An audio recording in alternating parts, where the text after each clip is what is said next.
Chapter 1. Emerging from the Forbidden Land. Night enveloped the nine nether Forbidden Land. A sudden azure light surged forth.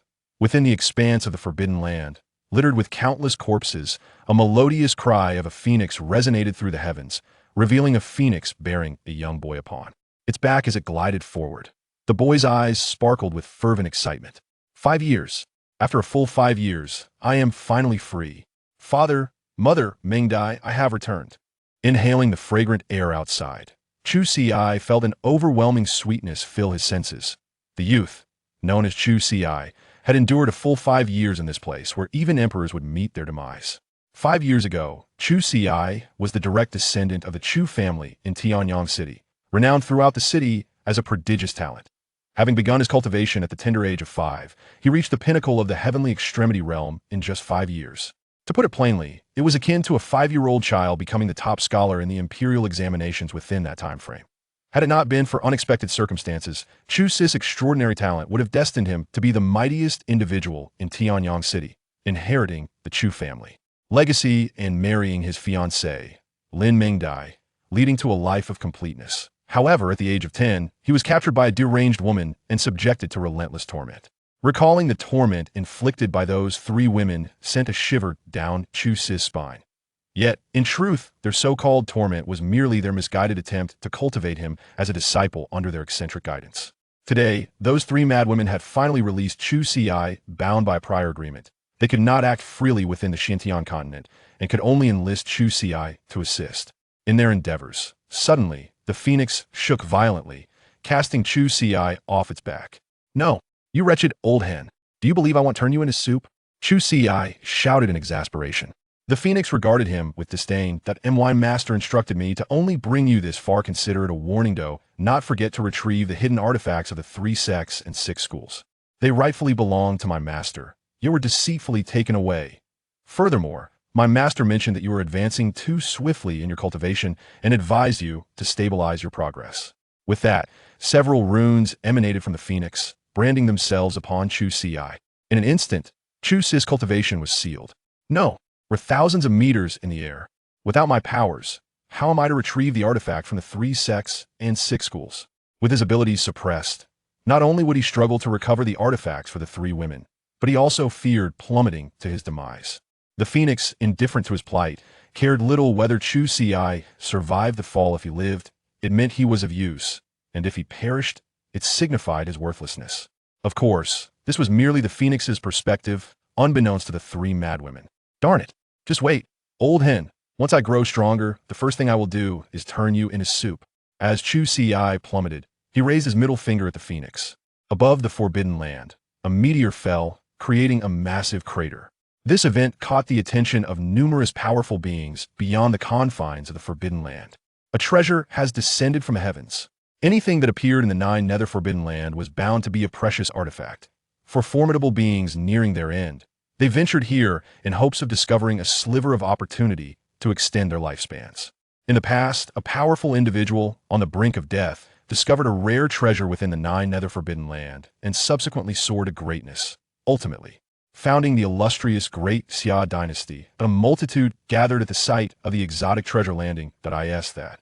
A person? He moved. Indeed, it is a person. Indeed, this individual was Chu Si, who had plummeted from a height of 10,000 meters. What was initially presumed to be an exotic treasure turned out to be a mere human, instantly diminishing the interest of many formidable beings who dispersed. However, among those who left, some discerned an unusual aura. The breath of antiquity. A powerful figure descended before Chu Si, gazing intently at the ring he held. From this ring, the individual sensed an overwhelming energy. "This ring must be extraordinary. Boy, hand over the ring you possess." The figure regarded Chu Si with a cold gaze. "Are you addressing me?"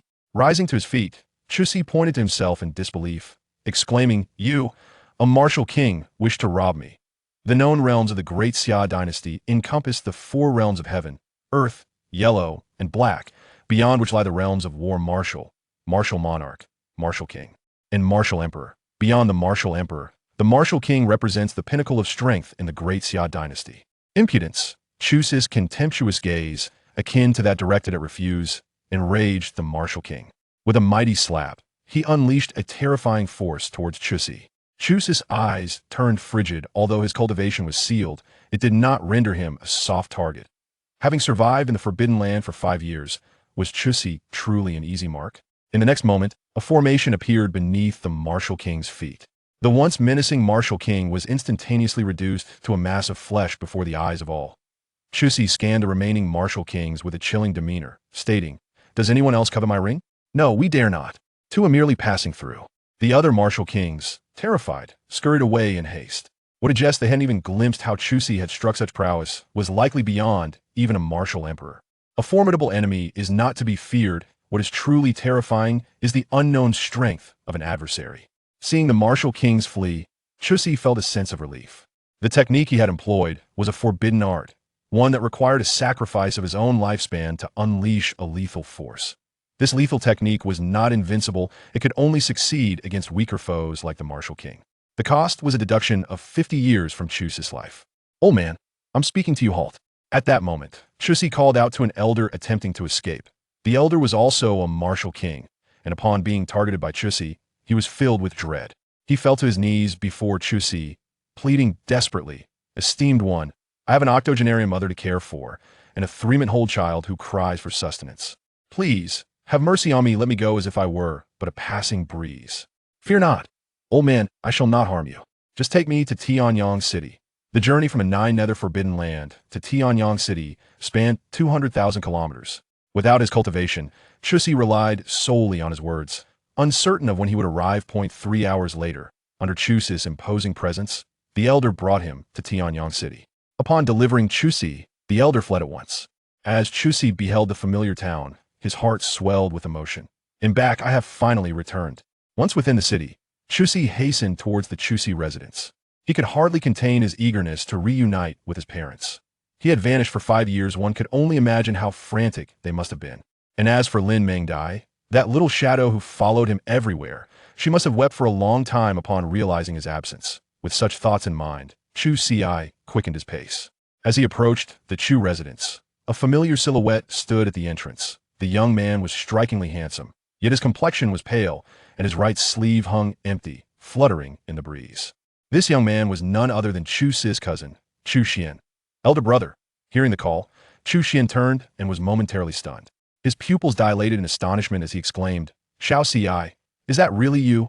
He rushed forward to confirm, and a wave of joy surged through him. It was indeed his cousin. "Chu Ci, elder brother, what happened to your right hand?" Chu Ci noticed the emptiness of Chu Xian's right sleeve, and a flicker of barely perceptible menace crossed his gaze. "Lin Mengdai did this," Chu Xian replied, a mixture of laughter and tears in his voice. "Xiao Ci, much has transpired during your 5-year absence." Chu Ci was taken aback, disbelief etched across his features. That little pest, who had once followed him around, calling him brother Chu Ci? Xiao Ci, Lin Mengdai has changed. Chapter 2. "So, you have become a wretch. Xiao Ci, do not go." Chu Xian grasped Chu's arm, urgency lacing his voice. "The Lin Mengdai of today is not someone we can afford to offend. Elder brother, I must seek answers." Regardless of Chu Xian's pleas, Chu Ci was resolute in his intention to confront the Lin family and demand a reasonable explanation from Lin Mengdai. Their bond was not only rooted in affection, but also sealed by a marriage contract. It was unfathomable that Lin Mengdai would conspire with other families in Tianyang City to seize their Chu family's minds, the very foundation of their existence. Xiaoqi. Chu Xian chased after him. At the Lin residence, Chu Ci was intercepted by the family's guards. In response, he forcefully kicked open the Lin family's main gate. The commotion attracted numerous guards from the Lin family. Presumptuous? Those who trespass upon the Lin family shall face death. Casting a glance at the guards, Chu Ci proclaimed loudly, "This is Chu Ci from the Chu family, here to visit the Lin family." Chu Chi. Is he not the prodigy from Tianyang City who disappeared 5 years ago? Wasn't it said he was dead? In Tianyang City, no one was unaware of the name Chu Ci. From the elderly to the youngest children, the name resonated throughout. "Chu Ci, you are alive." At that moment, a middle-aged man, exuding an air of authority, approached. His expression bore a mixture of incredulity and astonishment as he regarded Chu Ci. "Uncle Lin, I trust you are well." The man before him was none other than Lin Mengdai's father, Lin Xingxian. From Lin Xingxian's gaze, Chu Ci discerned a hint of wariness, devoid of the warmth that had once characterized their encounters. "What has happened to your cultivation?" Lin Xingxian noted the absence of any aura emanating from Chu Ci. Was his perception merely dulled by his own strength, or had Chu Ci truly been rendered powerless? Some events transpired, and my cultivation has been completely obliterated. Chu Ci did not conceal the truth. However, Lin Xingxian's demeanor shifted from initial caution to fury as he scolded. Chu Ci, you are exceedingly bold. How dare you intrude upon my Lin family? Do you seek death? Upon the return of Chu Ci, Lin Xingxian was initially apprehensive that Chu Ci would arrive with formidable strength. However, to his dismay, he found that Chu Ci had become a mere shadow of his former self, devoid of any cultivation. Bring this brat to his demise, he commanded. Lin Xingxian, years ago, my father assisted you in breaking through to the earthly extreme realm, and this is how you repay such kindness? Chu Ci's expression darkened. Although he had suspected that Lin Xingxian had changed, he had not anticipated such unwavering decisiveness, completely disregarding their bond formed over the past 6 months. Heh, I never sought your father's assistance, Lin Xingxian scoffed. What are you standing there for? Attack! Just as the guards prepared to advance, Chu Xian arrived. Master Lin, restrain your anger. Chu Ci has just returned and is unaware of the circumstances. Chu Xian interposed himself before Chu Ci, pleading with Lin Xingxian. I will take him away this instant. Leave? Lin Xingxian sneered. Do you think my Lin family is a place where one can come and go as they please? No one leaves today. With a sweep of his hand, he commanded his guards to encircle both Chu Ci and Chu Xian. Chu Ci, I will carve out a path for you. Make haste back home. Chu Xian declared, preparing to fight, but Chu Ci restrained him. Brother, allow me to handle this. Chu Ci stepped around Chu Xian, approaching Lin Xingxian. Upon meeting Chu Ci's cold gaze, Lin Xingxian felt an uncharacteristic tremor of fear arise within him, bewildered by his own trepidation towards one he deemed a mere waste. Chu Ci, your parents, both of the earthly extreme realm, are absent, and you, now a useless wretch, truly believe I would fear you. Lin Xingxian seethed softly, reaching out to strike Chu Ci. With his earthly extreme cultivation, eliminating Chu Ci should be an effortless task. Father, halt! A cool voice interjected that a tall young woman approached, flanked by 2 maidservants. Chu Ci recognized her immediately. It was Lin Mengdai. 5 years have wrought significant change. 5 years prior, Lin Mengdai was innocent and charming, often smiling and calling out to Chu Ci as Brother Chu Ci. Now, she exuded an air of frigid aloofness, as if forbidding any intrusion. Lin Mengdai regarded Chu Ci, her icy eyes softening momentarily before she exhaled, relieved. Let me handle this matter, Father, Lin Xingxian said with a grin. Your status is now special. We wouldn't want this brat to trouble you. He cast a disdainful glance at Chu Ci. No need, Father. I will resolve matters with Chu Ci myself today, Lin Mengdai asserted, turning her attention to Chu Ci. Chu Ci, shall we converse? Chu Ci raised his chin. Very well. Brother, you should return home first. I will follow shortly to the Chu residence, but Chu Xian looked at Chu Ci, concern etched on his face. The Lin family was no longer the family it once was. Lin Mengdai, with her venomous demeanor, surely harbored ill intentions. Rest easy, brother. If I wish to leave, no one can impede my path. This, with a furrowed brow, Chu Xian whispered to Chu Ci. Wait here, I will fetch my father. After Chu Xian departed, Chu Ci and Lin Mengdai stepped out of the Lin family residence. It's been 5 years. You've changed quite a bit, Chu Ci remarked, breaking the tense silence. You must provide a reasonable explanation for my elder brother's injury, Lin Mengdai replied with a stoic expression. The world operates on the principle of survival of the fittest, she continued. Your Chu family once dominated Tianyang City solely due to the presence of your parents. With 2 formidable figures in the heavenly extreme realm, which family in Tianyang City would not be intimidated? And as for your disappearance over the past 5 years, a hint of mockery crept onto Lin Mengdai's face. Truth be told, when I saw your return, I felt a twinge of regret. I feared you had grown stronger. However, witnessing your transformation into a mere powerless being has eased my mind, confirming my decision was indeed correct. I now possess superior options. I am currently at the late stage of the Earth Extreme Realm, a designated inner disciple of the Tianjian sect. And you, without your parents and stripped of your talents, are nothing but a waste. Listening to Lin Mengdai's words, Chu Ci felt no anger. Having grasped her true intentions, he no longer clung to old sentiments, nor indulged in petty grievances. He had already experienced deceit and betrayal through the cycles of 3 mad women. Chu Ci, leave Tianyang City, Lin Mengdai said, tossing a pouch of spirit stones at him. Leaving Tianyang City, is the only way your Chu family can survive. Weighing the pouch of spirit stones in his hand, Chu Si let out a derisive laugh. Leave, Lin Mingdai. Since we've laid our cards on the table, I shall not conceal the truth from you. His expression turned icy. If the families of Tianyang City cannot tolerate the Chu family, then let them perish. Chapter 3. The Shura Sealing Curse. You are foolish. Do you still consider yourself the genius of your? Do you possess the capability to oppose all the families of Tianyang City? Lin Mingdai shook her head. Out of sentiment, I intended to grant you a chance at life. Yet now, it appears that a fool like you is merely courting death. Whether I am foolish or courting death, you shall discover in a month, Chu Si retorted coldly. In a month's time, I will ensure the obliteration of all families in Tianyang City, including the Lin family. A month? The families of Tianyang City had deeply entrenched themselves here since their ancestors. To aim for the eradication of all families within such a brief span was nothing short of a pipe dream. The former Chu Si might have achieved it, but the current Chu Si was powerless, incapable of such feats. On his way back to the Chu family, Chu Si encountered Chu Xian, who was leading the entire Chu clan toward him. At the forefront was Chu Si's uncle, Chu Haochang. Uncle, I have returned, Chu Si announced. Chu Haochang's face bore the marks of age, yet his eyes were filled with affection as they rested upon Chu Si. Returning is all that matters. Come, let us go home. The news of Chu Si's return spread throughout Tianyang City, drawing the attention and vigilance of various factions, as the once great genius had re-emerged upon discovering that Chu Si had become a mere shadow of his former self. A tide of darkness swiftly receded that a broken soul cannot stir the tempest. The Chu residents stood before him, unchanged yet devoid of warmth. Each day, it was meticulously tended, but the joyful presence of a family of 3 was sorely missed. Father, mother, I shall find you. Chu Si inhaled deeply. He encountered his uncle, Chu Deming, who had assumed the mantle of head of the Chu family.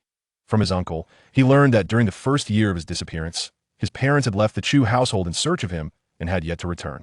Had his cultivation not been sealed, Chu Si would have been able to utilize his spiritual perception to traverse the entire Xintian continent in search of his parents. Moreover, the Chu family had endured considerable hardship over the past 5 years in Tianyang City due to his parents' absence. Not only had their minds been seized by rival families, but they also struggled to provide even a meager monthly wages for their servants. Now, I must first restore my cultivation and stabilize the Chu family. During the 5 years spent in the Forbidden Realm, my pace of cultivation has indeed been exceedingly swift. Upon inspecting his own body, Chu Si discovered the presence of 99 seals within his dantian. The Shura seal of suppression? Chu Si opened his eyes wide. My dear, these 99 seals are none other than the most malevolent Shura sealing curse. The malevolence of the Shura sealing curse lies in its ability not only to imprison the martial artist's cultivation but also to subject them to relentless torment every fortnight. In other words, I must not only break through these 99 seals to restore my cultivation, but also endure excruciating agony. Despite this grim reality, there is not a trace of discontent on Chu Si's face. Each seal he unravels grants him a breath of Shura energy. Each breath of Shura energy empowers Chu Si with strength many times greater than that of his peers.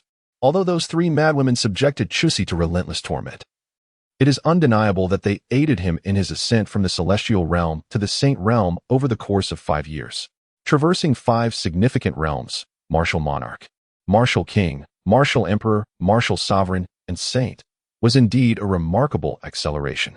It is fortuitous, for this allows me to solidify my previous realms, facilitating my future transcendence to achieve greatness as a saint. Chu Si took a deep breath, settled into a cross-legged position, and began to gather the surrounding spiritual energy of heaven and earth. As Chu Si moved, the entire Tianyang City's spiritual essence began to converge upon the Chu family. However, Chu Si sought to remain inconspicuous, thus he regulated the flow of the energy. As the spiritual essence entered his body, Chu Si harnessed this force to assail the first layer of the seal. It was no surprise that the seal, arranged by the madwoman Shen Lui, could not be breached in a single attempt, even with the spiritual energy of the entire Tianyang City at his disposal. With a furrowed brow, Chu Si contemplated. Among the trio of madwomen, Shen Lui was the most adept in the art of formations. For 5 years, Chu Si had diligently studied these intricate patterns under her guidance, to the extent that whatever Shen Lui mastered, Chu Si had also acquired. However, Little did the eccentric Shenloi realize that Chu Si's prowess in formations had surpassed hers. What Shenloi could do, Chu Si could do, and what Shenloi could not, Chu Si could still achieve. Talent surpassed effort. And Chu Si possessed both talent and diligence. Yet, due to her cultivation level, Chu Si found herself at a disadvantage during their exchanges in formations. Since it was a matter of breaking the formation, she resolved to confront it with that very intention. As spiritual energy converged, Chu Si focused intently, pinpointing the crucial node to strike. As time passed, she opened her eyes, a chilling glimmer igniting within them. Found you. The first seal shall be shattered. With the unbinding of a seal, Chu Si's cultivation surged back to the early stages of the yellow extreme realm. Simultaneously, a surge of dark energy rushed into her chest, leaving a black marking on her neck. The aura of Azura. Chu Si took a deep breath, reveling in such formidable strength. With such power, he could contend even in the early stages of the Xuanji realm. Should he summon the Azura aura, he could easily exchange blows on par with those in the early stages of the earthly extreme realm. Of course, this assessment is based solely on his innate capabilities. If Chu Si were to employ his other offensive techniques, those in the early stages of the earthly extreme realm would be as defenseless as swine or dogs before him. Were it not for the scarcity of spiritual energy in Tianyang City, I would desire to break through multiple seals in one vigorous effort. If the spiritual energy is insufficient, then I shall resort to alchemy. After a thorough contemplation, Chu Si, within the confines of a forbidden realm, acquired the art of alchemy from a madwoman. Possessing the recipes for any elixir, Chu Si has now attained the status of a 9th-tier alchemist. It is fortuitous that I can concoct a creation elixir to aid my elder brother in restoring his arm. I sincerely hope that Tianyang City harbors the materials necessary for crafting the creation elixir. As Chu Si stepped out of the courtyard, he chanced upon his elder brother, Chu Xian, arriving. Xiao Si, come with me. Our father requests your presence. It pertains to clues regarding your parents. Chapter 4. Do you think I am easily deceived? Naturally, Chu Si would not remain idle concerning the leads about his officer parents.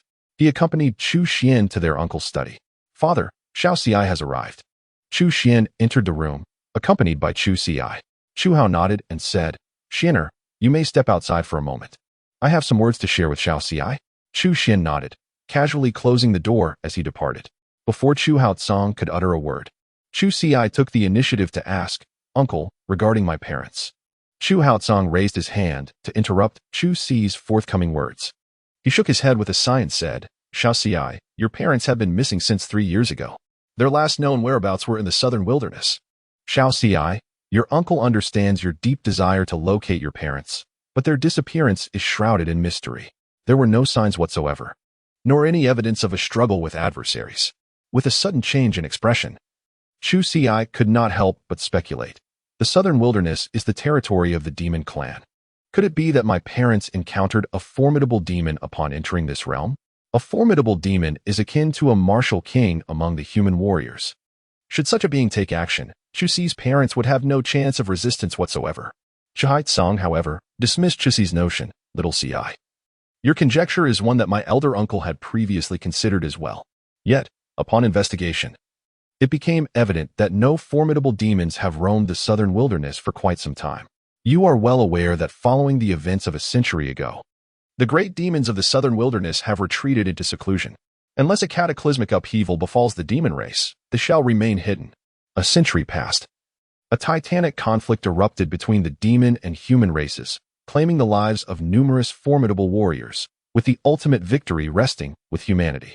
Following this monumental clash, the great demons of the demon race were compelled to enter a state of reclusion. However, since it is evident that your parents ultimately appeared in the southern wilderness, a visit there may indeed unveil some subtle clues. What is most vital at present is the restoration of your powers. Little Ci, I understand your sentiments.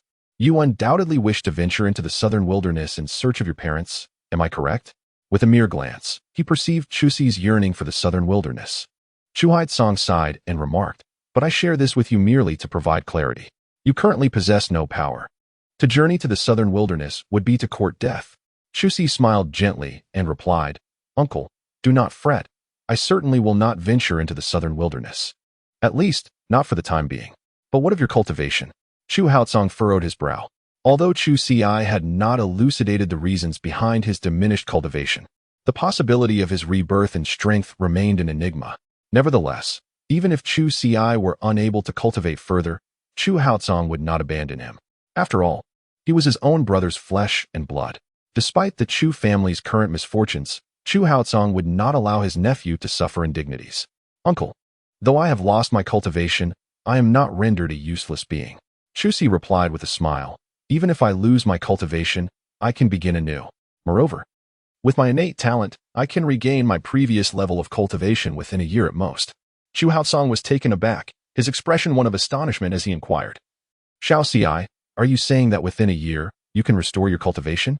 Observing Chu Xi nodding affirmatively, Chu Haozong clenched his fists tightly. His countenance filled with fervent excitement. Excellent. Truly splendid. As long as the Chu family can endure until your cultivation reaches the heavenly extreme realm, we shall regain the glory of our past. With a gentle smile, Chu Xi said nothing. Uncle Chu Haozong's perception of Chu Xi's cultivation level was still at the initial stage of the heavenly extreme realm. Little did he know that what Chu Xi referred to as restoring his realm was, in fact, the sage realm. However, Chu Xi had no intention of elucidating this matter. The entirety of the Great Xia dynasty recognized the pinnacle of martial prowess solely as the martial emperor, while the existence of the sage was likely unknown to his uncle. By the way, Uncle, could you lend me 100,000 taels? Upon reflection, Chu Xi realized that he had another matter to attend to, one that would require financial resources. This involved procuring medicinal materials to aid his elder brother, Chu Xian, in the restoration of his severed arm. Although Chu Xi had gathered an array of exquisite treasures from the Forbidden Lands, utilizing these items to refine the transformative elixir would be ill-advised, as Chu Xian's body could not withstand such immense spiritual energy. Should the severed arm remain unrepaired, the overwhelming influx of energy would ultimately lead to a catastrophic rupture of his physical form. Thus, acquiring lower-quality medicinal materials for the concoction of the transformative elixir emerged as the most prudent course of action. As Chu Haozong produced a stack of 50,000 taels in silver notes, he inquired, Xiao Xi, although your uncle is unaware of your intentions, I currently possess only 50,000. The situation of the Chu family is quite dire. Should this prove insufficient, I shall seek alternative solutions. With that, Chu Haozong extended the 50,000 taels to Chu Xi. 50,000, after all, should suffice. With a nod, Chu Xi acknowledged that, indeed, 50,000 taels were insufficient, and thus, he could only resort to selling some rare and exquisite treasures from his storage ring. Even the most inferior-grade medicinal herbs commanded a remarkably high price. The original intention of the Chusi was never to sell rare treasures, for the true fear lies not in the presence of thieves, but rather in their covetous thoughts. Is this truly sufficient? Chu Haozong furrowed his brows and said, if it is insufficient, Uncle can still manage to gather an additional 50,000 taels with some effort. Ha ha ha, that's enough, Uncle. This 50,000 is more than adequate for me to refine the transformation pill and assist my elder brother in regaining his severed arm. Chu Haozong's body trembled, and the silver note in his hand fell to the ground. Xiao Xi, you are not deceiving your uncle, are you? Can your cousin's severed arm truly be restored? Chu Haozong grasped Chu Xi's shoulders firmly. One cannot blame him for his fervent emotions. Since Chu Xian had his arm severed by Lin Mengdai, it was not merely the loss of a limb that he suffered. Rather, his cultivation was adversely affected, causing him to plummet from the mid-stage of the profound realm to the initial stage. Despite dedicating an entire year to recovery, he remained unable to restore his former prowess. Uncle, rest assured, the creation pill was acquired externally, and I have at least an 80% assurance of its efficacy. Upon hearing this, Chu Haozong murmured to himself, an 80% certainty is sufficient, quite sufficient indeed. Xiao Xi, do not fret. Even in the event of failure, your uncle will not blame you. Chu Haozong regarded Chu Xi with a serious expression. In truth, Chu Xi had spoken a falsehood, likely intending to instill confidence in Chu Haozong. He was, in fact, entirely assured of his stance. However, he felt that expressing complete certainty would probably lead his uncle to doubt him. I shall take my leave now. After departing from the study of Chu Haozong, Chu Xi disguised himself and left the Chu residence. Within Tianyang City, there exists an alchemy establishment known as the Dan Building.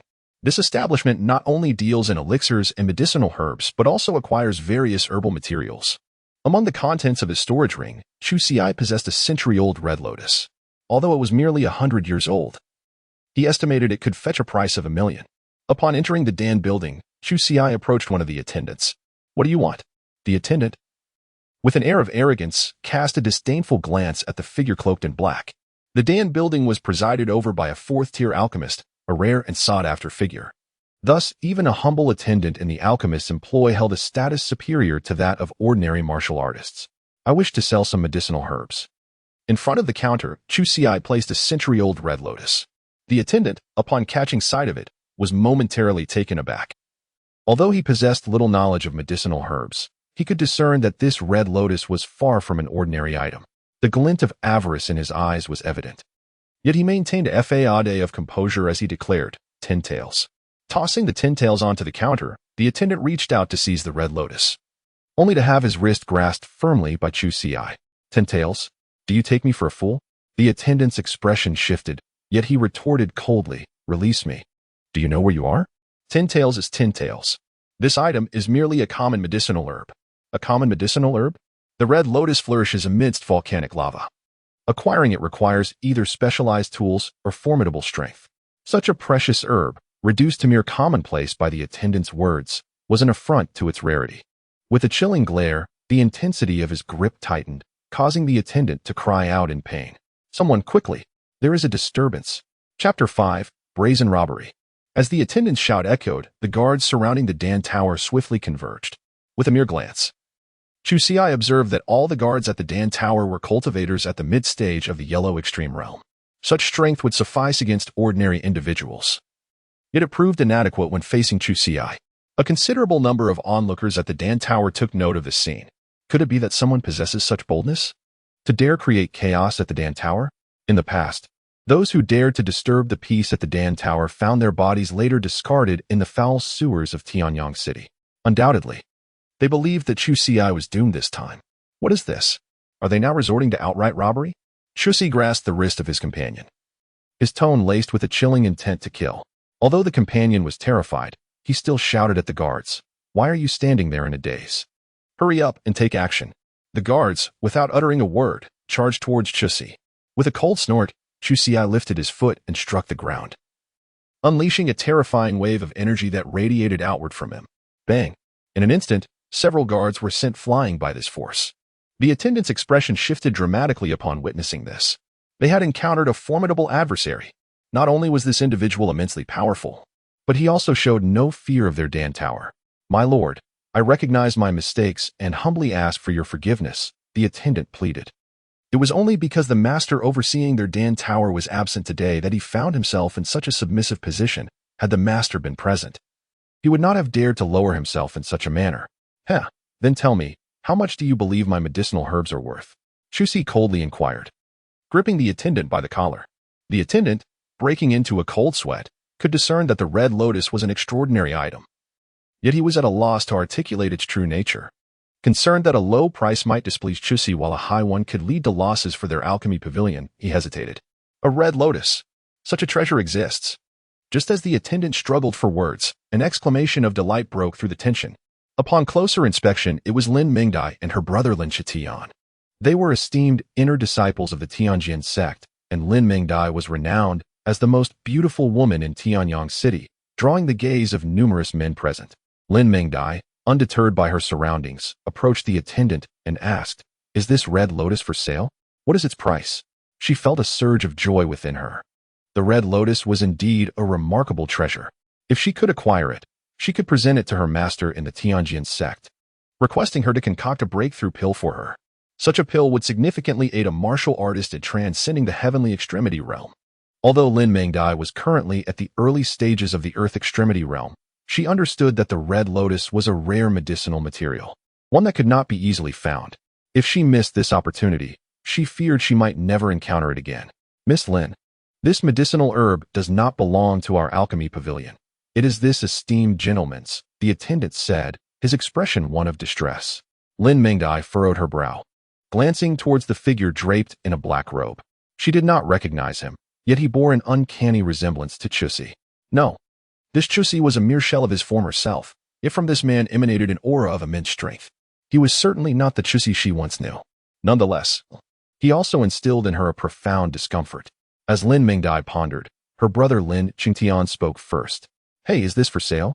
Would 50 taels suffice? He tossed out a note of 50 taels and reached for the red lotus in Chusi's grasp. Lin Qingtian could clearly see that the red lotus was a treasure, worth far more than 50 taels.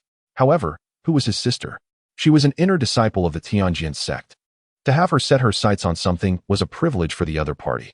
Once his sister's fame soared, this man would have the opportunity to boast about this encounter. Get lost. Before Lin Qingtian's hand could grasp the red lotus, Chusi's aura surged, sending him sprawling backward. Lin Qingtian's face paled, feeling as if he had been struck by countless primal beasts.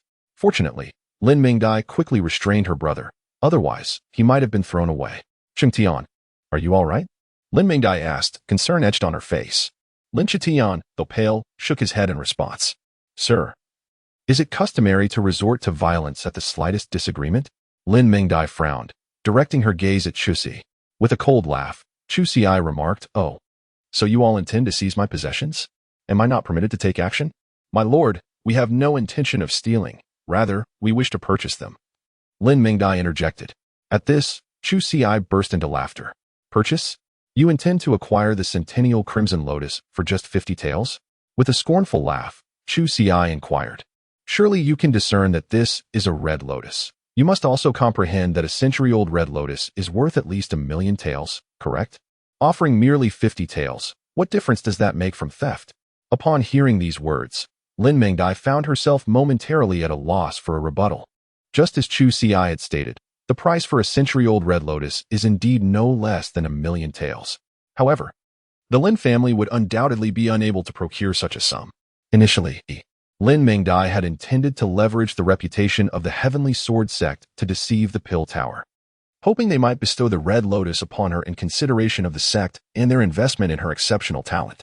At the very least, she anticipated securing a discount from the Pill Tower. Yet, now that the red lotus did not belong to the Pill Tower, Lin Mingdai found herself in a predicament.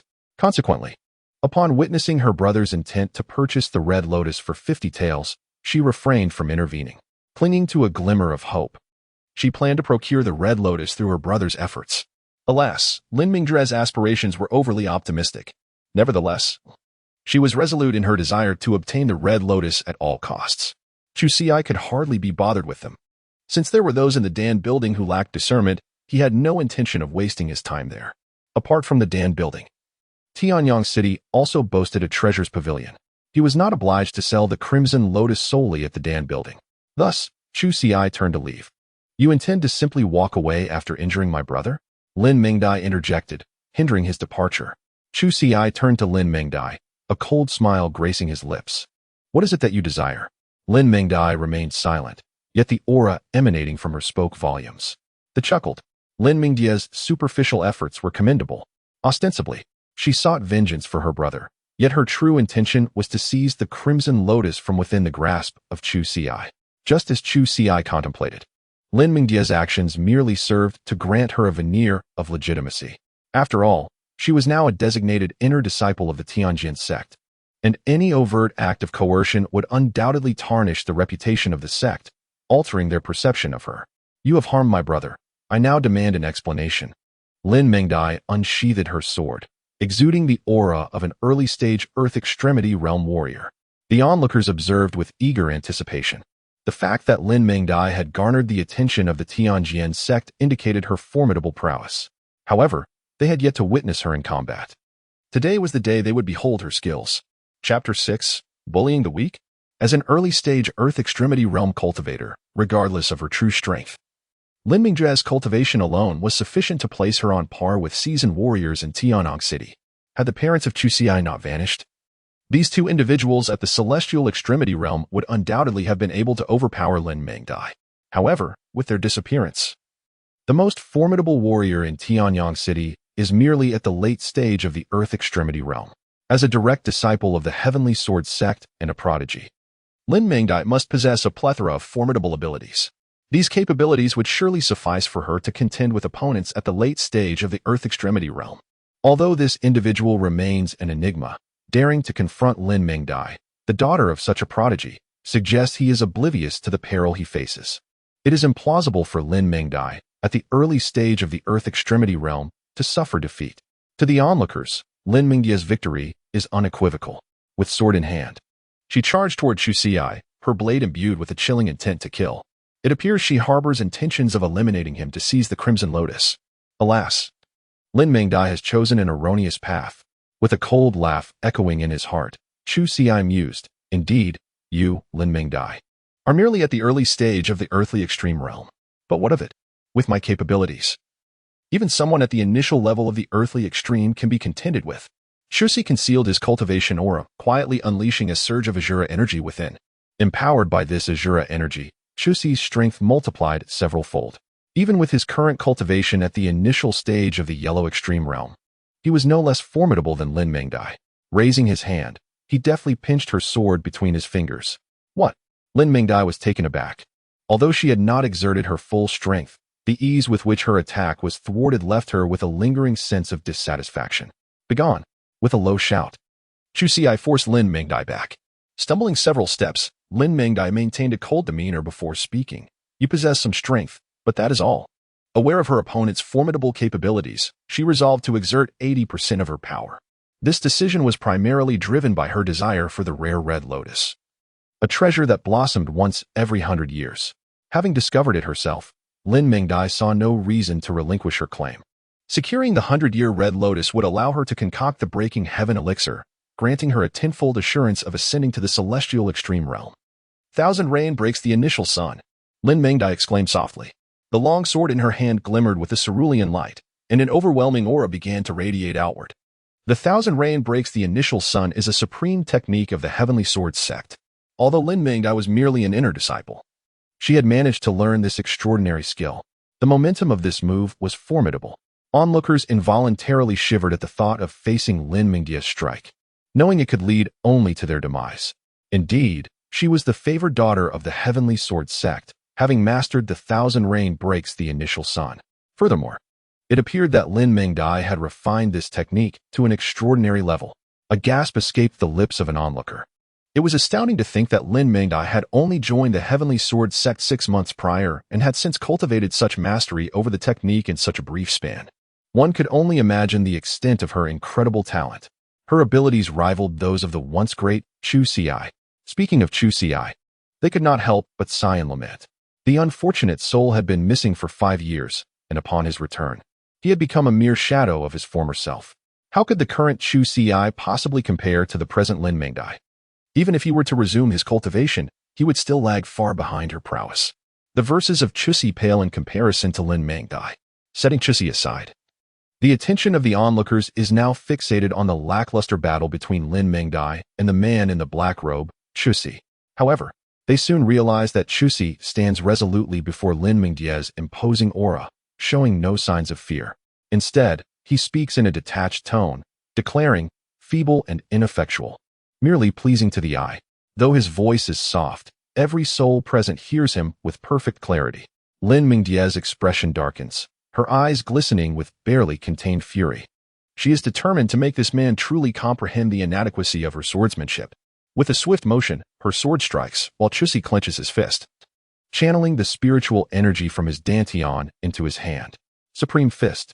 The punch delivered by Chu Xi bore an overwhelming pressure. Even those who did not face the punch directly felt a sense of dread emanating from its force. How much more so for Lin Mingdi, who stood against it. Her complexion darkened significantly as she sensed the tremendous power behind the strike. She had an ominous premonition that confronting this punch would surely lead to grave injury. Would she falter? No. She was the favored daughter of the heavens. How could she succumb to others?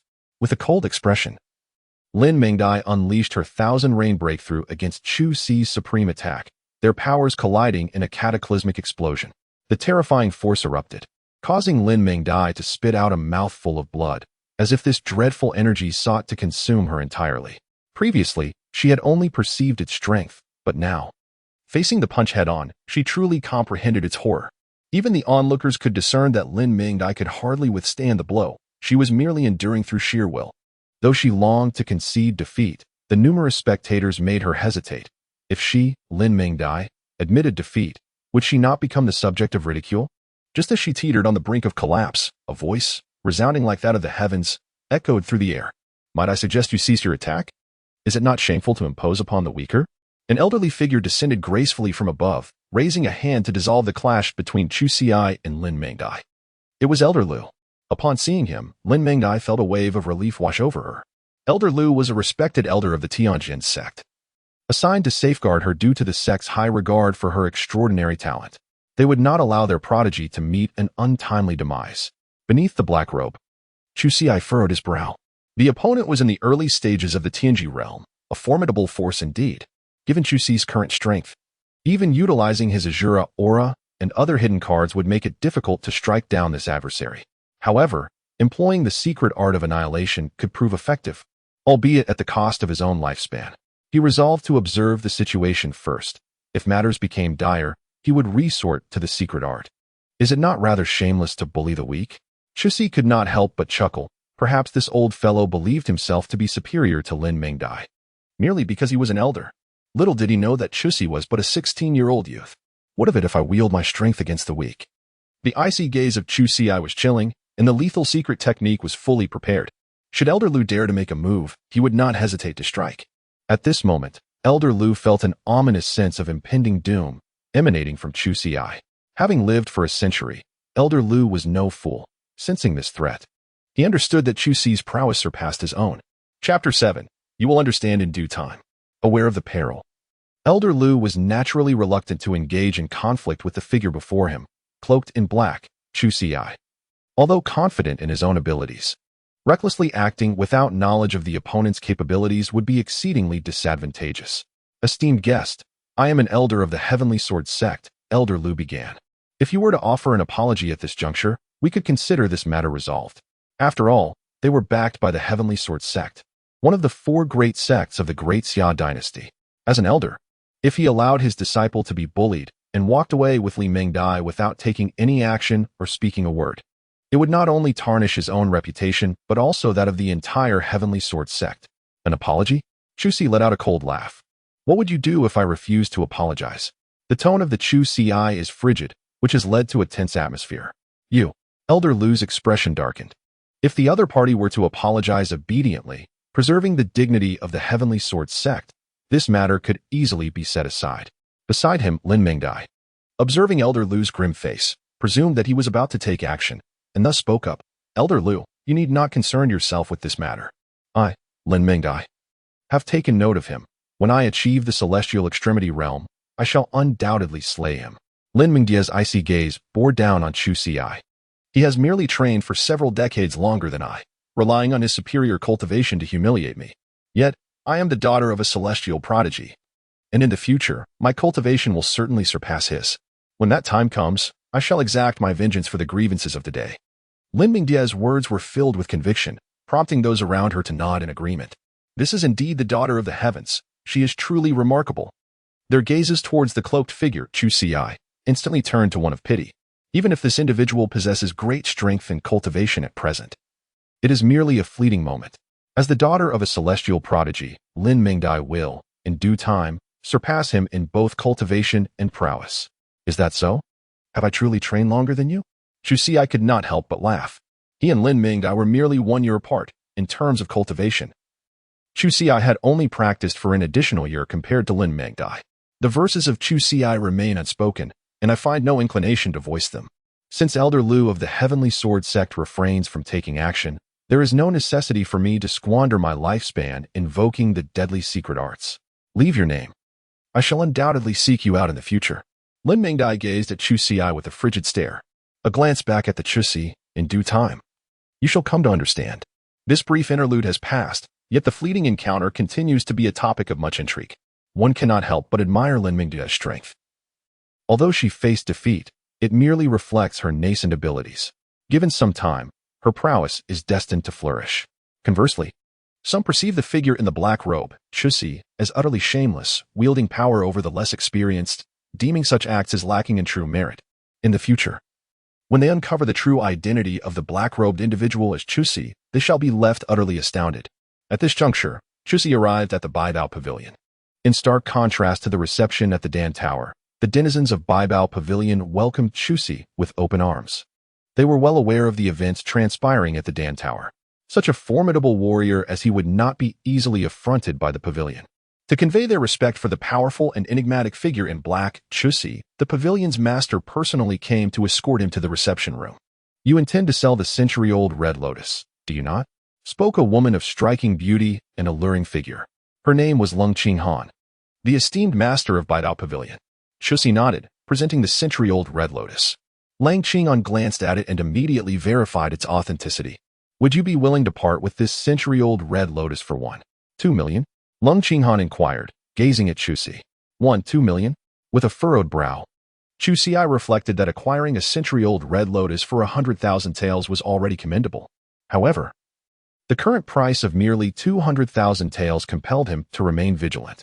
Noticing his silence, Lung Qinghan spoke up, "Please do not misunderstand. One of our alchemists at Baidao Pavilion is in urgent need of a century-old red lotus. Although we have deployed numerous individuals in search of it, we have yet to succeed. Consequently, we have issued several bounties. Anyone who can provide a century-old red lotus will be rewarded with an additional 200,000 taels from Baidao Pavilion." Upon hearing these words, Chusi immediately understood and nodded in agreement. "Certainly. However, I would like you to prepare the medicinal herbs listed on this inventory first." Chusi presented a list to Lung Qinghan. After glancing at it, Lung Qinghan replied, "Please wait a moment." With that, she temporarily departed. A quarter of an hour later, Lung Qinghan returned with the medicinal herbs that Chusi required. "My lord, all the herbs you need are here. Additionally, here is 1,100,000 taels." After deducting the 100,000 taels for the purchase of the herbs, upon a cursory glance at the Chusi, it was evident that the medicinal herbs were indeed complete. Moreover, these herbs were of the finest quality, dispelling any notion that Lang Qinghan had deceived him with inferior goods.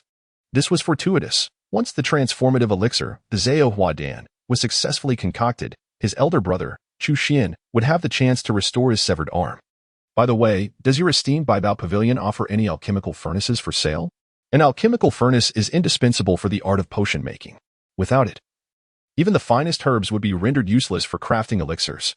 "Ah, the alchemical furnace," Lang Qinghan replied with an apologetic smile. "Regrettably, my lord, while we might be able to procure other items for you, the alchemical furnace is beyond our means. Its price is exorbitant, typically only available at auction or crafted by skilled artisans upon request." Thus, the absence of an alchemical furnace persisted. The Book of Songs furrowed its brow. Without the elixir furnace, that would indeed pose a dilemma. I must contemplate alternative solutions. As Chusi pondered, he made his way outside. "Wait, esteemed sir." Lung Qinghan called out to him and inquired, "Are you also an alchemist?" The Chusi did not deny it. Instead, it nodded in acknowledgement. Lang Qinghan displayed a face full of astonishment. Generally, alchemists possess no formidable strength, but the figure before her, clad in black robes, Chusi, not only exhibited great power, but was also an alchemist. One could only surmise that this individual held considerable significance. To forge a connection with such a person would indeed be advantageous. Although the Baibao did not sell alchemical furnaces, it did possess a dedicated alchemical chamber. "If you do not mind, we can offer you the use of this chamber." Upon hearing this, Chusi's eyes brightened. Should he be able to borrow it? It would certainly alleviate many of his troubles. If it is not too much trouble, he would gladly accept the offer. Lung Qinghan smiled subtly. Indeed, at this moment, it is possible. The alchemist from Baibao has yet to return. Given his notoriously volatile temper, he would undoubtedly be reluctant to lend out his alchemical furnace. To him, the furnace is akin to a beloved spouse. Thus, while the alchemist is away, lending out the furnace will go unnoticed upon his return. Chapter 8. The alchemical furnace is his beloved. Since the Baibao had an alchemical chamber available, Chusi naturally did not decline. Under Lang Qinghan's guidance, Chusi arrived at the alchemical chamber of Baibao. "You are welcome to use this chamber," she said, adding a cautionary reminder, "However, please refrain from disturbing anything within." Chusi nodded, acknowledging, "Indeed, I understand. I am merely a novice in this alchemical realm, and the contents of this chamber are beyond my comprehension." Despite Chusi's assurances, Lung Qinghan reiterated, "You must remember, esteemed sir, to refrain from tampering with the items within the alchemical chamber." "I am aware," he replied. With a hint of displeasure, Chusi remarked, "However, if the Baobao Pavilion is unwilling to lend me the Dan room, I can forego the request." It was evident that the repeated warnings from Lung Qinghan had left Chusi feeling dissatisfied. The Dan room was intended for his use, yet he was persistently cautioned against disturbing its contents. He had no intention of meddling with anything within the Dan room. Yet, with Lang Qinghan's insistence, it seemed more prudent to decline the borrowing altogether. Lang Qinghan, realizing her repeated reminders had irked Chu Ci, quickly apologized. I did not mean to convey that, my lord. Please, make use of it. She refrained from further comment, as her intention was to foster goodwill with the figure clad in black, Chu Ci, rather than create animosity. After all, the Dan master was absent at present, and it was unlikely he would return soon.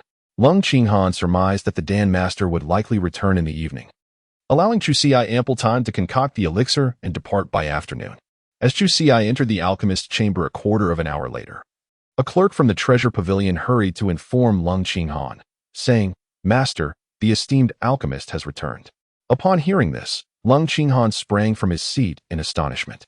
What? Alchemist Lin has returned? Her brows knitted together in concern. Wasn't he supposed to return only at night?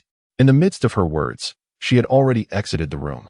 Regardless of the reason for Alchemist Lin's premature return, it was imperative that he not be allowed entry into the alchemy room. Should he discover that she had lent his sanctum to a stranger, he would undoubtedly erupt in fury.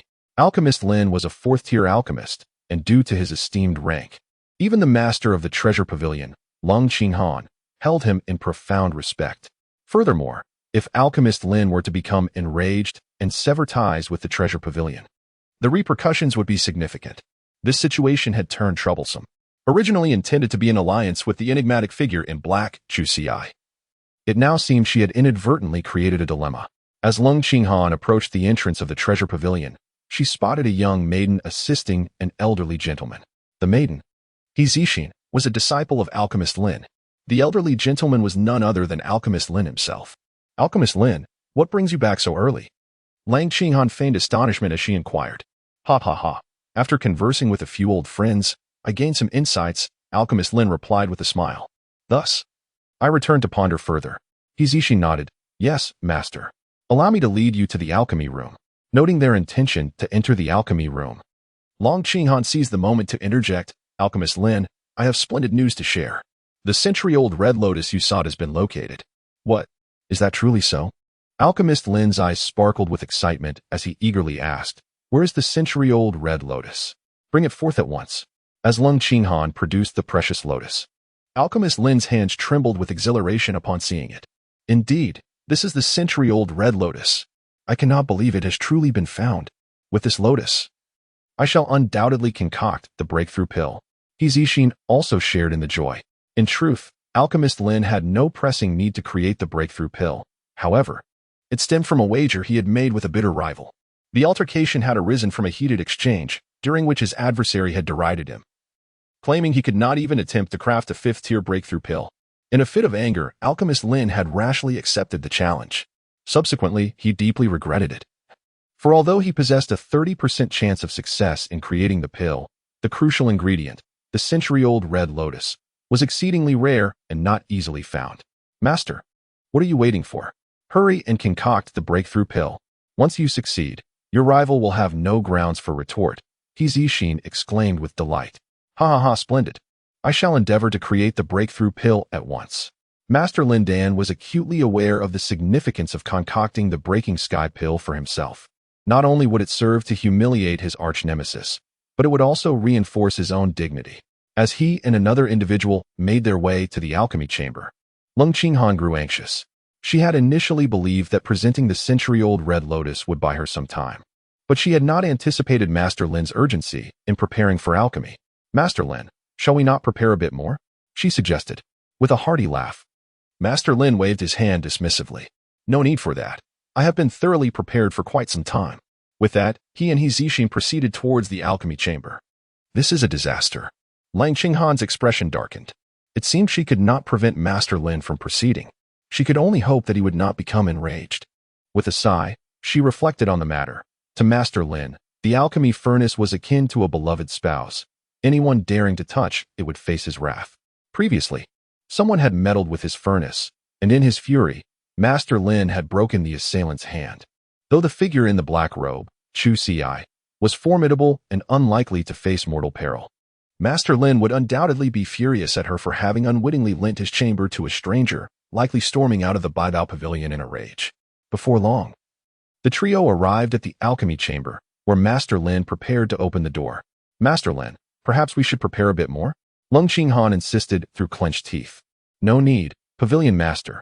I am already ready, he replied with a smile. A bitter smile crossed Lung Qinghan's face. The joy Master Lin displayed now would be matched by his fury later. How about we have a meal first? She suggested. Master Lin, after your long journey, perhaps you should rest a moment? What do you mean, Pavilion Master? Why are you attempting to obstruct my alchemical endeavors? Master Lin's irritation began to surface. The repeated attempts by Lang Qinghan to deter him from the alchemy chamber were perplexing. Master, do I hear a commotion within the alchemy chamber? He Zixin remarked. Her brows furrowed. What? Master Lin's expression hardened. Upon listening closely, he indeed detected sounds emanating from the chamber. His piercing gaze turned toward Lang Qinghan. The anxiety that had gripped her heart finally subsided. It appeared that this time, she could not thwart him. With a swift motion, the door to the alchemy chamber swung open, revealing a figure in black, Chu Xi, using Master Lin's furnace to concoct elixirs. Who are you? How dare you touch my furnace? Master Lin's fury erupted. The furnace was his cherished possession. To tamper with it was tantamount to courting death. Chapter 9. The Fire of Separation. Who are you? He Zixin bellowed in anger. How dare you lay hands on my master's furnace? Disaster struck. Lung Qinghan felt a sense of foreboding. This predicament was bound to give her a headache. Lost in contemplation on how to resolve the situation, she failed to notice the change in Lin Dan's expression beside her. Initially, Lin Dan's face was filled with rage. He intended to confront the matter. But as a skilled alchemist, he immediately recognized the flame wielded by Chu Xi. It was the fire of departure. Lin Dan's body trembled, his gaze filled with disbelief. Could it truly be the fire of departure? At that moment, He Zixin could no longer contain herself. Without Lin Dan's command, she rushed forward, determined to teach Chu Xi a lesson. To her master, the alchemical furnace was akin to family. He Zixin, in the late stage of the Huangji realm, unleashed her aura and charged towards the figure in the black robe, Chu Xi, with the intention of delivering a severe reprimand. Lin Dan intended to call for He Zixin to halt, but her speed was too swift. Get lost. Chu Xi's expression turned cold upon sensing the intrusion into his alchemical process. The creation pill was at a critical juncture. He could not allow anyone to interfere. A powerful wave of energy erupted from Chu Xi, sending He Zixin flying before she could draw near. Her countenance shifted. This individual was formidable. However, if he dared to use her master's furnace, he must pay the price. He Zixin's eyes turned icy, and just as she prepared to launch another attack, Lin Dan intercepted her. Zixin cease. Lin Dan grasped He Zixin's wrist. Confused, she looked at him and exclaimed, Master, this person dares to use your furnace. I must subdue him now. No. Lin Dan replied gravely, do not disturb this esteemed individual while he is refining his pills. Upon hearing Lin Dan's words, both He Zixin and Lung Qinghan were taken aback. Wasn't Lin Dan always proclaiming that the furnace was akin to his wife? That no one should ever touch it? Why then did he appear so exhilarated now? Lin Dan offered no further explanation, his focus entirely on the figure in black, Chu Xi, with palpable excitement. The fire of departure. Even if this person was not using the fire of departure, he was undoubtedly a remarkable alchemist. Moreover, if he truly wielded the fire of departure, Lin Dan would not hesitate to approach him, even shamelessly. Simply put, for an alchemist, the two most essential elements are the furnace and the flame. The fire of departure, reputedly the top-ranked flame on the celestial list, was said to empower any flame that had undergone its baptism. The flames Lin Dan commanded were obscure and unremarkable. If his flames could be invigorated by the fire of departure, he was confident that his success rate in refining the breakthrough pill would soar to at least 60%. As Master He Zixin began to speak, Master Lin Dan furrowed his brow and whispered, Silence. Everyone, be quiet. Do not disturb the master. He Zixin wore a look of dejection but complied and closed her mouth obediently. As they observed the black-cloaked figure, Chu Xi, nearing the conclusion of his alchemical endeavor, an unusual occurrence transpired. Cracks began to form on the cauldron before him. As the fissures widened, Lin Dan and Lung Qinghan felt an overwhelming wave of scorching heat that seemed capable of incinerating them entirely. What terrifying flames! Lung Qinghan's expression changed dramatically. Despite her advanced cultivation at the late stage of the Earth Extreme realm, the intense heat emanating from the cauldron was nearly unbearable. Master Lin Dan, though equally affected, bore no sign of distress on his reddened face. Rather, He radiated excitement. It cannot be mistaken. This is indeed the fire of departure. The thought only heightened his exhilaration. At that moment, the cauldron before Chu Xiai erupted completely. Fortunately, in the instant of the explosion, Chu Xiai managed to retract the fire of departure. Otherwise, the 100 Treasures Pavilion would have been reduced to ruins. Simultaneously, Chu Xiai held aloft a pill adorned with intricate patterns. This pill was the creation pill. With the creation pill in hand, his elder brother's arm could be regrown. Before Chu Xiai could secure the creation pill, an elderly voice resonated beside him. Upon hearing the voice, Chu Xiai turned to find Master Lin Dan before him. Long Qinghong stepped forward and said, "Esteemed sir, this is Master Lin Dan of the 100 Treasures Pavilion. The alchemical chamber you utilize belongs to him." Master Lin Dan's temperament was known to be rather volatile, particularly as Long Qinghong's gaze fell upon the scattered remnants of the cauldron around the chamber. "I apologize. I will find a way to compensate you for the cauldron." Upon hearing the words of the Chusi, he immediately offered his apologies. The quality of this alchemical furnace is simply inadequate. It cannot withstand the essence of the flame. This flame, known as the Lihua, was extracted from the Forbidden Realm by Chu Xiai. Previously, while practicing alchemy in the Forbidden Land, he utilized the furnace of another eccentric woman, Gu Qingxiu. Gu Qingxiu is an exceptionally skilled alchemist, from whom Chu Xiai learned his craft, including the Lihua she bestowed upon him. "My lord, this matter transcends mere compensation," Cold Qinghong remarked, shaking her head. Interfering with Master Lin's furnace resulted in him having someone's hand broken. Now, with Master Lin's furnace utterly destroyed, one can only wonder how furious he will become. However, to Cold Qinghong's astonishment, Master Lin appeared with an amiable smile and said, No matter. It is merely a furnace. I have long desired to replace it." This revelation left Cold Qinghong speechless. "But your attitude was not like this just a moment ago." Moreover, she noticed that Master Lin addressed the other as master, implying that this individual's alchemical prowess surpassed even his own. "But, master, you were indeed using the Lihua just now, correct?" Master Lin inquired, gazing at Chu Xiai with palpable excitement. The Book of Songs does not deny it, but rather acknowledges it with a nod. "Indeed, it is the fire of separation. Master, I have an earnest request." Lin Dan, with a solemn expression, implored, "I beseech you, master, to bestow upon me a wisp of this fire of separation, that my alchemical flames may undergo a rebirth through transformation." The Chu Xiai fell silent, refraining from uttering a word. When Gu Qingxiu bestowed the Lihua upon Chu Xiai, it was in essence extracted from her very being. In the aftermath, Gu Qingxiu's complexion turned exceedingly pale, necessitating a year of recuperation. Thus, the Lihua held profound significance for Chu Xiai. Even a mere strand offered to Master Lin Dan was out of the question. Observing this, Master Lin Dan's gaze dimmed, followed by a wry smile as he remarked, "There is no need for you to feel troubled, master. I am well aware of the rarity of the Lihua. Should you be unwilling, I would never impose. Although I cannot provide you with a fragment of the Lihua, I acknowledge my responsibility for damaging your alchemical furnace and can assist you in enhancing the quality of your Danhua." Chapter 10. You Deserve Death, Ma Biao. Upon hearing this, Master Lin Dan's previously dim eyes sparkled with newfound brightness. "Master, what is the method you speak of?" His excitement was palpable, as he eagerly awaited Chu Xi's assistance in elevating the quality of his alchemical fire. "Do not rush. I will seek you out once I am prepared. Currently, I have other matters to attend to." With that, Chu Xiai turned and departed. Master Lin Dan did not hinder him. Instead, he cheerfully replied, "Very well, master. I shall await your esteemed presence at the Baibao Pavilion." After Chu Xiai departed, He Zixin finally spoke up, questioning, "Master, are you truly allowing the other party to leave just like that? They have blown up your alchemy furnace."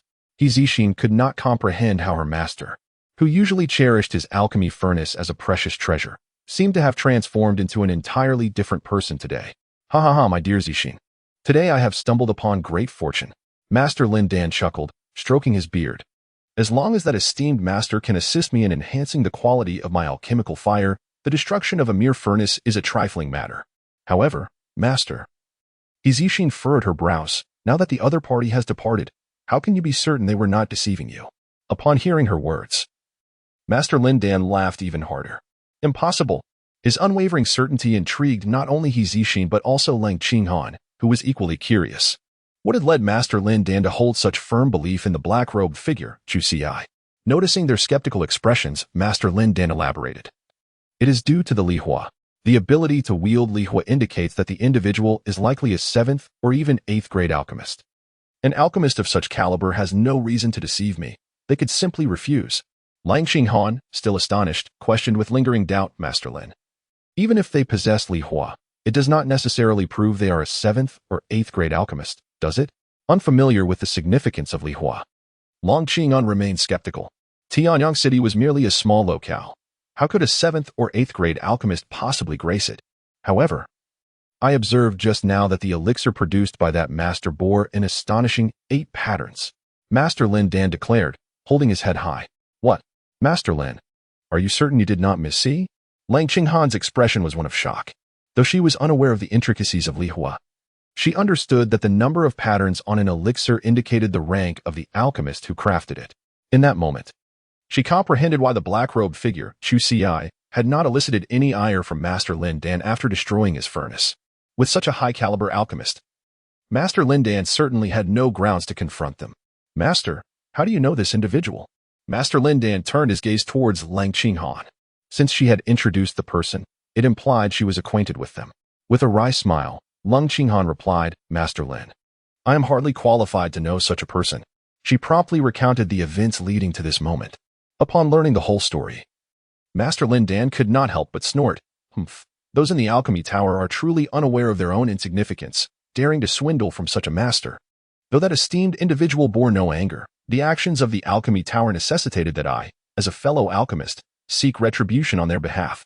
Dan Tower is established by Lin Dan's arch-rival, and it promises to be an intriguing spectacle. At this moment, Chu Xi has returned to the Chu family, having cast aside his disguise. However, within the confines of the Chu household, he could not locate his elder brother, Chu Xian. Without delay, Chu Xi sought out his uncle, Chu Haotsong.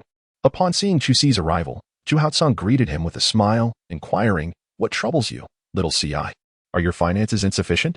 If so, do not hesitate to inform your uncle. I shall certainly assist you in gathering what you need.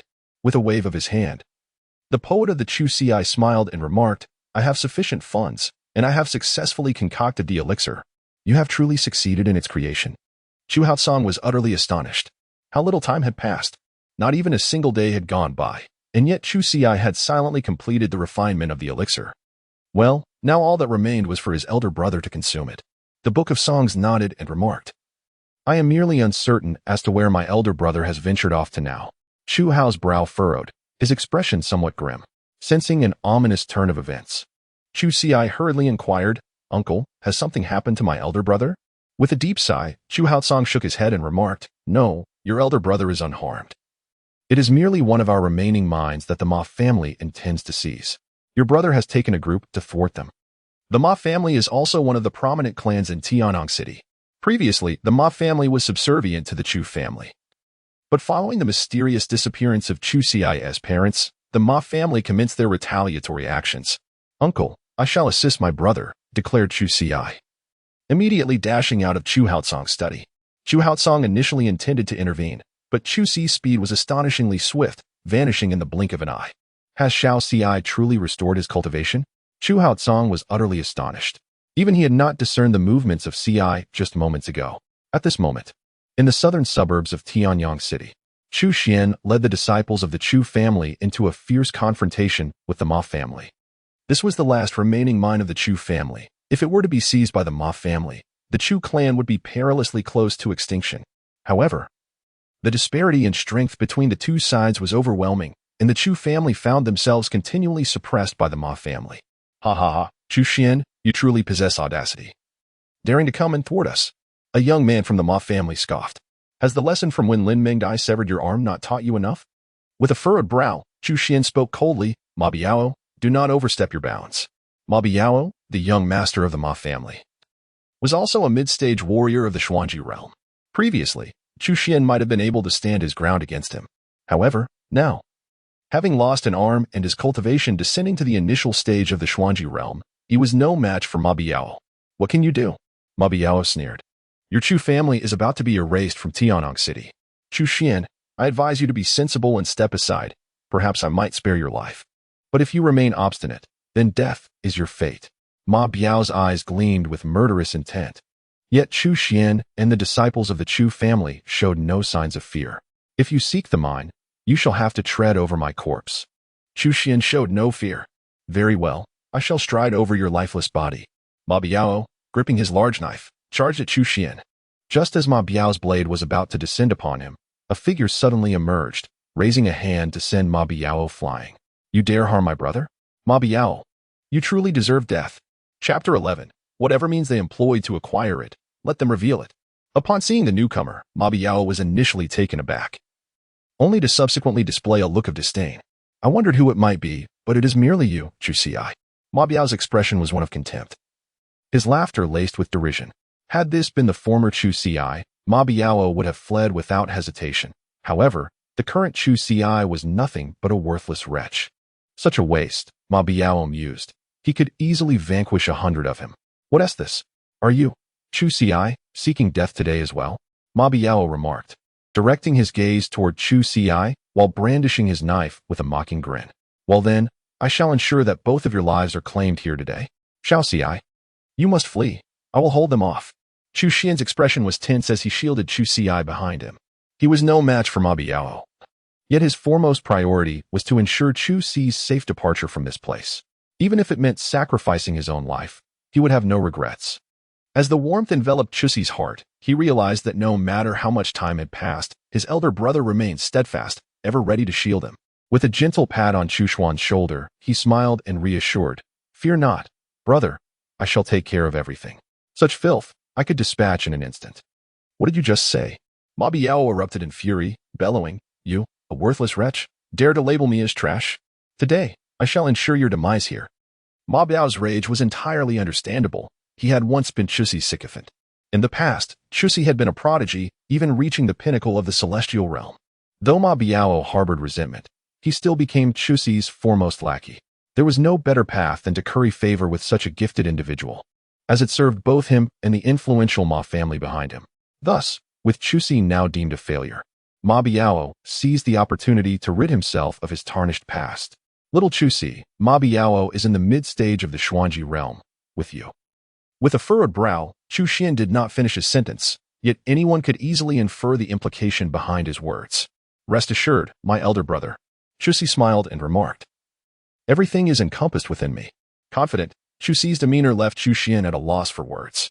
Realizing he could not deter Chu Xi, Chu Xian resolved that should any danger befall him, he would risk his very life to ensure Chu Xi's safety. Ha ha ha, have you finished your chatter? Ma Biao's booming laughter echoed as his piercing gaze turned steely. Now that you are done, I shall send you on your way. With a swift stride, Ma Biao stood before Chu Xi, raising his great blade to strike down upon his head. Undoubtedly, this blow would claim Chu Xi's life. Such thoughts filled Ma Biao with confidence. How could a mere invalid like Chu Xi stand against him? Before Ma Biao, Chu Xi was but a hapless insect, ripe for slaughter. Yet, as Chu Xi merely raised a hand, Ma Biao's blade halted midair, for Chu Xi had grasped the blade's body with a single hand, rendering it immobile. What?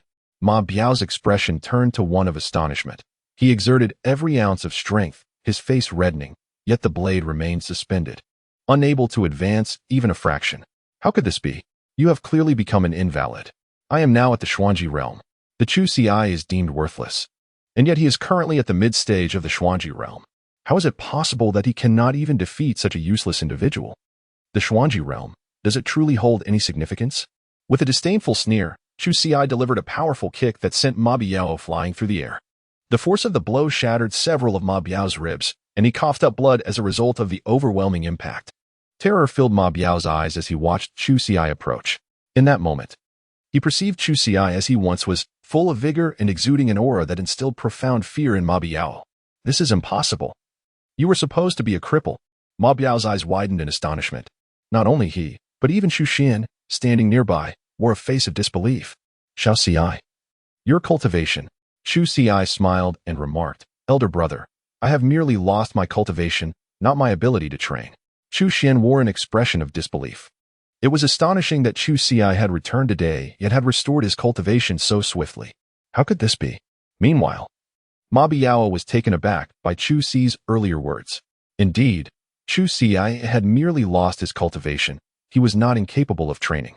He remained the prodigy of Tianyang City, and despite the loss of his powers, it would be no challenge for him to regain his former prowess, given his formidable talent. What was even more alarming was that Chu Xi had only returned today, yet he already possessed the strength to kill. The thought intensified the fear etched across Ma Biao's face. "All right, brother, let us first deal with Ma Biao. I shall discuss the subsequent matters with you afterward." Looking at Ma Biao, the murderous intent in Chu Xi's eyes was utterly unmasked. "Brother Chu, I was wrong, Ma Biao pleaded, enduring the pain as he knelt on the ground. "I beseech you, spare my life. I was once your loyal follower." The Book of Songs chuckled. "To put it more delicately, they are followers. To express it bluntly, they are sycophants. Since they are sycophants, they must comprehend the consequences of betraying their master." With a resounding slap, Chu Xi struck Ma Biao's crown, and in an instant, Ma Biao was rendered lifeless beyond any hope of revival. "Xiao Xi, you have slain Ma Biao." This predicament has now escalated into a grave dilemma. The expression on Chu Xian's face shifted dramatically. Ma Biao, after all, was the young master of the Ma family. His demise would surely incite the Ma clan to wage war against the Chu family. In the past, Chu Xian would have felt untroubled, but the Chu family has fallen into disarray. Even the once lowly Ma family from Tianyang City can now freely humiliate the Chu family. "Elder brother, there is no need for concern. Our Chu family will inevitably confront all the families in Tianyang City." The Book of Songs spoke. "This is merely a matter of time. The families of Tianyang City cannot accommodate our Chu family if we do not make a choice. There will be no Chu family left in Tianyang City in the future." After a moment of silence, Chu Xian nodded gently. Chu Xian understood clearly as well. He took a deep breath and, gazing at Chu Xi, said, "Xiao Xi, what are your plans?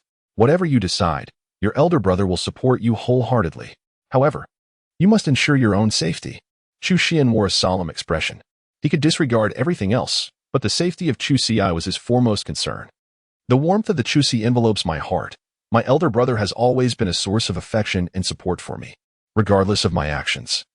He offers his unwavering encouragement. Fear not, dear brother." With a smile, Chu Xi remarked, "It is time for our Chu family to take action." The eyes of the Chu family gradually turned cold, and the unmasked murderous intent erupted instantaneously. "How dare they seize the mines from our Chu clan? I shall ensure they regurgitate every last bit. Let us begin with the Ma family." Upon hearing this, Chu Xian nodded and remarked, "Very well, elder brother. I shall return now to summon the members of the Chu family." As Chu Xian was about to take action, he was halted by Chu Xi. "Elder brother, let us not rush. There is an even more pressing matter to attend to before proceeding with this task." Chapter 12. Earth Rank? No, it is Emperor Rank. A matter of greater significance? The Book of Songs does not provide clarification, nor does Chu Xian inquire further. In Chu Xuan's perspective, as long as it is something Chu Xi wishes to pursue, he merely needs to ensure its successful execution. Yet, he is uncertain whether his current incapacitated state can indeed assist Chu Xi. The two returned to the Chu Xi residence alongside the other disciples of the Chu family. The Chu Xi invited Chu Xian to his courtyard. Without any superfluous words, Chu Xi directly handed the creation pill to Chu Xian. "Elder brother, if you consume this pill, it will enable your severed arm to regenerate." Upon hearing this, Chu Xian was momentarily taken aback. Disbelief etched across his face. The notion of regrowing a lost limb. Could such a miracle truly be feasible? Clearly, doubt lingered in Chu Xian's mind. However, since it was bestowed upon him by Chu Xi, he refrained from refusal. Accepting the creation pill, he remarked, "Though I find it hard to believe, since it is you, dear Ci, who has presented this to me, I shall place my trust in it." Chu Xi smiled gently and said, "Elder brother, while you are here consuming it, although the creation pill may not guarantee the rebirth of a severed limb, it still requires someone by your side to assist in channeling the spiritual energy." Upon hearing these words, Chu Xian nodded in acknowledgement. He swallowed the creation pill in one gulp and subsequently settled into a cross-legged position. Chu Xi then placed his palm upon Chu Xuan's back, channeling the vital energy from his dantian into Chu Xuan's body. Before long, Chu Xuan's forehead was drenched in cold sweat, and his expression gradually twisted in agony. Yet, it was evident that his severed arm was regrowing at a visibly rapid pace. However, the torment accompanying this miraculous regeneration was proving to be somewhat unbearable for Chu Xian.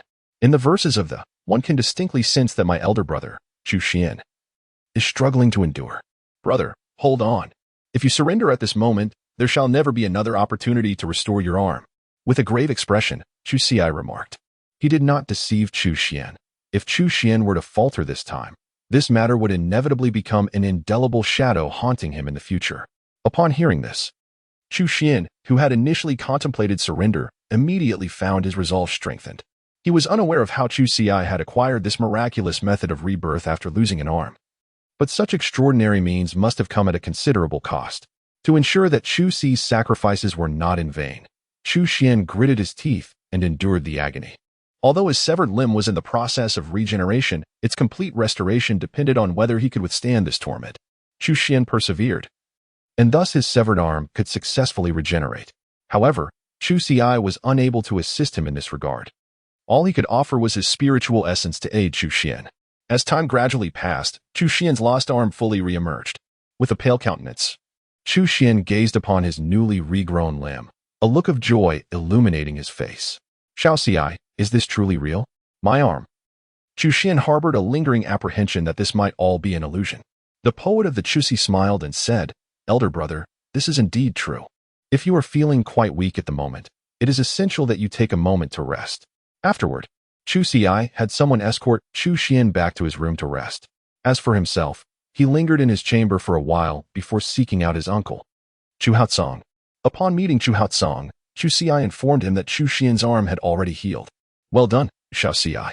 We owe you a great deal for this. Chu Haotsong gazed at Chu Xiai, overwhelmed with joy to the point of tears. He had once believed that his son would be doomed to a life of disability, yet unexpectedly, Chu Xiai had restored Chu Xian's arm. Subsequently, Chu Haotsong turned to Chu Xiai and said, Dear Xiai, your visit to your uncle must pertain to more than just this matter, am I correct? Chu Xi nodded and said, Indeed, today I have slain Ma Biao of the Ma family. I am aware of this matter. Chu Haotsong shook his head and said, Since this matter has transpired, there is no remedy. The individuals from the Ma family will certainly not relent. Tonight, you shall depart from the Chu residence alongside Xian heir. Chu Haotsong was acutely aware that Ma Biao was the sole heir of the Ma family. With the untimely demise of his only son, it was inevitable that he would seek retribution against the Chu clan. Although the current circumstances allowed the Chu family to withstand the Ma family's advances, open confrontations were far easier to evade than the treachery of hidden assaults. While the Ma family might not be able to obliterate the Chu clan entirely, it was only a matter of time before they targeted Chu Xiai and Chu Xian. The Chu Xi and Chu Xian are the sole hopes of the Chu family. As long as these two remain alive, the Chu family shall undoubtedly rise again in the future. You need not worry about the matters concerning the Ma family. The Book of Songs spoke, with your prowess, it should pose no challenge to contend against the head of the Ma family, should it? Chu Haotsong nodded, stating, Although my strength may not rival that of your parents, I am certainly more formidable than the head of the Ma family. However, when it comes to the overall strength of our families, the Chu family currently pales in comparison to the Ma family. Chu Haotsong shook his head and remarked, In addition to the family head, the Ma family boasts 3 elders, each of whom possesses strength that rivals that of the family master. Should they join forces, I would stand no chance against them. Chu Haotsong shook his head and said, Had the 3 elders of our Chu family not departed, the situation might have been different. With the decline of our family over the past few years, those esteemed elders have severed their ties with us. No one would choose to accompany a dwindling lineage to its demise. Uncle, if your cultivation were to reach the late stages of the earthly extreme realm, would you be able to engage in battle? Chu Xi gazed at Chu Haotsong and inquired, to which Chu Haotsong confidently replied, Indeed. If I were to reach the realm of the earthly extremity, even if the master of the Ma family and the 3 elders joined forces, I would undoubtedly surpass them. However, as he spoke these words, a hint of defeat flickered across his countenance. Is it truly so simple to break through to the late stage of the earthly extremity? My uncle lacks the innate talent of your parents. And let us not forget that I have been stuck in the mid-stage of the earthly extremity for a full 5 years. The Chu Ci contains no superfluous words. It directly presented a piece of paper to Chu Haotsong. Uncle, please take a look at this technique. If you practice this method, you should be able to advance to the late stage of the earthly extreme realm within a single night. Upon hearing this, Chu Haotsong extended his hand to take a look. The Xiantian skill, as Chu Haotsong continued to read, he couldn't help but marvel at the extraordinary prowess of this martial art. It was undeniably far superior to the techniques currently practiced by the Chu family. How could such a formidable skill belong to Xiaozi? If his uncle were to cultivate it now, he would undoubtedly reach the later stages of the earthly extremity realm. Chu Haochang exclaimed with great excitement. The Book of Songs smiled gently, for this technique was one he had brought forth from the forbidden realm, undoubtedly formidable. Uncle, he cautioned. This technique belongs to the imperial level. You must ensure its destruction after perusal. With a solemn expression, Chusi remarked that once the imperial level martial arts were leaked, it would undoubtedly bring catastrophic consequences to the Chu family. Earth-level martial arts? Chu Haotsong was taken aback. Our family's martial arts are also of the Earth grade. So why is this technique even more formidable than that of the Chu clan? Chu Xi was taken aback, realizing that his uncle had mistakenly interpreted imperial rank as Earth rank. Nevertheless, it was perhaps for the best. Had his uncle known it was of imperial status, he would likely have been thoroughly astonished. Let him remain under the illusion of it being merely Earth rank. Very well, dear uncle. Hasten your cultivation henceforth. Chapter 13. Annihilation of the Chu family. Chu Haotsong nodded. With this technique, he was confident that he could elevate his cultivation to the late stage of the earthly extremity realm within a single night. Chu Xi quietly withdrew from the study, refraining from disturbing the elder uncle. Given his capabilities, ascending to the late stage of the earthly realm within a single night was hardly a challenge. Meanwhile, at the Ma family residence, the lifeless body of Ma Biao was returned. Upon their discovery of him, it was clear that Ma Biao had already succumbed to death. The head of the Ma family, Ma Jiping, sat in a position of authority, his countenance marred by a grim expression. Who could it be? Who has taken my son's life? Ma Jiping bellowed, unleashing the formidable power of his mid-earthly realm cultivation. As his aura surged forth, the entire Ma family trembled. Many within the clan displayed expressions of terror, while the disciples who had returned with Ma Biao's corpse were particularly stricken with fear. We did not know. When we arrived, the young master was already deceased. One of the Ma disciples stammered in response. Did not know? Ma Jiping's fury intensified, his voice cold as ice. My son Biao took you with him, and now he lies dead while you still draw breath? How dare you return? His eyes glinted with murderous intent, clearly intent on executing these few disciples of the Ma family. Wait, patriarch. As Ma Jiping was about to strike, an elder of the Ma family intervened. Biao was slain in the Chu family's mind. It is evident that the perpetrator must belong to the Chu family. We have already set out to seek retribution from them. Ma Jiping was acutely aware that the one responsible for his son's death could indeed be from the Chu family. However, his rage demanded an outlet. With a swift motion of his hand, he executed the few Ma disciples on the spot. With his son gone, there was no need for these disciples to continue living. They would accompany him to the afterlife. Adoptive father, the circumstances surrounding Biao's demise are rather suspicious, a young man beside Ma Jiping remarked. How many of the younger generation in the Chu family could rival Biao? That Chu Xian, having had his arms severed by Lin Mingdai, has fallen to the early stage of the profound realm. He could not possibly be Biao's match. As for Chu Xi, he is now but a cripple and even less of a threat. Ma Jiping nodded gravely, asking, What do you think, Ching? Ma Jiaqing, the adopted son of Ma Jiping, though not of his blood, possessed remarkable martial talent. While he could not rival Lin Mingdai, he had still achieved the late stage of the profound realm at the tender age of 18, making him a standout among the youth of Tianyang City. Adoptive father. Among the Chu family, there is no one capable of killing Biao except for Chu Haotsong, Ma Jiaqing replied. That mine is the last vestige of the Chu family's wealth. Thus, Chu Haotsong must have been driven to desperation and taken Biao's life. Humph, Chu Haotsong, indeed. I shall ensure his demise to avenge Biao. As Ma Jiping's gaze gradually turned cold, Ma Jiaqing proposed, adoptive father. The strongest member of the Chu family is none other than Chu Haotsong. Although his cultivation is not far behind yours, if you ally with several elders, you will undoubtedly be able to defeat him. At that point, we could seize control of the Chu family. Ma Jiping furrowed his brows, pondering deeply before responding, Jiaqing.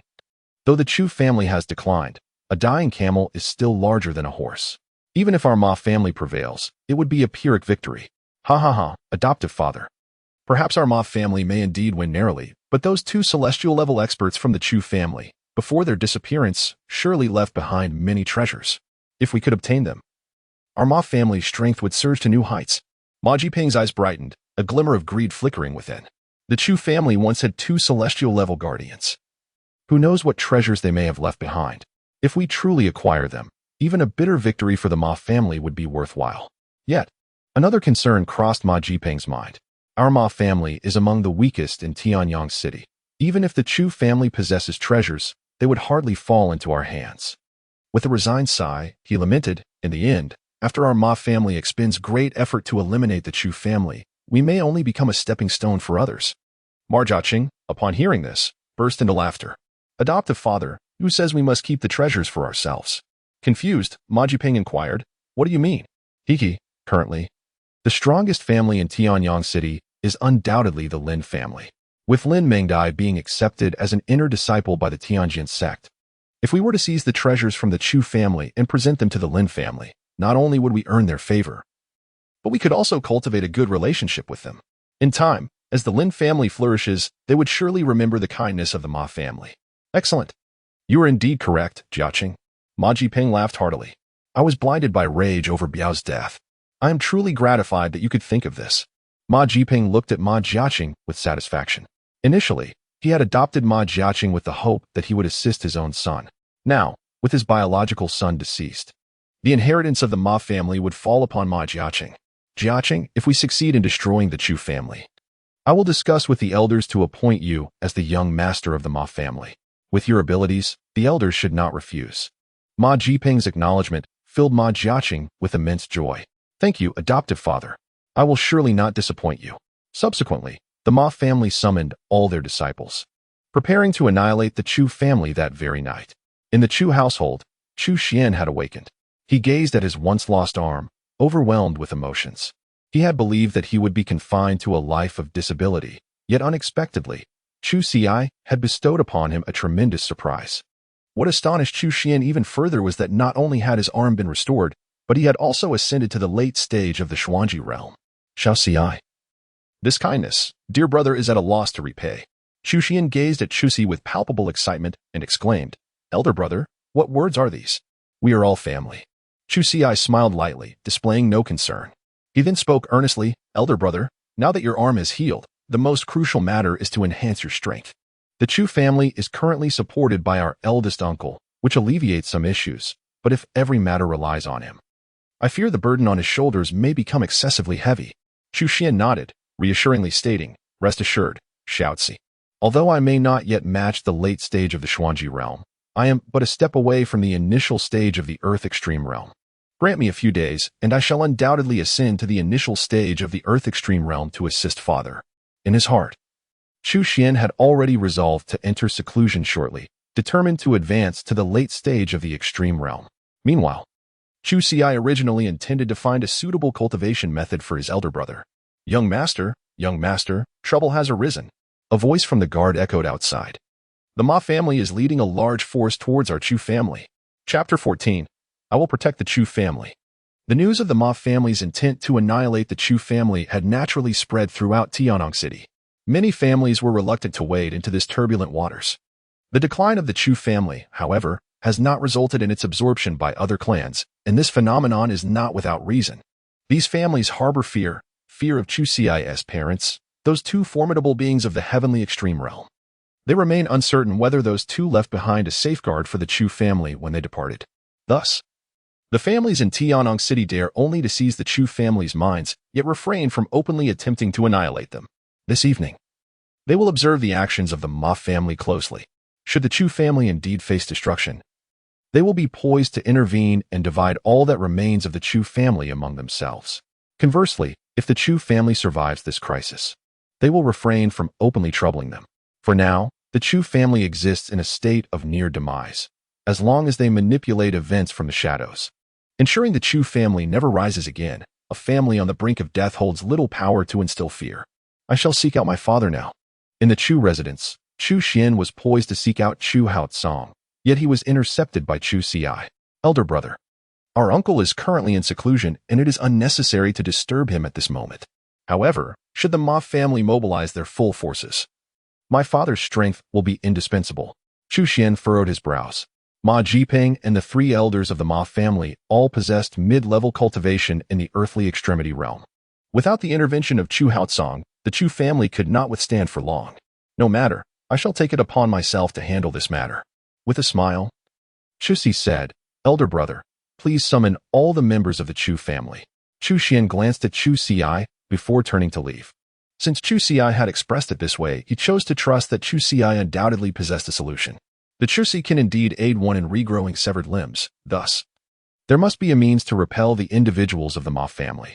After Chu Xian departed, Chu Xi donned a black robe. He wished to keep his current level of cultivation a secret for the time being. The Chu family now finds itself besieged from all sides. Should the other clans of Tianyang City become aware that this once renowned genius is gradually regaining his powers, they would undoubtedly unite to launch an assault against the Chu family. In the instinct for self-preservation, individuals naturally seek warmth in numbers. However, as long as they remain disunited, it affords Chu Xi ample time to restore his abilities. At present, my strength suffices to contend with those in the early stages of the earthly extremity realm, yet facing 3 in the mid-stage of the same realm presents a considerable challenge. The Chu Xi furrows its brow. At present, Chu Xi has only unlocked the early stage of the Huangji realm. Should he attain the mid-stage of the Huangji realm, he would undoubtedly possess the capability to vanquish 3 individuals in the mid-stage of the Dij realm. However, the current time is insufficient for him to calmly unseal the restrictions on his cultivation. Aha! Chu Xi swiftly conceived a plan. During their time in the Forbidden Grounds, Shen Luai had imparted to Chu Xi the knowledge of formations, among which was a technique known as the Blood Dragon Mystic Formation. This particular formation allowed one to enhance their own strength at the minimal cost of depleting their own spiritual energy. However, given Chu Xi's current reserves of spiritual energy in his dantian, he could sustain its operation for no more than 10 minutes. This meant that Chu Xi had to slay both Ma Jiping and the elder of the Ma family within that brief window. But what if he were to incorporate the Gathering Spirit formation as well? Could the presence of the Gathering Spirit Array enable the Blood Dragon Profound Array to operate for an extended duration? The Gathering Spirit Array has the capacity to accelerate the rate at which Chu Xi absorbs the surrounding spiritual energy. If the Gathering Spirit Array could indeed assist the Blood Dragon Profound Array, it would be most advantageous. Let us venture to give it a try. Chu Xi swiftly established a formation around himself. Chu Xian has summoned all the members of the Chu family, leading them to the entrance. At the door, the Ma family has already arrived, with Ma Jiping casting a cold glare at Chu Xian. Suddenly, Ma Jiping is taken aback. Your arm has healed? What does that have to do with you? With a cold snort, Chu Xian observed the restoration of his arm, which further confirmed Ma Jiping's suspicion that the Chu family possessed a remarkable treasure. The ability to regenerate a severed limb surely indicated the extraordinary nature of this artifact. Where is your father, Chu Haosong? Have him come out at once. Ma Jiping's aura erupted, the oppressive force of his mid-earth extremity realm bearing down upon Chu Xian.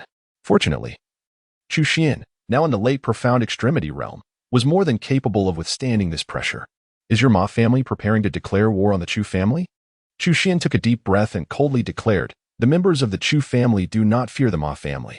Although there exists a vast disparity in strength between the Chu and Ma families, not a single coward resides within the Chu lineage. Even in death, they shall defend the honor of the Chu family. Very well, your father has slain my son. Today, I shall take the life of his son. Ma Jiping's eyes blazed with murderous intent. Foster father, allow me to handle this matter with Chu Xian. Ma Jiaqing stepped forward, asserting, since his father has killed my dear Biaoer, I shall ensure that he does not meet his end too comfortably. Go forth. Cheng'er, Ma Jiping nodded in agreement. It was now Ma Jiaqing's time to shine. He needed to demonstrate his strength in this battle against the Chu family, for if he succeeded, the elders of the Ma family would undoubtedly support his claim to become the heir, regardless of his lack of blood ties. Come forth, Chu Xian. I shall present your head at my brother Biaoer's grave. Ma Jiaqing advanced, pointing at Chu Xian. Who shall meet their demise today remains to be seen.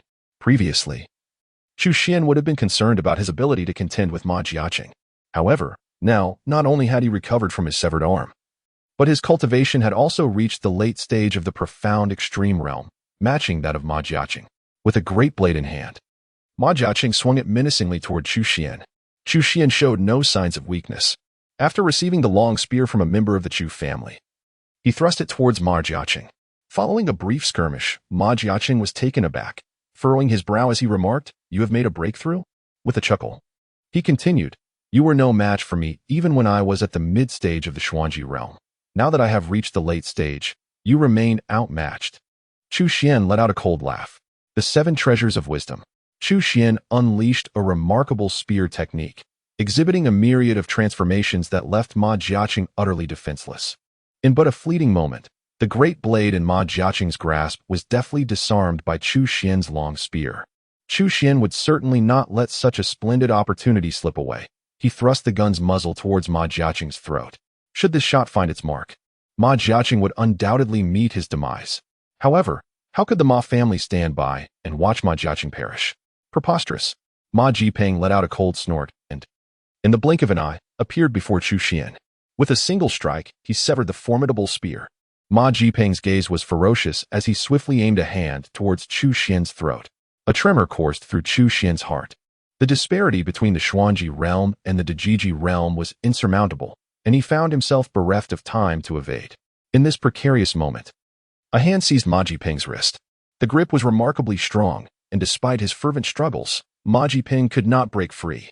With a cold expression, he glared at the cloaked figure. "Who are you? To obstruct the Ma family is to declare enmity against us?" The enigmatic figure before him was none other than Chu Xi. "I have safeguarded the Chu family. Should the Ma family harbor dissent, then death shall be your fate." Chapter 15. The gun emerges like a dragon, ever in shadow. Chu Xian gazed intently at the figure cloaked in black, furrowing his brow. Although he was unfamiliar with this enigmatic stranger, he felt a profound sense of gratitude for their willingness to assist during the perilous plight faced by the Chu family.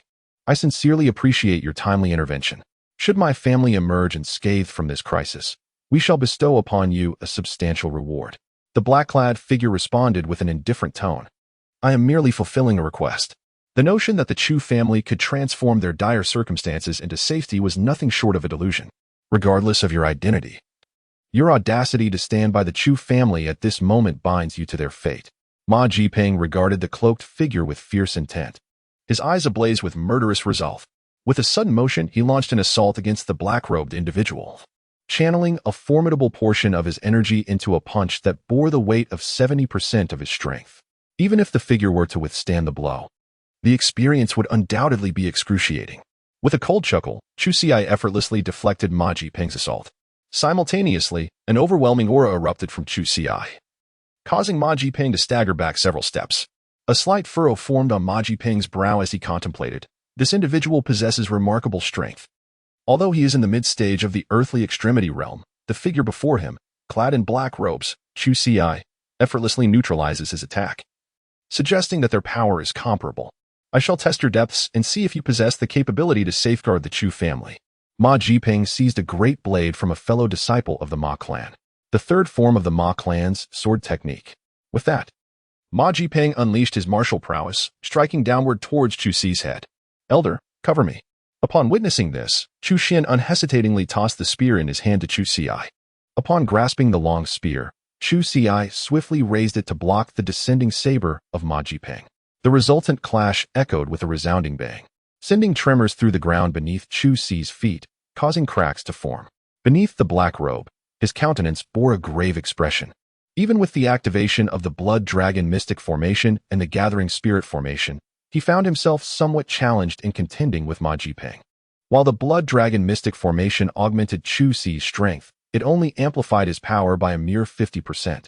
Were it to enhance his strength by a full 100%, vanquishing Ma Jiping would not pose a formidable challenge. Nevertheless, the crux of the matter lay in the fact that Chu Xi had only unlocked the initial stage of the Huangji realm, leaving him 2 significant realms shy of Ma Jiping's prowess. After a brief stalemate, Chu Xi summoned his strength, forcing Ma Jiping to retreat. With unwavering resolve, Chu Xi surged forward, brandishing his firearm as he charged at Ma Jiping. The gunshot echoed like the roar of a dragon as the bullet darted towards Ma Jiping. It was accompanied by a resounding dragon's cry. When the barrel neared its target, Ma Jiping hastily raised his blade to deflect it, yet the bullet pierced through the metal, threatening to strike his chest. In a frantic bid for survival, Ma Jiping abandoned his weapon and executed a swift roll to evade the deadly projectile. "Do not merely spectate. Esteemed elders," Ma Jiping bellowed as he witnessed Chu Xi's impending assault. "This man matches my cultivation level, but his prowess may surpass mine." Upon hearing this, the 3 elders of the Ma clan sprang into action, converging upon Chu Xi. In an instant, the 4 mid-stage practitioners of the earthly extremity realm surrounded him. Chu Xian observed from the side, feeling an intense sense of anxiety. Although he was unaware of the identity of the figure in the black robe, Chu Xi, he understood that, in his current predicament, surrounded by the martial artists of the Ma family while striving to assist the Chu clan.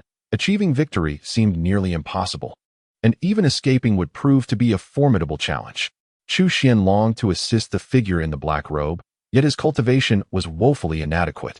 Not only would he be unable to provide aid, but he might ultimately become a burden to the enigmatic figure. As Ma Jiping and his companions encircled Chu Xi, Ma Jiping addressed Ma Jiaqing, saying, "Child, lead the disciples of the Ma family to assault the Chu clan." "Certainly, esteemed father," Ma Jiaqing replied, then called out to the Ma family disciples, "Everyone, follow me into battle." With that, Ma Jiaqing charged toward the Chu family, exclaiming, "Ma Jiaqing, are you courting death?" Chu Xian would certainly not allow Ma Jiaqing to succeed. He, accompanied by members of the Chu family, intercepted Ma Jiaqing and his associates. "Humph, Chu Xian. In a one-on-one confrontation, I am no match for you," Ma Jiaqing sneered. "But do you truly believe that those incompetent individuals behind you can secure a victory against me?" Chu Xian furrowed his brow, just as Ma Jiaqing had articulated. If Chu Xian were to contend with Ma Jiaqing, while the other members of the Chu family faced off against the offspring of the Ma family, how long could they endure? It was likely that before a victor was determined between him and Ma Jiaqing, the members of the Chu family would be vanquished. Conversely, it would be Ma Jiaqing who would then unite with the scions of the Ma family to confront Chu Xian. The Chu Ci has naturally taken note of the circumstances surrounding Chu Xian. It is unwise to linger here any longer. The expression on Chu Ci's face grew cold. Although it was exceedingly difficult for him to overcome 4 mid-stage Earth Extremity warriors with his current strength, this did not imply that he was devoid of options. Chu Ci set his sights on one of the elders from the Ma family. With a swift motion, he lunged forward, his spear aimed at his opponent. "Oof, what audacity!" The elder let out a disdainful snort. "You dare to challenge us 4 by yourself? Perhaps the man in the black robe, Chu Ci, possesses great strength. Yet he remains but one individual. How could he possibly turn the tide against 4 mid-stage warriors of the Earth Extremity realm? Alas, they have miscalculated. What does it matter if there are 4 at the Earth Extremity realm? There exists a way for Chu Ci." As the long spear was brandished, Chu Ci quietly employed a lethal secret technique. In an instant, the body of the elder from the Ma family suddenly erupted, blood splattering across the faces of Ma Jiping and his companions. The expressions of Ma Jiping and the others shifted dramatically.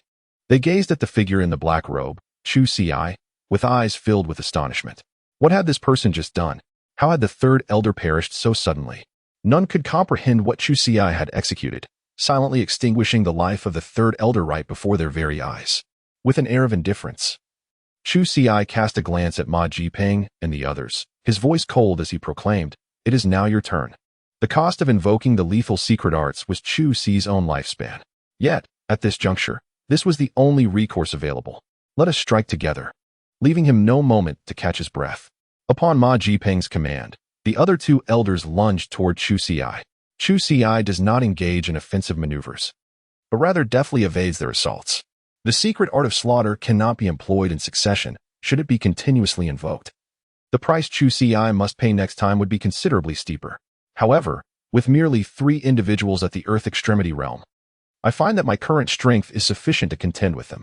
With a cold chuckle, Chu Ci contemplated the 4 formidable realms, while he might struggle against all 4. He felt confident against just 3. The spear surged forth like a dragon, shadowing its master. The long spear emitted a series of resonant dragon roars as Chu Ci leapt into action. In that moment, his form duplicated into 3, all of them advancing towards Ma Jiping and the 2 elders of the Ma family. The 3 adversaries, caught off guard, immediately employed their defenses. Yet they could never have anticipated that the 3 figures cloaked in black, Chu Ci, were merely phantoms. "Not good," Ma Jiping exclaimed, but it was too late. Chu Ci's true self had already positioned itself behind them. This was the essence of shadowing one's opponent, allowing Chu Ci to conjure illusory figures to disorient his foes. Die. In Chapter 16, Confusion, I shall slay you, and the mind shall belong to the Chu family. A thrust of the spear was directed at Ma Jiping and his companions, the terrifying force propelling them backwards. They crashed to the ground, and Chu Ci offered them no respite. He sprang into action, gripping his spear tightly, channeling all his spiritual energy into this one strike. He realized that the effect of the Blood Dragon mystical formation was waning. Although the Gathering Spirit formation was continuously absorbing surrounding spiritual energy to sustain the Blood Dragon formation, Its consumption was far too great for the gathering spirit formation to compensate entirely. Thus, Chu Ci resolved to concentrate all his spiritual energy into this single thrust. If this strike could slay Ma Jiping and his companions, it would be ideal. If not, he would be compelled to invoke the slaughter formation, regardless of the steep price it might demand. With a thunderous crash, the spear struck the ground, unleashing a terrifying wave of energy that enveloped Ma Jiping and his companions. They were violently hurled away. Upon closer inspection, it became evident that Ma Jiping and his companions had survived. However, they were gravely injured. It appeared that the invocation of the slaughter secret technique was now imperative. The expression on Chu Ci's face was cold and stern. He would need to unleash the lethal secret technique at least 3 times. The cost of forcibly executing it thrice was something even the current Chu Ci could not bear. "How are the two of you faring?" Ma Jiping inquired of the 2 elders of the Ma family. The 2 shook their heads, yet their eyes were filled with grave concern. "Master, this individual's strength is far too formidable. Given our current state, the 3 of us are already wounded. If we continue to fight, it will only lead to our demise." After a brief exchange, the 2 elders had come to recognize the prowess of the figure in the black robe, Chu Ci. It seemed today was not destined to be the day of the Chu family's downfall. My esteemed elders, you are mistaken," Ma Jiping remarked with a sneer. "Observe that man. His aura is evidently not as potent as before. He is likely at the end of his tether now." Ma Jiping had sensed this when Chu Ci had unleashed that last strike. Upon hearing his words, the 2 elders immediately turned their gazes toward Chu Ci. Indeed, it was just as the master had said. They exchanged glances and smiled. Although all 3 of them were injured, they were in a far better position than the now faltering figure in the black robe, Chu Ci.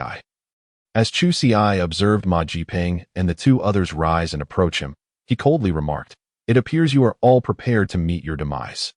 Upon hearing these words, the elder of the Ma family was momentarily taken aback, an inexplicable surge of dread swelling within him. Despite the fact that the figure cloaked in black, Chu Ci, was evidently at the end of his strength, why did they still harbor a deep-seated fear of him? "Do not let him intimidate you," Ma Jiping shouted, snapping the 2 elders back to their senses. "Take action and eliminate him." With that, Ma Jiping surged forward, charging at Chu Ci with fierce intent. Chu Ci did not rush forward. Instead, he retreated. He had to invoke the lethal secret arts while evading their assaults. With narrowed eyes, Chu Ci fixed his gaze upon Ma Jiping. First, he needed to eliminate Ma Jiping. Should Ma Jiping meet his demise, the 2 elders of the Ma family might very well flee in response to his death. Just as Chu Ci was poised to unleash his deadly secret technique, a formidable aura erupted from within the Chu residence. Chu Xian and Ma Jiaqing were paralyzed by an overwhelming aura, rendered motionless in its presence. Sensing this formidable energy, Ma Jiping and the others ceased their actions. Meanwhile, Chu Ci paused, a smile gracing his face. It appeared that his elder uncle had succeeded. With his uncle's advancement to the late stage of the Earth Extreme Realm, there was no longer a need to employ the lethal secret technique.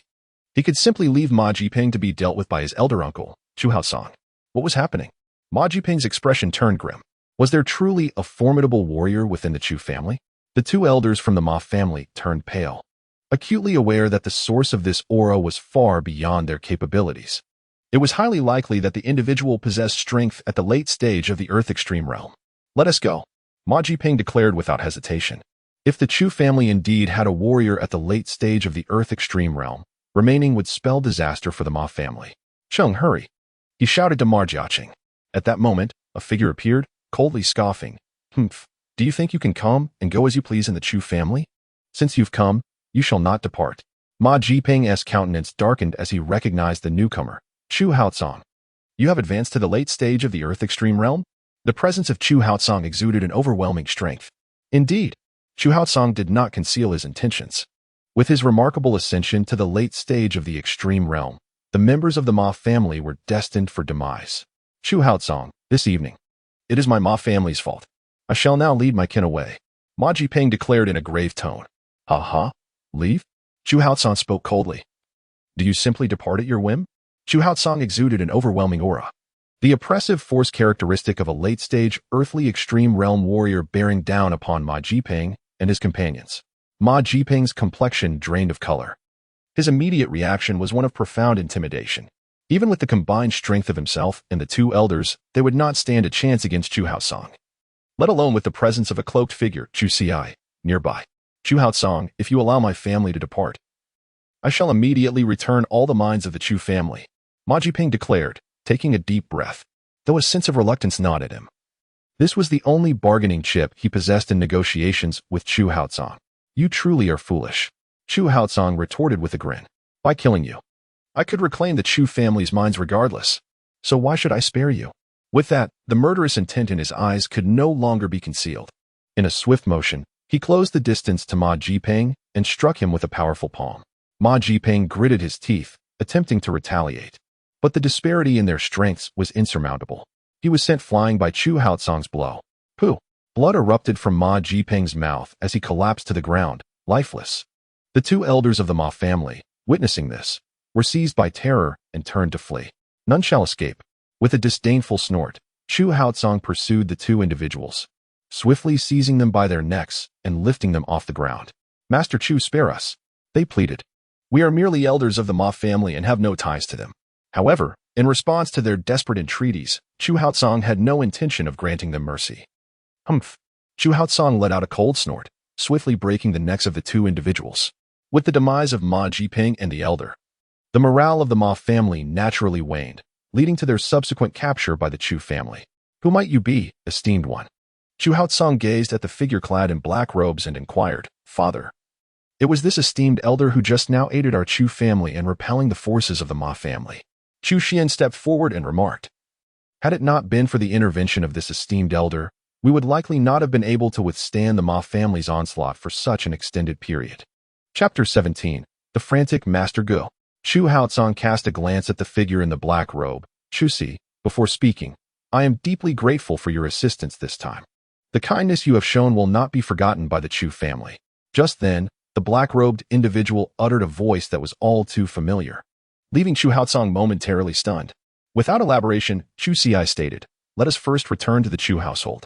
After attending to matters concerning the Ma family from outside, both Chu Si and Chu Xian arrived at their elder uncle's study. The Chu Si reveals that the author has chosen not to disclose their intention to resume their cultivation to the outside world. The rationale behind this decision is, in fact, quite straightforward. The Chu family currently finds itself in a precarious situation in Tianyang City, with deteriorating relations among all the families.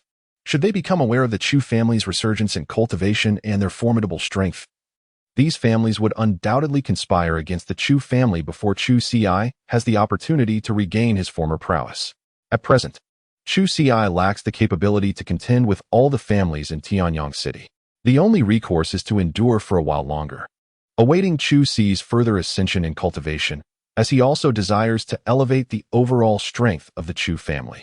Consequently, Chu Si has presented two martial arts techniques. Elder Uncle, please impart this technique to all the descendants of the Chu family, ensuring their consent to cultivate this discipline. The martial art extracted from the Chu Si is classified as a terrestrial-level technique. Should the descendants of the Chu family cultivate this terrestrial-level martial art, their collective prowess would undoubtedly be enhanced. Very well, I comprehend. Chu Haotsong did not decline. He was acutely aware that the descendants of the Chu family needed to enhance their strength. Thus, in future encounters of a similar nature, the Chu family's progeny would be able to contribute meaningfully. As for the other martial art that Chu Si presented, it was intended for Chu Xian. Naturally, this technique was also of imperial caliber. Elder brother, I present this martial art to you. As you specialize in spear techniques, this will undoubtedly augment your prowess. Chu Xian did not indulge in pretentiousness. He accepted the martial arts manual with a nod, saying, indeed, my elder brother will swiftly practice this technique. As for the Ma family's enterprises, I would appreciate it if my uncle could oversee the transition. After the conclusion of the discussion, Chu Haotsong nodded and promptly took action. This matter was temporarily set aside, and Chu Si intended to unlock a few more seals to restore his cultivation. However, the spiritual energy available in Tianyang City was insufficient for Chu Si to break through the subsequent seals. Thus, the only viable option was to visit the Baidao Pavilion. The next day, the news of the annihilation of the Ma family swiftly spread. Everyone was aware that the Ma family had mobilized troops to attack the Chu family the previous night. Yet, no one anticipated that the once declining Chu family would manage to obliterate the Ma family in return. The specifics of the situation remained somewhat vague to the residents of Tianyang City. It was known that Chu Haotsong had emerged to slay Ma Jiping and 3 elders of the Ma family. However, the families in Tianyang City did not seem to take this matter to heart. Their true intentions remained a mystery to all. Within a tea house in Tianyang City, Lin Danshi from the Baibao Pavilion proudly showcased a century-old red lotus to an elderly gentleman seated across from him, exclaiming, "Behold, this is the century-old red lotus." Lin Danshi held his head high in pride, and the elderly man, far from disappointing him, gazed at the red lotus with evident envy. While he admired it, he could not resist the urge to reach out and touch the precious flower. While it's delightful to behold, do refrain from touching. Lin Danshi hurriedly tucked the century-old red lotus away. The old man cleared his throat and inquired, "Pray tell, from where did you acquire this century-old red lotus?" "I have spent so long searching for it without success." A sigh escaped his lips, revealing an unmistakable envy in his eyes. "I owe it all to your Dan Lu. Had it not been for your establishment, this century-old red lotus would not have come into my possession." Lin Danshi's remark left the elderly man perplexed. Because of the Dan Lu? He furrowed his brow, struggling to comprehend the reasoning behind it. This elderly gentleman was Master Gu, an alchemist at the Dan Lu. If he had previously had the opportunity to obtain the century-old red lotus, how could he allow Lin Danshi to take it? It was indeed one of your Dan Lu's associates who, just yesterday, attempted to acquire the century-old red lotus for 10 taels of silver. Driving away the seller in frustration, Lin Danshi chuckled. "What?"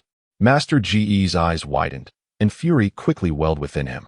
"Cursed be this fate. It should have been mine. It could never have fallen into Lin Danshi's hands. Old Lin, how about I trade you 1,000,000 taels for this century-old red lotus?" Master Gu proposed, turning his gaze toward Lin Danshi. "Do not even think about it. Not only would I not sell it for 1,000,000 taels, but even if you offered me 2,000,000, I would still refuse. The century-old red lotus is a rare treasure, and if I sell it now, who knows when I will find another? 3,000,000 taels." Master Gu was truly envious. Unfortunately, no matter how high a price he offered, Master Lin Dan would not part with it. It was only when the representatives from Baibao arrived and whispered something in Master Lin's ear that he stood up with a smile and declared, "All right, I must take my leave." "Wait, old Lin, let us discuss this." Master Gu called out to Lin Dan. But Lin Dan did not look back and exited the tea house directly. "Damn it, how infuriating." Master Gu fumed. "That scarlet lotus was meant for me." In a fit of rage, Master Gu left the tea house and hurried to the Dan Tower. Upon entering, his face was as dark as thunder, as if someone owed him millions. "Who was on duty yesterday?" Master Gu barked coldly. Immediately, a young attendant stepped forward. The same one who had attended to Chu Si the previous day. "Master Gu, it was I who was on duty yesterday," the attendant replied cautiously, fully aware of Ji's current fury. "Very well, you may leave at once." Master Gu showed no mercy. "But Master Gu, I did not slack off during my duty yesterday." The attendant was terrified. Working at the Dan Tower not only came with a handsome salary, but also earned the respect of many martial artists. Even the young masters from the prominent families in Tianyang City would treat him with some deference due to Master Ji's influence. "Why? Yesterday someone came to sell a century-old scarlet lotus, and you offered them a mere 10 taels?" At the mention of this matter, Master Gu was even more enraged. "If it weren't for your incompetence, I would not have missed out on the century-old scarlet lotus." The attendant's face drained of color in an instant. He had never anticipated that his attempt to deceive the buyer yesterday would result in the loss of his job at the Dan Tower. "Master Gu, I was wrong. I shall never dare to do so again." The attendant quickly knelt in apology. "Begone. I will investigate whether you have ever pilfered any pills from the Dan Tower. If so, you will be finished." Chapter 18. What is your relationship with the Chu family? The attendant was horrified.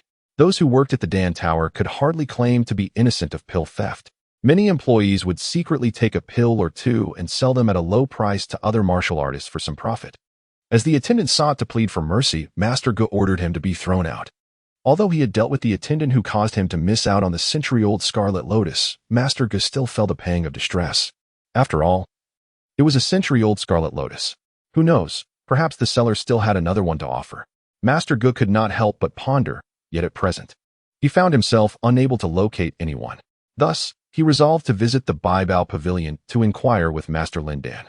Meanwhile, at the Baibao Pavilion, Chu Si arrived clad in a black robe. Upon his immediate request to meet Master Lin Dan, Lang Qinghan promptly directed him to the tea house to seek out Master Lin. Before Master Lin's arrival, Lang Qinghan graciously invited Chu Si to rest in the VIP room. Last night, the Ma family launched an assault on the Chu family. And I have heard that a figure in black intervened to aid the Chu family, Lung Qinghan remarked, casting a glance at the man in the black robe, Chu Si. Might it be that the one who assisted the Chu family is you? Chu Si cast a glance at Lung Qinghan and promptly replied, Indeed, it is I. He did not conceal the truth, for there was no necessity to do so. Pray tell, what is your relation to the Chu family? Lung Qinghan continued to inquire. However, this time, the Chu family did not respond, instead letting out a cold snort and retorting, What? Are you intent on investigating my household registration? You have misunderstood me. Lung Qinghan quickly clarified upon sensing the other's irritation. I am merely curious as to how the declining Chu family is acquainted with you. This matter does not pertain to you. Though the matter regarding Chu Si was not explicitly stated, it was evident that Lung Qinghan had surmised the connection between the figure in the black robe and the Chu family. All the families in Tianyang City believed that the Chu family was on the path to decline. Who could have anticipated that a formidable force lurked behind them? Not only was this individual a master alchemist, but they might even possess the prowess of the celestial realm. Lung Qinghan distinctly remembered how the black-robed figure had remained unperturbed in the face of Elder Lu from the Tianjin sect. Moreover, Elder Lu had refrained from making any aggressive moves against him. Clearly, the Chu family had concealed their strength quite adeptly. It would be prudent to establish a good rapport with them if necessary, she mused. What intrigued Lung Qinghan was not merely the celestial realm strength of the black-robed figure, but rather his exceptional alchemical skills. While the Baibao Pavilion had its own celestial realm members, it boasted only one alchemist, Master Lin. The prospect of befriending another alchemist was indeed enticing. Shortly thereafter, Master Lin arrived. Master, upon hearing of your arrival, I rushed here at once. He exclaimed with a smile. I wonder if you have summoned me to assist in enhancing my alchemical fire? Master Lin recalled that the black-robed figure had promised to help him strengthen his fire when he departed the previous day. The mere thought of this filled Master Lin with exhilaration. Once his alchemical fire was fortified, the subsequent crafting of the breakthrough pill would become significantly easier. This was but one matter. There was yet another to consider. Chu Si nodded and inquired, Do you still possess a cauldron for alchemy? Yesterday, Master Lin Dan's cauldron had exploded, and for Chu Si to continue his pursuits in alchemy, he required a new one. Master Lin Dan sighed ruefully and replied, Esteemed Master, it is not that I am unwilling to lend it to you. Following the destruction of my cauldron yesterday, I immediately contacted someone to forge a new one. But it is likely that it has yet to be completed. Beneath the cloak, Chu Si's brow furrowed. Without a cauldron, his ability to refine elixirs would be severely hindered. Had he known earlier, upon exiting the forbidden grounds, he ought to have secretly taken Gu Qingqiu's cauldron with him. As Chu Si was preparing to depart from the forbidden area, he harbored the intention of stealthily taking away Gu Qingqiu's alchemical furnace. However, he was caught in the act by Gu Qingqiu, who not only administered a severe beating but also cast him into the furnace for refinement. Just as Chu Si found himself in a predicament, a voice echoed through the air. Old Lin, Old Lin. Upon hearing the call, Lin Dan's eyes immediately sparkled with recognition. Master, though I lack a furnace, I am certain there is someone who possesses one. Lin Dan exclaimed, Please wait a moment here. With that, he dashed out of the VIP room, and shortly thereafter, he returned with Master Go. Master, this old fellow has a furnace. Lin Dan pointed at Master Go, urging, Why are you still dawdling? Quickly bring forth your furnace to lend to this esteemed master. Now, Old Lin, what do you mean by this? Master Go furrowed his brow, having come to seek Lin Dan's assistance, only to find himself confronted with a demand for his furnace. Old Go, the century-old red lotus I possess is precisely what this esteemed master is trading. Lin Dan's words caused Master Gu to regard Chu Si with newfound respect. Do you still have the century-old red lotus in your possession? Master Gu inquired eagerly. If so, I am willing to purchase it. He then added, Of course. I will also lend you my furnace.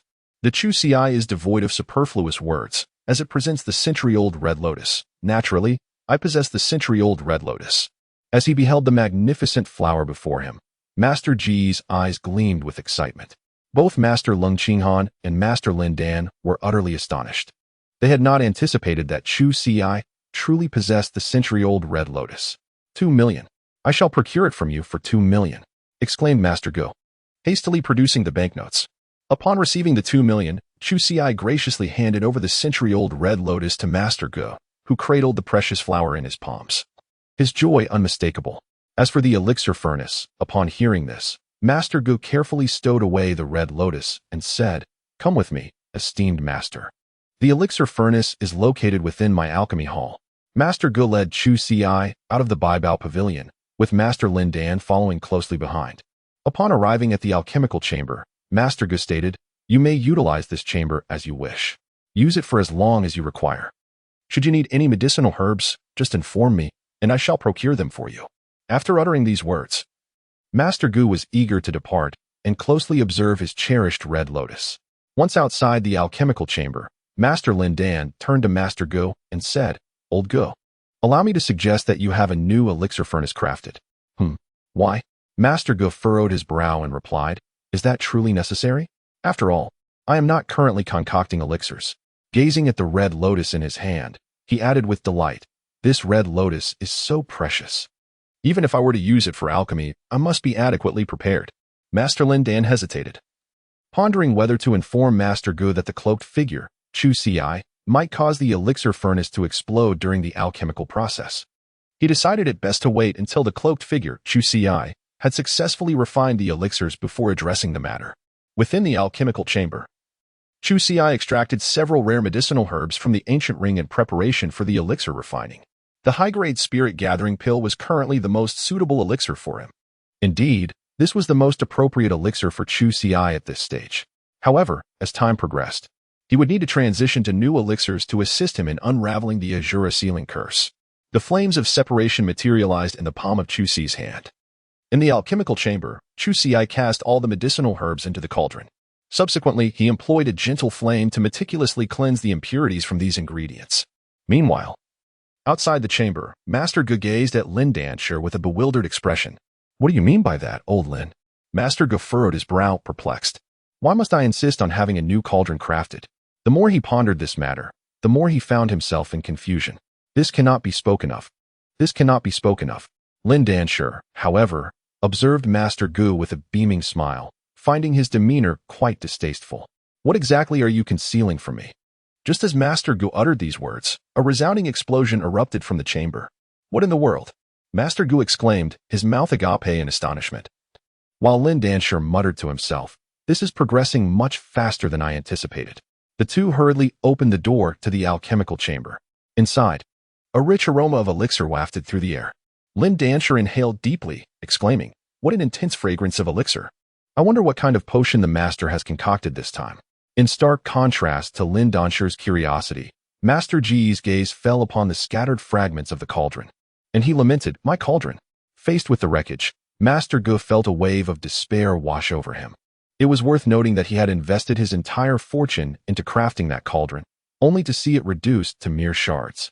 Observing Master Ji's distraught expression, Lin Danshire couldn't help but chuckle.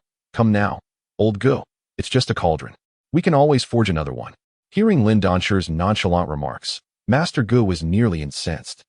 "What do you mean, forge another one?" he retorted, visibly agitated.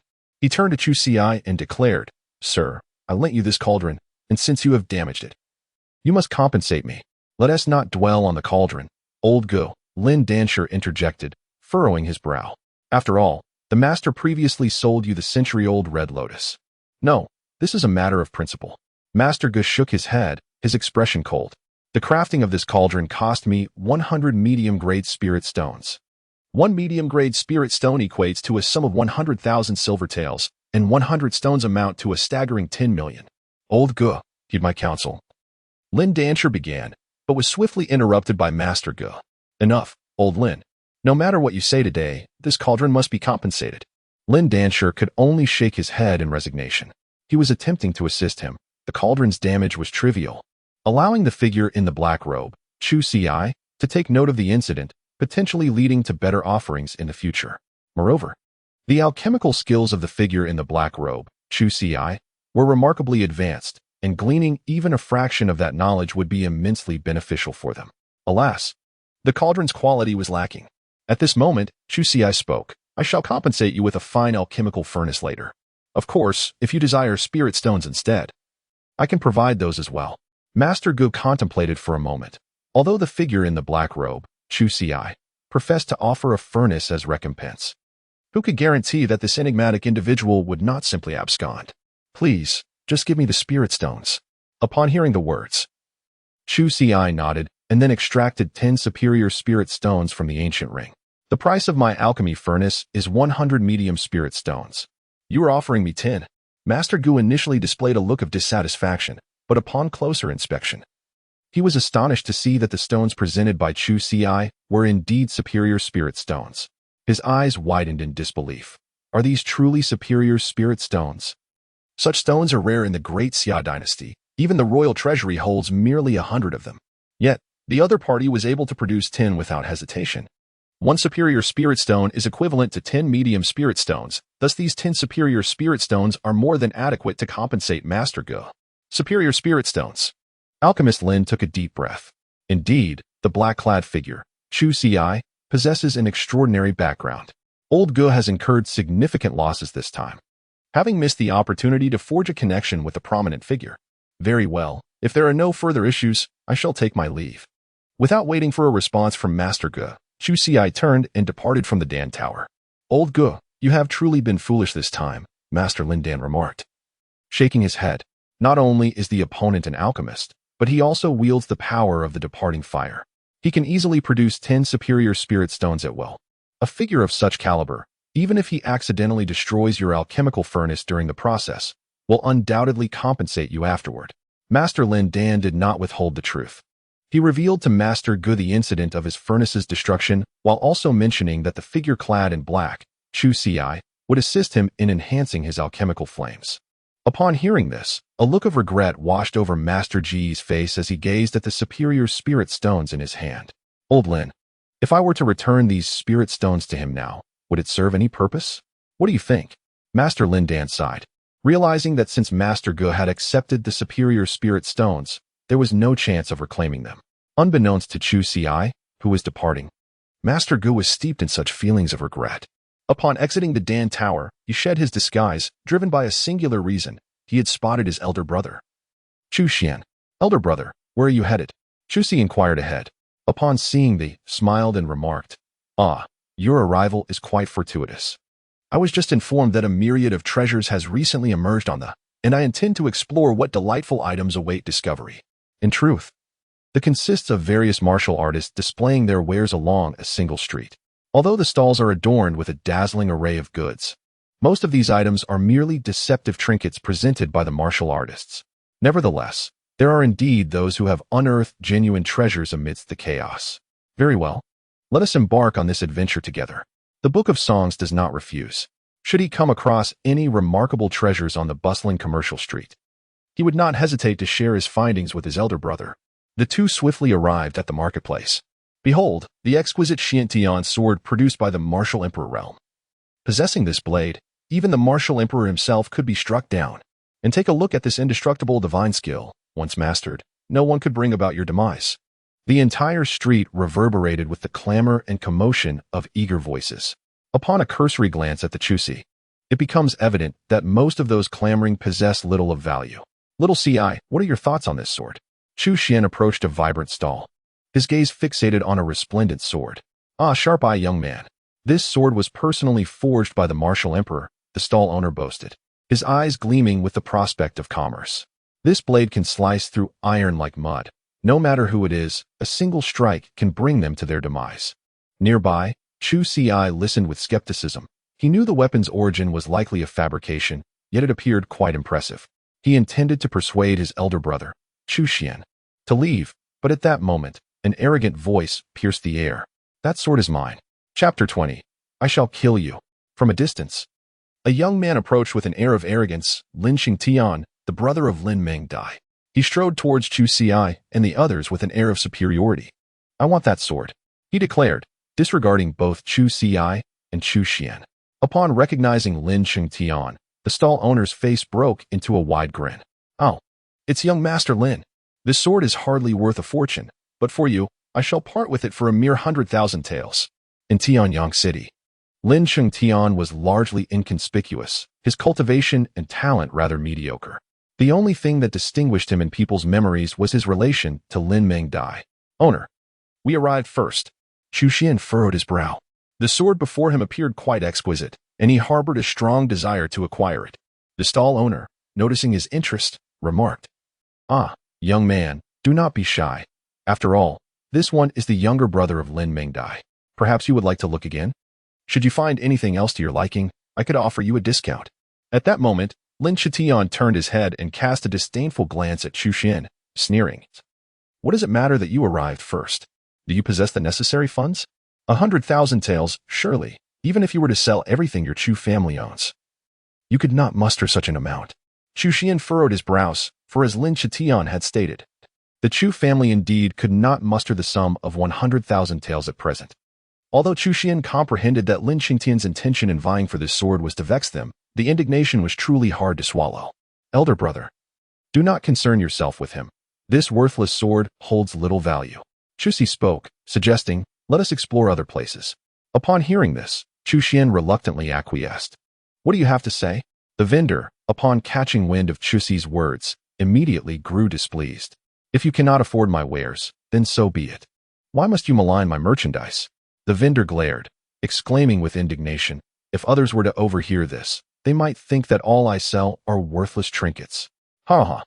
There is no need for the proprietor to be vexed with them. You are well aware of the current predicament of the Chu family. They cannot muster any funds. So naturally, they seek to concoct a plausible excuse, Lin Chitian scoffed. In response to this derisive laughter, Chu Si chose not to engage. Must one prove their financial standing merely to satisfy others? Why should one feel compelled to validate their worth? Chu Si was poised to depart with Chu Xian when Lin Qingtian's voice resonated. Chu Si, he remarked with a sneer, my sister is now an inner disciple of the Heavenly Sword sect. Remember, you are but a useless wretch. Do not even entertain thoughts of aspiring to my sister's affections. Should you dare to approach her, I shall ensure your fate is most dire. As he spoke, Lin Chitian brandished the sword he had just purchased before Chu Si's eyes. It appears you believe I am easily bullied simply because I refrain from taking action. The gaze of Chu Si gradually turned icy. Since the opponent persistently provoked him, Chu Si would not indulge him any longer. Lin Qingtian let out a boisterous laugh and jeered. Ha! Chu Si, what do you intend to do, you worthless fool? In your current state, I could crush you with a mere hand. After saying this, Lin Qingtian glanced at Chu Xian and continued. Or do you believe your cousin dares to act against me? He is merely a defeated subordinate of my sister. Am I wrong? Chu Xian, how did your arm recover? At this moment, Lin Qingtian finally noticed the restoration of Chu Xian's arm. Yet, even if the arm had healed, what did it matter? Trash is still trash. With a look of disdain, Lin Qingtian fixed his gaze on the sword in his hand, his eyes glinting with a chilling malice. What good is a fully restored arm? It is better suited to be lost. He raised his sword, aiming to strike down upon Chu Xian's arm. Just as the blade descended, it was caught by Chu Si with a single hand. In Lin Qingtian's moment of astonishment, Chu Si swiftly seized the sword from Lin Qingtian's grasp. Since you have such a penchant for severed limbs, allow me to relieve you of one. The movements in the Chu Si are executed with impeccable precision. A single sword strike descends, and blood splatters forth. Lin Qingtian's arm is severed in an instant. Ah! Ah! Ah! As he comes to his senses, Lin Qingtian begins to wail in agony. He clutches his severed right limb, writhing on the ground in despair. The sword is indeed sharp, yet it remains merely sharp. With a detached expression, Chu Si gazed at the sword in his hand before tossing it back to the vendor. The vendor, terrified as the sword soared towards him, was taken aback. Yet, before he could react, the blade seamlessly found its way into the scabbard. It was only after Chu Si and Chu Xian departed that the vendor regained his composure. How dare he? He had actually severed the arm of Lin Mingdai's brother. The vendor's countenance shifted, and he realized he could no longer linger there, hastily gathering his belongings to leave. Should Lin Mingdai seek retribution for this incident? Who could predict the calamity that might befall this innocent vendor? Before long, Lin Qingtian was brought back to the Lin family. Upon learning that it was Chu Si who had severed Lin Qingtian's arm, the Lin family members were consumed with rage. How audacious of Chu Si! Did he truly believe that after annihilating the Ma family last night, he could brazenly challenge the Lin family? Lin Qingtian's face darkened with fury. It seemed there was no longer a place for the Chu family in Tianyang City. He addressed the elders of the Lin family, declaring, "Summon all the descendants of the Lin family. Today we shall eradicate the Chu family." "Master, this matter requires caution," one elder interjected. Although the Ma family is at the bottom of the hierarchy in Tianyang City, their destruction by the declining Chu family indicates they still possess hidden strengths. If we act rashly, even if we manage to eliminate the Chu family, the Lin family will suffer significant losses as a result of this confrontation. We cannot rule out the possibility of other families in Tianyang City eyeing us covetously. Shall we let this grudge go unavenged? Lin Xingxian scoffed. Even if we harm ourselves to strike the enemy, with Mengdai on our side, what do we have to fear? Lin Mengdai is now a disciple of the Tianjin sect, and those families in Tianyang City are eager to curry favor with her. Father, I will handle this matter, Lin Mingdia's voice interjected. The last time I spared Chu Xi, I had hoped he would behave himself. It appears I was mistaken. This time, I shall ensure his demise. The elders were correct. The Chu family's ability to annihilate the Ma family suggested they still held cards close to their chest, and the Lin family must tread carefully. Lin Xingxian nodded in agreement. Very well, you shall take charge. It is a relief to have such a capable daughter. Lin Mengdai promptly made her way to the bustling marketplace. Chu Xi and Chu Xian had yet to depart from the bustling shopping street. Upon seeing Chu Xi, Lin Mingdia's first words were, Chu Xi, you clearly have a chance to live. Why do you seek death? Since you have already become a shell of your former self, you ought to embody the demeanor of one. With a glance at Lin Mengdai, Chu Xi chuckled. So, what brings you here? To kill you. Lin Mengdai replied in a tone of utter indifference, yet the murderous intent in her eyes was palpable. Chapter 21. Have you two decided how you wish to perish? The crowd on the shopping street turned their attention to Chu Xi and Lin Mengdai. Goodness, the once genius Chu Xi is set to clash with the current prodigy Lin Mengdai. What is there to be surprised about? Chu Xi is nothing but a cripple now. Lin Mengdai could dispatch him without breaking a sweat. Once hailed as a genius, Chu Xi's glory days are but a distant memory. Everyone is well aware of his current state of impotence. In stark contrast, Lin Mengdai has ascended to the intersect of the Sword Heaven sect, having achieved the initial stage of the earthly extremity realm at the tender age of 15. With such talent, she is not only a rarity in Tianyang City, but also a remarkable figure within the Sword Heaven sect itself. In the past, Lin Mengdai merely trailed behind Chu Xi as a loyal follower. The current circumstances evoke a profound sense of regret. To kill me? Pointed at himself with amusement and inquired. Lin Mengdai, what grants you the audacity to believe that you could slay me? The icy glimmer in Chu Xi's eyes sent a shiver through Lin Mingdia's heart. For reasons unknown, she found herself gripped by an inexplicable fear of him. Yet, this feeling was swiftly cast aside. Her formidable strength had already become a source of dread for Chu Xi. You severed my brother's arm, and today, you must die. Lin Mingdia's eyes flashed with murderous intent, entirely disregarding their past camaraderie. Drawing her sword from her waist, the resounding sound of the blade echoed across the heavens. This was the essence of sword intent. Many gazed in astonishment, realizing that, despite her youth, Lin Mengdai had managed to grasp the concept of sword intent. No wonder she had been accepted as an inner disciple by the Heavenly Sword sect. However, some questioned whether it was truly necessary to employ such profound skill to eliminate someone as insignificant as Chu Xi. To others, it seemed only fitting to honor a once prominent genius with the use of sword intent in his demise. Little Xi, upon witnessing Lin Mingdia's assault, Chu Xian swiftly stepped forward to position himself in front of Chu Xi, intending to shield him from her onslaught. Brother, allow me to take this on. The Chu Xi reached out to stop Chu Xian and said with a smile, she is seeking me. Let me handle it. Chu Xian remarked, moreover, I practiced the technique you provided just yesterday. Although I may not be a match for Lin Mengdai, I should be able to withstand one or two of her attacks. Today presents the perfect opportunity for me to test it. The Book of Songs smiled, for he bestowed upon Chu Xian an imperial-level technique. Even if Chu Xian's mastery of this supreme art was still nascent, overcoming Lin Mengdai would undoubtedly pose no challenge. Very well, then, I shall rely on you. My elder brother. With a faint smile, Chu Xi acknowledged that his elder brother, Chu Xian, harbored resentment over the incident where Lin Mengdai severed his arm. Today, allowing his brother to take action could indeed provide him with an opportunity for vengeance. Chu Xian, do you wish to confront me? Lin Mengdai cast a disdainful glance at Chu Xian and replied, you are no match for me. Should you and your brother desire to perish together, I would be more than willing to oblige. Lin Mingdia's expression was devoid of any emotion. To her, Chu Xi and Chu Xian were no different from the deceased. The times have changed. The current me is not the me of the past. Chu Xian wore an expression of indifference, his aura surging forth. Lin Mengdai, with a detached tone, remarked, oh, the cultivation level of the late phase of the Xuanji realm. Is this the foundation of your courage to challenge me? Without uttering a word, Chu Xian seized a bamboo pole from a nearby stall, wielding it as a spear. The stall owner did not intervene. With the pole in hand, Chu Xian's demeanor transformed entirely. Confronted by the oppressive aura of Lin Mengdai's cultivation, he felt no fear whatsoever. What was there to fear? His younger brother, Chu Xi, could contend even with mid-stage warriors of the Earth Extremity realm, even if he couldn't surpass Lin Mengdai in strength. He knew that Chu Xi would intervene to prevent her from delivering a fatal blow. With this assurance, Chu Xian was emboldened to unleash his full potential. Meteor Chase Moon. Chu Xian lunged forward with his spear towards Lin Mengdai. Although Lin Mengdai deftly sidestepped, the spear followed relentlessly in pursuit. With her longsword raised, she attempted to parry the pointed tip of the spear. However, it glided past her blade, aiming directly for her chest. Lin Mengdai remained composed outwardly, yet her heart was shaken. Swiftly, she evaded the attack, but the spear's tip still managed to graze her shoulder, leaving a painful cut from which blood trickled down her arm. Her expression darkened to an extreme.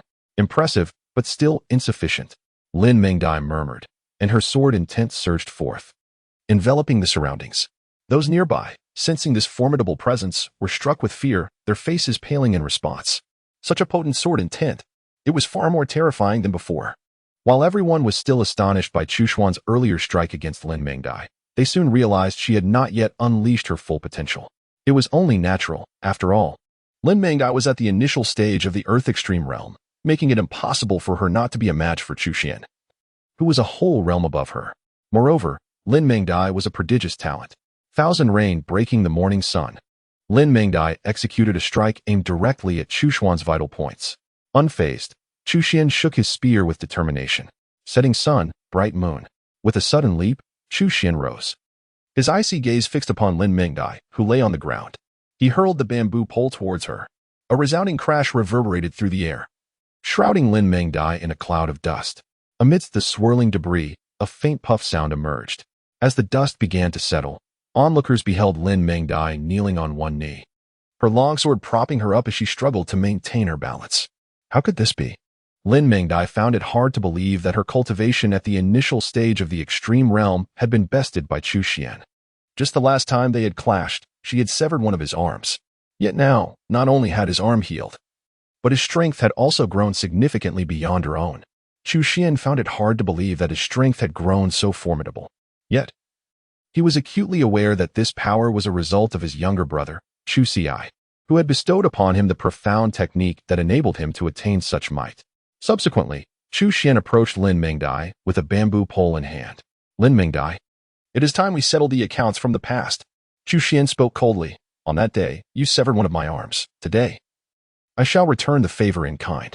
Chu Xian raised the bamboo pole, poised to pierce Lin Mengdai's arm with its sharp tip. Suddenly, with a resounding clang, a fragment of stone hurtled through the air, aimed directly at Chu Xian. In a swift motion, Chu Xi intercepted the stone with his hand. As he examined the jagged fragment in his grasp, a glint of murderous intent flickered in his eyes. Just moments ago, that very stone had been directed at Chu Xian's hand, intent on rendering it useless. Who dares to reveal themselves? A cold voice echoed through the air, demanding, "How do you intend to meet your demise for bullying my fiancée?" As the words resonated, onlookers beheld a refined young man approaching. Chapter 22. Has he truly become a worthless being? The identity of the newcomer remained a mystery to the crowd. Yet some recognized the attire he donned, a garb signifying a disciple of the Heavenly Sword sect. He is indeed a member of the Heavenly Sword sect. Only disciples of the sect wear the azure robes, with a sword slung across their backs. The young man disregarded the crowd and stepped forward to assist Lin Mengdai.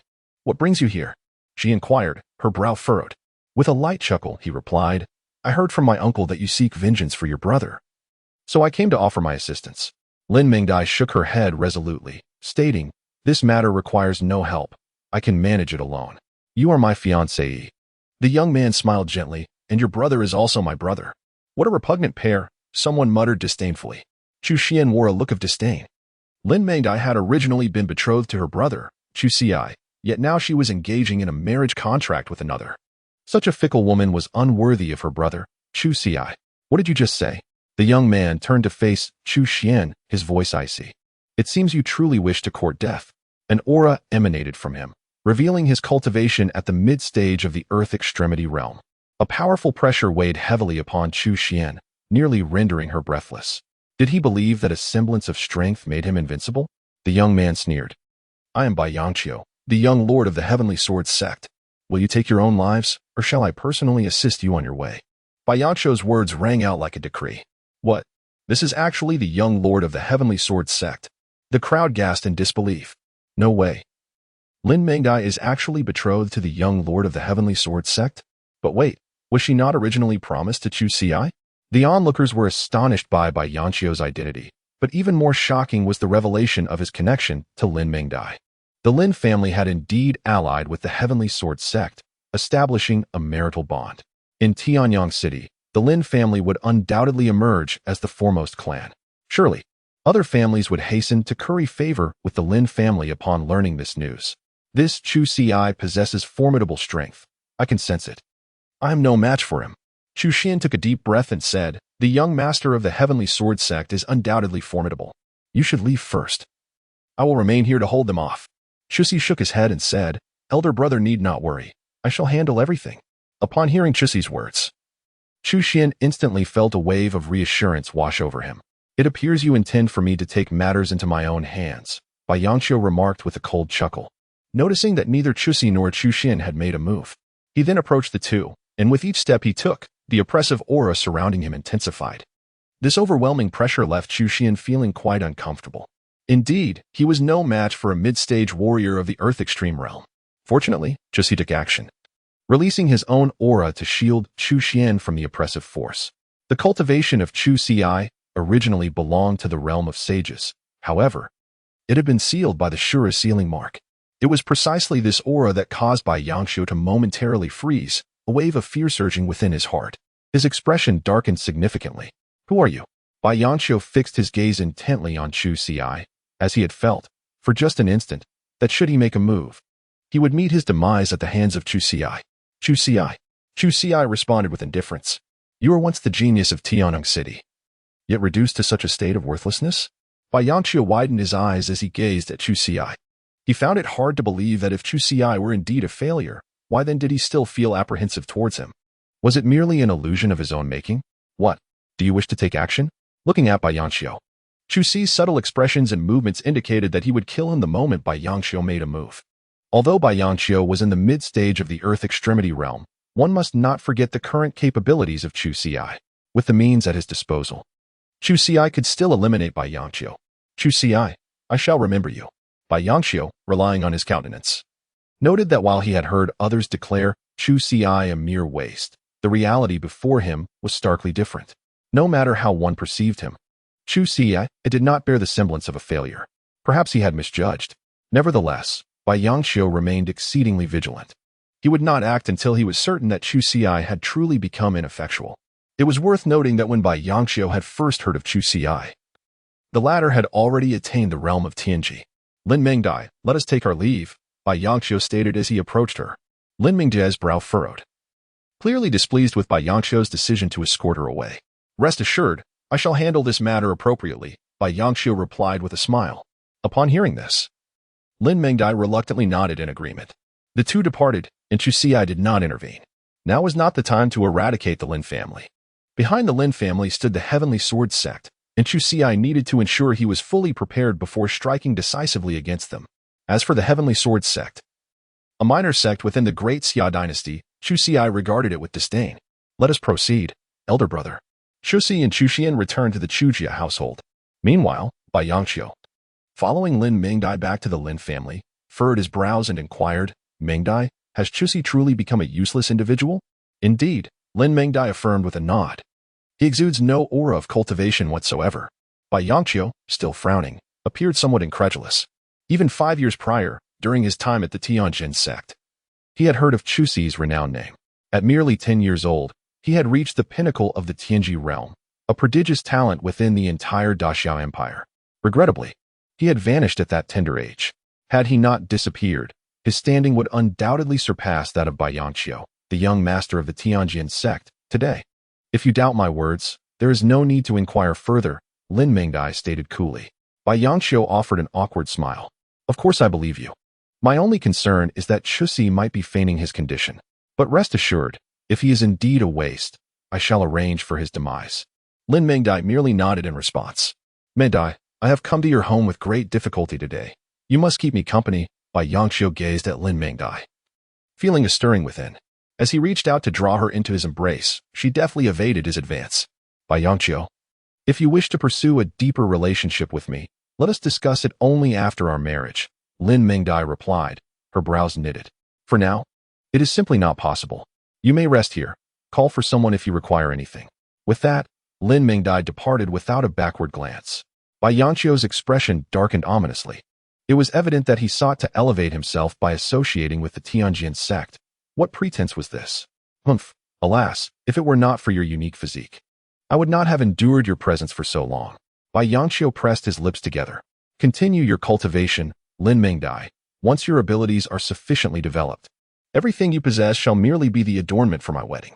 Chapter 23. Tempering the Meridians. What Bai Yangqiu contemplated remained unknown to Lin Mingdai.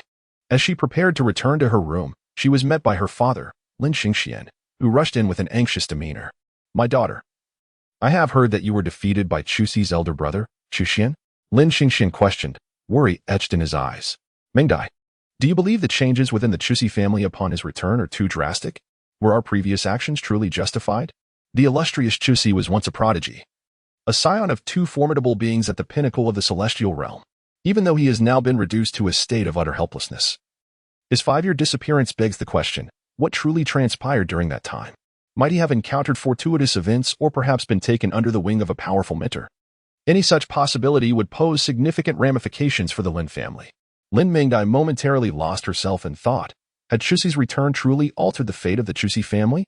Yet, devoid of any cultivation aura, how could he possibly transform the present circumstances of his family? She recalled vividly the spirited visage of Chuxi from years past, a 10-year-old prodigy at the zenith of the celestial realm. Had fate not intervened, Lin Mingdai would have been destined to wed him. Although she felt no particular affection for Chuxi, the prospect of becoming the consort of a future unparalleled powerhouse did not displease her. However, reality painted a different picture. Chuxi was now a mere shell of his former self. Regardless of his struggles, he was doomed to languish in Tianyang City for the remainder of his days. In stark contrast, Lin Mingdai aspired to ascend to the very zenith of the great Xia dynasty. Moreover, her current fiancé, Bai Yangqiu, the young master of the Heavenly Sword sect, was also a remarkable talent. After a lengthy pause, she shook her head and remarked, Father, you are overthinking this. Chuxi has irrevocably become a waste. The reason his elder brother Chuxian was able to defeat me was partly due to my carelessness, but also because his severed arm has healed.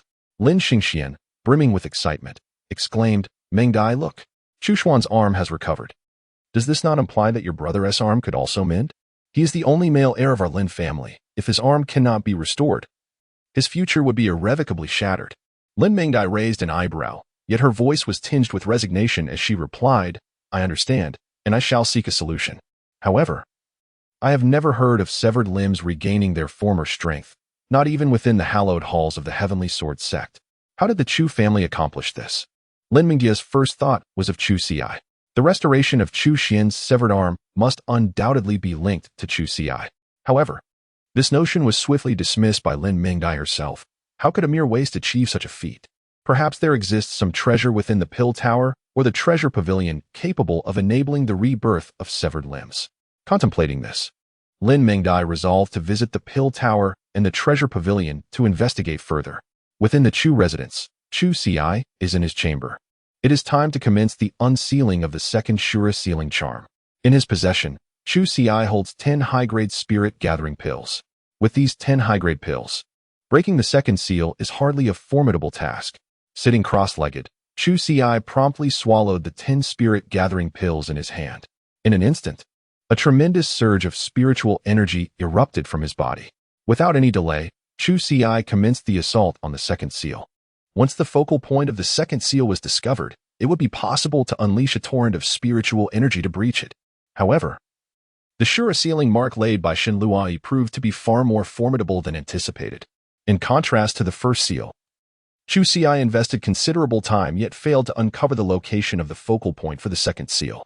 Chu Xi furrowed his brow, realizing that if he could not find anything soon, the spiritual energy would dissipate. Should the spiritual energy disperse before he could break the second seal, he would be compelled to refine the spirit-gathering pill once more. Xinluai, with her unparalleled mastery of formations throughout the entire Xintian continent, had undoubtedly concealed the formation's focal point in a location beyond my perception. Her ability to compress formations allowed her to carry them with her, which explained how that old hen was able to unleash the Shura sealing imprint laid by Xinluai. Wait a moment, since I did not detect any formations within my dantian, could it be that the focal point has been implanted in another part of my body? As the thoughts of the Chusi emerged, another possibility dawned upon him. He hastily began to examine various parts of his own body. Indeed, just as he had surmised, the focal point of the second seal of the Shura's fiendish seal had been embedded within his meridians. Was it not that this deranged woman, Xinluai, intended to take my life? With clenched teeth, Chu Xi seethed with anger, wishing fervently to rush back to the forbidden ground and deliver a severe reprimand to Xinluai. The focal point lay within the meridians, indicating that Chu Xi must harness his spiritual energy to strike at the meridians in order to shatter the focal point. However, should he misjudge the force, he risked shattering his own meridians. Despite his fury, Chu Xi was determined to break through the second seal. He understood that Xinluai's actions were, in essence, a means to compel him to temper his meridians. Although the endeavor of using spiritual energy to impact the meridians bore significant risks, it also promised substantial benefits. Should Chu Xi succeed in breaching the focal point while exerting his spiritual energy upon his meridians, he would experience a refining effect. Consequently, his capacity to absorb spiritual energy would be exponentially enhanced. This technique for tempering the meridians was one that Chu Xi had discovered within the confines of the Forbidden Ground. Yet, due to its considerable risks, this method of cultivation had gradually faded into obscurity throughout the annals of history. Chu Xi took a deep breath, allowing the vital energy to permeate throughout the meridians of his body. As the energy surged into the veins, an excruciating pain erupted, one so agonizing that it made Chu Xi contemplate death. His complexion turned ashen, and cold sweat poured from him incessantly. Even the slightest impact brought forth a torment that was beyond his endurance. You three madwomen, await my rise to imperial power. The first decree I shall issue is for you to serve me tea and wash my feet. Fueled by this unwavering determination, Chu Xi gritted his teeth and persevered. His body was riddled with bulging veins, each one threatening to burst at any moment. However, after several successive waves of impact, he gradually began to acclimate. From enduring half an hour to now experiencing a surge of vital energy through his meridians with each fleeting breath, he realized that another attempt would lead to the complete dissolution of this bottleneck. Chu Xi's lips trembled slightly. Although he managed to endure, the sensation of pain remained unaltered. He concentrated all his spiritual energy, directing it forcefully towards his meridians. The agony surged forth in an instant, nearly causing Chu Xi to faint. Nevertheless, he gritted his teeth and persevered through the torment. At long last, he shattered the seal. Indeed, the second seal of the Shurafo Shayin was broken. The cultivation of the Chu Xi has ascended to the realm of the profound ultimate. Chapter 24. The rebirth of severed limbs has never existed throughout history. After a brief period of rest, Chu Xi, having regained his spirit, was eager to discover the unexpected transformations that had occurred within him following the refinement of his meridians. Indeed, the speed at which he absorbed spiritual energy was remarkably swift. Chu Xi felt that his absorption of spiritual energy had increased threefold compared to before. Moreover, what surprised Chu Xi even more was the remarkable proficiency he had gained in controlling this spiritual energy. If this level of mastery continued, after a moment of contemplation, Chu Xi emerged from the chamber. In the palm of his hand, a small flame flickered, no larger than the nail of his pinky finger. With a swift motion, he cast this diminutive fire towards the rockery. A resounding explosion echoed through the air, as the rockery was instantaneously reduced to dust. Indeed, after the refinement of his meridians, not only had my ability to absorb spiritual energy accelerated, but more crucially, my strength had also significantly enhanced. Chu Xi clenched his fist. After the refinement of his meridians, Chu Xi's mastery over spiritual energy had significantly strengthened. Although his power had indeed increased, the consumption of spiritual energy seemed to be rather rapid. Chu Xi furrowed his brow. The minuscule amount of fiery energy he had just employed had already consumed 1/10 of his spiritual essence. It was unfathomable to consider how much energy would be expended should he fully unleash his power in the event of a confrontation with an adversary. While Chu Xi's offensive capabilities were formidable, the danger lay in the possibility of exhausting his energy reserves mid-battle. At that point, regardless of his potential for damage. A depletion of spiritual essence would render him vulnerable, akin to fish awaiting slaughter. Thus, he faced a choice: either enhance the capacity of his energy reservoir or maintain a supply of spirit-gathering pills. However, relying on these pills was merely a stopgap. Augmenting the reservoir of his energy was undoubtedly the most prudent course of action. After pondering for a moment, Chu Xi murmured to himself, Shinloi, during the second seal, aim to compel me to refine my meridians. If all goes as anticipated, the purpose of this third seal should be to enhance the capacity of my dantian. Having surmised the intention behind the third seal, Chu Xi resolved to make some preparations. He decided to head to the treasure pavilion to inquire if they possess the materials I require. The materials that Chu Xi currently needs are merely two: fire fruit and refined crystal. Unfortunately, these items are not in his possession. It is not that these items are too sophisticated. Rather, their grade is too low to be found in the forbidden area. Once prepared, Chu Xi donned a black robe and departed from the Chu residence. Meanwhile, Lin Mingdai made her way to the Pill Pavilion. Given her status as an inner disciple of the Heavenly Sword sect, gaining an audience with Master Go was a straightforward matter. Master Go, recognizing the prestige of the Heavenly Sword sect, readily agreed to meet with Lin Mingdai. Upon meeting Master Go, Lin Mingdai articulated her purpose for visiting: to inquire about any elixirs capable of restoring severed limbs. Restoration of severed limbs? Master Go furrowed his brow, regarding Lin Mingdai with an expression akin to that reserved for a fool. Were it not for the backing of the Heavenly Sword sect, he would have scolded her outright. How could a severed limb possibly be restored?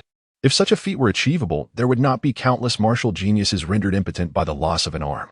Miss Lin, I have never heard of such a thing, Master Gu declared, shaking his head in disapproval. Please think again. Is there truly no other way? Lin Mingdai pressed, her brow knitted in concern. Master Gu shook his head again. With 80 years of experience in alchemy, I can assure you with utmost responsibility that an elixir for limb restoration does not exist. Given Master Ji's firm assurance, Lin Mingdai chose not to press further.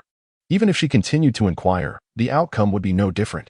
After leaving the Pill Pavilion, she headed towards the Treasure Pavilion. If the Pill Pavilion could not provide a solution, then the Treasure Pavilion surely must. Upon arriving at the Treasure Pavilion, Lin Mingdai expressed her desire to see the pavilion master, Lang Qinghan. Ha ha ha, Miss Lin, what brings you to my Treasure Pavilion? Are you looking to purchase something? Soon, Lang Qinghan arrived, smiling warmly at Lin Mingdai. Whatever it is you desire, Miss Lin, my Treasure Pavilion will surely assist you. Lang Qinghan's courtesy towards Lin Mingdai stemmed not only from her affiliation with the Heavenly Sword sect but also from Lin Mingdai's own remarkable status as a prodigy. It could only benefit her to befriend such an extraordinary individual. Pavilion Master Ling, I require a method for limb restoration, Lin Mingdai stated boldly. Lang Qinghan's expression faltered momentarily before she shook her head. Miss Lin, you are placing me in a difficult position. How could such a method as limb restoration possibly exist in this world? Lang Qinghan smiled gently. If it pertains to treasures or elixirs, I can certainly assist you. However, as for the restoration of severed limbs, such a concept has never existed throughout history. Lin Mingdai's face darkened. Does it not exist? Then how is it that Chu Xian of the Chu family was able to restore his severed arm? If the Pill Pavilion cannot offer a solution, can your Treasure Pavilion not do so either? Are both of your families inferior to the Chu family? Cold Qinghan inquired, her surprise evident. But soon, she thought of a certain individual, the man in the black robe, Chu Xi. He was associated with the Chu family, and undoubtedly, Chu Xian's severed arm was linked to him. Miss Lin, while it is true that the Baibao Pavilion lacks the means for limb regeneration, I know of someone who might possess such a capability. Upon hearing this, Lin Mingdai asked eagerly, who is it? I do not know his identity, Cold Qinghan replied, shaking her head. However, this individual has attained a remarkably high level of alchemical skill. It is possible he may have a solution. Yet, I must caution you that seeking his assistance may prove challenging. Cold Qinghan did not wish to sound overly definitive. She was well aware of the intricate relationship between the Lin and Chu families. The black-robed man, Chu Xi, was indeed connected to the Chu family. And given the prior conflict between Lin Mingdai and him at the Dan Tower, it was likely that her request for aid would be declined. Regardless, please ensure that he is brought to me, Lin Mingdai insisted. Cold Qinghan stifled a laugh inwardly. What do you think you are, Lin Mingdai? Did you not hear me refer to him as an alchemist? Moreover, he is someone whom even Master Lin must respect. How dare you suggest that I bring him to you? Miss Lin, he is not someone you can simply meet at your leisure. Cold Qinghan remarked with a dispassionate tone. It is rather a matter of whether he wishes to see you. Just as Lin Mingdai was about to respond, a staff member from Baibao Pavilion approached Cold Qinghan and whispered in her ear, prompting her to rise immediately. Miss Lin, unless there is nothing further, you should take your leave. I have other matters to attend to. Cold Qinghan turned to exit, followed closely by Lin Mingdai. However, as she prepared to depart the Baibao Pavilion, she caught sight of Cold Qinghan entering the VIP room with the black-robed man, Chu Xi. Could this person be the one Cold Qinghan mentioned? Filled with suspicion, Lin Mingdai stealthily followed them. Chapter 25. Do not regret this later. Before Cold Qinghan and Chu Xi could settle into their seats, Lin Mingdai burst through the door of the VIP room. Upon seeing her, Cold Qinghan's demeanor shifted, growing noticeably colder. Miss Lin, what is the meaning of this? Your intrusion disrupts my esteemed guest. Lin Mingdai paid no heed to Cold Qinghan's remarks. Her gaze was fixed upon the black-robed man, whom she recognized from their previous conflict at the Dan Tower. Undeterred, she asked, are you capable of limb regeneration? Chu Xi cast a fleeting glance at Lin Mingdai, fully aware that her inquiry regarding the regeneration of severed limbs was intended for her brother, Lin Chitian. Master, I sincerely apologize. I will have her leave at once, Lang Qinghan expressed with a visage of regret. Just as she intended to dismiss Lin Mingdai, Chu Xi raised a hand to halt her. With a gentle smile, he turned to Lin Mingdai and said, it will be done. Very well, Lin Mingdai replied in an authoritative tone, my brother's arm has been severed. You shall restore his lost limb. Once accomplished, you will undoubtedly reap the rewards. The Book of Song smiled and inquired, what makes you believe I would assist you? Lin Mingdai furrowed her brow for a moment before responding, allow me to introduce myself. I am Lin Mingdai, the legitimate daughter of the Lin family from Tianyang City, and a disciple of the inner sect of the Heavenly Sword Sect. Should you choose to aid me, you shall undoubtedly reap the rewards. The Heavenly Sword Sect? What significance does that hold? With a derisive laugh, Chu Xi remarked. Is it merely because you are an inner disciple of the Heavenly Sword Sect that I should extend my assistance to you? Do you believe your own face is grand? Or is it the reputation of the Heavenly Sword Sect that holds such significance? Lin Mingdai's expression darkened. In the past, whenever she invoked the name of the Heavenly Sword Sect, there was none who did not rush forth to curry her favor. Last time, when she had not disclosed her identity, this cloaked figure, Chu Xi, had shown her disrespect, yet she had chosen to overlook it. But now that she had revealed her status, how dare he refuse her? Enough, Lin Mingdai, it is time for you to depart, Cold Qinghan spoke solemnly. This individual is indeed a master alchemist, and even your esteemed Heavenly Sword Sect would hesitate to offend him. Lin Mingdai, however, paid no heed to Cold Qinghan's words, instead fixating her icy gaze upon the cloaked figure, Chu Xi. After a prolonged silence, Lin Mingdai finally spoke, are you truly certain that you wish to decline my request? Chuckled lightly, and said, what if I refuse? Do you wish to confront me? By all means, if you possess the capability. The tone of the Chu Xi gradually ascends, infused with a burgeoning sense of murderous intent. A surge of energy erupted from Chu Xi, surging towards Lang Mingdai. Reacting swiftly, Lang Mingdai attempted to counter the attack. However, the disparity in their strengths was insurmountable, and she was sent flying. Blood spilled from her lips, a clear testament to her injuries. Remember this well, she declared, her expression icy. The murderous intent emanating from her opponent was palpable, and she was acutely aware that her own power was no match for the figure in the black robe, Chu Xi. Had it not been for the timely intervention of Elder Lu from the Tianjin sect, she would have surely fallen to the black-robed man. I, Lang Mingdai, am a rare genius of a century. The choice you make today will lead you to your own demise in the future. I hope you do not come to regret it. With that, she turned on her heel and departed, harboring a deep-seated resentment towards Chu Xi. One day, when her strength surpassed that of the black-robed man, she vowed to confront him, ensuring he would lament his actions on this day. Know this, I have the backing of the Tianjin sect. After Lung Mingdia's departure, Lang Qinghan spoke, though you are an alchemist, provoking the Tianjin sect is not a wise decision. And what of it? Chu Xi paid no heed. Why would I fear a sect that holds no rank within the Great Xia dynasty? If the Heavenly Sword sect seeks to provoke me, I would not mind diminishing one sect from the Great Xia dynasty. At this moment, an icy aura emanated from Chu Xi's being, causing Lang Qinghan to involuntarily shiver. Her clear, icy gaze fell upon the man in the black robe, Chu Xi. The confidence he exuded could not merely stem from his identity as an alchemist. It was highly likely due to the formidable power that lay behind him. Over the past few days, Lang Qinghan had contemplated much. It was improbable that such an alchemist would be a wandering practitioner in this small locale of Tianyang City. Most adept alchemists like the man in black hailed from powerful families or sections. Since you are unperturbed, it seems I am meddling in affairs that do not concern me. Long Qinghan smiled gently, then inquired, might I ask what brings you to the Baibao Pavilion? Or are you perhaps seeking alchemist Lin? The Book of Songs shook its head and remarked, I require 2 items, the fire fruit and the refined crystal. The fire fruit can still be found in the treasure pavilion. However, Long Qinghan nodded and replied, as for the refined crystal, it is currently unavailable. For at least the next 3 months. The market in Tianyang City will not have any refined crystals for sale. Why is that? The brows of Chu Ci furrowed in concern. Without the refined crystals, he would be unable to proceed with his next course of action. There have been some issues with the mines that produce the refined essence. Long Qinghan remarked, recently. The miners who have ventured into those mines have been vanishing. Until the cause is uncovered, the refinement of essence cannot take place. After a moment of silence, Chu Ci inquired, is there but one mine of the refinement realm in Tianyang City? Indeed, the refined crystals are exclusively possessed by our Baibao Pavilion, replied Long Qinghan with a gentle smile. You need not doubt my words. The Chusi is quite clear. Long Qinghan has no need to deceive himself. Should Tianyang City lack refined crystals, he would have no choice but to procure them from elsewhere. Seemingly perceiving the thoughts that lingered in Chu Ci's mind, Long Qinghan spoke. If you intend to seek refined crystals in other regions, I advise you to abandon that notion. Not only is Tianyang City devoid of such treasures, but you will find that no place within the great Xia dynasty harbors refined crystals. Why is that? The brows of Chusi furrowed in contemplation. This refined crystal was hardly a rarity, yet now not a single one could be found. The reason lay with the 8th prince of the great Xia dynasty.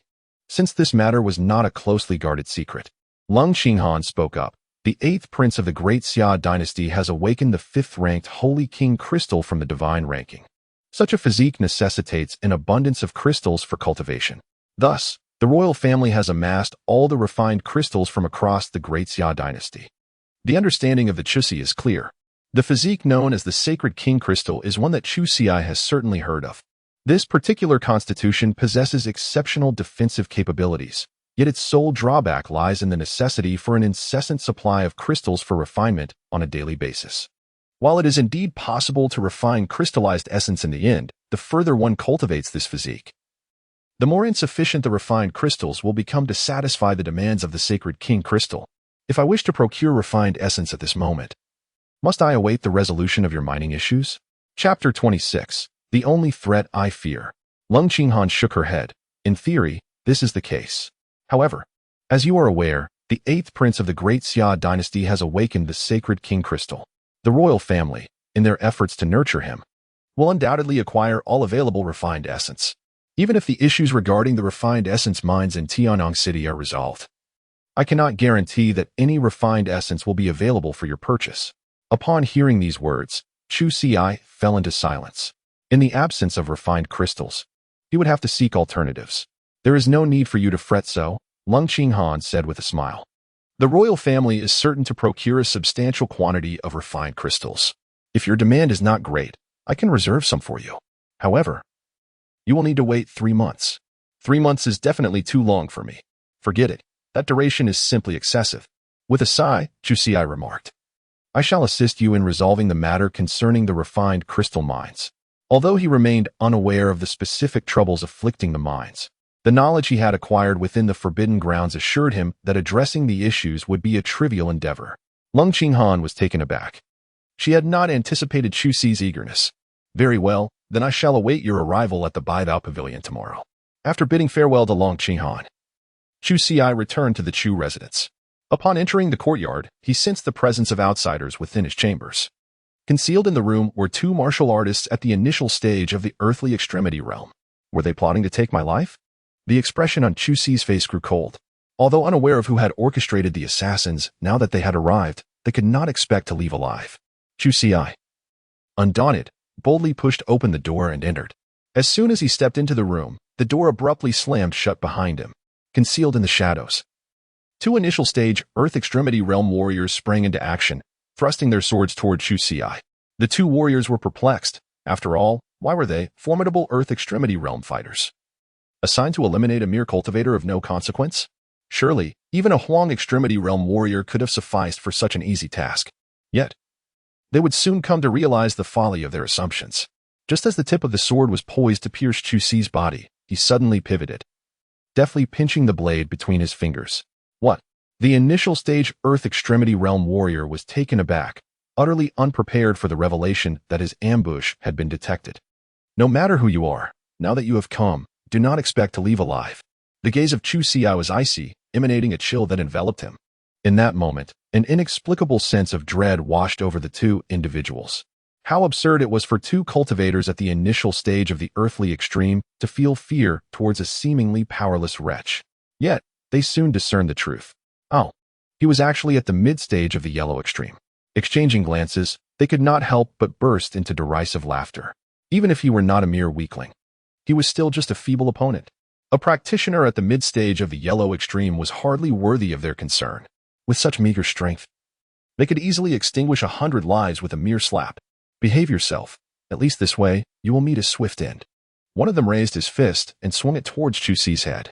The opponent's fist, as large as a sandbag, carried substantial force. It was no exaggeration that even a practitioner at the late stage of the mystical extreme would be left reeling from such a blow to the head. With a deft motion, Chu Si effortlessly caught his opponent's fist with a single hand, exerting just a modicum of force, causing the entirety of the adversary's arm to contort grotesquely. A series of audible cracks resounded, accompanied by anguished cries emanating from the unfortunate assailant. How could this be possible? The other individual stood in stunned disbelief. How could someone at the mid-stage of the yellow extreme realm possess such formidable strength? Before his bewildered opponent could react, Chu Si had already closed the distance between them. Just as he attempted to speak, Chu Si forcefully grasped his head and violently drove it into the ground. A resounding thud echoed, and the earth beneath them instantly fissured, while the impact nearly fractured the man's skull. Although he did not perish, blood began to seep from his 7 orifices. Subsequently, a flame, reminiscent of a flickering ember, materialized within Chu Si's palm. Upon contact, this small yet fierce fire swiftly engulfed the adversary. Don't come near. The surviving practitioner at the initial stage of the Earth Extreme realm stammered in terror. His mind rendered a blank slate. He could not fathom how a mid-stage yellow extreme realm warrior could possess such overwhelming prowess. The two initial stage Earth Extreme warriors before him appeared as helpless as infants. With a faint smile, Chu Si took a step forward towards the other party. Terrified, the individual fell to their knees, pleading, "Please don't kill me. It was someone else who instructed me to come here. If you spare my life, I will reveal their identity." On the brink of death, this person still sought to negotiate. "I have no need to know." Chu Si spoke with an air of indifference. "You are disciples of the Heavenly Sword sect." The two individuals, adorned in the attire of the sect, were unmistakable to Chu Si, whose eyesight was far from impaired. The only ones capable of orchestrating an ambush against him, aside from Lin Mengdai, were the young sect master by Yangqiu of the Heavenly Sword sect. "Since you are aware of my origins from the Heavenly Sword sect, do you truly dare to take my life?" The opponent was taken aback, realizing that Chu Si had already discerned his identity. Yet, this revelation also left room for the adversary's imagination, as he speculated that Chu Si might hesitate, wary of the Heavenly Sword sect behind him. Although he did not possess exceptional talent within the sect, he was still a disciple of the inner circle. If the Chu Si intends to eliminate him, they must carefully consider whether they can provoke the Heavenly Sword sect. "Are you threatening me?" Chu Si smiled and remarked, "How unfortunate. The one thing I fear the least is the threats posed by others." As Chu Si's words echoed in the air, the expression on the man's face shifted dramatically. Yet, that visage would forever remain frozen in that very moment. With a single punch, Chu Si shattered his opponent's skull. After dealing with the two individuals, he summoned someone to handle the bodies. Upon learning of the incident, Chu Xian hurried over. "Are you hurt, little Si?" he asked, immediately inspecting Chu Si's body. Once he confirmed that Chu Si was unharmed, he let out a sigh of relief. "Who on earth dares to commit such an atrocity against our Chu family?" Chu Xian exclaimed in fury, "Tianjin sect." As the words Tianjin sect escaped his lips, Chu Xian's expression changed instantaneously. "Could it be that Lin Mengdai has sent the disciples of the Heavenly Sword sect to eliminate you?" Chu Xian gritted his teeth, cursing under his breath. If it had not been for Bai Yangqiu's timely intervention, he would have undoubtedly taken the life of Lin Mengdai. It may not have been solely her fault, but she was certainly entangled in the matter. Chu Si smirked and said, "Elder brother, you need not worry. with my current strength. As long as it is not the late stage of the Earth Extreme realm, no one can bring about my demise. The mention of Chusi is an understatement. Even if we disregard the realm beyond the Earth's edge, should King Wu arrive with the intent to slay Chusi, he must first consider who shall meet their demise. Chapter 27. Were you just contemplating an attack? With no pressing matters at hand, Chu Xi felt a sense of tranquility, prompting Chu Xian to depart from his chamber. However, not long after his exit, an unexpected visitor graced the room of Chu Xi. Seated upon the lavish bed was a woman adorned in vibrant red attire. Her beauty was strikingly exquisite, accentuated by a hint of crimson around her eyes, which imbued her presence with an alluring charm. Goodness, what brings you here, you old hen? A look of astonishment washed over Chu Xi's face. The woman before him was none other than Shke, who had once escorted him away from the Forbidden Realm. Chu Xi had previously seen her true form and learned that her name post-transformation was Zhu Yenner. However, he had never anticipated her escape from the confines of the Forbidden Land. Chu Xi, how dare you? Zhu Yenner exclaimed, her expression seething with anger as a wave of scorching flames erupted around her, seemingly intent on consuming Chu Xi. Sister, the enchanting and captivating Yenner. Chu Xi thought to himself, recognizing that confronting this woman in his current predicament would be an unwise decision. As the saying goes, one must possess the ability to endure and adapt in order to achieve longevity. After all, he could always simmer a broth with her later, thus avenging himself. At that moment, Zhu Yenner retracted the flames surrounding them. But dear sister Yenner, what brings you here so unexpectedly? Chu Xi instinctively wanted to call out old hen. But upon meeting Zhu Yenner's murderous gaze, he immediately retracted his words. Nevertheless, he was consumed by curiosity. How had Zhu Ke, who had remained in the forbidden area, suddenly emerged? How could those three madwomen have released her? Zhu Yenner, arms crossed, coldly remarked, my master has stated that the place you are about to visit is fraught with peril. Allow me to accompany you. Turning her head, she let out a disdainful snort, adding, do not mislead yourself. Were it not for my master's orders, I would never have ventured out from the Forbidden Realm. Perilous indeed. With a visage full of perplexity, Chu Xi had no intention of venturing into perilous territories. However, he soon grasped the situation and inquired, is the mine of refined crystals fraught with danger? Zhu Yenner elucidated. Indeed, that place once housed the burial site of a great emperor. The imperial tomb had long been sealed, yet for reasons unknown, the seal has unexpectedly been broken. Were it not for this development, the master would have preferred to remain uninvolved. The emperor's burial, indeed. With a gentle smile, Chu Xi remarked, since this is the grave of the earth, it must contain numerous treasures within. Sister Yenner, let us retrieve all the treasures from the great emperor's domain when the time comes. Upon hearing this, Zhu Yenner scoffed disdainfully. What treasures could possibly belong to a mere great emperor? I have no interest in the belongings of such an insignificant figure. She cast an even more contemptuous glance at Chu Xi, saying, after all those years in the Forbidden Land, have you not gained a bit of insight? The items within your ancient ring, if presented, would send the great emperor into a frenzy. Yet, you remain oblivious to the fact that, in the eyes of the master, the great emperor is no more than an ant. Zhu Yenner's words left Chu Xi profoundly shaken. He was aware of the formidable strength possessed by that madwoman in the Forbidden Land. Yet he had never imagined that the great emperor would be regarded as nothing more than an insect in the presence of those three lunatics. Straightening her back, Zhu Yenner addressed Chu Xi, it has been ages since I emerged from the Forbidden Land. Now, take me to behold the wonders of the outside world. Chu Xi did not refuse but nodded in agreement. Accompanied by Zhu Yenner, he swiftly arrived at the bustling streets of Tianyang City. The appearance of Zhu Yenner on the thoroughfare attracted considerable attention as passers-by gazed at her with rapt fascination. It was no wonder, Zhu Yenner, having transformed from a vermilion bird, was undeniably stunning, drawing the eyes of many. Such a beautiful woman walking alongside Chu Xi, a man deemed unworthy, sparked curiosity and envy. Although numerous onlookers contemplated approaching her, they were instantly deterred by the murderous glint in her eyes, leaving them trembling in place. As they strolled down the street, Zhu Yenner suddenly inquired, I hear you have a fiancée. Why not bring her to meet me? I am quite curious about what blind woman would choose you. In the face of Zhu Yenner's mockery, Chu Xi could only silently curse her in his heart, well aware that now was not the time to confront her. Chu Xi smiled softly. Zhu Yenner raised her head and uttered a soft hm, her icy gaze fixed ahead. Directly in front of them stood a man and a woman, Lin Mengdai and Bai Yanqiu. The two were oblivious to Chu Xi and Zhu Yenner's presence. At that moment, Bai Yangqiu was employing his silver tongue to regale Lin Mengdai with tales about himself. Lin Mengdai wore a frigid expression, her heart brimming with discontent. Yet she refrained from voicing her feelings. It was only when her eyes fell upon Chuxi and Zhu Yan'er that her demeanor shifted. Chuxi. Lin Mengdai regarded Chuxi, her brows slightly furrowing. Bai Yangqiu turned to look as well, but in that instant, his gaze, initially directed at Chuxi, was captivated by Zhu Yan'er. Awe illuminated his eyes. He had never encountered a woman of such exquisite beauty, surpassing even Lin Mengdai. Bai Yangqiu yearned to claim Zhu Yan'er for himself. Yet he noticed that Chuxi stood beside her, igniting a flicker of rage within him. He inwardly berated himself for the failure of the two early-stage Earth Realm warriors he had dispatched to eliminate Chuxi. Unbeknownst to Bai Yangqiu, those two had already met their demise at Chuxi's hands moments earlier. Who is this young lady, Chuxi? Bai Yangqiu sneered. Is she not your new fiancée? Does he know of your uselessness? As Chuxi was about to speak, Zhu Yan'er acted with swiftness that surpassed him.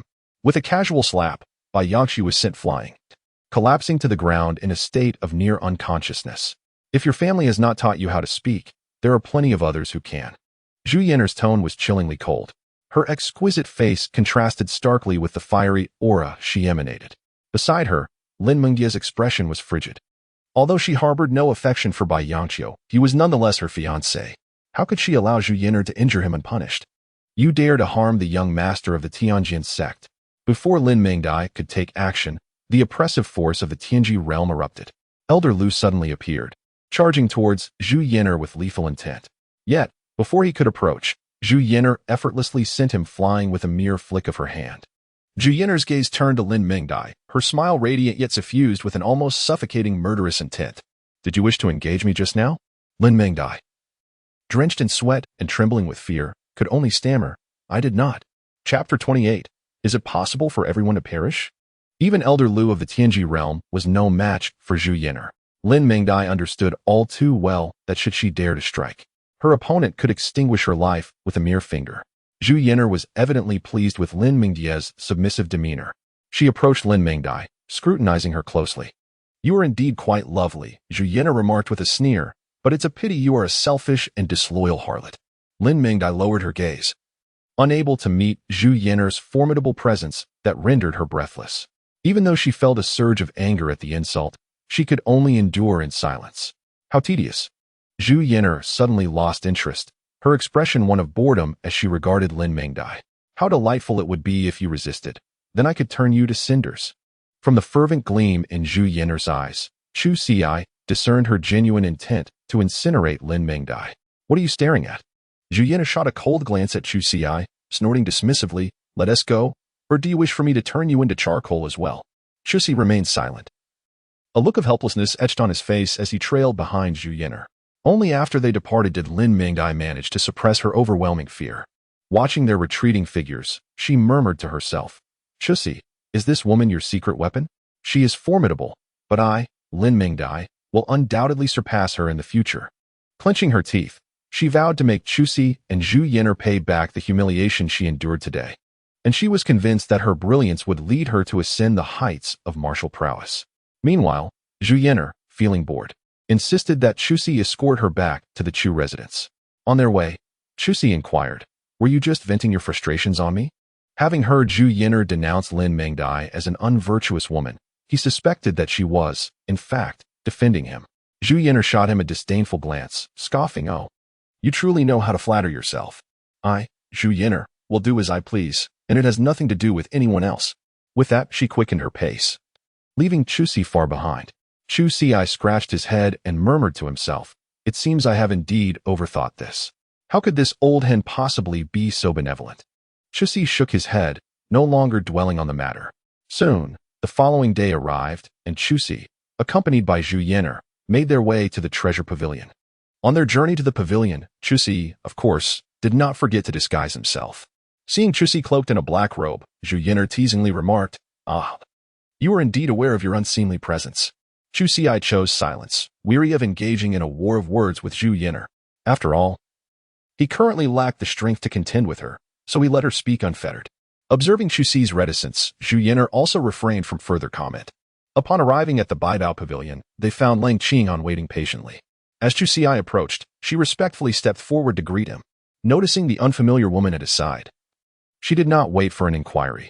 Chu Xi promptly introduced her. This is Zhu Yan'er, a helper I have enlisted. Lung Qinghan nodded slightly, showing no objection to Chu Xi's companion. However, discontent arose from another quarter. Master Lang, yesterday you mentioned that we could bring one person, which we agreed to. Why then is there an additional individual today? The speaker was a middle-aged man clad in armor, exuding an imposing presence.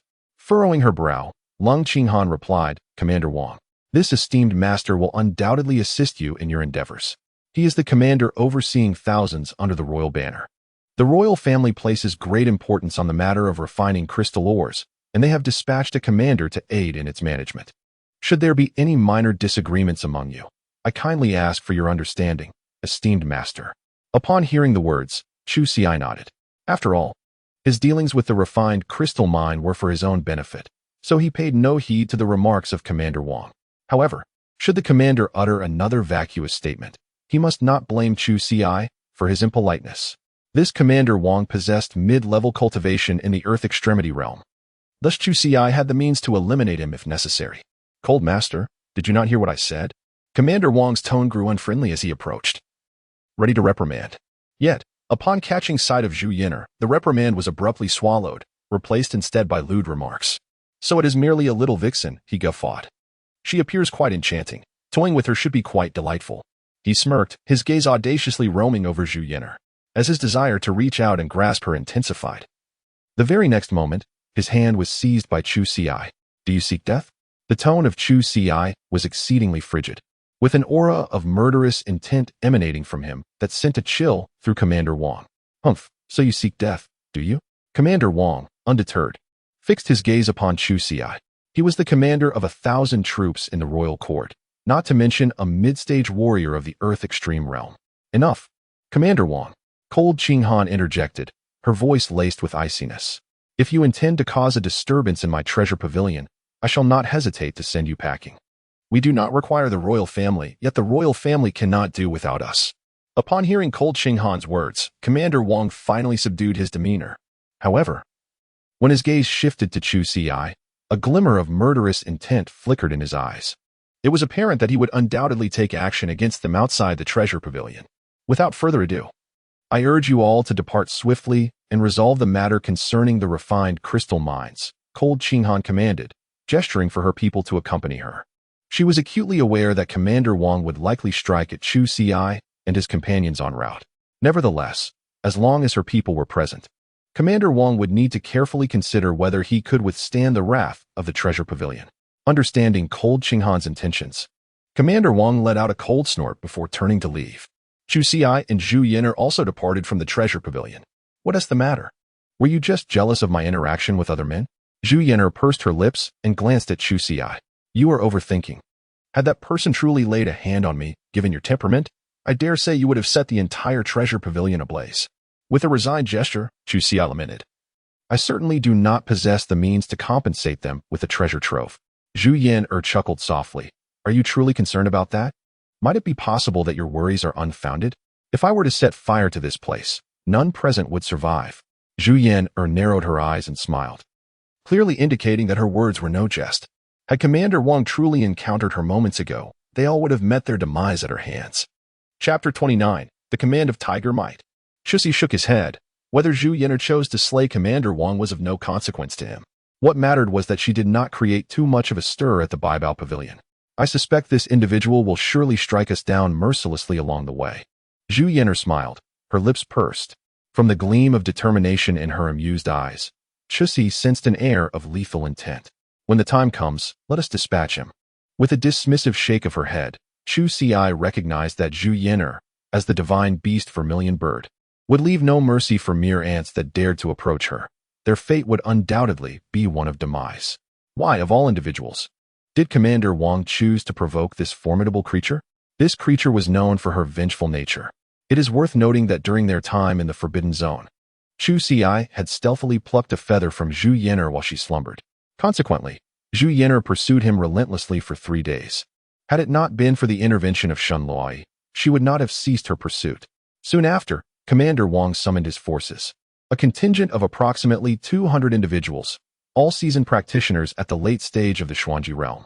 With a scornful gaze, he addressed Chu Xi and Zhu Yan'er, urging them to cease their idleness and embark on their journey. The refined crystal mine lay in the outskirts of Tianyang City, amidst a mountainous region teeming with beasts. However, these creatures posed little challenge, and Commander Wang led his 200 men through with relentless force. It took them scarcely half an hour to reach the vicinity of the refined crystal mine. Throughout the journey, Chu Xi found himself intrigued by the fact that Commander Wang had yet to make a move against him and Zhu Yan'er. Despite the absence of anticipated hostility, he remained vigilant, uncertain whether the commander might suddenly command an attack. In truth, Commander Wang had contemplated an assault on Chu Xi and Zhu Yan'er during the journey. However, the presence of individuals from the Baibao Pavilion, under the orders of Lung Qinghan, kept him in check.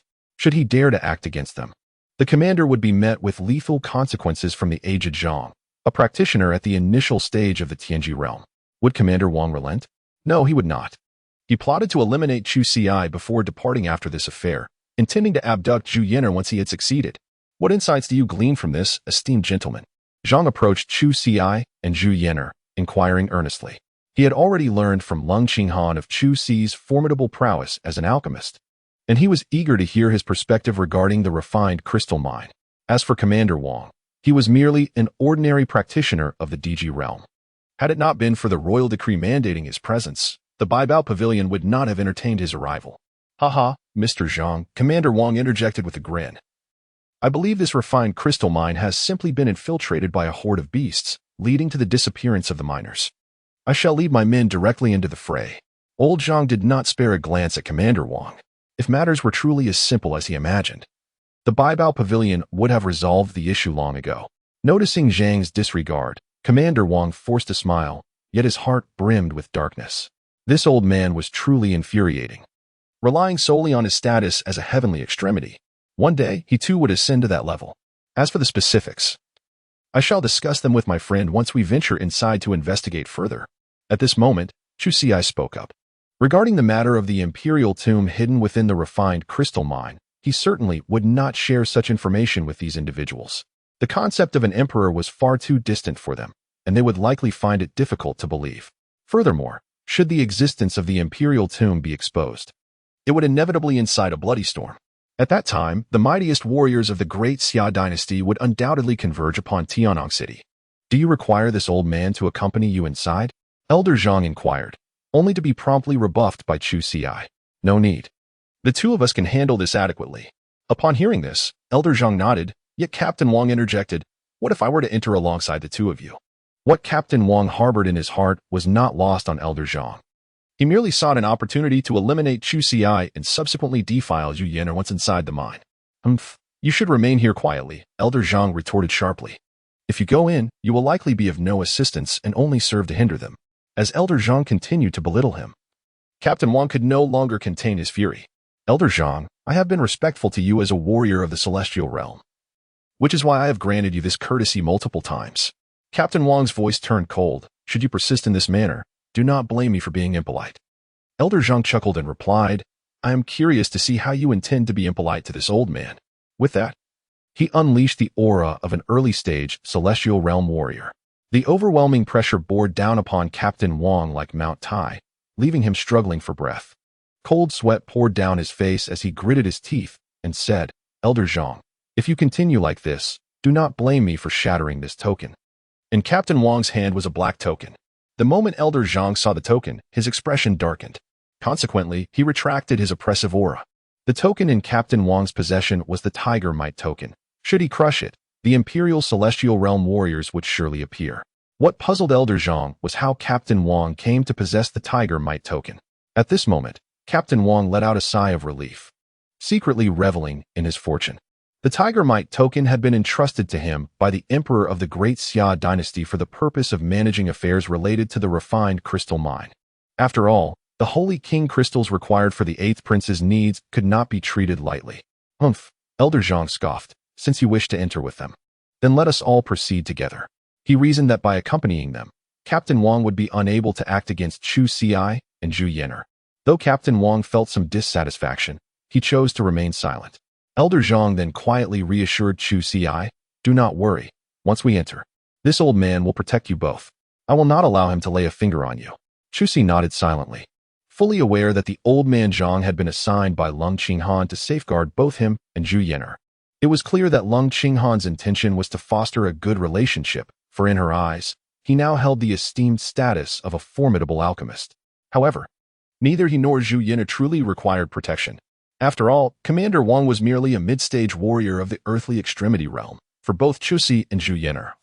Eliminating him would be as effortless as a mere flick of the finger. Chapter 30. The Emergence of the Imperial Tomb. Having decided to enter together, the group wasted no time and promptly stepped into the refined crystal mine. As soon as the old man Zhang and Commander Wang set foot inside, they were met with an overwhelming aura that surged towards them. Both men shuddered, their faces draining of color in an instant. The Chusi and Zhu Yan'er are both well aware that a royal burial lies concealed within. The resting place of a great emperor inevitably emanates an aura of terror that is insurmountable for ordinary mortals. Zhu Yan'er, possessing an exceptionally high level of cultivation, remains unaffected by the presence of a deceased emperor's essence. Meanwhile, although Chusi's powers have been sealed, he was once a sage, and thus, he is not intimidated by even the faintest trace of the emperor's aura. Are you all right, Mr. Zhang? Chusi turned to inquire of the elderly Zhang beside him. After a brief moment of calming himself, Elder Zhang spoke. It is of no consequence. The situation appears rather intricate. The gravity etched upon his visage was palpable.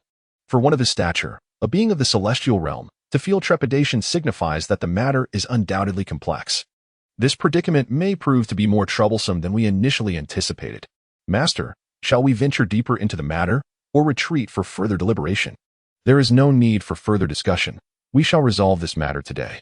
Without a moment's hesitation, Chusi flatly refused. Beside him, Commander Wang's eyes glinted with a murderous intent as he fixated on Chusi. A sense of dread had already enveloped him.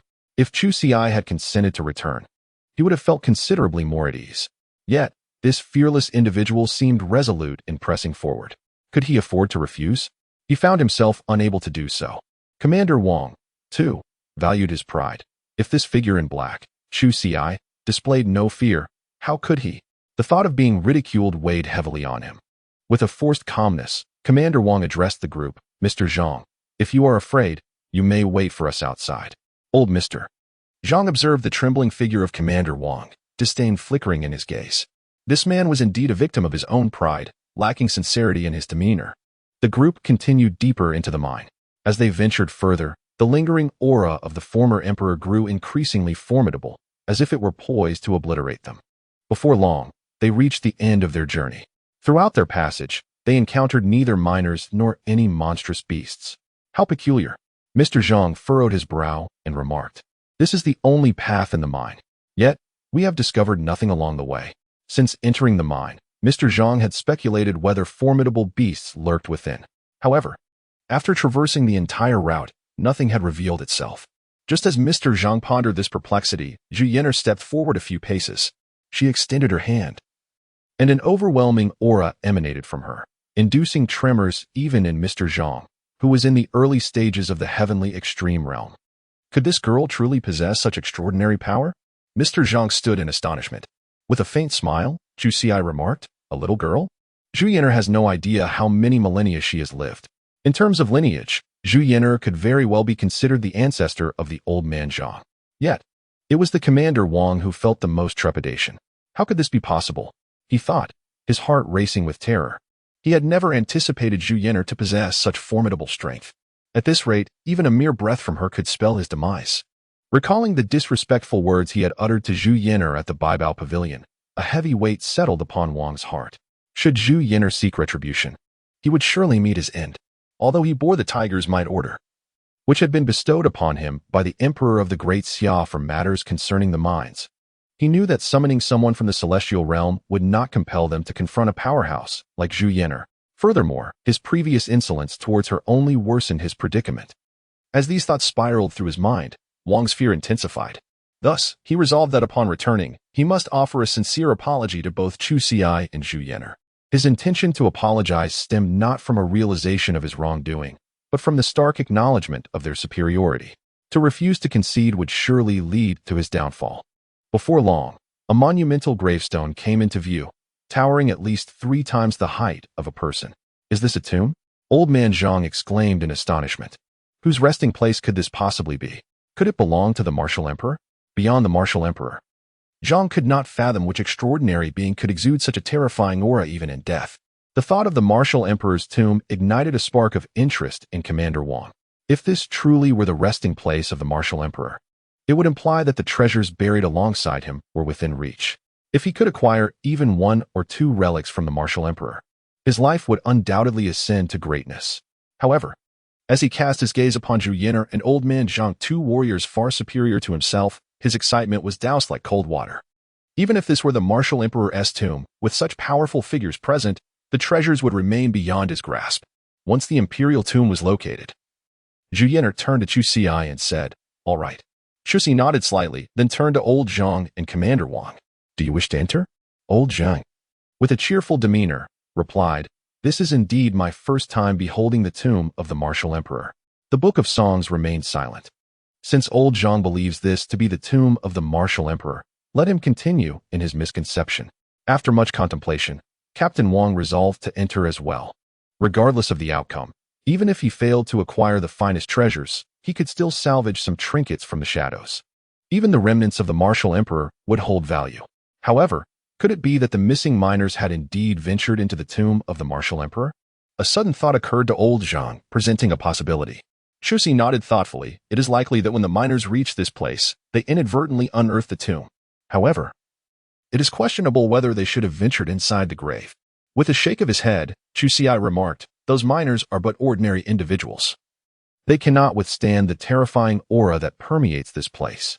Merely coming into contact with it would reduce them to ashes." Upon hearing this, the old man Zhang nodded in agreement.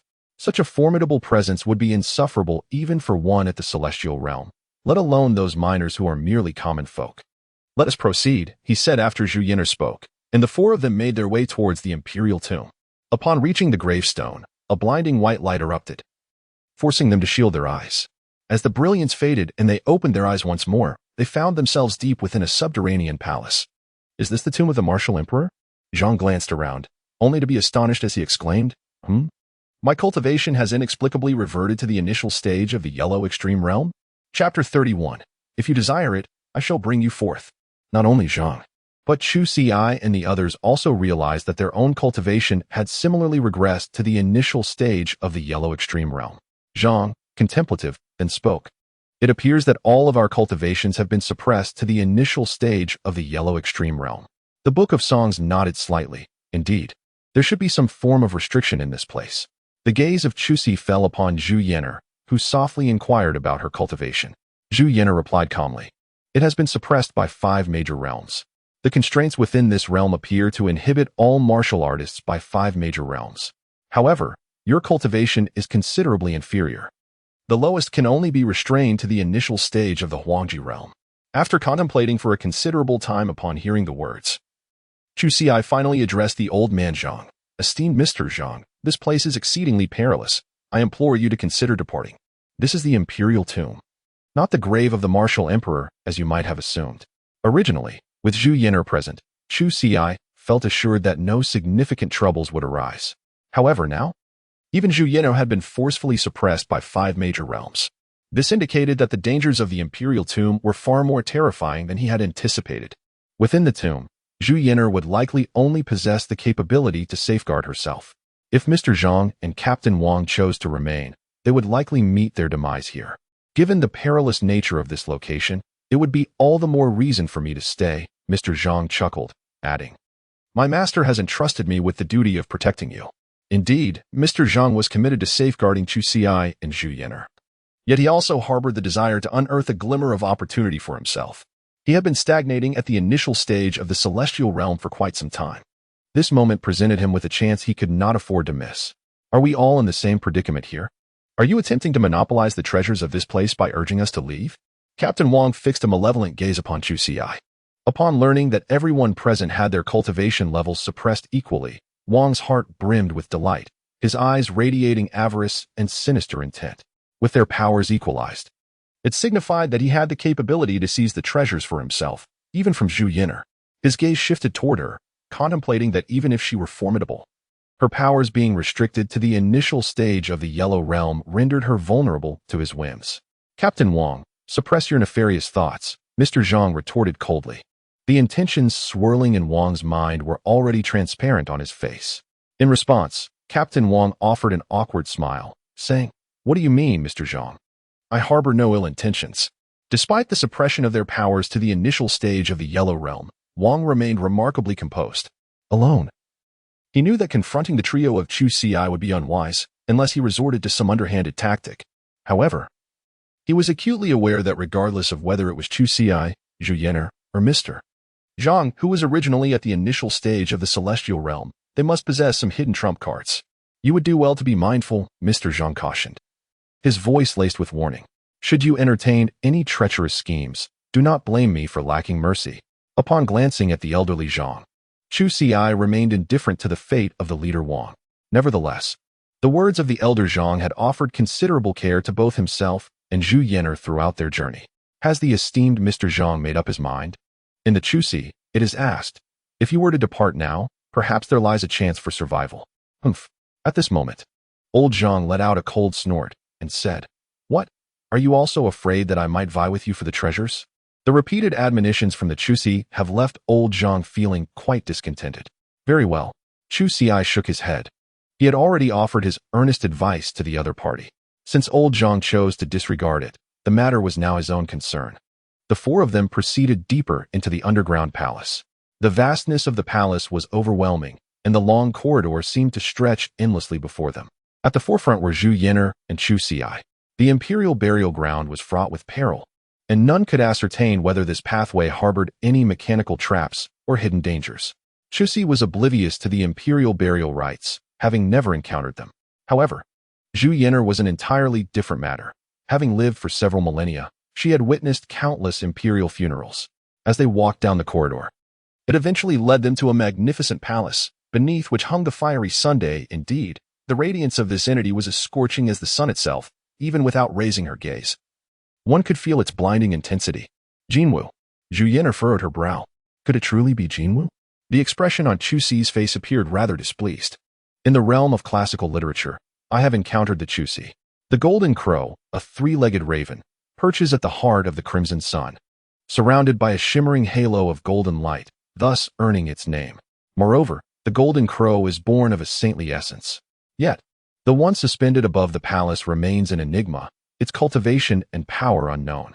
Can Zhu Yan'er contend with it? There is no need for concern. That golden crow is but a corpse. Zhu Yan'er remarked, this corpse of the golden crow is a valuable treasure.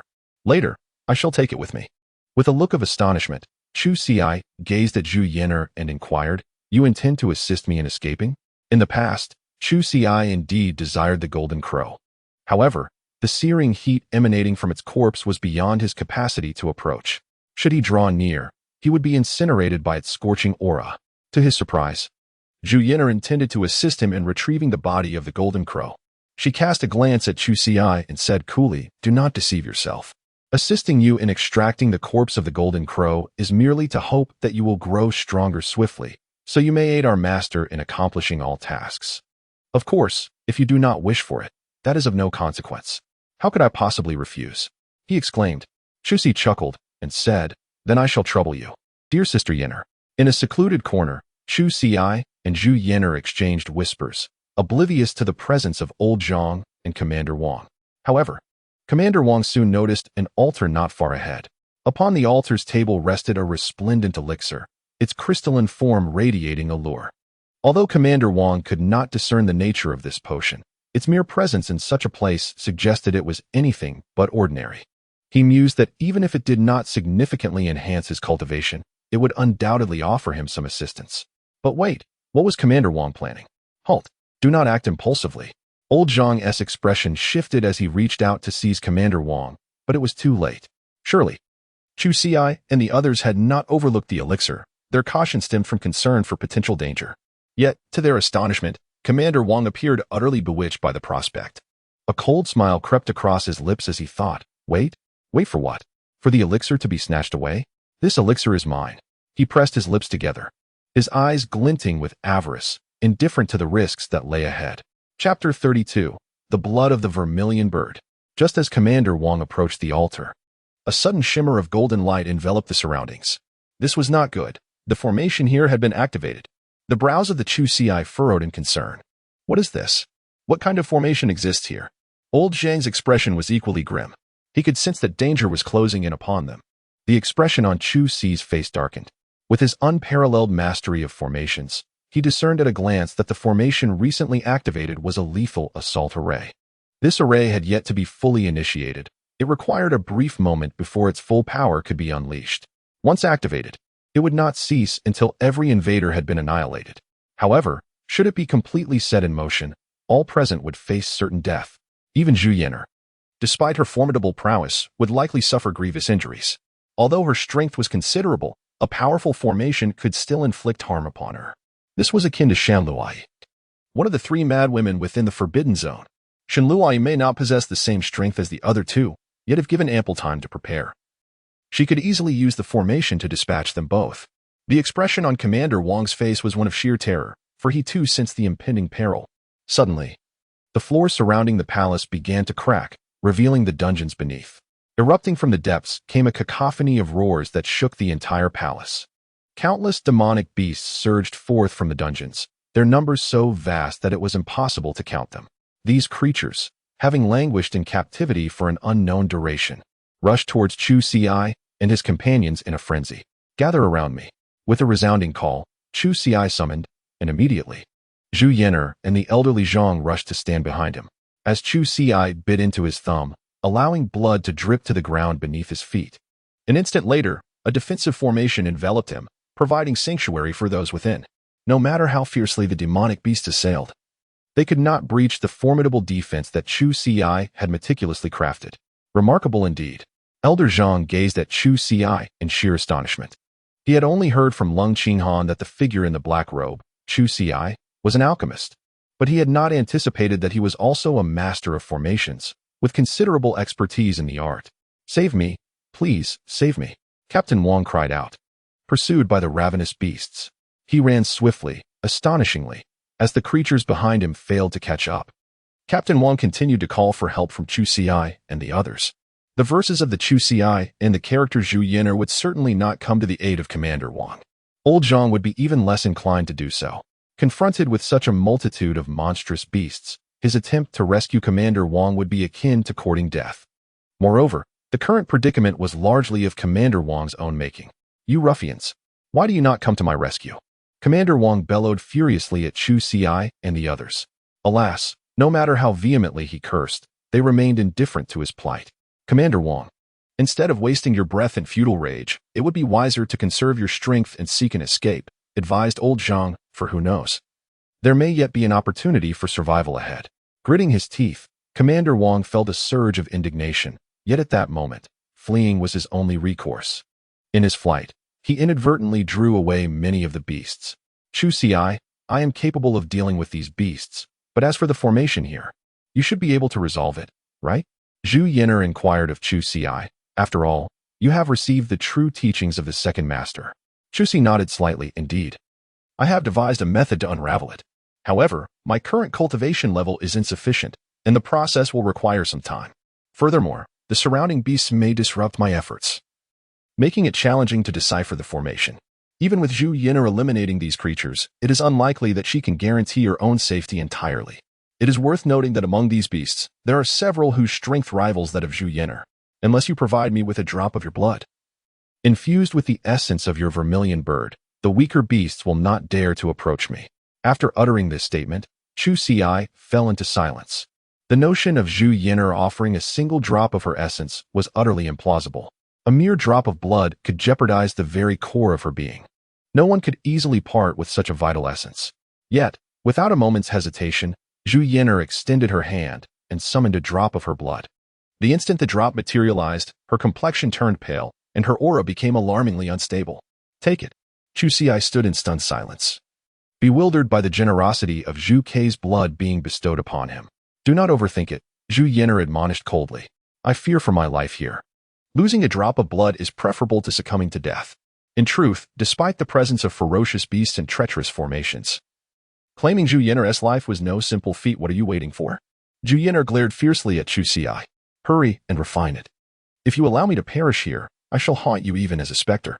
At her words, Chu Xi accepted the essence of Zhu Ke and settled into a meditative posture. What is he doing? Elder Zhang, observing from the side, was entirely perplexed by the intentions of Chu Xi and Zhu Yin'er. "Do not inquire into matters that do not concern you. It will not bring you harm," Zhu Yin'er remarked, her tone icy, prompting Elder Zhang to withdraw his head slightly. Half an hour later, Chu Xi had fully refined the blood of Zhu Ke, emanating an aura reminiscent of the mythical bird. Witnessing this, Zhu Yin'er displayed a satisfied expression, yet her demeanor quickly turned serious. "Now that you have refined it, do not linger foolishly. Go forth and dismantle the formation at once." The figure of the Chu Xi nodded and emerged from the defensive formation. "Master, what are you doing?" "Don't go out," exclaimed the old man Zhang, panic-stricken. Chu Xi ventured forth, akin to a lamb straying into the jaws of a tiger.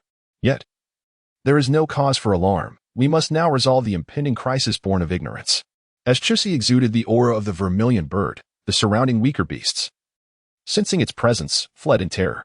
However, the formidable beast remained undeterred, charging towards Chu Xi. Observing this, Zhu Yin'er also surged forth from her defensive formation. "Do they seek to devour him without my consent?" Zhu Yin'er remarked with an expression of indifference, her aura of a sage erupting forth. This was compounded by the fact that, due to the constraints imposed by the imperial tomb, Zhu Yin'er was suppressed by 5 major realms. Were it not for this limitation, her power would have been even more formidable. Nevertheless, her sage-level cultivation was sufficient for her to combat these powerful beasts. Had she not bestowed a single drop of her primordial blood upon Chu Xi, Zhu Yin'er could have effortlessly vanquished these beasts. With the absence of beastly interference, Chu Xi began to alter the offensive formation before him. Initially, he intended to dismantle it. However, he resolved to turn this assault formation to his advantage. After all, having sacrificed a drop of her essence blood, Zhu Yin'er had already sustained grievous injuries. Chu Xi naturally did not wish for Zhu Yin'er to face these demonic beasts alone. Once he successfully subverted this offensive formation, he could annihilate all the beasts in a single breath. Chapter 33, The Aura of the Emperor. To subvert this formation, it was essential to alter its core mechanism. By incorporating his own runes into the heart of the formation, he could achieve this. Thanks to the presence of the vermilion bird's aura emanating from Chu Xi, not a single demonic beast dared to approach him during his search for the formation's core. The more formidable beasts were held at bay by Zhu Yin'er. "This is the spot." With a sudden glimmer in his eyes, Chu Xi discovered the core of the formation in a secluded corner of the dungeon. A realization dawned upon him. After casting a glance at the core, Chu Xi nodded thoughtfully. "Is this the formation laid out by the Emperor? It appears rather unremarkable." Originally, Chu Xi had anticipated that the formation laid out by the Emperor would require a considerable amount of time to subvert. However, upon witnessing the core of the formation, he realized that he had overestimated the challenge. Adapting this formation for his own use demanded hardly any time at all. Approximately a quarter of an hour later, a satisfied smile graced Chu Xi's face. The formation established here was now entirely under his control. He promptly emerged from the dungeon. Upon seeing Chu Xi appear, Zhu Yin'er, who was confronting several formidable beasts, turned her gaze towards him. Chu Xi nodded at her, then promptly activated the formation. In an instant, the entire palace trembled as a wave of deathly aura spread forth. The demonic beasts present were reduced to mere bones in the blink of an eye. Zhu Yin'er let out a sigh of relief. Glancing at Chu Xi, she remarked, "Well done. If you were incapable of even this, your fate would have been of no concern to me." Upon hearing this, Chu Xi smiled. Although this old hen can be rather exasperating at times, it must be acknowledged that she never needed to accompany him to the imperial burial. Moreover, when faced with danger moments ago, there was no obligation for her to offer him a drop of her primordial blood. She could have simply turned and walked away. "Mr. Zhang, are you all right?" Chu Xi turned to gaze at the stunned old man, Zhang. The elderly gentleman had yet to regain his senses, still reeling from the swift and astonishing events that had just unfolded. The sheer number of monstrous beasts lay lifeless around them, their cores scattered across the ground. For the beasts, these cores were akin to the dantians of human martial artists, essential to their existence. Moreover, the cores held significant value for warriors, as the powerful cores of formidable beasts could enchant weapons, endowing them with extraordinary capabilities. With a graceful gesture, Zhu Yin'er summoned the surrounding cores towards her. "Take them," she urged gently. "While these cores may not hold great significance, this should prove beneficial to you at this moment." Without hesitation, Chu Xi accepted and placed the crystalline cores into the ancient ring. As they prepared to advance further, the elderly Zhang stepped forward and spoke. Esteemed friends, I have witnessed your formidable prowess. With you both present, I am certain that no peril shall befall you. However, I, being of advanced age and lesser strength, fear I may become a burden if I continue alongside you. Thus, I have resolved to take my leave. Upon hearing Zhang's intention to depart, Chu Xi made no effort to dissuade him. The imperial burial was far too perilous for him. Very well, Mr. Zhang, you may proceed on your way back. The Book of Songs began. Exercise caution.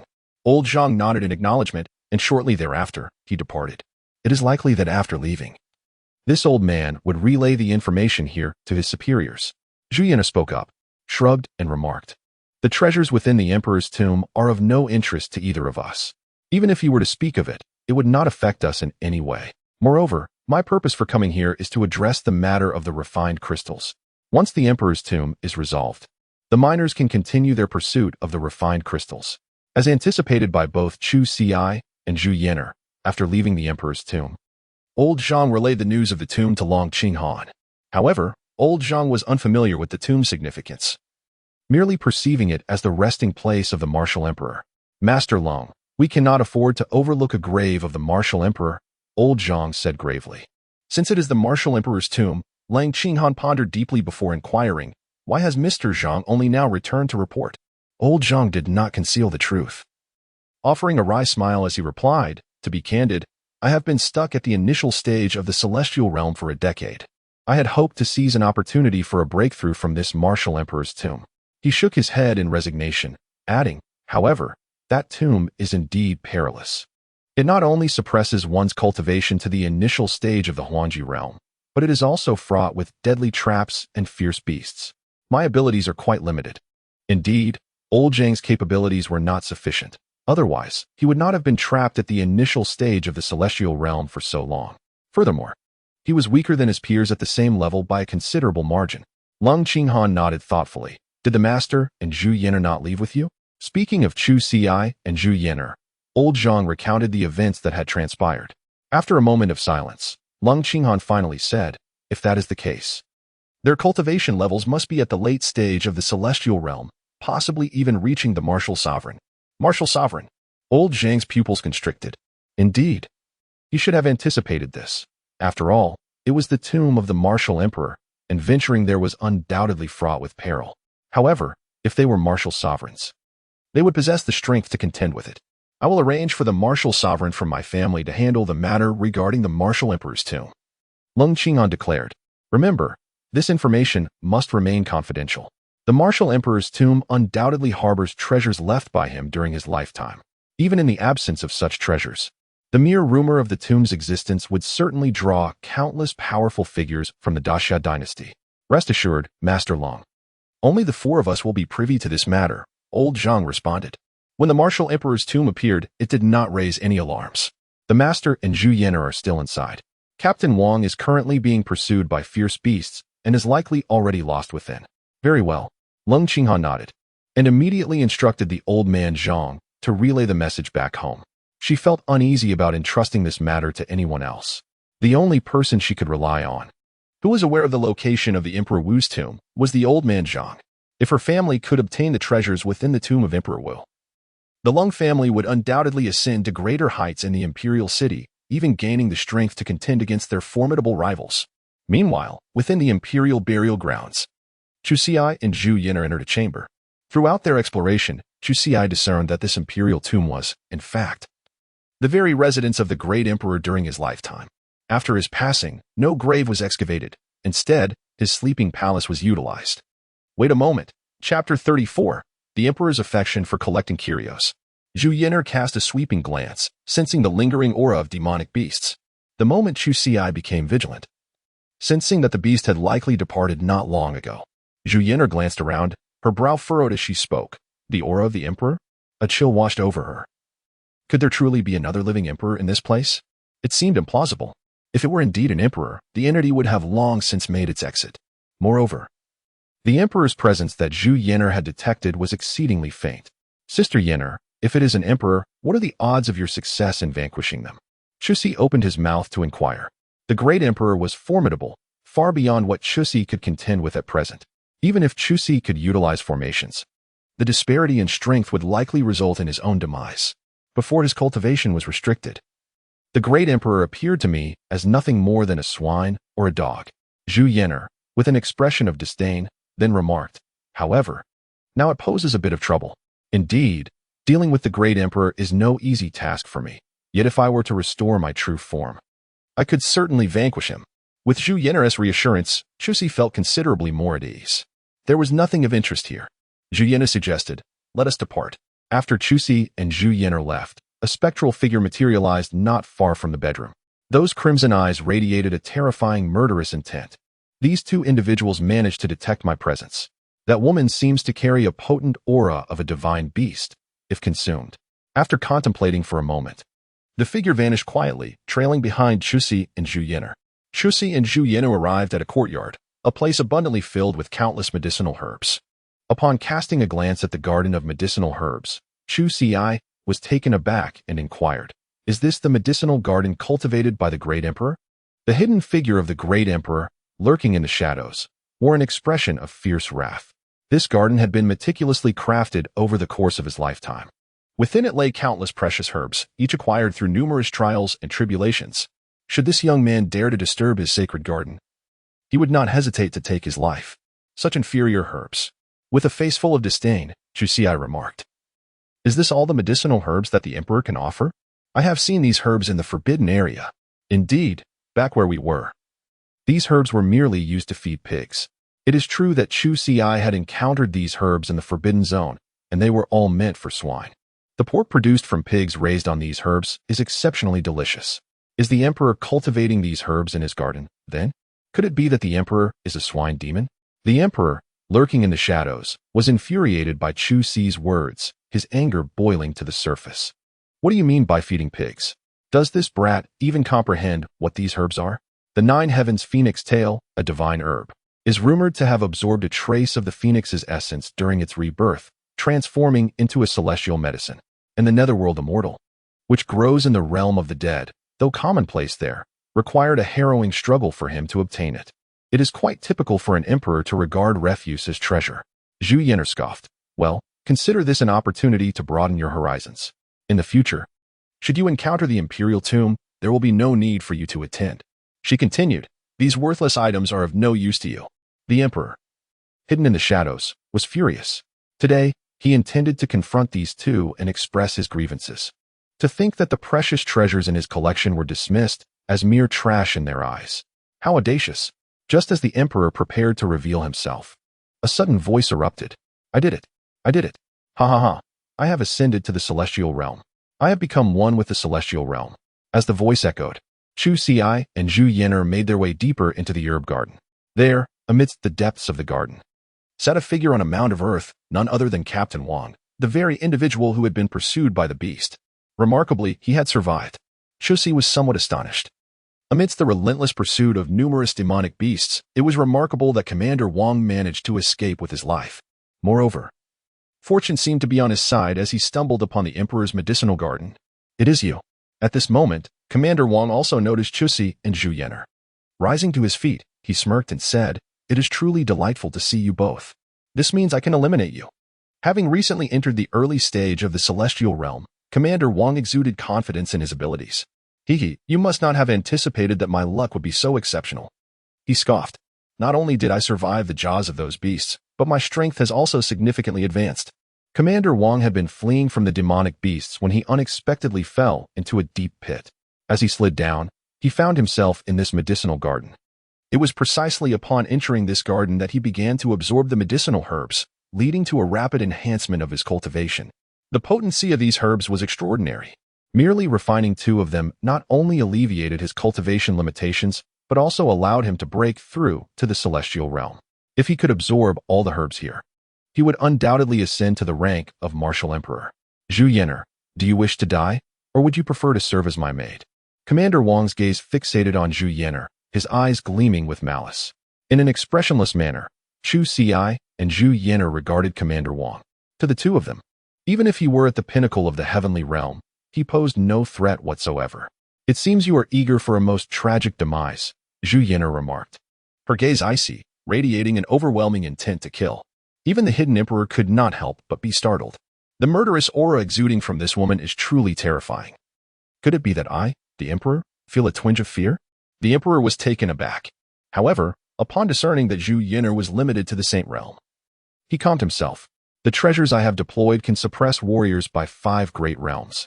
She is in the Saint Realm, and if I calculate the suppression of 5 realms, his expression gradually darkened. She has far surpassed even the emperor. As fear ascended within the emperor's heart, Zhu Yin'er had already dispatched Commander Wang. The commander likely never anticipated that, having just entered the early stages of the heavenly realm, he would still fall short against Zhu Yin'er. You little scoundrel. Dare to covet what is mine. Zhu Yin'er scoffed coldly. As Chu Xi gazed, beads of cold sweat began to form upon his brow. This old hen is truly ferocious. The body of Commander Wang was reduced to nothing but ashes by the flames emanating from Zhu Yin'er. Indeed, given my current lack of strength, it would be wise to refrain from provoking this formidable old hen for the time being. In the depths of her heart, Chu Xi muttered softly. Zhu Yin'er cast a fleeting glance. Have you seen enough? If you have, then why don't you come out, my dear? Chapter 35. I am no dog. As Zhu Yin'er's words fell, a spectral figure materialized before her.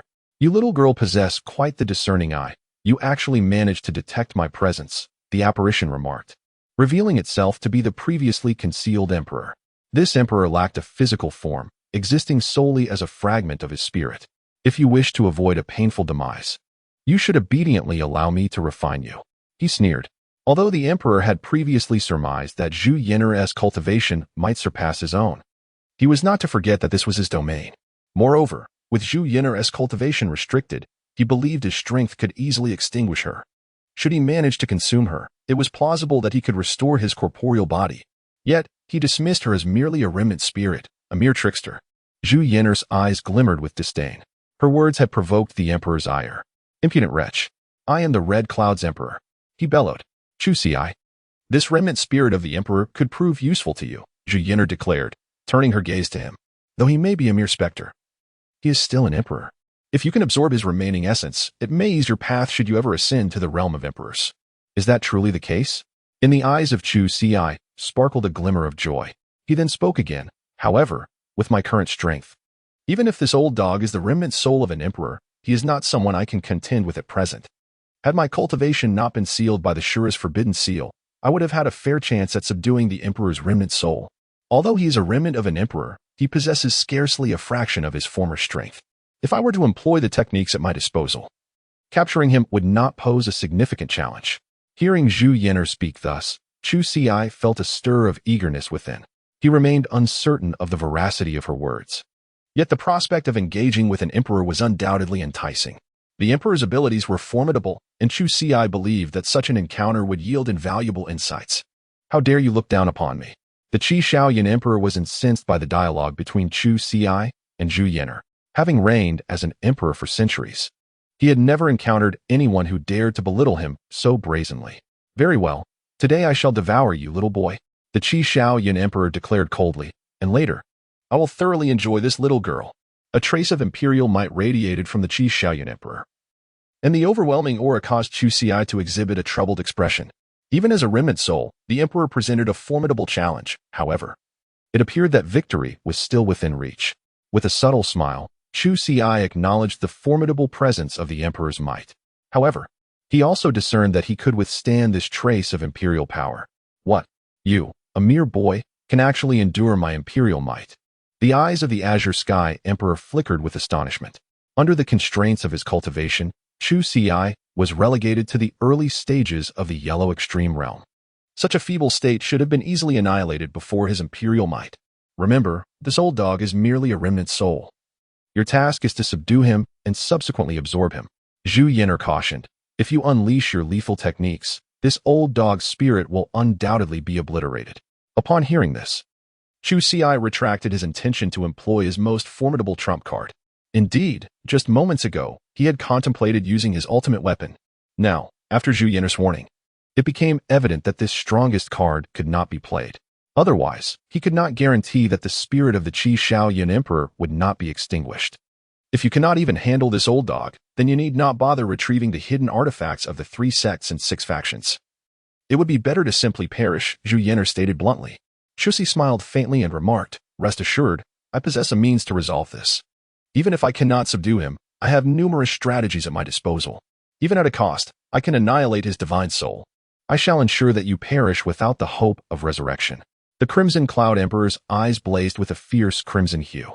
How dare this ignorant junior look down upon him? He is an emperor, a figure of terrifying might. Does he think of himself as mere chaff? The supreme majesty of the emperor emanated forth as the Crimson Cloud Emperor raised his hand, summoning a colossal palm that loomed behind Chusi. That enormous hand descended upon Chusi with immense force. The Songs of Chu had long anticipated the impending crisis. He deftly evaded, skillfully sidestepping the blow. At this moment, Chusi chose not to retaliate. His offensive tactics were evidently ineffective against the divine essence of the Qi Shao Cloud Emperor. Thus, Chusi resolved to ensnare the Qi Shao Cloud Emperor with a formation. Naturally, he must ensure that the Qi Shao Cloud Emperor remained unaware of his intentions. Should he be discovered, the Qi Shao Cloud Emperor would undoubtedly thwart Chusi's efforts to set up the formation. Known for his explosive temperament, the Qi Shao Cloud Emperor was unlikely to notice Chusi's subtle maneuvers. His singular focus was to seize Chusi and consume him whole. After several attempts, Chusi successfully evaded the Qi Shao Cloud Emperor's assaults, further inciting the latter's impatience. "So you can evade? Are you a monkey?" the Qi Shao Cloud Emperor bellowed. "Let us see how you escape next." The aura emanating from him surged, indicating that he was poised to unleash a more formidable attack. Meanwhile, Zhu Yan'er, who had been quietly observing from the sidelines, rose to her feet. Her demeanor suggested that she would intervene should the forthcoming attack pose a mortal threat to Chusi. Cloud Mountain, Mist Shadow. The Qi Shao Cloud Emperor's ethereal form materialized, enveloped in a shroud of mist. With his vision obscured, Chusi could discern nothing around him. Is that old cur planning to lie in wait within the fog to ambush me? The brows of Chusi furrowed, and simultaneously, his thoughts grew increasingly vigilant. Despite appearing to effortlessly evade the attacks of the Azure Cloud Emperor on several occasions, the reality was starkly different. If Chusi were to be struck by even a single blow from the Azure Cloud Emperor, he would succumb to unconsciousness. Although Zhu Yan'er stood nearby, and with her formidable prowess, the Azure Cloud Emperor would undoubtedly prove no match for her. Chusi could not guarantee that she would intervene to save him after he was directly defeated by the Emperor. The 8 Directions Formation Flag. Chusi took a deep breath and cast a protective formation around himself. This formation was designed for comprehensive defense, albeit at the cost of a considerable amount of his spiritual energy. Nevertheless, as long as it did not interfere with the establishment of another formation, it was deemed worthwhile. "Little brat, prepare to face the might of my hammer." Suddenly, amidst swirling clouds, the Emperor of the Crimson Skies materialized behind Chusi, wielding an enormous hammer that had seemingly appeared in his grasp. The hammer emanated an overwhelming aura, unmistakably a weapon of imperial caliber. "This is dire." The expression on Chusi's face changed dramatically. If that enormous hammer were indeed an imperial artifact, not only would it be impossible to evade, but even the 8-sided formation he had currently arranged would be utterly incapable of withstanding the force of such a blow. Locked in place, Chusi found himself unable to move, forced to endure the strike from the Azure Sky Cloud Emperor. Even the imperial artifact had been summoned. How shameless this old dog truly was. Chapter 36. I am just a cowardly dog. The speaker was none other than Zhu Yan'er. With a swift motion, she unleashed flames towards the Azure Sky Cloud Emperor. "You are the Vermilion Bird." Under the scorching blaze of the Vermilion Bird's fire, the Azure Sky Cloud Emperor felt his very soul teetering on the brink of annihilation. At that moment, fear gripped him. This was indeed the divine beast, the Vermilion Bird. Not only in his current state of soul, but even at the peak of his power, he would never be a match for the divine beast. Zhu Yan'er reached out and seized the imperial artifact from the hands of the Azure Sky Cloud Emperor. The Azure Sky Cloud Emperor seethed with rage, yet dared not utter a word. This was the Vermilion Bird. Should he utter even a slight insult, death would surely follow. His gaze remained fixed upon Chusi, who he had initially intended to kill to relieve his pent-up fury. However, a troubling thought crossed his mind. This young boy was allied with the Vermilion Bird. If he were to slay him, the divine beast would undoubtedly retaliate. Things were looking increasingly dire for him. Realizing the precariousness of his situation, the Azure Sky Cloud Emperor knew he could not linger any longer. "You two, remember this." He gritted his teeth and declared, "One day, when I am restored, I shall take your lives." With that, he transformed into mist, preparing to escape from this place. This old dog intends to flee. Zhu Yin'er furrowed her brow and remarked. Rest assured, he shall not escape. With a subtle smile gracing her lips, Chu Xi exuded an air of confidence. Just as Zhu Yin'er was locked in confrontation with the Qi Shao Cloud Emperor, Chu Xi had already completed the final rune of the formation. Arise, celestial great formation. With a resounding shout, the formation was instantly activated, ensnaring the once ethereal Qi Xiaoyundi, who found himself unable to escape this place. What is this sorcery? As the grand array locked onto him, he was rendered immobile, no matter how fiercely he struggled or what myriad of techniques he employed. He could not shatter the prison of the formation. What kind of sorcery is this that can capture this emperor? Qi Xiaoyundi bellowed, release me at once. Otherwise, I shall ensure that you suffer dire consequences. Afterward, came the chilling response, you have no future left. With a smile, Chu Xi approached the emperor of the red sky. Sensing impending doom, the emperor's face turned pale with fear. You wouldn't truly intend to devour my divine soul, would you? The emperor of the red sky trembled, hastily asserting, I am merely a wild dog that has cultivated itself to a spiritual form. Absorbing me would yield little benefit. Zhu Yin'er then stepped forward and remarked, though your true form may be that of a wild dog, you are still an emperor. Given your formidable cultivation, absorbing you would greatly assist him in his future ascension to emperor. Zhu Yin'er turned her gaze to Chu Xi and added, it is sufficient to refine his residual soul by purifying his essence. Upon hearing the voice, Chu Xi nodded and extended his hand, intending to seize the divine soul of the Qi Shao Cloud Emperor. However, with a resounding thud, the once proud and arrogant Qi Shao Cloud Emperor knelt before Chu Xi and Zhu Yin'er. Grandparents, I am but a wild dog, a mere lowly creature who has toiled for thousands of years to attain the status of an emperor. Now, having met my demise, I am left with only a fragment of my soul, hoping to be reborn after a century. I beseech you, grant me mercy and spare my life. The Qi Shao Cloud Emperor had completely lost his former imperial demeanor, his current cowardice rendering him a source of mockery. He even referred to Chu Xi and Zhu Yin'er as his grandparents. Zhu Yin'er looked on with disdain. In such a pitiful state, how can you still call yourself an emperor? Indeed, I am merely a cowardly dog, the Qi Shao Cloud Emperor stammered, not daring to retort. I was fortunate to become an emperor, but if you spare me, I promise to offer you the opportunity that allowed me to ascend. Zhu Yin'er pondered for a moment.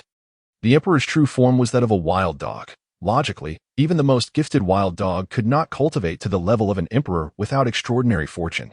Thus, it must be this chance that enabled him to achieve such heights. Furthermore, an opportunity that could elevate a wild dog to the status of an emperor must be significant. If he were to provide that chance, it would indeed spare his life. Yes, I will certainly present it. The Qi Shao Cloud Emperor nodded vigorously. Beside them, Chu Xi inquired, will you not absorb his remaining soul? No, Zhu Yin'er shook her head.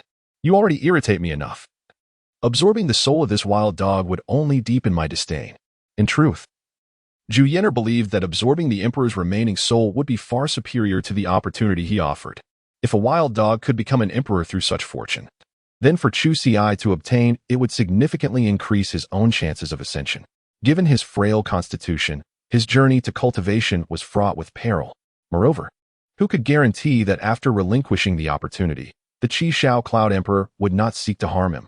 Once they released the Qi Shao Cloud Emperor from the formation, Zhu Yin'er threatened, do not even think of escaping. If you attempt to flee, I will incinerate your soul. Zhu Yin'er unleashed the fiery blaze of the vermilion bird from her palm, causing the Qi Shao Cloud Emperor to shake his head in fear. I would not dare. Very well, hand over your opportunity. The Qi Shao Cloud Emperor found himself in a quandary. He indeed wished to comply, yet he stammered. Do you wish for me to perish? Zhu Yin'er's eyes glinted with murderous intent. No. The opportunity is not in my possession.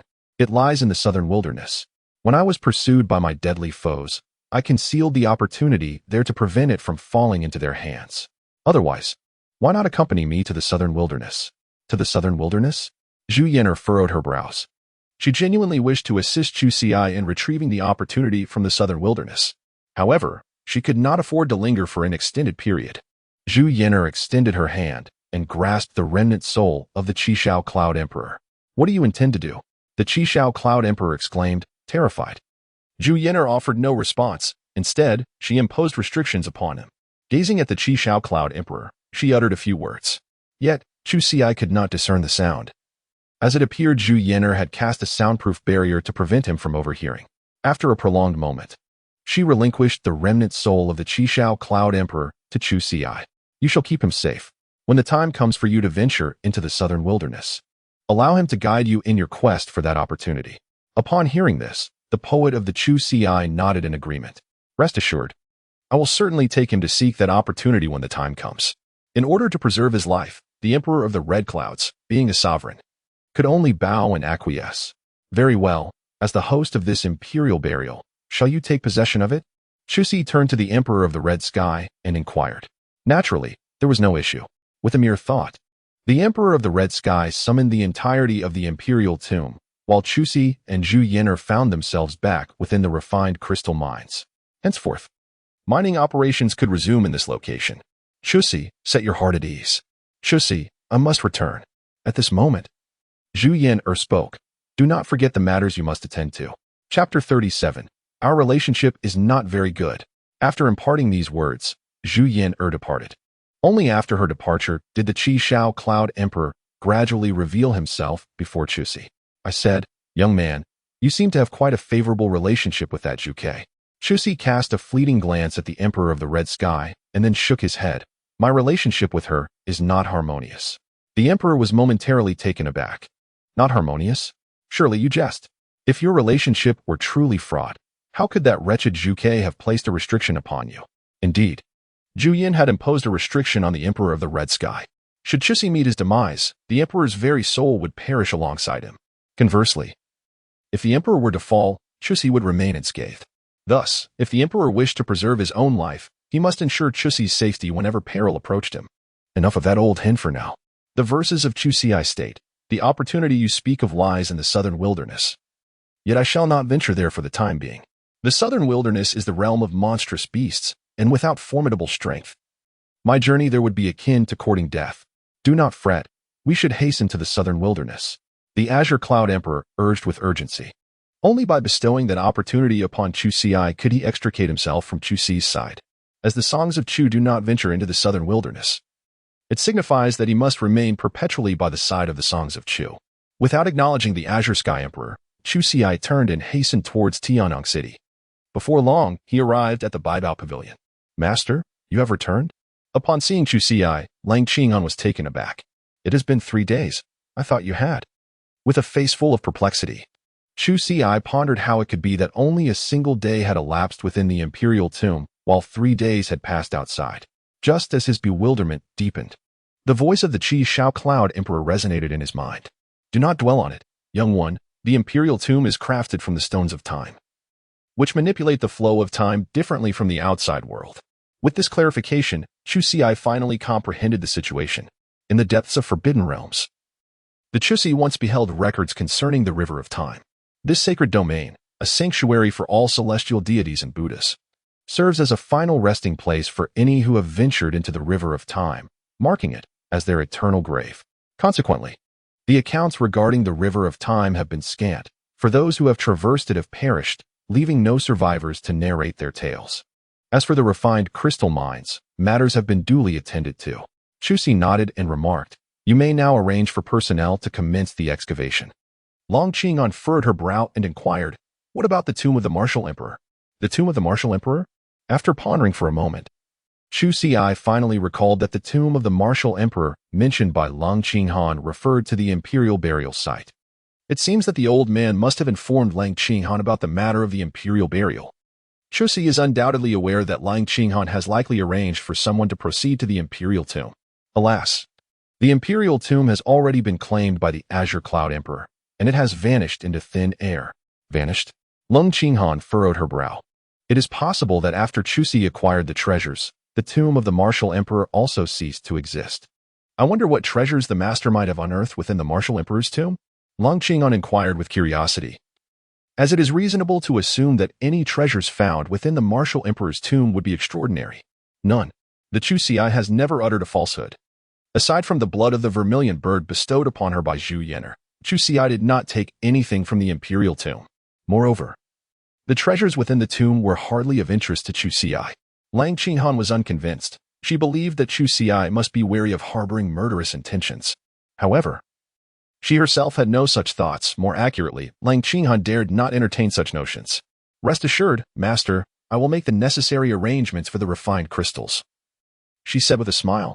I should be able to present them to you by tomorrow. With that, Chu Xi departed from the treasure pavilion. As soon as Chu Xi departed from the Baidao pavilion, the members of the Lung family arrived swiftly behind. Among them was a martial lord, none other than Lang Qinghan's second uncle, Long Jufeng. Has the family dispatched you here? Lang Qinghan asked, astonished, as she gazed upon Long Jufeng. He ranked among the top 5 in terms of strength within their family. Indeed, the higher-ups of our clan placed great importance on the matter of the martial emperor's tomb. Lung Junfeng affirmed with a nod, then inquired, where is the martial emperor's tomb located? Let me there quickly, lest it be discovered by others. No need for that, uncle. Long Qinghan replied, shaking her head. The tomb has already been claimed by someone else. If we go now, we will not be able to find it. Long Junfeng's expression darkened as he spoke in a somber tone. Do you know who has obtained the treasures from the martial emperor's tomb? It was evident that his intent was to resort to murder and plunder. Lung Junfeng was confident in his ability to commit such acts. Although he was merely a martial lord, not the strongest within the great Xia dynasty, he was still capable of dealing with ordinary martial lords. Absolutely not. Lung Qinghan hastily interjected. Uncle, we cannot provoke that individual. To prevent her uncle from making a grave mistake that could jeopardize their family. She revealed the situation regarding Chu Xi to Long Jufeng. At this moment, Long Jufeng calmed down. Qinghan, is that black-robed figure as you described? He asked, scrutinizing her. Could it be that all of this is merely your conjecture? Long Qinghan shook her head resolutely. That is impossible. Not only is that person an exceptional alchemist, but he is also immensely powerful. Furthermore, the woman he brought today possesses considerable strength as well. I can sense that their capabilities surpass even yours, uncle. Her expression turned grave as she continued. Thus, it is evident that they are backed by a formidable force. I boldly speculate that he may very well hail from that place, the alchemist's sacred ground. Upon hearing this, Lung Junfeng's pupils constricted. He pondered deeply. Realizing that if the alchemist's skills were indeed as formidable as Lang Qinghan had described, it was quite plausible that he originated from the alchemist's sacred ground. If they were to establish a connection with such a prestigious faction, it would be far more beneficial than merely gaining temporary strength from the martial emperor's tomb. After all, having the support of a powerful ally would be a significant advantage.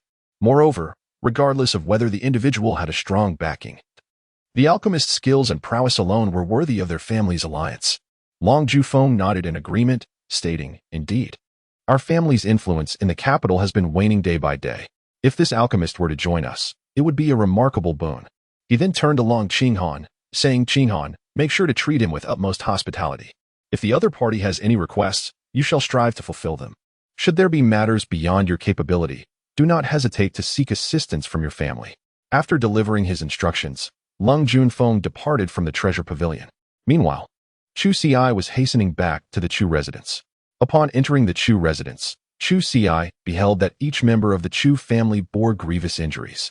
What could have transpired? Chapter 38. The Nangwa family need no longer exist. The second young master, upon seeing Chu Xi, the members of the Chu family displayed expressions of utter despondency.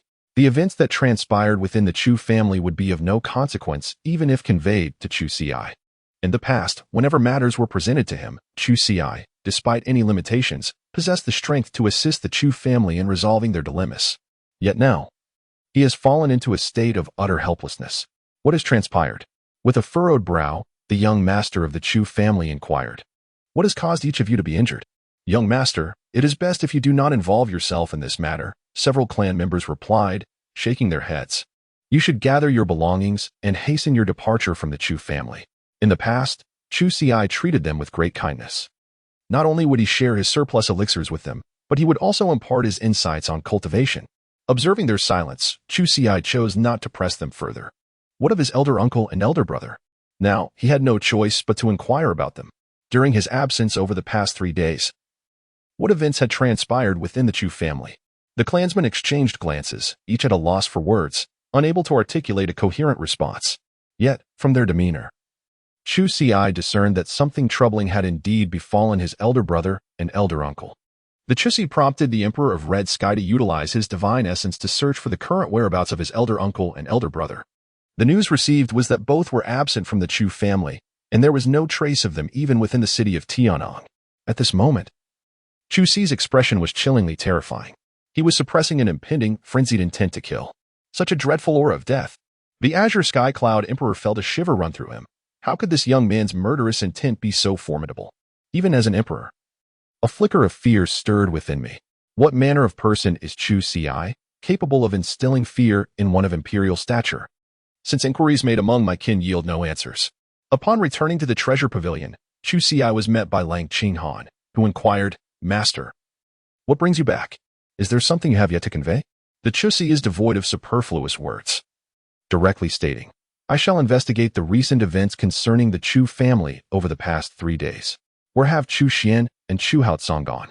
Lang Qinghan could discern the murderous intent laced within Chu Si's tone, and she immediately adopted a serious demeanor, replying, "Understood, master. Grant me a quarter of an hour, and I shall promptly dispatch someone to investigate." Without delay, Lang Qinghan sent individuals to look into the affairs of the Chu family. In a brief moment, her appointed person returned. "Master," he announced, "we have uncovered information. 3 nights ago, a figure of the celestial realm visited the Chu family. This individual injured members of the Chu family and demanded the surrender of Chu Si. However, Chu Si was not present at the time. So the assailant captured Chu Haotsong and Chu Xian, awaiting Chu Si's arrival. Chu Si immediately inquired, "Do you know the identity of this individual?" The man shook his head. "We have yet to ascertain their identity. However, we have located their whereabouts. It is at the Nangong Manor, situated behind Tianyang City." Nangong Manor? Could it be that the Nangong family has captured my uncle and elder brother? Yet, I have no enmity with the Nangong family. Why would they target me? The Nangong family is not a faction of Tianyang City. Thus, they invariably meddle in the conflicts among the various families of Tianyang City. The truth shall be revealed once we visit Nangong Manor. As Chu Si prepared to depart, Lang Qinghan inquired, "Master, do you require the assistance of my Baibao Pavilion? Should you need it, our members are at your service." The Lord of the Nangong Manor is a formidable warrior of the heavenly extreme realm, commanding hundreds of initial stage Earth extreme warriors. If you venture forth alone, I fear you may encounter peril. Chu Si rejected Lang Qinghan's kind intentions. What of the celestial realm? Should one dare to threaten Chu Si's family, they ought to contemplate the manner of their impending demise. After Chu Si departed, Lang Qinghan summoned Old Zhang. "Old Zhang," he said, "please take some people to Nangong Manor." Upon hearing this, Old Zhang smiled wryly. "Master, the prowess of that Grand Master is truly formidable. We, from the Baibao Pavilion, are entirely unnecessary in this matter. The Nangong family has offended the Grand Master. They are merely courting their own demise." In Old Zhang's perspective, once Chu Si made his move, Nangong Manor would surely meet its end today.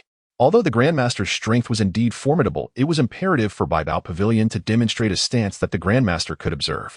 Indeed, while Chu Si might refuse their assistance, it was essential that Baibao Pavilion not remain idle. For instance, assisting Chu Si in locating someone was a simple task for Baibao Pavilion and did not constitute a significant favor. However, should Baibao Pavilion be willing to offend the Nangong family on behalf of Chu Si, the implications would be vastly different. Only through such actions would Chu Si remember Baibao Pavilion. And if they ever required assistance in the future, Chu Si would find it difficult to decline. At this moment, Chu Si had arrived at Nangong Manor. Standing at the entrance, he surveyed the guards before him. These two possessed late-stage Xuani realm cultivation. "Inform your master," he declared, "that Chu Si has arrived." With a cold voice, Chu Si spoke. Upon hearing this, the two men erupted in laughter, exclaiming, "Chu Si? Never heard of him. What mere dogs and cats dare to come before our master? Who do you think you are?" Unmoved by their derision, Chu Si ceased his idle chatter and took decisive action. With a single punch, he sent one of the guards flying. "Impudent! Do you dare to act here in the Nangong Manor? Are you seeking death?" The other guard, witnessing this, immediately launched an attack on Chu Si. Before he could close the distance, Chu Si delivered a swift kick, propelling him towards the entrance. With a resounding crash, the door was flung open, and Chu Si strode into the Nangong Manor. "I, Chu Si, have arrived. Will the members of the Nangong family not come to greet me?"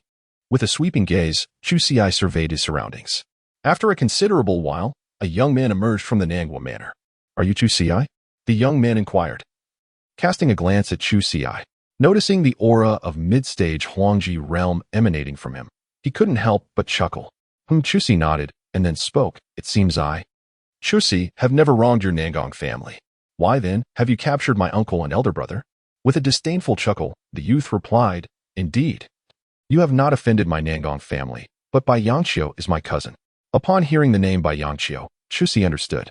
It was no wonder that the Nangong manor, which had never meddled in the feuds of the aristocratic families in Tianyang City, would target the Chu family.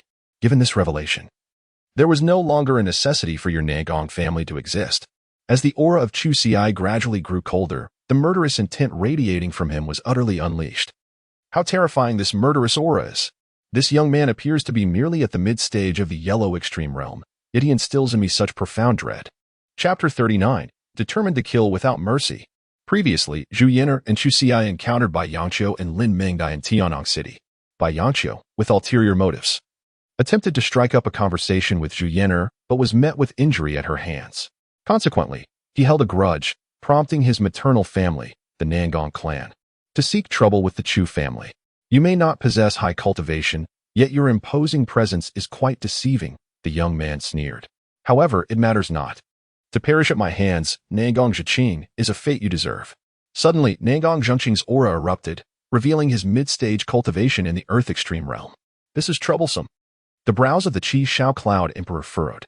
That young man is at the mid-stage of the Earth Extreme realm, with Chu Xi's cultivation and strength. He is undoubtedly outmatched. Although Chu Xi displayed formidable power during the Imperial Burial, it was primarily due to his secretive arrangements of formations and Zhu Yin'er's assistance. Now, without her by his side, he stands no chance against a mid-stage warrior of the Earth Extreme realm, unless he can swiftly set up a formation to aid him. Alas, I am constrained by the restrictions imposed by that vermilion bird, the Qi Shao Cloud Emperor lamented, shaking his head. Should this young man find himself in peril, I shall intervene to eliminate Nangong Zhengqing. Though in a state of lingering spirit, the Qi Shao Cloud Emperor knew that dispatching a mid-stage warrior of the Earth Extreme realm would be a simple task. However, he underestimated Chu Xi. While Nangong Zhengqing's cultivation surpassed his, in terms of actual strength, Nangong Zhengqing could not match Chu Xi. Since you seek death, I shall oblige you. The indifferent echo of Chu Xi resounded. You are indeed quite arrogant. But have you considered that arrogance requires capability, which you lack? Nangong Zhengqing chuckled. A mere mid-stage Huangji realm warrior dared to utter such bravado before him? It seemed he could not be allowed to perish too easily. A modicum of torment was necessary to make him understand the supremacy of strength in this world. Without formidable power, any boastful demeanor must be supported by substantial prowess. Nangong Zhengqing charged forth, extending his hand towards Chu Xi's head. To deal with Chu Xi, he needed not even exert 80% of his strength. A mere 20% would suffice for an effortless conquest. Yet, to his astonishment, at the very moment he surged forward, Chu Xi had already appeared before him. Chu Xi delivered a swift kick to Nangong Zhengqing's chest, the speed so astonishing that Nangong Zhengqing had no time to react. With eighth, he suddenly spat out a mouthful of blood, his body rolling on the ground like a lifeless dog. What? Nangong Zhengqing clutched his chest, his eyes flickering with disbelief. How could it be that he, a formidable warrior at the mid-stage of the Earth Extreme realm, was injured by such a feeble individual? Ironically, the skills you mentioned, Chu Xi, happened to possess. The verses of the Chu Xi advance with a leisurely grace, slowly approaching Nangong Zhengqing. Pray tell, where are my uncle and elder brother currently confined by your Nangong family? Chu Xi's eyes were as cold as ice. At this moment, Nangong Zhengqing rose to his feet. His gaze shrouded in a veil of gloom. He had underestimated his opponent. With a stern expression, Nangong Zhengqing remarked, no wonder you were once a prodigy in Tianyang City, entering the heavenly extreme realm at merely 10 years of age. Although your cultivation is lacking, you possess a modicum of strength. With a flicker of the ring in his hand, a sword materialized before him. I should not have underestimated you. I ought to confront you with my full might. However, it is not too late now. Despite having sustained injuries from Chu Xi's earlier attack, he did not perceive Chu Xi as his superior. Rather, he believed his prior carelessness had prevented him from unleashing his full potential. Now, all he needed was to exert himself completely. Unbeknownst to Nangong Zhengqing, the Emperor of the Red Clouds had discerned the truth. This young man possesses an astonishing level of strength, he thought, astonished. As an emperor, he naturally regarded the Earth Extreme realm with indifference. Yet Chu Xi was different. He stood 2 great realms above him. These 2 realms, even in his former glory, he could not afford to disregard. With exceptional talent and now such terrifying power, disregarding the constraints imposed by 2 great realms, it was conceivable that, given time, he could surpass even an emperor. Contemplating this, Turbulent waves surged within the Emperor of the Red Clouds. Alas, such prodigies are often doomed to a brief existence. He shook his head. Having lived for 4,000 or 5,000 years, he had witnessed many peers, recognized by the powers of this world, perish during the twilight of their days. He feared that Chusi would meet a similar fate as those prodigies. Ha ha ha, Chusi, your end is nigh. At this moment, Nangong Zhiqing charged at Chusi with his sword. The dying sun reflects on the snow. A deadly sword technique surged forward, imbued with a faint, elusive sword aura. This technique was Nangong Zhiqing's ultimate move. In the past, whenever he executed this attack, even those of the same realm would fall before him. This strike, aimed at Chusi, was intended to pay homage to his status as a former prodigy of Tiannong City. The sword technique was commendable, but alas, it lacked the requisite finesse. The countenance of Chu Ci was ever-changing. He seemed utterly unfazed by the assault from Nangong Zhiqing. The sword technique of Chu Ci met the tip of Nangong Zhiqing's blade. Impossible! Nangong Zhiqing exclaimed in disbelief. The lethal move he had always prided himself on was effortlessly countered by Chu Ci. Fire of separation. With a resounding boom, flames erupted around Chu Ci, enveloping Nangong Zhiqing in searing heat. The intense fire ignited the fabric of his garments, causing him to panic. What kind of fire is this? A look of terror crossed Nangong Zhiqing's face as he realized that the flames could not be extinguished, no matter how desperately he rolled on the ground. The fire consumed his skin, scorching even his internal organs. If this inferno did not cease, he would soon be burned alive. That young fool is no match for me. At that moment, a voice resonated, accompanied by an overwhelming pressure emanating from the realm of the heavenly extreme. A middle-aged man emerged from the depths of the Nangong residence, accompanied by Baiyang Qiu. Indeed, this man was Nangong Hongda, the head of the Nangong family and Baiyang Qiu's uncle. Father, save me. Please, save me. Nangong Zhiqing cried out in desperation. Nangong Hongda raised his hand, unleashing a formidable force, yet astonishingly, this power failed to extinguish the flames engulfing Nangong Zhiqing. Could even a master of the heavenly extreme not quell this fire? Father, I'm dying. Witnessing his son's agony, Nangong Hongda furrowed his brow, his gaze turning to Chu Ci. You, young man, extinguish this flame at once, or I swear I shall not spare you. With a cold laugh, Chu Ci remarked. From the moment your Nangong family provoked my Chu family, our enmity has been irrevocable. Chapter 40. It's your turn, Baiyang Qiu. Nangong Hongda's expression gradually turned icy. This young man, before his formidable presence at the pinnacle of the heavenly realm, remained so composed and unyielding. Uncle, there's no need to waste words with him. Just kill him, and my cousin's flames will be extinguished. Baiyang Qiu cast a venomous glare at Chu Ci. Upon hearing this, Nangong Hongda found the reasoning sound. The flames were unleashed by Chu Ci, and eliminating him would resolve the issue. Chu Ci, where is that wretched woman who was with you before? Have her come out. Baiyang Qiu shouted coldly. Otherwise, I shall command my uncle to ruthlessly torment you. The malice evident in Baiyang Qiu's eyes revealed his deep-seated hatred and resentment towards Zhu Yan'er. Ever since their last encounter, where she had wounded him, he discovered a devastating truth. His Dantian had been ruined. Though his cultivation had not vanished, he could never advance again in this lifetime. This was an unbearable reality for Baiyang Qiu. Thus, he compelled his uncle, Nangong Hongda, to take action against the Chu family. Baiyang Qiu, this time, I shall ensure your demise here. As Chu Ci gazed upon Baiyang Qiu, the latter could not help but feel a surge of trepidation, instinctively retreating several paces. However, upon seeing his uncle, Nangong Hongda, present, Baiyang Qiu's heart was immediately reassured. His uncle was a formidable warrior at the late stage of the celestial realm. The thought of vanquishing a worthless opponent like Chu Ci seemed as effortless as a mere breath, capable of reducing him to ash. Chu Ci, do not be so arrogant. Do you truly believe yourself to still possess the prowess of the celestial realm? With newfound confidence, Baiyang Qiu naturally ceased to fear Chu Ci. If Chu Ci still resided in the celestial realm, then Nangong Hongda would certainly not provoke Chu Ci for the sake of Baiyang Qiu. The celestial realm? How amusing. The Book of Songs smiled. Although my cultivation may not reach the pinnacle of the heavens, the pinnacle itself appears to me as insignificant as an ant. Chu Ci regards Nangong Hongda with disdain. What of the celestial extremity realm?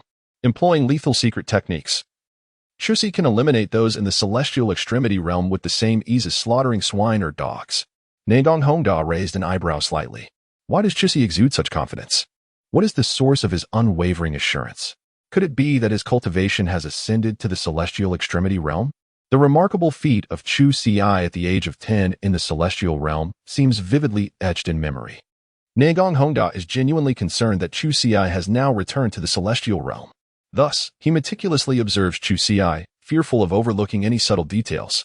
However, after several scrutinies, it is evident that Chu Si's cultivation remains merely at the mid-stage of the yellow extreme realm. How can such a feeble level of cultivation emanate such a formidable aura, dismissing even the celestial realm? Father, I can barely hold on. Perhaps you should end my suffering. The anguished voice of Nagong Zhenqing interrupts Nagong Hongda's contemplation. Witnessing his son in such torment, Nagong Hongda realizes that further delay is untenable. If this continues, his only beloved son may perish before his very eyes. Chu Si, prepare to meet your end. Nagong Hongda scoffs coldly, unleashing a powerful pressure that surges toward Chu Si. Chu Si remained composed, invoking a lethal secret technique. Alas, young man, have you lost your mind? The Red Cloud Emperor, residing within Chu Si, was in a state of utter panic. That was the realm of the celestial extremity, while I concede your prowess in defeating those of the earth extremity. You are now facing an opponent 3 entire realms above you. If you do not flee, your demise is imminent. Observing Chu Si's indifference, the Red Cloud Emperor realized the stubbornness of this young man. Such obstinacy was astonishing. I understand your urgency due to your captured kin. Yet your strength is far too feeble. You must escape now. When you have gained sufficient power, you can seek vengeance for your family. Listening to the Red Cloud Emperor's admonitions, Chu Si merely smiled. The mere celestial extremity? I possess ample means to vanquish them. His audacious and arrogant demeanor left the Red Cloud Emperor momentarily at a loss for words. Very well, very well. The Red Cloud Emperor sighed in resignation.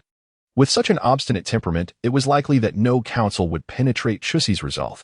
Thus, once Nagong Hongda approached Chu Si, he would dedicate his full strength to obliterate the opponent. Though slaying Nagong Hongda would undoubtedly impact his own spirit, as long as Chu Si survived, that was sufficient. After all, if Chu Si were to perish, the Red Cloud Emperor would meet the same fate. Nagong Hongda approached Chu Si, unleashing a formidable aura. As he raised his hand, an immense force erupted forth. With this strike, not even those of the yellow extremity, let alone the earth extremity, would survive. Old fool, perish. With his eyes slightly narrowed, Chu Si's secret technique was suddenly unleashed. In that fleeting moment, Nagong Hongda's body trembled violently. He opened his mouth, yet no words emerged. The next instant, his body began to swell, culminating in a catastrophic explosion. As blood splattered onto the ground, the acrid scent of iron filled the air, leaving Bai Yangqiu in a state of shock. His pupils constricted gradually. No, this cannot be. My uncle is a being of the heavenly extreme realm. Bai Yangqiu could scarcely fathom it. Just moments ago, his uncle Nagong Hongda had been perfectly fine. How could he have perished so suddenly? Could it be that there are other powerful beings aiding Chu Si? Not only Bai Yangqiu, but even the Emperor Chixian was left dumbfounded. Moments ago, before he could make a move, Nagong Hongda had met his demise. Initially, he shared Bai Yangqiu's suspicions that someone was assisting Chu Si. However, as his spirit scanned the surroundings, he found no one else present. Though he was but a remnant soul, the Emperor Chixian was still an emperor. Even in this diminished form, his spiritual strength was beyond that of ordinary individuals. Bai Yangqiu, it is now your turn. The gaze of Chu Si turned towards Bai Yangqiu. Do not approach, for I am the young master of the Heavenly Sword sect. You cannot kill me. You cannot kill me. Bai Yangqiu's face was filled with terror. Had he realized that even the utmost realm could not extinguish Chu Si's life, he would have refrained from provoking him further. If you kill me, my father is the leader of the Heavenly Sword sect. He will not let you go. Unfortunately, threats held no sway over Chu Si. Had he not instigated Chu Si from the outset, he would not have found himself ensnared in such dire circumstances. Your uncle and elder brother are imprisoned. I shall lead you to them. Bai Yangqiu was truly frightened. He harbored a profound fear of death. As the young master of the Heavenly Sword sect, his life was originally one of splendor. Barring any unforeseen events, he was destined to inherit the position of sect leader. Yet today, whether he could survive remained in uncertainty. They are at the Nangong Manor. I will surely find them. But you, Chu Si pointed at Bai Yangqiu and coldly declared, Bai Yangqiu must perish. With a swift motion, Chu Si appeared before Bai Yangqiu. He raised his hand, and his fist struck directly against Bai Yangqiu's head. A sound akin to the cracking of tofu resonated. Yet, in the next moment, a brilliant golden light erupted, and an unexpected event transpired. Chapter 41. No different from a rogue. A yellow talisman manifested upon Bai Yangqiu's body. As the golden light from the talisman shone forth, Bai Yangqiu's form transformed into a streak of light, attempting to flee from the scene. Humph, there shall be no escape. Chu Si let out a cold scoff. With outstretched hands, Chu Si reached for the radiant golden light. Instantly, the energy within his dantian surged, converging towards his palm. If he could seize the flowing brilliance, Bai Yangqiu would have no chance of escaping this place. How audacious! That yellow-haired brat dares to harm my son. In an instant, a formidable force surged towards Chu Si. This strike represented the full might of a martial sovereign. Realizing the gravity of the situation, Chu Si dared not underestimate his opponent. Given his current cultivation level, if he were to withstand the full force of the martial sovereign's attack head-on, he would surely meet his demise. Ha ha ha, Chu Si, you are doomed. Bai Yangqiu's derisive voice echoed. This is the life-saving talisman my father left for me. Once activated, it will unleash my father's full power. And you shall undoubtedly perish today. Fully focused on resisting the impending blow, Chu Si had no time to respond to Bai Yangqiu. Thus, Bai Yangqiu successfully made his escape. You cannot die here. The voice of the Red Cloud Emperor resounded. If you perish here, I shall follow you into death. The Red Cloud Emperor, unwilling to take any chances, swiftly intervened to counter the attack. Though it was the full force of a martial sovereign, it appeared feeble before the might of the Emperor. In mere moments, the assault was neutralized. Chu Si thus breathed a sigh of relief. Although he possessed numerous hidden cards capable of defeating formidable warriors, he knew that he would not withstand the assaults of a truly powerful opponent. Young one, today you owe me your gratitude, proclaimed the Radiant Cloud Emperor with great pride. Were it not for my intervention, you might very well have met your demise. Should you encounter the Vermilion Bird in the future, you must speak favorably of me in her presence. The Radiant Cloud Emperor felt a swell of satisfaction within. He was aware of Chu Si's esteemed position in Zhu Yanzi's heart. If Zhu Yanzi were to learn of his protection over Chu Si, her heart would surely swell with joy, and she would undoubtedly bestow upon him some precious treasures. I do not seek her Vermilion Bird's blood, but surely some of her splendid feathers could be a worthy gift. Would you kindly assist me in speaking well of me before her? Chu Si rolled his eyes. His relationship with Zhu Yin'er was far from amicable. If he were to speak a few kind words on behalf of Qi Shaoan Emperor, he would likely either be ridiculed or face a beating. Well then, considering that you saved my life today. After a moment of contemplation, Chu Si retrieved a feather from the ancient talisman. It was a plume I had previously plucked from her. The feather of the Vermilion Bird is indeed a precious treasure. Serving as a token of gratitude for your life-saving act today, Chu Si was unwilling to let this debt linger, especially with someone like the Azure Emperor, lest he leverage this favor against her in the future. To her astonishment, upon hearing it was the feather of the Vermilion Bird, the Azure Emperor's face paled significantly. Did she not slay it? Chu Si scratched his head, stating that while he hadn't been killed, he had indeed received a few disdainful glances from her. What's the issue? Are you displeased? I cannot accept it. I dare not accept it. The Emperor of the Red Sky was utterly terrified. Ancient texts have recorded that the feathers of the Vermilion Bird are also treasures. Surely, repaying your life-saving grace with such a gift would be fitting, wouldn't it? The heart of the poet was stirred with discontent. He sensed that the Emperor of the Red Clouds was likely to make exorbitant demands.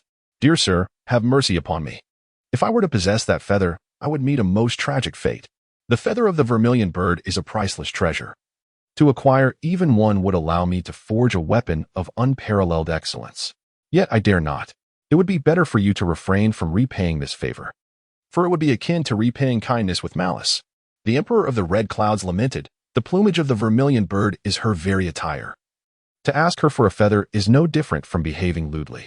If you were to pluck her feather, and she chose not to take your life, it would be out of her fondness for you. Should you give it to me, it would only lead to my demise. Chu Si felt a sense of astonishment, accompanied by a tinge of embarrassment. In retrospect, his act of plucking the feathers of the Vermilion Bird was akin to tearing her garments. It is no wonder that the three madwomen at that time branded him a lecherous rogue. The celestial emperor of Qi Shao bore a heavy heart. He too yearned for the feathers of the Vermilion Bird. With those feathers, he could restore his body and subsequently forge a true imperial artifact, a genuine imperial weapon. The one he currently possessed was merely a flawed remnant. In this moment, Chu Si reflects on the necessity of treating Zhu Yin'er with more kindness in the future. Although her antics occasionally incite his ire, she harbors no malicious intent. However, that matter can be addressed later. For now, the priority is to ensure the safety of his uncle and elder brother. Upon entering the depths of the Nangong Manor, Chu Xi discovered that, with the demise of both Nangong Hongda and Nangong Zhongqing, the members of the Nangong family had fled. Chu Xi swiftly located his uncle and elder brother within the confines of the dungeon. The two appeared quite disheveled, evidently having endured considerable torment within the South Palace Manor. The more he contemplated the suffering inflicted upon them, the deeper the pangs of guilt welled up in his heart. Uncle, brother, I have caused you such suffering. It is the fault of your unworthy nephew. Upon seeing Chu Haotsong and Chu Xian, Chu Xi wore a visage of profound remorse. Had it not been for him, Bai Yangxia would have certainly troubled them as well. Do not speak such nonsense, little Ci. This matter is not your fault. Chu Haotsong spoke with a face full of affection. The ones who are wrong are merely those individuals. Indeed, Xiaozi, my father is not mistaken. Chu Xian smiled and said, moreover, we are all family. Come, let us return home. Shortly thereafter, Chu Xi led both Chu Haotsong and Chu Xian out of the dungeon. Before departing, Chu Xi first gathered everything from the Nangong Manor. Since the manor had ceased to exist, its possessions rightfully belonged to the Chu family. Before long, the news of the downfall of Nangong Manor spread throughout Tianyang City. How exactly did Nangong Manor meet its demise? No one knew for certain. Yet it was known that prior to its downfall, they had made a move against the Chu family. Could it be that the Chu family was responsible for the destruction of Nangong Manor? This suspicion quickly circulated among all the clans in Tianyang City. Some were skeptical, believing the Chu family to be a declining clan that, given their strength, was fortunate to have survived, let alone defeat Nangong Manor. However, it should not be forgotten that Nangong Manor was closely allied with the Tianjin sect. Others expressed concern that the Chu family might be rising from the ashes. They were well aware of the former strength of the Chu family, with two formidable figures at the peak of the heavenly extreme realm. Even Nangong Manor would not have dared to offend the Chu family. Consequently, Lin Xingxian of the Lin family could no longer remain idle. He hastily summoned the families in Tianyang City that conspired with the Lin family to discuss how to deal with the Chu family. Most importantly, he sought his daughter's opinion. Meng Dai, what do you think of the situation regarding Nangong Manor? Could it truly be the work of the Chu family? Lin Xingxian was deeply concerned that if the Chu family truly rose again, the Lin family would miss a significant opportunity. There is no need for worry. The destruction of Nangong Manor must have been the work of martial artists at odds with the Tianjin sect. Chapter 42. Leave no trace of the Chu family. Is that truly the case? Lin Xingxian's eyes brightened as Lin Mengdai nodded in agreement. Naturally, the annihilation of Nangong Manor was orchestrated by others, and certainly not by the Chu family. Lin Mengdai had contemplated the matter for some time. Given the strength of the Chu family, to obliterate Nangong Manor would indeed be a fanciful notion. However, since Nangong Manor was an ally of the Tianjin sect, it was likely that those who bore animosity towards the sect were responsible for its downfall. Yet, ever since Chu Xi's return, the Chu family seemed transformed. Lin Xingxian furrowed his brow and remarked, though Chu Xi is deemed a waste, he vanished for 5 years, and no one knows what he experienced during that time. Perhaps he acquired some treasure. This thought filled Lin Xingxian with unease. Father, you are overthinking it, Lin Mengdai scoffed. If Chu Xi truly obtained some fortuitous treasure, why would he still be regarded as a waste? Were he not a waste, I, Lin Mengdai, would not have disregarded him. If you are truly concerned, you should ally with the other families in Tianyang City and eradicate the Chu family in one fell swoop. Indeed, indeed, Lin Xingxian nodded repeatedly, stating, eliminating the Chu family now will alleviate my father's worries and fears. Moreover, if you take action at this moment, it is almost certain that the Chu family will be eradicated. However, I cannot partake in this matter. Lin Mengdai shook her head and responded, today, my master has conveyed a message to me, urging my swift return to the Tianjin sect. Upon hearing this, Lin Xingxian furrowed his brow and inquired, why must you return to the Tianjin sect so soon? Did you not just arrive a few days ago? I have already delayed my training during my brief stay. Lin Mengdai explained, my master insists that I return to the Tianjin sect to continue my cultivation and hasten my path to enlightenment. Lin Xingxian nodded in agreement, acknowledging, indeed. My daughter, your cultivation is of utmost importance. Nothing surpasses the significance of Lin Mengdia's training. As long as you grow stronger, the Lin family shall also ascend in the future. Furthermore, returning to the Tianjin sect may provide me with a means to restore my severed arm. Sighing at the mention of Lin Qingtian's lost arm, Lin Xingxian reflected on his failed attempts to find a solution. He wondered how Chu Xian had managed to regenerate a severed limb. Just then, Lin Mingdai interjected, "Father, if you were to collaborate with the other families to eliminate the Chu family, would you not be able to extract their secret for restoration? If our Lin family were to acquire this knowledge, we could forge numerous connections. Countless martial artists within the great Xia dynasty remain stagnant due to their disabilities. If the Lin family were to obtain the method for limb regeneration, we would see a flood of visitors seeking our assistance." Filled with joy at this prospect, Lin Xingxian replied, "Indeed, I shall engage in thorough discussions with the heads of the other families today." Shortly thereafter, a servant approached to inform Lin Xingxian that the heads of other families from Tianyang City had arrived. Without delay, he proceeded to the hall to meet them. As for Lin Mingdai, respecting her master's wishes for a prompt return to the Tianjin sect, she set off immediately. In the Lin family hall, upon Lin Xingxian's arrival, the heads of various families greeted him with great courtesy. This was not merely due to Lin Xingxian's own strength, but rather because of his daughter, Lin Mingdai, a disciple of the inner sect of the Tianjin sect. One head of a family inquired, "We are curious as to why the Lin family head has summoned us so urgently. Is there a pressing matter at hand?" Lin Xingxian nodded, affirming, "Indeed, there is an urgent matter. Recently, two significant events have transpired in Tianyang City, the annihilation of the Ma family and the destruction of the Nangong Manor.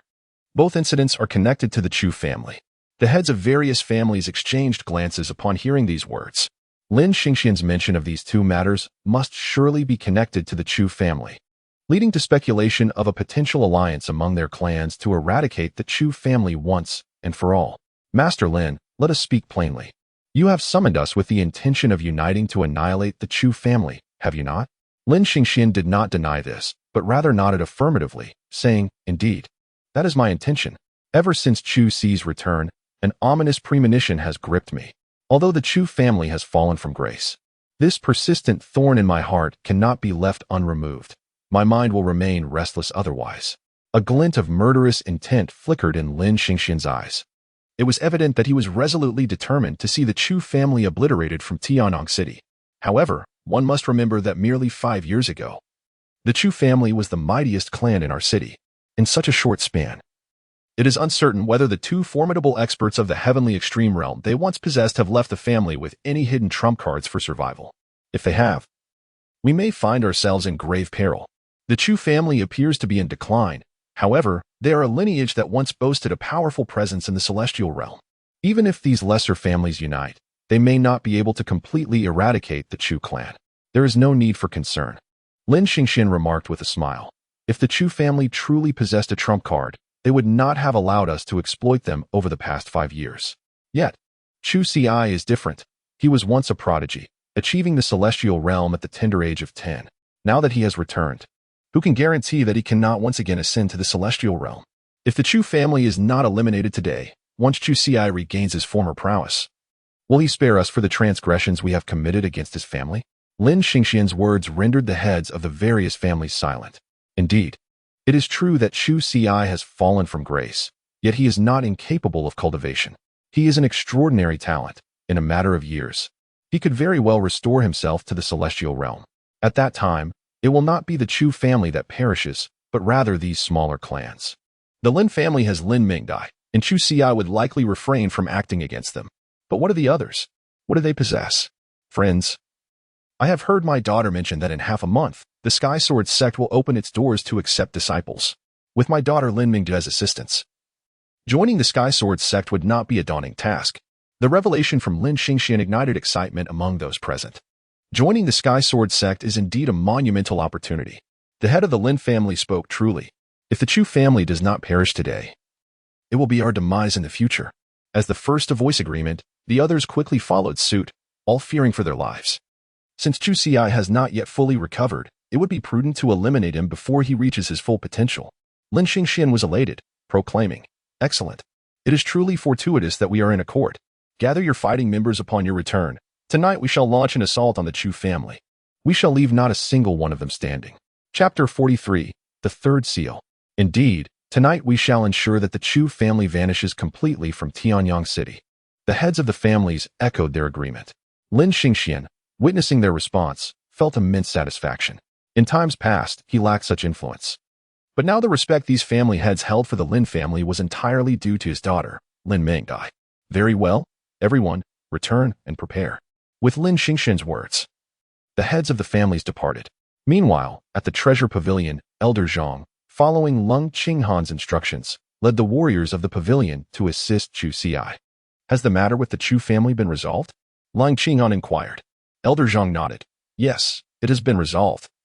But none of our people have had the opportunity to intervene. Old Zhang gradually began to comprehend that if the members of the Baibauj had not intervened, how could Chu Xi possibly be aware of their assistance? Reflecting on this, he remarked, however, when I arrived with my companions, that esteemed master was absent, and only Chu Xi from the Chu family was present.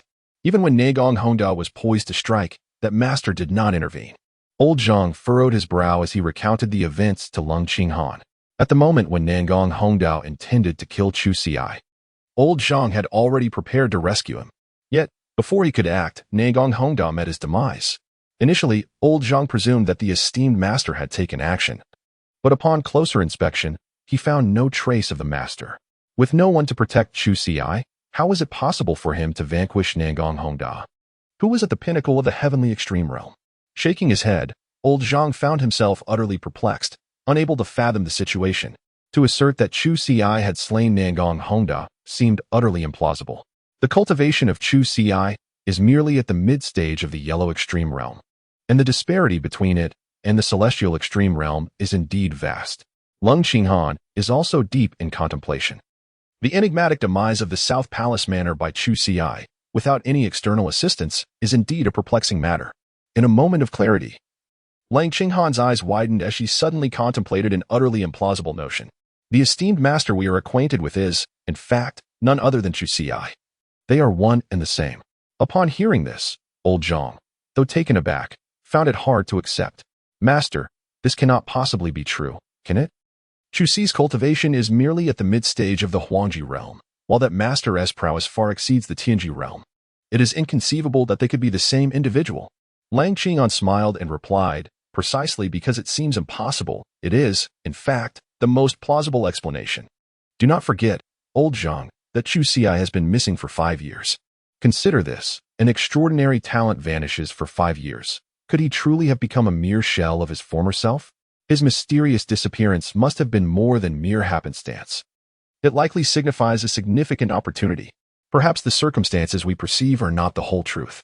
Old Zhang, upon reflection, began to grasp the possibility that Chu Xi could indeed be the answer. The illustrious Chu Xi has been absent for 5 years, a period likely marked by profound opportunities.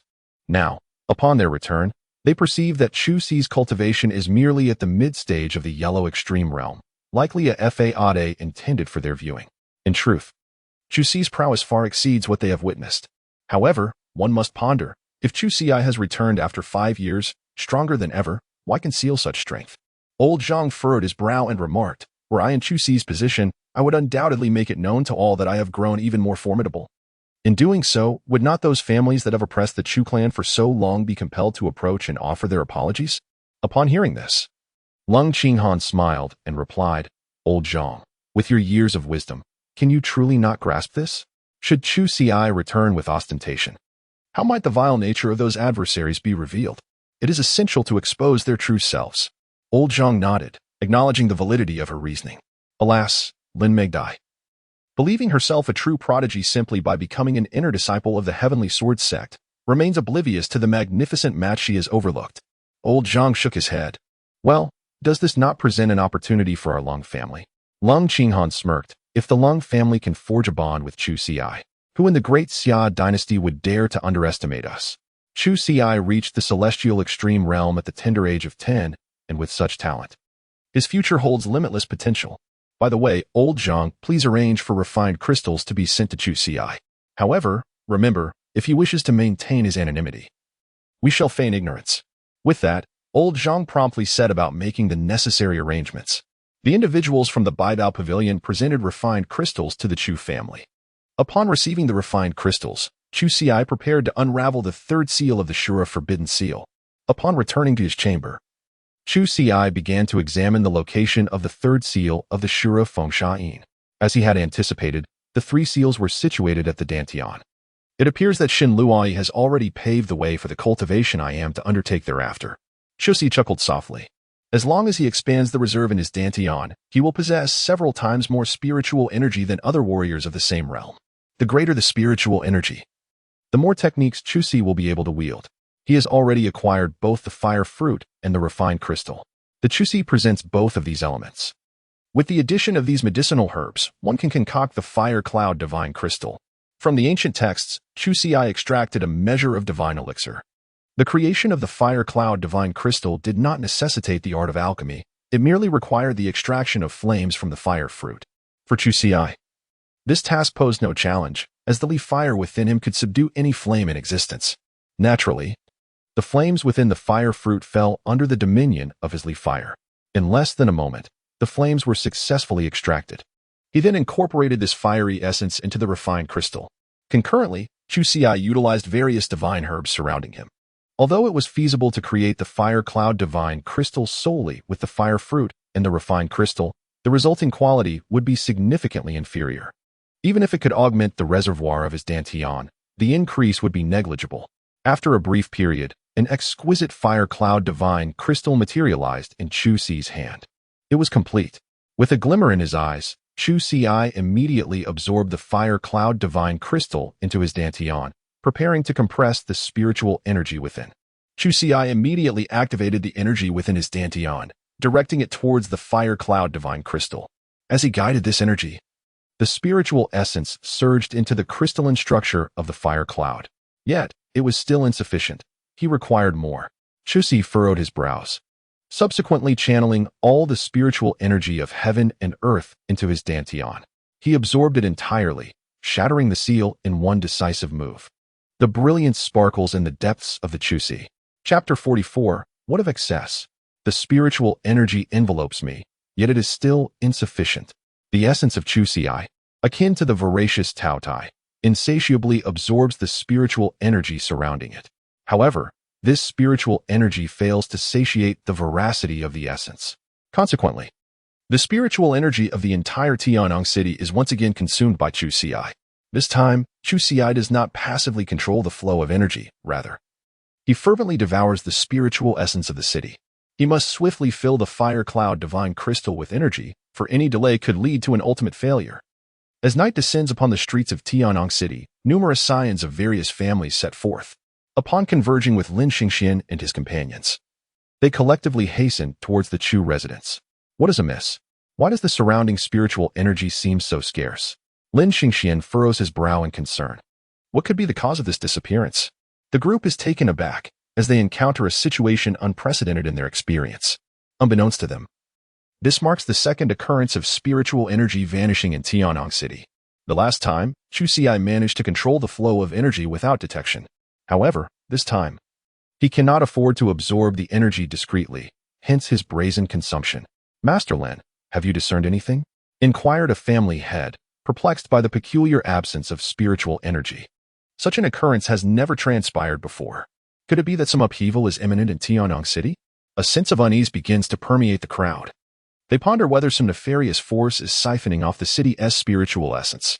Although the natural spiritual energy of the world cannot be exhausted, such a large-scale absorption would certainly hinder its recovery. Do not panic. Allow me to investigate, Lin Xingxian replied. His brow knitted in concentration as he meticulously observed the flow of energy. Following the trajectory of the energy, he soon arrived at the gates of the Chu residence. This is the Chu family. The onlookers gasped in unison. They had initially set out to obliterate the Chu family. Yet the mystery of the vanishing energy had led them directly to their doorstep. The disappearance of the spiritual energy must be linked to the Chu family. Cursed be it. What had the Chus done to cause such a phenomenon? Many were incensed. Without spiritual energy, how could they, as martial practitioners, continue their cultivation? In contrast to the others' fury, Lin Xingxian's countenance bore an expression of elation. The connection between the disappearance of spiritual energy and the Chu family implied that they harbored a treasure. Should he acquire this treasure, his progress in cultivation would undoubtedly be monumental. Upon contemplating this, Lin Xingxian naturally remained composed. If these individuals became aware, they might hesitate to vie for supremacy against him. However, the Lin family would undoubtedly incur some cost to appease them. Consequently, it was imperative to keep this information concealed. The Chu family is indeed insidious, seeking to obliterate the spiritual essence of Tianyang city. Lin Xingxian exclaimed in indignation. Their actions undeniably hinder our cultivation as warriors. Such treacherous behavior is exceedingly malicious. Today, we have come to eradicate the Chu family, and it is a justified endeavor.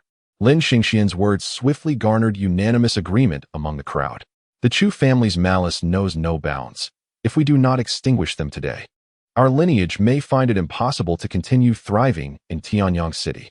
Their intent is to annihilate the entirety of the Chu family.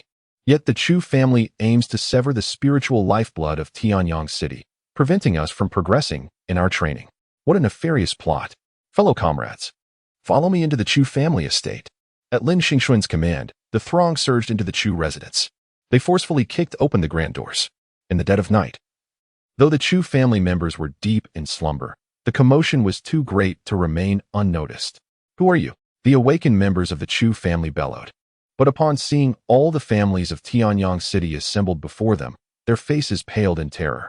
Not a single soul of the Chu family, not even a dog, would be spared. The assailants provided no opportunity for the Chu family to react before launching their assault. Even a stray dog crossing their path received the brunt of their fury. A cacophony of anguished cries filled the air. Despite the Chu family's attempts to resist once the onslaught commenced, Lin Xingxian's forces were overwhelming in number. They scarcely had a chance to defend themselves. Cease. Everyone halt. At this moment, the voice of Chu Haotsong rang out. He beheld the lifeless bodies of numerous Chu descendants strewn upon the ground. His crimson eyes fixed intently on Lin Xingxian and his cohorts. Lin Xingxian, have you all gone mad? To come to my Chu family and commit murder? The aura emanating from Chu Haotsong erupted, and his cultivation at the late stage of the Earth Extremity Realm startled many present. Chu Haotsong had been stuck in the mid-Earth Extremity Realm for numerous years. How had he achieved a breakthrough? Lin Xingxian narrowed his eyes slightly. While others feared Chu Haotsong, he felt no such trepidation. After all, he too was at the late stage of the Earth Extremity Realm. And having entered this stage before Chu Haotsong, he undoubtedly possessed greater strength. Heh, Chu Haotsong, the destruction of your Chu family is inevitable. Lin Xingxian scoffed. You have gone too far, Lin Xingxian. Chu Haotsong clenched his fist tightly. In the past, Lin Xingxian shared a close relationship with the Chu family. However, following the disappearance of Chu Xi's parents, the bond between Lin Xingxian and the Chu family began to deteriorate. Previously, it was merely a matter of seizing some of the Chu family's minds and suppressing them. Yet now, he had brought others from different clans to annihilate the Chu family. Is this excessive? Perhaps, but what does it matter?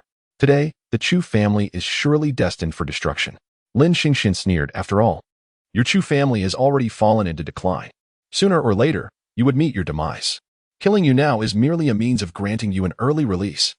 Chu Haochong let out a cold snort and said, If you seek to extinguish my Chu family, then we shall see whether you possess the capability to do so. With a swift motion, Chu Haotsong charged toward Lin Xingxian. Lin Xingxian scoffed. Do you believe that upon reaching the late stage of the earthly extremity realm, you can alter the course of events? How laughable. You are not the sole practitioner at this level. After saying this, he turned to the heads of the other clans and declared, I will hold off Chu Haotsong. The rest of the Chu family, I leave to you. Upon hearing this, the clan leaders chuckled and responded, Rest assured, clan leader Lin. Today, not a single member of the Chu family shall escape.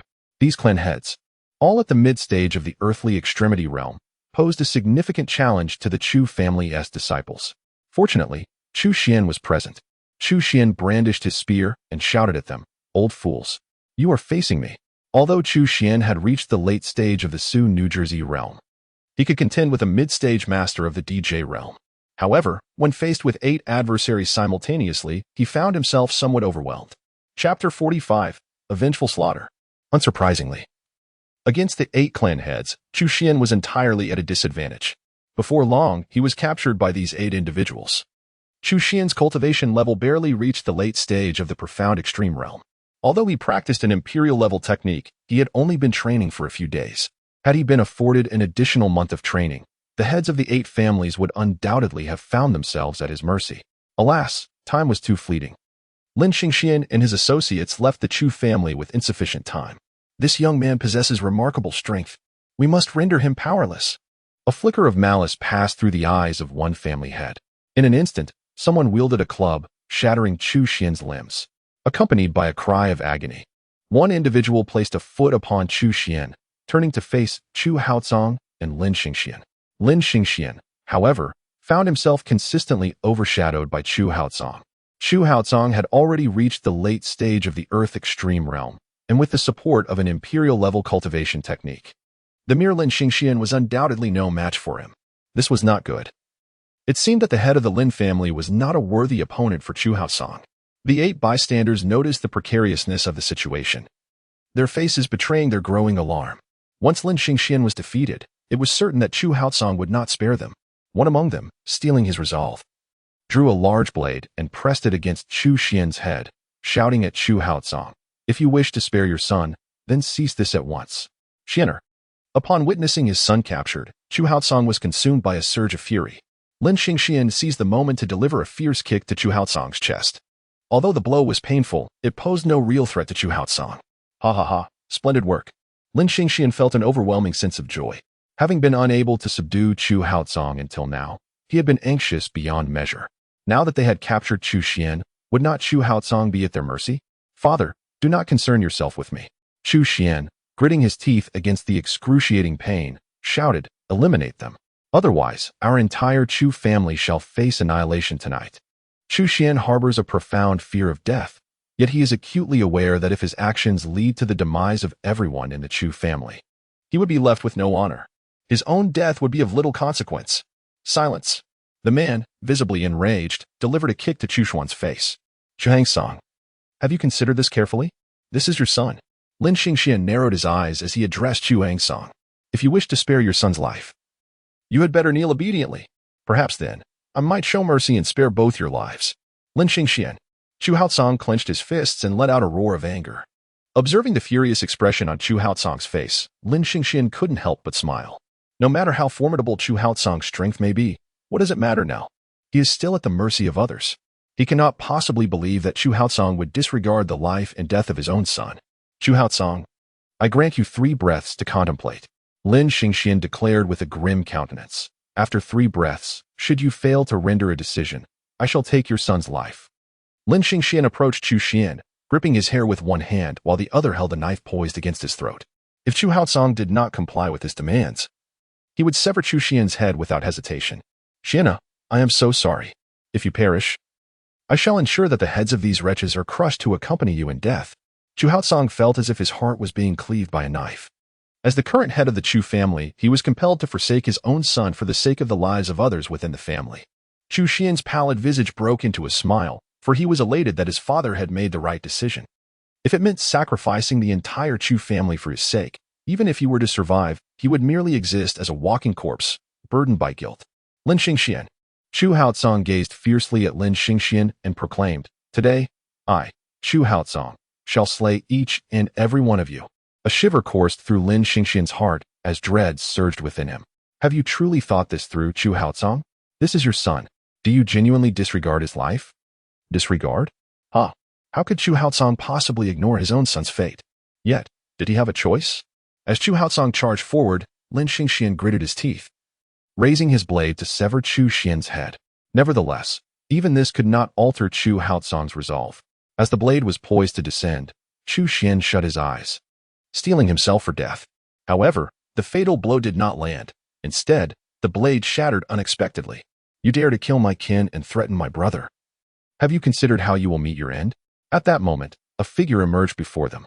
This silent silhouette was none other than Chu Si. Upon the unsealing of the 3rd seal of the Chu Si, haste drove me to arrive promptly, rescuing Chu Xian in the nick of time. Chu Si. A tremor coursed through Lin Xingxian's heart, as an overwhelming sense of fear began to rise within him. Chu Si's countenance was icy, and an overwhelming aura emanated from him, forcing Lin Xingxian and the others to stagger back several paces. As for the individual who had captured Chu Xian, he was struck down by a single palm from Chu Si. The verses of the Chu Si supported Chu Xian as he approached the majestic presence of Chu Hang. "Dear uncle, your nephew arrives belatedly." With a face full of remorse, Chu Si said, while Chu Haozong shook his head repeatedly. "No, Xiao Si, your arrival is most opportune. You have saved Xianer."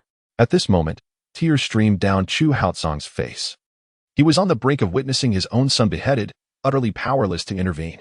Had it not been for Chu Si's timely arrival, Chu Haozong truly would not have known how to proceed. "Elder uncle, keep an eye on my elder brother.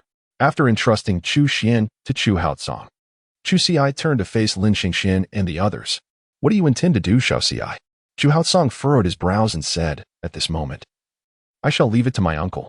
You and Xian need not interfere. Chu Xi shook his head and declared, Uncle, the fury that resides within my heart can only be quenched by blood. If they come for me, I shall slay them. At that moment, the overwhelming aura of murderous intent emanating from Chu Xi could no longer be concealed.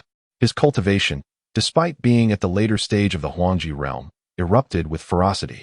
Yet, although Chu Xi's prowess was inferior to theirs, Lin Xingxian and the others were engulfed by a palpable fear that rendered their legs trembling uncontrollably.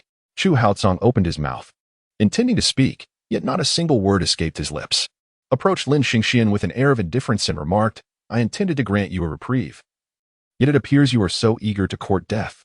Lin Xingxian involuntarily stepped back a few paces, gritting his teeth as he retorted, Chu Xi, whether you can slay us depends on your capabilities. Though fear gripped his heart, he continually reminded himself that Chu Xi was merely at the late stage of the yellow extreme realm and not to be feared. Yet, the dread he felt towards Chu Xi was something he could not suppress. Kill him. Strike him down. Lin Xingxian shouted to the heads of the families. If the Chu family survives today, it will be our turn to perish tomorrow. Upon hearing this, the family heads gritted their teeth and charged at Chu Xi. Slaying Chu Xi was far simpler than vanquishing Chu Haotsong. Alas, they were gravely mistaken. Taking down Chu Xi would prove to be an insurmountable challenge compared to defeating Chu Haotsong. Chapter 46. The Heavenly Sword Sect. Why should I harbor any fear? As those individuals rushed forth, they had yet to unleash their moves. The expression on Chu Xi's face suddenly turned cold as he struck one of the individuals with a swift motion. Supreme Fist. With a single punch, the man's head burst open, blood splattering onto the others nearby. To slay a mid-phase earthly extreme realm warrior with a single blow? Is this the prowess expected of a late-phase yellow extreme realm warrior? As they stood in stunned disbelief, Chu Xi shifted his focus towards them. This sight terrified the group, causing them to scramble in a desperate attempt to flee from his presence. Attempting to escape? With a cold laugh, Chu Xi declared, since you have arrived, do not hope to leave here alive. The only fate awaiting you today is to perish in this place.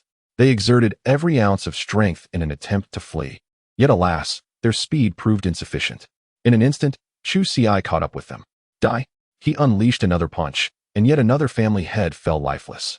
The remaining 6 family heads, terrified to their very cores, knelt before Chu Xi. Please, do not kill me. I was wrong. It was Lin Xingxian who sent me here. They pleaded. Master Chu, I beseech you, spare my life, and my family shall forever serve you loyally. In their desperation to survive, they cast aside all notions of dignity. What mattered more than life itself? Even if it meant bowing before Chu Xi, their pride and honor became mere trifles. You worthless fools!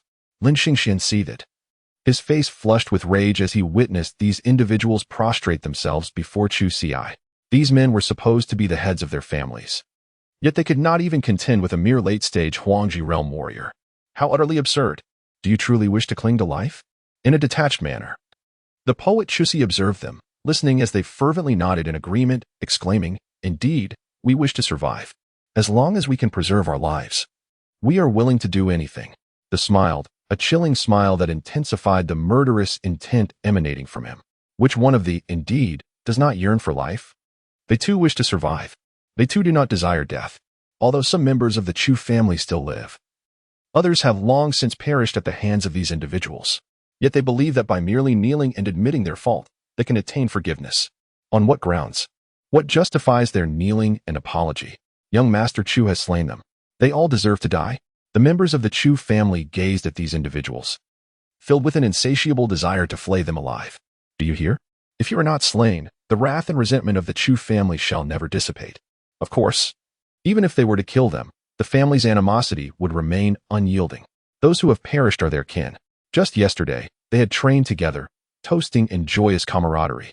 Yet tonight, they find themselves separated by the veil of death. Chu Xi, we are, after all, the heads of a family. Do you truly intend to take our lives? Let us leave a thread of mercy, that we may meet again in the future. One among them, mustering his courage, spoke, Should we perish today? There are others from our family who still live. In time, they shall seek vengeance for the events of today. With a cold smile, Chu Xi disdainfully remarked, Rest assured.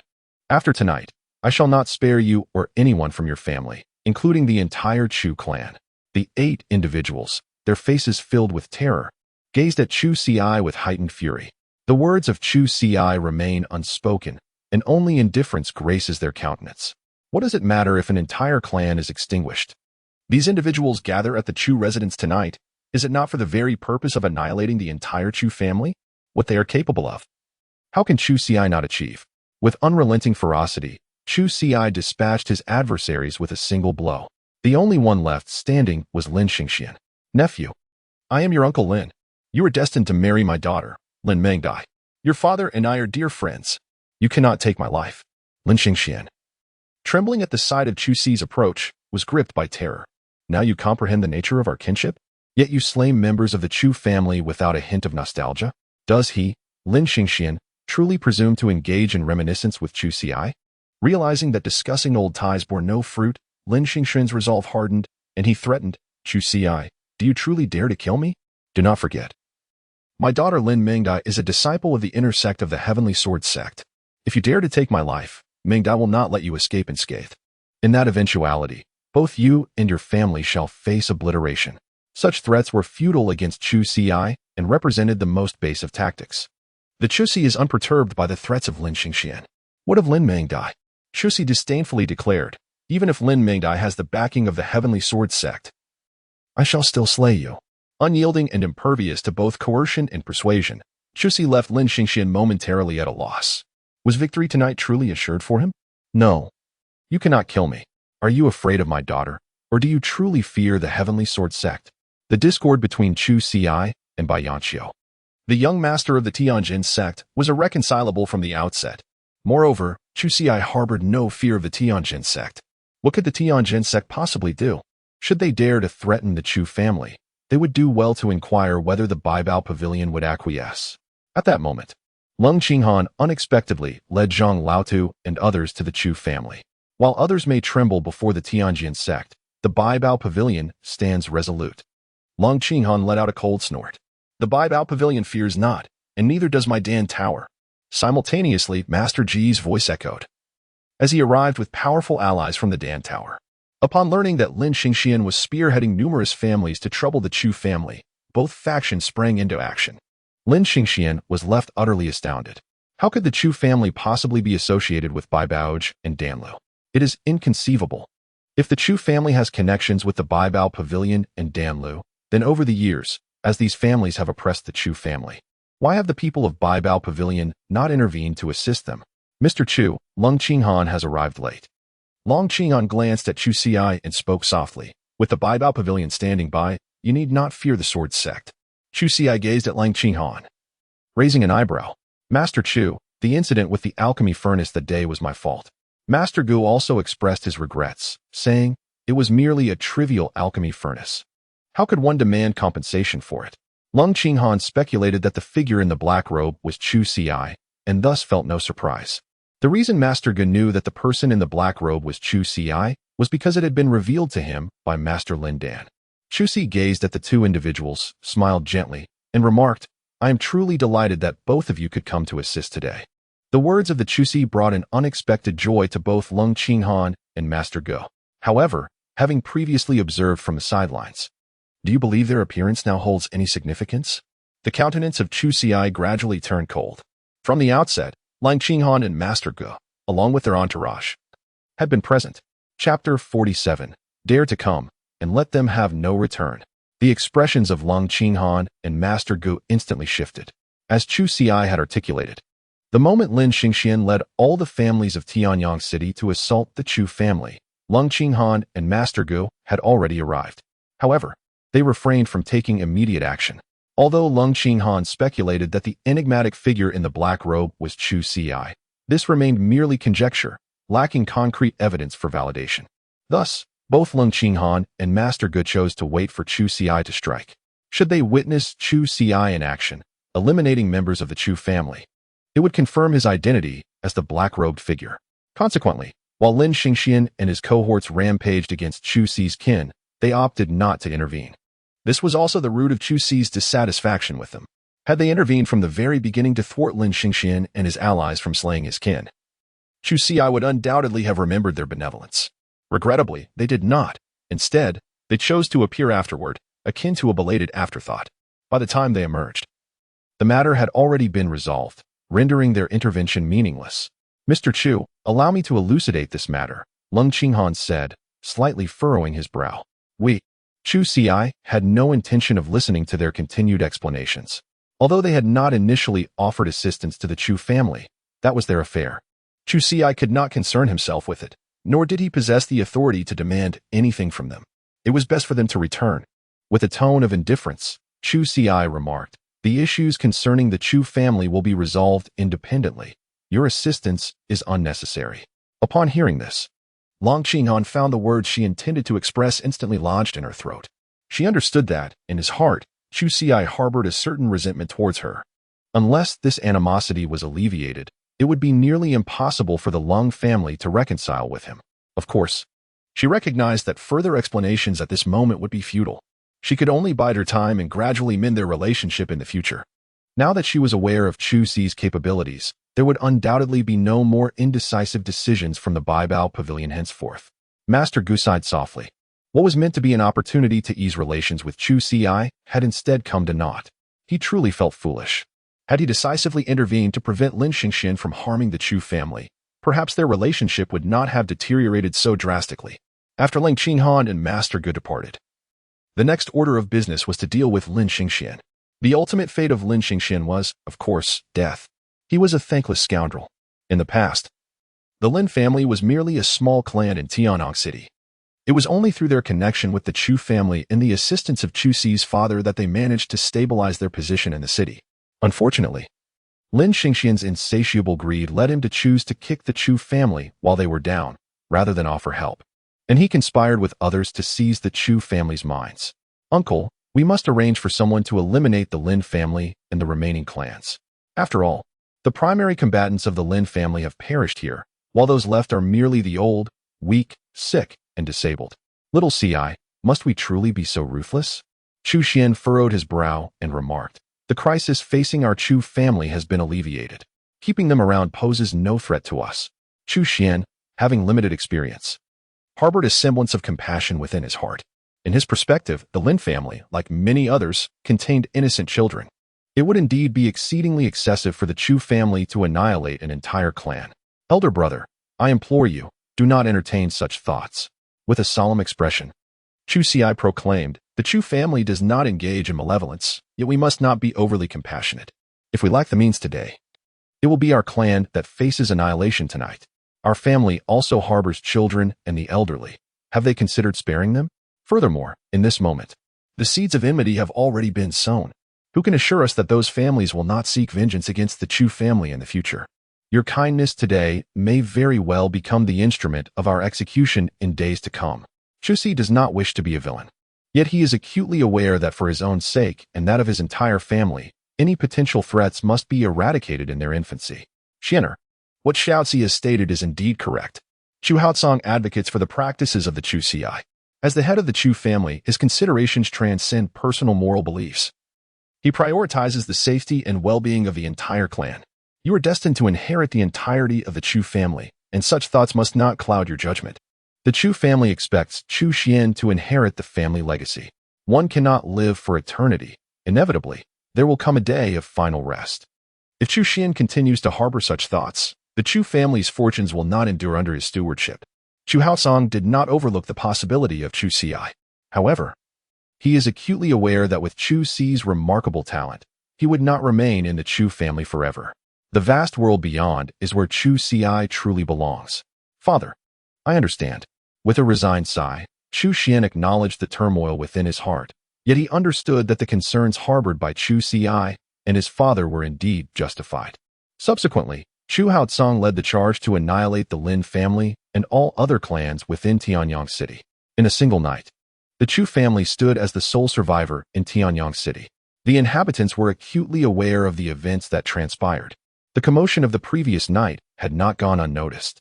They were left astonished, pondering how a beleaguered Chu family could possibly contend against all the clans of Tianyang City. Moreover, did the Chu family not fear Lin Mengdai? After all, she was an inner disciple of the Sky Sword sect. Had she been aware of her family's destruction, she would likely have unleashed her wrath upon the Chu family, seeking vengeance. Alas, Lin Mingdai had returned to the Sky Sword sect the previous day, had she remained. A grand spectacle would surely have unfolded today. Meanwhile, within the confines of the Chu family, Chu Haotsong said to Chu Ci, "Little Ci, in half a month, the 4 great sects will open their doors to recruit disciples. You should head to the Imperial City in 2 weeks to participate. Regarding our extermination of the Lin family, Lin Mingdai will soon receive the news." Chu Haotsong sighed and said, "Lin Mingdai is backed by the Heavenly Sword sect, a force we cannot afford to provoke. You cannot approach the Heavenly Sword sect, but if you can capture the attention of the other 3 major sects, then we need not fear Lin Mingdai any longer." Chu Haotsong possesses unwavering confidence in Chu Ci. With his remarkable talent and formidable strength, he is destined to be highly regarded by the 3 major sections. It is likely that he will be accepted as an inner disciple on the very first day. "Uncle, as for the Sword sect, we need not harbor any fear." Chu Ci nonchalantly remarked, "Should the Sword sect dare to invade, I possess means to counter their approach." This is not a jest. It indeed possesses the means to confront challenges. By merely establishing an array around the Chu family, should anyone from the Tianjin sect dare to tread even a step into the Chu household, they shall find themselves entangled in a predicament from which there is no return. My dear, fending off the Tianjin sect is a trivial matter. The crux lies in the fact that the 4 great sects are backed by the Wujizong. It matters not which sect you join in the future. What is truly significant is to be regarded with esteem by the Wujizong. Chapter 48. Is he truly a waste? In those years, the high-ranking officials of these 4 esteemed sects personally came to extend invitations for you to join. Regrettably, you declined at that time. Chu Haotsong wore an expression of deep regret. Had Chu Ci not declined back then, he would not have vanished for 5 years, and his parents would still be present in the Chu family. However, the thoughts that occupied Chu Haotsong's mind were not directed at blaming Chu Ci. The vicissitudes of life are unpredictable. Who can guarantee that every decision made is the correct one? Perhaps, had Chu Ci chosen to join any sect at that time, the same events would still have unfolded. Although his cultivation from those years may have faded, his innate talent remains intact. Chu Haotsong remarked, "With your extraordinary talent, it would not be a difficult feat for the 4 great sects to take notice of you once more. Ultimately, with the recommendation of the sect you join, it is certain that the Wujizong will set its sights upon you." In Chu Hao's mind, he was consumed by the thought that Chu Ci had caught the attention of the Wujizong, and that Chu Ci's future was undoubtedly boundless. Yet, what occupied Chu Ci's thoughts were the tasks entrusted to him by the 3 mad women within the Forbidden Grounds. Among the 3 sects and 6 factions mentioned by these women, one was indeed the Wujizong. Given my current level of cultivation, attempting to seize the divine artifact from the Wujizong would be tantamount to courting death. However, if I were to gain entry into the Wujizong through the recommendation of any sect within the Great Xia dynasty, it would allow me to discreetly acquire the artifact without arousing suspicion. With this plan in mind, Chu Ci spoke up, "Uncle, I understand. I will certainly attend the recruitment conference of the 4 major sections." Upon hearing these words, Chu Haotsong's expression transformed into one of deep satisfaction. "It brings great joy to your uncle that you hold such thoughts. If your parents were present, they too would undoubtedly take pride in your choices."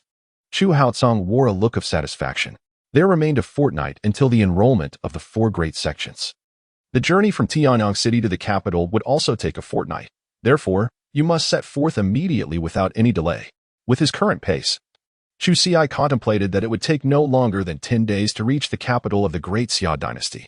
However, seeing his uncle's eager demeanor, he refrained from voicing any objections and simply nodded in agreement. Chu Haotsong urged Chu Ci to take a brief respite as he went to prepare some items. Meanwhile, at the Celestial Sword sect, a prestigious sect within the realm of the Great Xia dynasty, the sect holds immense esteem, akin to the other 3 major sections. Consequently, every citizen capable of cultivation within the Great Xia aspires to join one of the 4 esteemed sections. On the Qinghuan Peak among the 6 principal summits, Lin Mingdue's countenance contorted with unrestrained fury. "The Lin family has perished? My father is dead?" she exclaimed. "Chu Ci, you have killed my father and annihilated my kin. I shall not let you escape unscathed." The news of her family's downfall had reached Lin Mingdue's ears, prompting her to rise and set forth towards Tianyang City. She was resolute in her quest to obliterate the Chu family and exact a brutal vengeance upon Chu Ci for the sake of her beloved relatives. Yet, as Lin Mingdue prepared to depart from Qinghuan Peak, A figure materialized before her, blocking her path. It was a middle-aged woman clad in green, her master, Lu Weiwei. She reached out to halt Lin Mingdia's advance. Lin Mingdai, are you truly departing the Celestial Sword Sect so soon upon your return? Lu Weiwei inquired. Her brow furrowed with concern. You have neglected your cultivation during your days away. Master, my family has been annihilated. I must return to exact revenge upon them. Lin Mingdia's eyes blazed with wrath. Is it that Chu Ci of the Chu family? Lu Weiwei raised an eyebrow, intrigued. The events surrounding Chu Ci have reached Lu Weiyue's ears. This formidable Chu Ci not only eliminated the younger brother of the sect but also injured the young master, Bai Yangxiu, rendering him incapable of advancing beyond the mid-stage of the earthly extreme realm. In light of this incident, the sect has erupted in fury, wishing nothing less than to dismember Chu Ci. However, for the time being, both the Baibao Pavilion and the Dan Tower have rallied in support of Chu Ci. Thus the sect leader will not take immediate action. Indeed, it is this individual. Speaking of Chu Ci, Lin Mingdai gritted her teeth in resentment. Upon learning of such events, she regretted not having eliminated Chu Ci the day he returned. Lin Mingdai, the prowess of Chu Ci is far from as simplistic as you perceive. If you seek vengeance, your current strength may well be insufficient, Lu Weiwei remarked, shaking her head. Are you jesting, master? Lin Mingdai replied, a flicker of disdain flashing in her eyes, followed by a dismissive retort that Chu Ci has become a mere waste. If I were to strike, he wouldn't even be able to withstand a single blow from me.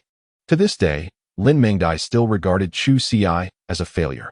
It is little wonder, for since discovering his supposed shortcomings, she has neglected to delve deeper into his circumstances. Had she taken the time to understand the true nature of Chu Ci's situation, her perception would surely have shifted. Lu Weiwei opened her mouth to speak. Lin Mingdai possesses considerable talent, yet her arrogance is her undoing. Were she to acknowledge that Chu Ci's strength surpasses her own, she would undoubtedly remain unconvinced. Furthermore, the more the discussion unfolds, the more obstinate Lin Mingdai will become.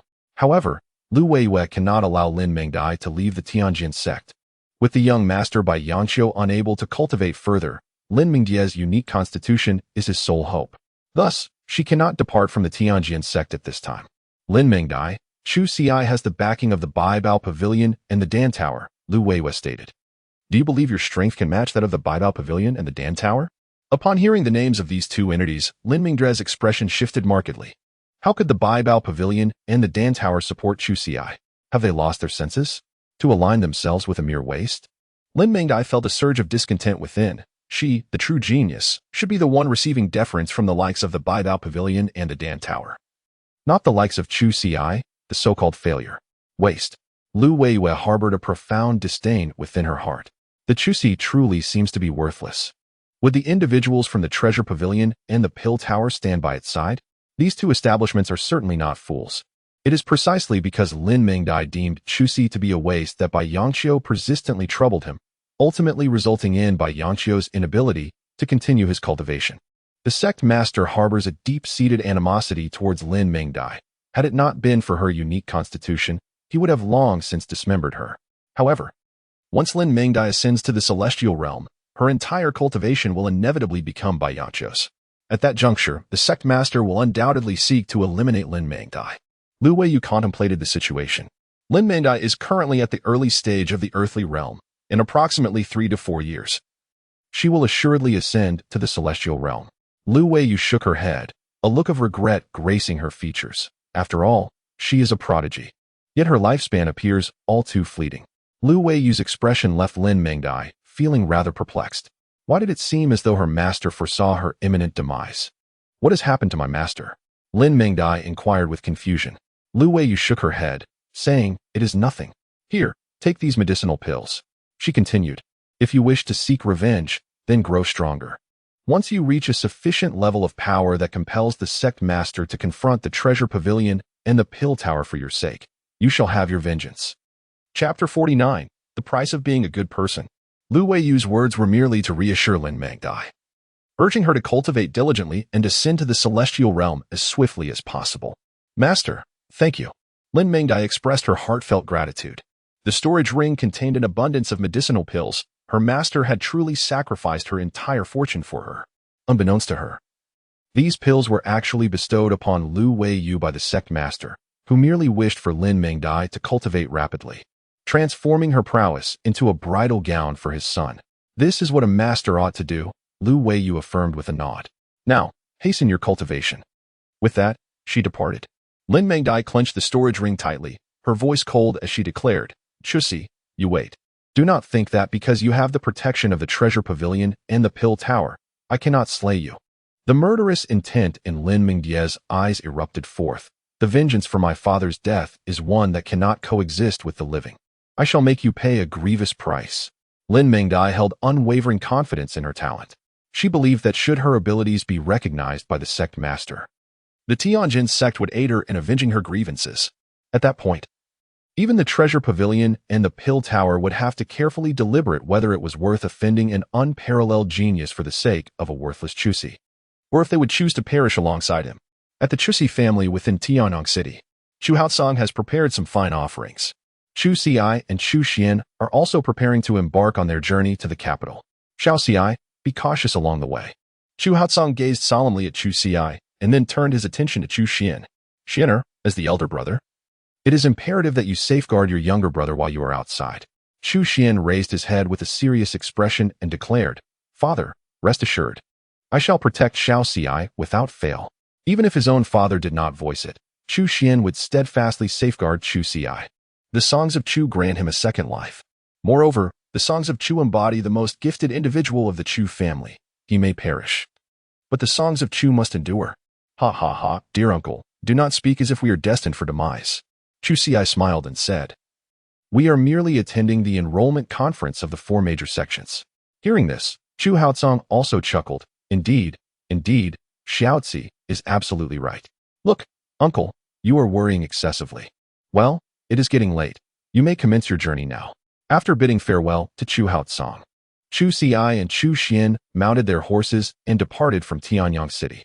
With the Chu family currently holding absolute power in the city, Chu Xiai felt no apprehension regarding their safety. Additionally, before his departure, he bequeathed a considerable number of techniques to the Chu family, accessible for any descendant wishing to cultivate. It is worth noting that these techniques were heavenly grade, not imperial grade. Had Chu Xiai included imperial grade techniques, whispers of such would undoubtedly bring peril to the Chu family.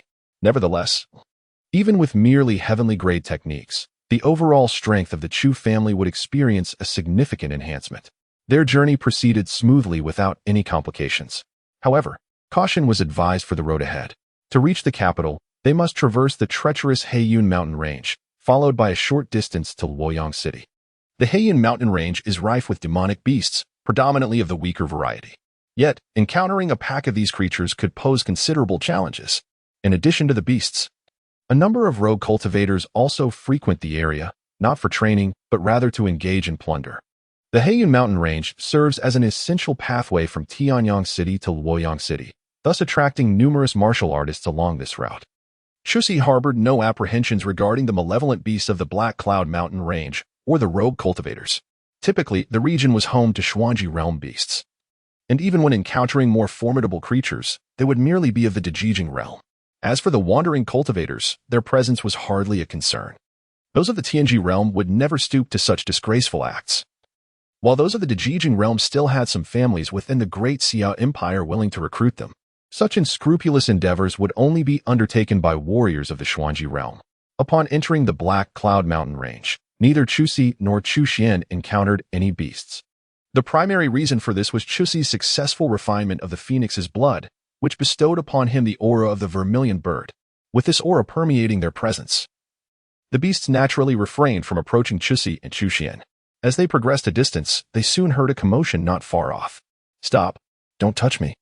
My father is the lord of Luoyang City. The terrified cries of a girl echoed through the air. Initially intending to rob, the assailant was taken aback upon encountering such a beautiful young girl. What a delightful surprise! Allow your uncle to cherish you, and let you become a woman today, came the lewd voice, resonating ominously. Chu Xiai and Chu Xian hastened forward. Before them lay a group of brutish men bullying 2 girls, seemingly no older than 17 or 18. Scattered across the ground were the lifeless bodies of several guards, their forms strewn haphazardly. The men, all formidable individuals at the late stage of the Xuanji realm, towered over the 2 girls, one of whom was merely in the early stage of the Xuanji realm, while the other was at the mid-stage of the Huangji realm.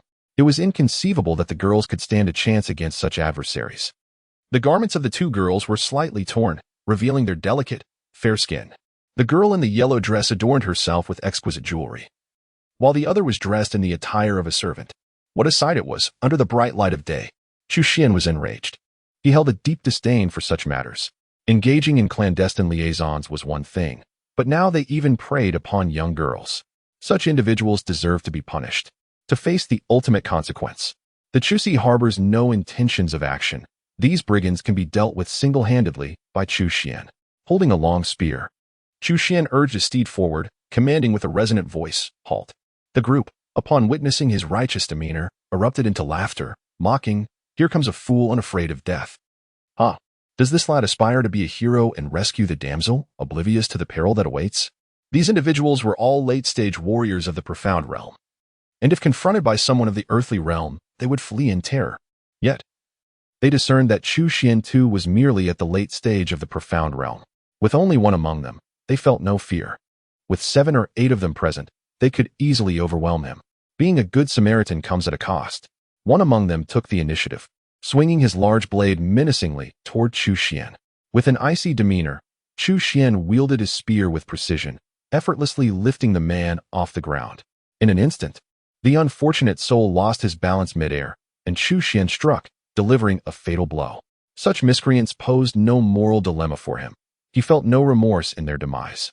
However, alarm surged within him. This adversary possessed formidable strength. Witnessing Chu Xian's overwhelming power, thoughts of retreat began to stir among the onlookers. As fellow practitioners at the late stage of the profound extreme realm, the ease with which Chu Xian executed a lethal strike starkly illuminated the vast chasm that lay between their abilities. Attempting to flee? You shall find no opportunity to do so. Chu Xian let out a cold snort as he urged his steed to gallop forward, swiftly closing the distance to those fleeing. Under the onslaught of Chu Xian's assault, these brigands fell one by one beneath the thrust of his spear. Are you two young ladies unharmed? Chu Xian swiftly approached the two girls. Chapter 50. A Clear Resolution. The two girls glanced up at Chu Xian. After Chu Xian pursued the fleeing bandits, the women tidied their garments. "Thank you for your rescue," spoke the young woman in the yellow dress, introducing herself as Yin Lurong, daughter of the city lord of Luoyang. "Today, as you have saved my life, I shall ensure that my father repays your kindness." Chu Xian smiled gently and waved his hand, saying, "It is but a trivial effort." After speaking, he turned to Chu Xi and remarked, "Xiao Xi, let us continue our journey." Chu Xi nodded and remarked, "Elder brother, you could have easily dispatched that group with a single strike just now." Chu Xian has cultivated an imperial-level martial art, his strength now rivaling that of a mid-stage warrior in the earthly extremity realm. The several late-stage warriors in the profound extremity realm could undoubtedly have dispatched him with a single thrust. However, at the outset, Chu Xian was indeed a fraction too slow to react. Upon hearing this, Chu Xian's expression grew somewhat awkward as he scratched his head and said, "I made a slight mistake just now. Indeed, it was a lapse in judgment. The primary cause was the sight of Yin Lurong and her companion, who were somewhat disheveled in their attire, which momentarily distracted him. Being a young man in the throes of adolescence, he was not immune to the allure of beauty, which could easily render him momentarily dazed." Chu Xi nodded, yet still cautioned, "Elder brother, do refrain from making mistakes in the future. Although those few individuals may not possess your strength, should you encounter someone more formidable, a single misstep could cost you your life." Chu Xian nodded solemnly, his expression one of deep contemplation. The words of the Chu Xi ring true. I must exercise greater caution in the future. Esteemed benefactor, we have just endured a frightful experience. Might you be so kind as to escort us back to the city of Luoyang? At this moment, Yin Luyang stepped forward and spoke, noticing that Chu Xian did not respond immediately. She continued, saying, "Furthermore, these guards perished in my defense, and I wish to return their remains for a proper burial. I fear that carrying their bodies will impede our journey, thus I am compelled to seek your assistance." The guards who had been tasked with her protection were now deceased, and the recent encounter had left Yin Luyang feeling quite apprehensive. If she and her maid were to continue alone, there was no telling whether they might encounter bandits again along the way. With Chu Xian's assistance this time, what would happen next? The thought filled her heart with dread. Chu Xian raised his eyebrows slightly. He was indeed willing, yet they still needed to hasten towards the capital, making it unwise to linger. However, leaving Yin Luyang and the others unattended made him feel somewhat uneasy. Observing Chu Xian's inquiry into Chu Si's opinion, Yin Luyong gazed at Chu Si with eager anticipation. Xiao Si, shall we escort them to Luoyang? After contemplating for a moment, Chu Xian ultimately resolved to seek Chu Si's opinion. Should Chu Si consent, he would escort them for a while. Conversely, if Chu Si were unwilling, then their fate would rest solely on their own fortune. Thus, he decided to accompany them for a brief journey. The Chu Si made no refusal, stating, in any case, we must pass through the city of Luoyang. Moreover, the character of Yin Luyong is, at the very least, commendable. Despite the circumstances, she remains mindful of those guardians who perished in her defense. Very well. Chu Xian smiled. Xiaozi was indeed full of warmth and compassion. He had initially feared that Chu Si might refuse. Thank you, my benefactors, thank you. Yin Luyong expressed her gratitude repeatedly. Subsequently, Chu Si and Chu Xian assisted Yin Luyong in loading the bodies of the guards onto the cart. With a cart and two individuals, the pace of Chu Si and Chu Xian considerably slowed. It was only after nightfall that they reached the city of Luoyang. Upon entering the city, in gratitude for Chu Xuan's assistance, Yin Luyong invited both Chu Si and Chu Xian to the Lord's mansion. Esteemed benefactors, I have already informed my father of today's events, Yin Luyong said with a smile. As night has fallen, it would be unwise for you to continue your journey in the dark. Please, spend the night at my home, allowing my father the opportunity to host a banquet in your honor. The verses of the Chu Si and the two individuals, Chu Xian and Chu Si, did not decline. After all, they had no intention of traveling during the night. Upon entering the city lord's mansion, a voice filled with urgent concern resonated. Rong, my precious daughter. Are you all right? A middle-aged man hurriedly approached, his eyes reflecting worry and fear as he scrutinized Yin Luyong closely. Are you hurt? Is there any injury? The father's anxiety brought joy to Yin Luyong, yet with outsiders present, a flush of embarrassment colored her cheeks. Father, I am fine. I owe much to these two benefactors along the way. She quickly pushed her father aside and introduced, esteemed benefactors, this is my father, Yin Yuenda, the Lord of Luoyang. Upon hearing this, Yin Yuenda straightened his attire and said with a warm smile, thank you, esteemed benefactors, for saving my daughter. Had it not been for you, I truly would not know how to face her mother in the afterlife. Overwhelmed with emotion, Yin Yuenda, who had initially worn a stern expression, broke into tears. Yin Luyong was his cherished jewel. Since the passing of his wife, all his affection had been devoted to her. He treated her with utmost care. Fearing she might fall if held too tightly, and fearing she might melt away if kept too close. If it were not for this incident, how could he bear to allow his daughter to venture out alone for such trivial matters? This time, it was fortunate that he encountered Chu Si and Chu Xian. My lord, you flatter us, they humbly responded. Chu Xian remarked with a smile. Even if it isn't us, others would step in to offer assistance. Others? Yin Yuenda scoffed disdainfully. If it were someone else, they would be more than pleased to see my daughter perish. Upon hearing this, both Chu Si and Chu Xian found themselves somewhat perplexed. What did Yin Yuenda mean by these words? Without providing an explanation, Yin Yuenda smiled and said, come. My esteemed guests, today you have saved my dear daughter. Whatever reward you desire, as long as it is within my means to provide, I shall gladly grant it to you. Do not refuse. Yin Yuenda's expression darkened. As Chu Xian was about to decline, he was interrupted by Chu Si. Elder brother, since this is the city lord's sincere intention, it would be wise to accept it. It is apparent from the Chu Si that Yin Yuenda intends to exchange this favor. He fears that he and his elder brother might leverage this obligation to coerce the city lord's residents into securing greater advantages. Chu Xian pressed his lips together, ultimately choosing silence. Since Chu Si had acquiesced, he too would not oppose. Yin Yuenda, witnessing their acceptance, wore a satisfied expression. I have arranged a banquet. Please accompany me, he said, leading Chu Si and Chu Xian to the grand hall. The city lord's residents had indeed prepared a considerable array of delicacies. Subsequently, Yin Yuenda instructed his servants to present a modest selection of medicinal pills as gifts to Chu Si and Chu Xian, thereby settling their accounts. Midway through the banquet, a voice resonated from outside the hall. Uncle Yin, I have heard that Yin Lurong was attacked on her way back. I have come to check on you. My esteemed cousin. Upon hearing this, Yin Yuenda's expression darkened instantly. What brings you here, Gong Yongyan? Yin Yuenda replied, his demeanor icy. The newcomer, Gong Yongyan, was the second young master of the Gong family in Luoyang. Uncle Yin, what do you mean by this? Are you able to welcome others to your Yin household but not me? He chuckled. It seems I must inform my elder brother. At this remark, Yin Yuenda deflated like a punctured balloon. No, no, he managed a strained smile. Your presence is most welcome, of course. However, I am currently attending to distinguished guests. Gong Yongyan, undeterred, took a seat with casual ease. What is this? Others are permitted entry, yet I am not? Or do these two happen to be your hired aides? His gaze shifted towards Chu Xiai and Chu Xian. Chu Xiai frowned slightly at this. After all, Yin Yuanda was the city lord of Luoyang, possessing formidable strength at the late stage of the Earth Extremity realm. Why did he appear so apprehensive of Gong Yongyan? This matter seemed unrelated to the two of them.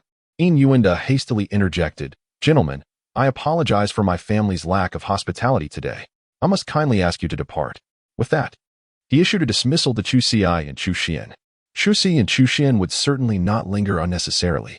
Furthermore, Chu Xi had no desire to entangle himself in the affairs of the city lord's mansion. Do take your leave, he said. Gong Yongyan replied coldly. Did I permit either of you to depart? He lifted his gaze, his eyes directed towards Chu Xi and Chu Xian, filled with a chilling demeanor. None of you shall leave without my consent. Dare to threaten me, and you may find your demise imminent. Chu Xi's eyes were as cold as ice, a palpable aura of menace rising within him. How audacious! Before Gong Yongyan could utter a word, a nearby attendant immediately bellowed. Dare to speak to my young master in such a manner? Li Er, break one of his arms. Without even lifting his eyelids, Gong Yongyan issued the command.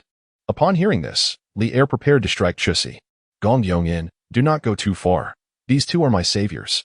At that moment, Yin Lurong rushed in, gritting her teeth and imploring, do not make things difficult for them. What of your saviors, Yin Lurong? Gong Yongyan replied, pursing his lips, of course. It is not impossible for me to refrain from making things difficult for them. Just come to my room tonight. Disgust and disdain flickered in Yin Lurong's eyes. Gong Yongyan.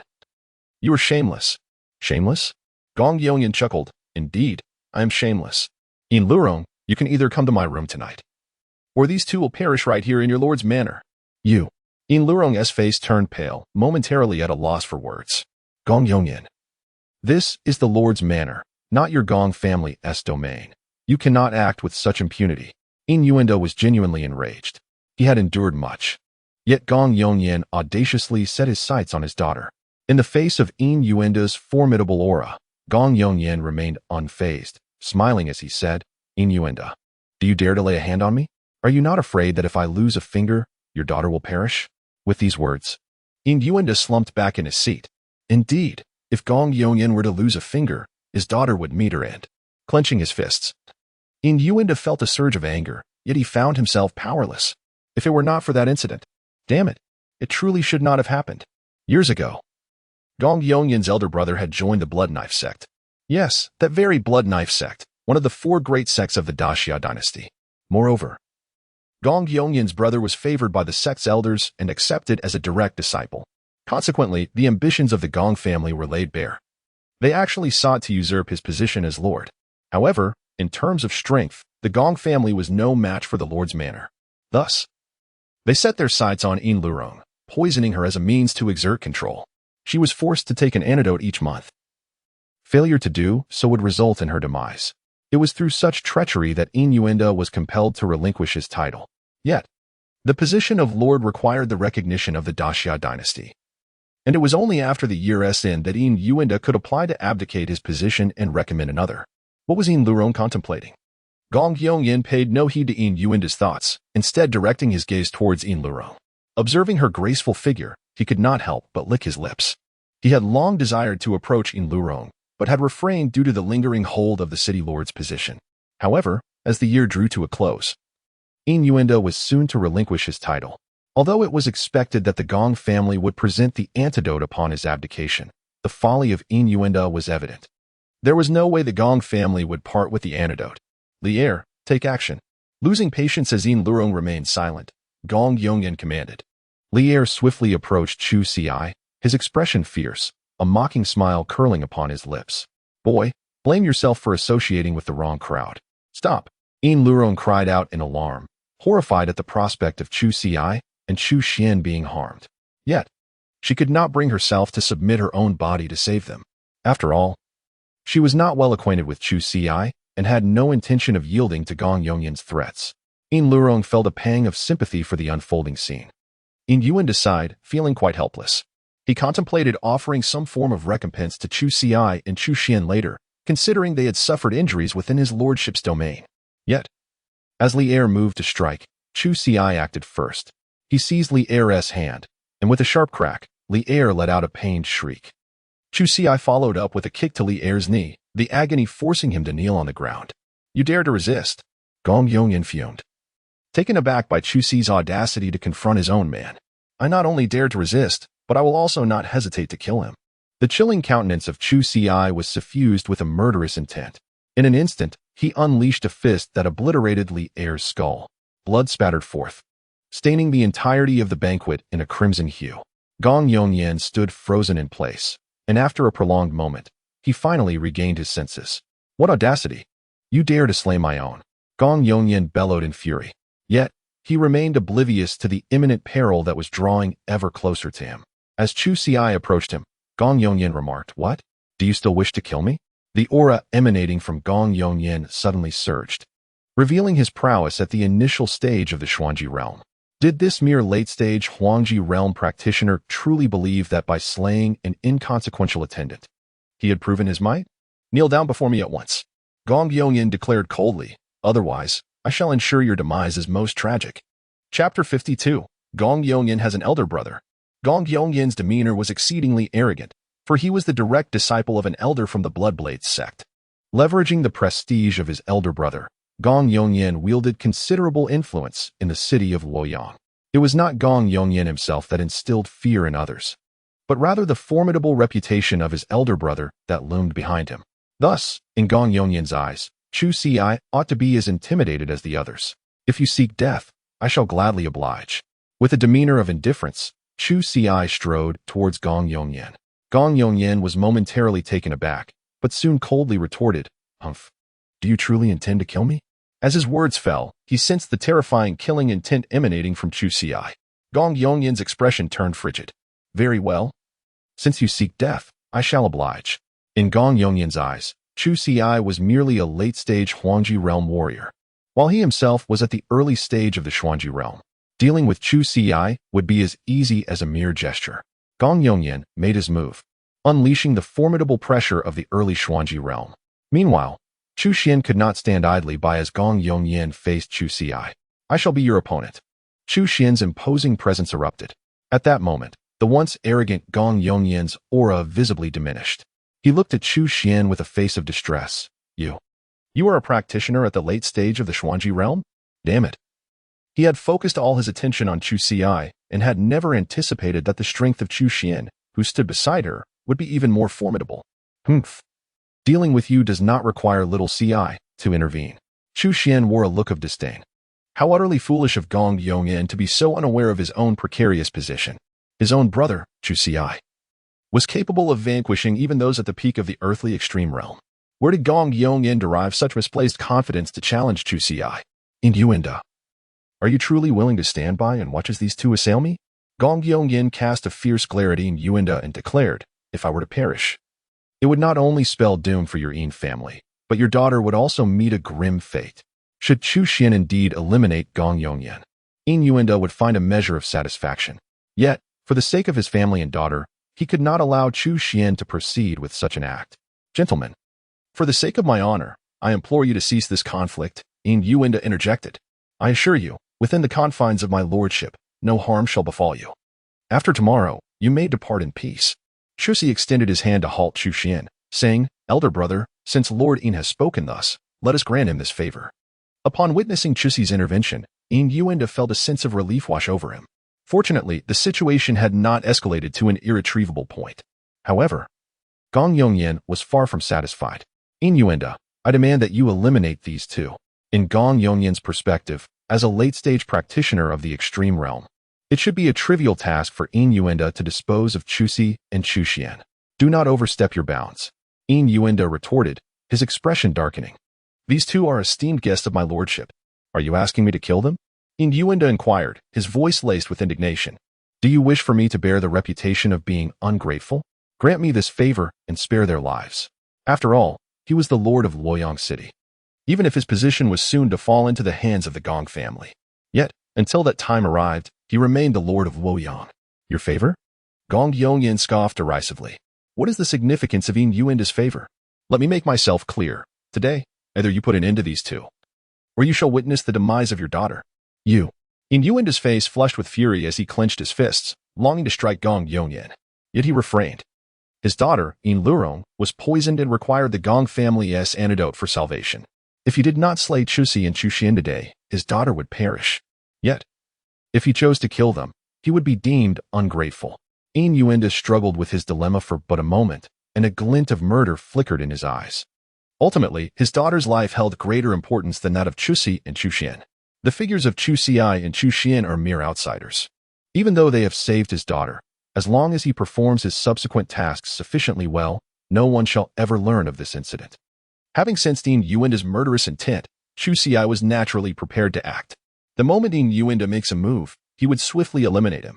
However, before Yin Yuinda could strike, Yin Lurong intervened. Father, let it be, Yin Lurong said with a smile. I fear not death. Yet, while I am unafraid of dying, what terrifies me is the thought of being sullied by a contemptible man like Gong Yongyan. Father, our two benefactors have saved my life. We cannot repay kindness with enmity. Her words left Yin Yuinda feeling utterly powerless. If you truly commit such an act of ingratitude and kill our benefactors, then I would rather perish. Upon uttering this, Yin Yuinda's heart shifted. He knew that his daughter would never jest with him. If he were to heed Gong Yongyan's words and slay Chusi and Chuxian, then undoubtedly, Yin Lurong would not survive either. Gong Yongyan, my family shall not engage in acts of ingratitude. After much contemplation, Yin Yuinda made his choice. This decision ignited Gong Yongyan's fury. Very well, Yin Yuinda, just watch your daughter succumb to her poison. With these venomous words, he intended to depart. But could he truly leave? The Chusi has now arrived before him. What do you intend to do? Gong Yongyan exclaimed with anger. Let me make it clear to you. This is Luoyang City, and the entire Luoyang is governed by my Gong family. The poem Chusi does not articulate much. It merely recounts the demise of Gong Yongyan. One can only speculate that Gong Yongyan could never have fathomed his own death. After all, within the city of Luoyang, who, upon hearing the esteemed reputation of the Gong family, would dare lay a hand upon him? How could one possibly commit such an act? Yin Yuinda's countenance shifted dramatically. The murder of Gong Yongyan was one matter, but to have occurred within the very halls of his lordship was altogether another. Gong Yongyan has an elder brother, a direct disciple of the Blood Knife sect's elder. Should he return and learn of his brother's untimely end at your hands, he would assuredly seek retribution. Upon hearing this, Chusi could not help but chuckle. What? If I spare him, he would let me go? Do not be naive. Gong Yongyan, having departed, will undoubtedly return with a vengeance, intent on avenging himself and Chuxian. Given such circumstances, why should I not eliminate Gong Yongyan now? Yin Yuinda found himself at a loss for words. Gong Yongyan had always been narrow-minded. Yin Yuinda understood well that the eventual outcome would align with what Chusi had articulated. Perhaps, should Gong Yongyan leave alive, he would not only bring men to slay Chusi and Chuxian, but would also subject their lordship's estate to insufferable torment. At this juncture, it is best that you take your leave. Yin Yuinda, shaking his head, remarked, you stand here without any backing. Once the Gong family learns of Gong Yongyan's death, they will undoubtedly not let you escape unscathed. Chapter 53. I am the human pill. Chusi cast a fleeting glance at Yin Yuinda and inquired, and what of you? From your previous conversation, it appears that the Gong family is coveting your position as the city lord. The demise of this individual here is likely to have a considerable impact on your city lord's residence, is it not? Chusi's remarks stem not from a desire to assist Yin Yuinda, for he harbored a disdain for him ever since the latter contemplated taking action. Naturally, he had no intention of extending a helping hand. However, Yin Lurong is indeed a commendable individual, one who remembers kindness and repays it. Yin Yuinda waved his hand dismissively, asserting that although the position of city lord is on the verge of falling into the hands of the Gong family, his long-standing presence in Luoyang City affords him some degree of resilience. The Gong family lacks the capability to utterly annihilate him. Despite the formidable backing of a direct disciple from the Blood Knife sect, Yin Yuinda, though wary, knew that if pressed to the brink, the outcome could be mutually destructive. Yet, he lamented the unfortunate plight of his daughter, who is afflicted by a rare poison. Shaking his head, Yin Yuinda remarked that the current situation signifies an irreparable breach with the Gong family, and they will undoubtedly refuse to hand over the antidote. Upon hearing the words, Chusi turned his gaze towards Yin Luyong and promptly remarked, if it is poison, it can be easily addressed. I possess herbs that can neutralize toxins. Any poison under heaven can be dissolved. With that, Chu Si retrieved a herb from his ancient ring. This herb was not a rarity. It grew abundantly in the Forbidden Lands. Due to its remarkable ability to counteract any toxin, Chu Si had collected a considerable amount upon his departure from that place. Is this herb truly so extraordinary? Yin Yuanda's face displayed a mix of surprise and skepticism. The Gong family had indeed employed a peculiar poison against Yin Luyo. Without an antidote crafted by a third-tier alchemist, it would be utterly impossible to resolve. Furthermore, Yin Yuanda was not acquainted with any third-tier alchemists. Even with all his connections, he had been unable to locate a single one.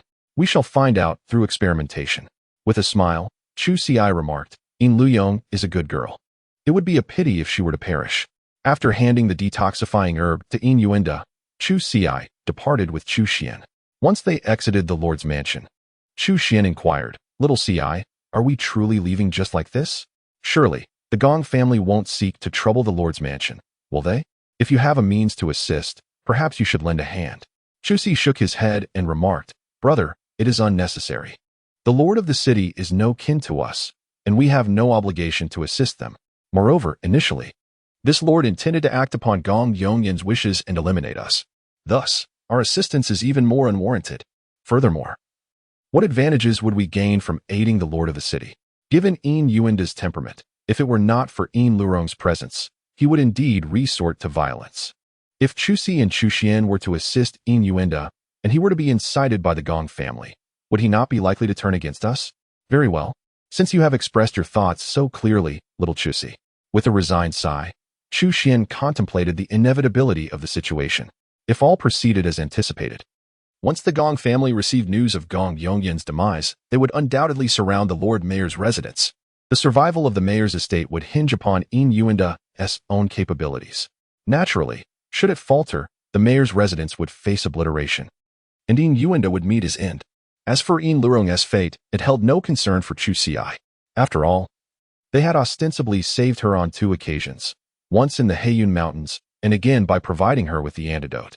Upon exiting the Mayor's estate, Chu Xian initially presumed that Chu Si would depart from Luoyang that very night. However, to his surprise, they chose to reside at an inn. As Chu Si articulated, there was no necessity for them to leave should the Gong family seek to trouble them. Chu Si harbored no qualms about eliminating the members of the Gong family. Meanwhile, within the city lord's estate, Yin Yuanda utilized the herbs provided by Chu Si to concoct an antidote for Yin Lurong. To his astonishment, the herbs indeed possessed the ability to counteract the poison. However, this sense of elation was short-lived as he soon received news of the Gong family's arrival. Seizing the moment, Yin Yuanda promptly proceeded to meet them. Earlier, he had already returned the body of Gong Yongyan to the Gong family, so their visit was hardly unexpected. Steward Nia. Yin Yuanda addressed the elder before him, take the young lady and depart from the Yin residence. If the Yin family can survive this ordeal, then bring her back. However, if we do not endure, ensure that you take her away, but remember, do not venture to the great Yin dynasty nor engage with anyone from there. Steward Nia nodded in agreement, understood, city lord. He then led Yin Lurong away. As Yin Yuanda stepped outside with the members of the Yin family, they found themselves surrounded by the Gong family. At the forefront stood the irate middle-aged man, Gong Wenguang, who bellowed, Yin Yuanda, you have slain my son. It was not I who took his life, Yin Yuanda replied in a deep tone. Yet he perished here. Gong Wenguang retorted angrily, today, I demand that every member of your Yin family pay for my son's death. Understanding that further discourse was futile, Yin Yuanda exuded the aura of a late-stage earthly realm warrior. Soon, he and the Yin family engaged in battle with the Gong family. Meanwhile, Steward Nia and Yin Lurong had departed the city lord's estate, yet they did not leave the city of Luoyang. Yin Lurong was acutely aware that her father and the others could not withstand the Gong family's offensive alone. To truly safeguard the Yin family, assistance from a family of equal strength was imperative. Unfortunately, the families in Luoyang had long pledged their allegiance to the Gong family. If she sought their help, there was a grave risk that Yin Lurong would be captured and delivered to the Gong family. Thus, she contemplated reaching out to Chu Si and Chu Xian. Chu Xian possesses considerable prowess, and both Chu Si and Chu Xian exhibit attire that suggests they are not of ordinary descent. It stands to reason that they must hail from a prominent family lineage. Should they manage to persuade their familial connections to assist the Lord's manor, The impending crisis facing the manor tonight could potentially be averted. Under the diligent investigation of Steward Nye, Yin Lurong discovered that Chusi and Chuxian were residing in an inn in Luoyang City. Thus, she set off to seek them out. It wasn't long before Yin Lurong encountered Chusi. Through their prior interactions, she discerned that the formidable Chuxian consistently heeds Chusi's counsel. Therefore, in her quest for assistance, it was imperative to approach Chusi rather than Chuxian, for he is the one who holds the authority to make decisions.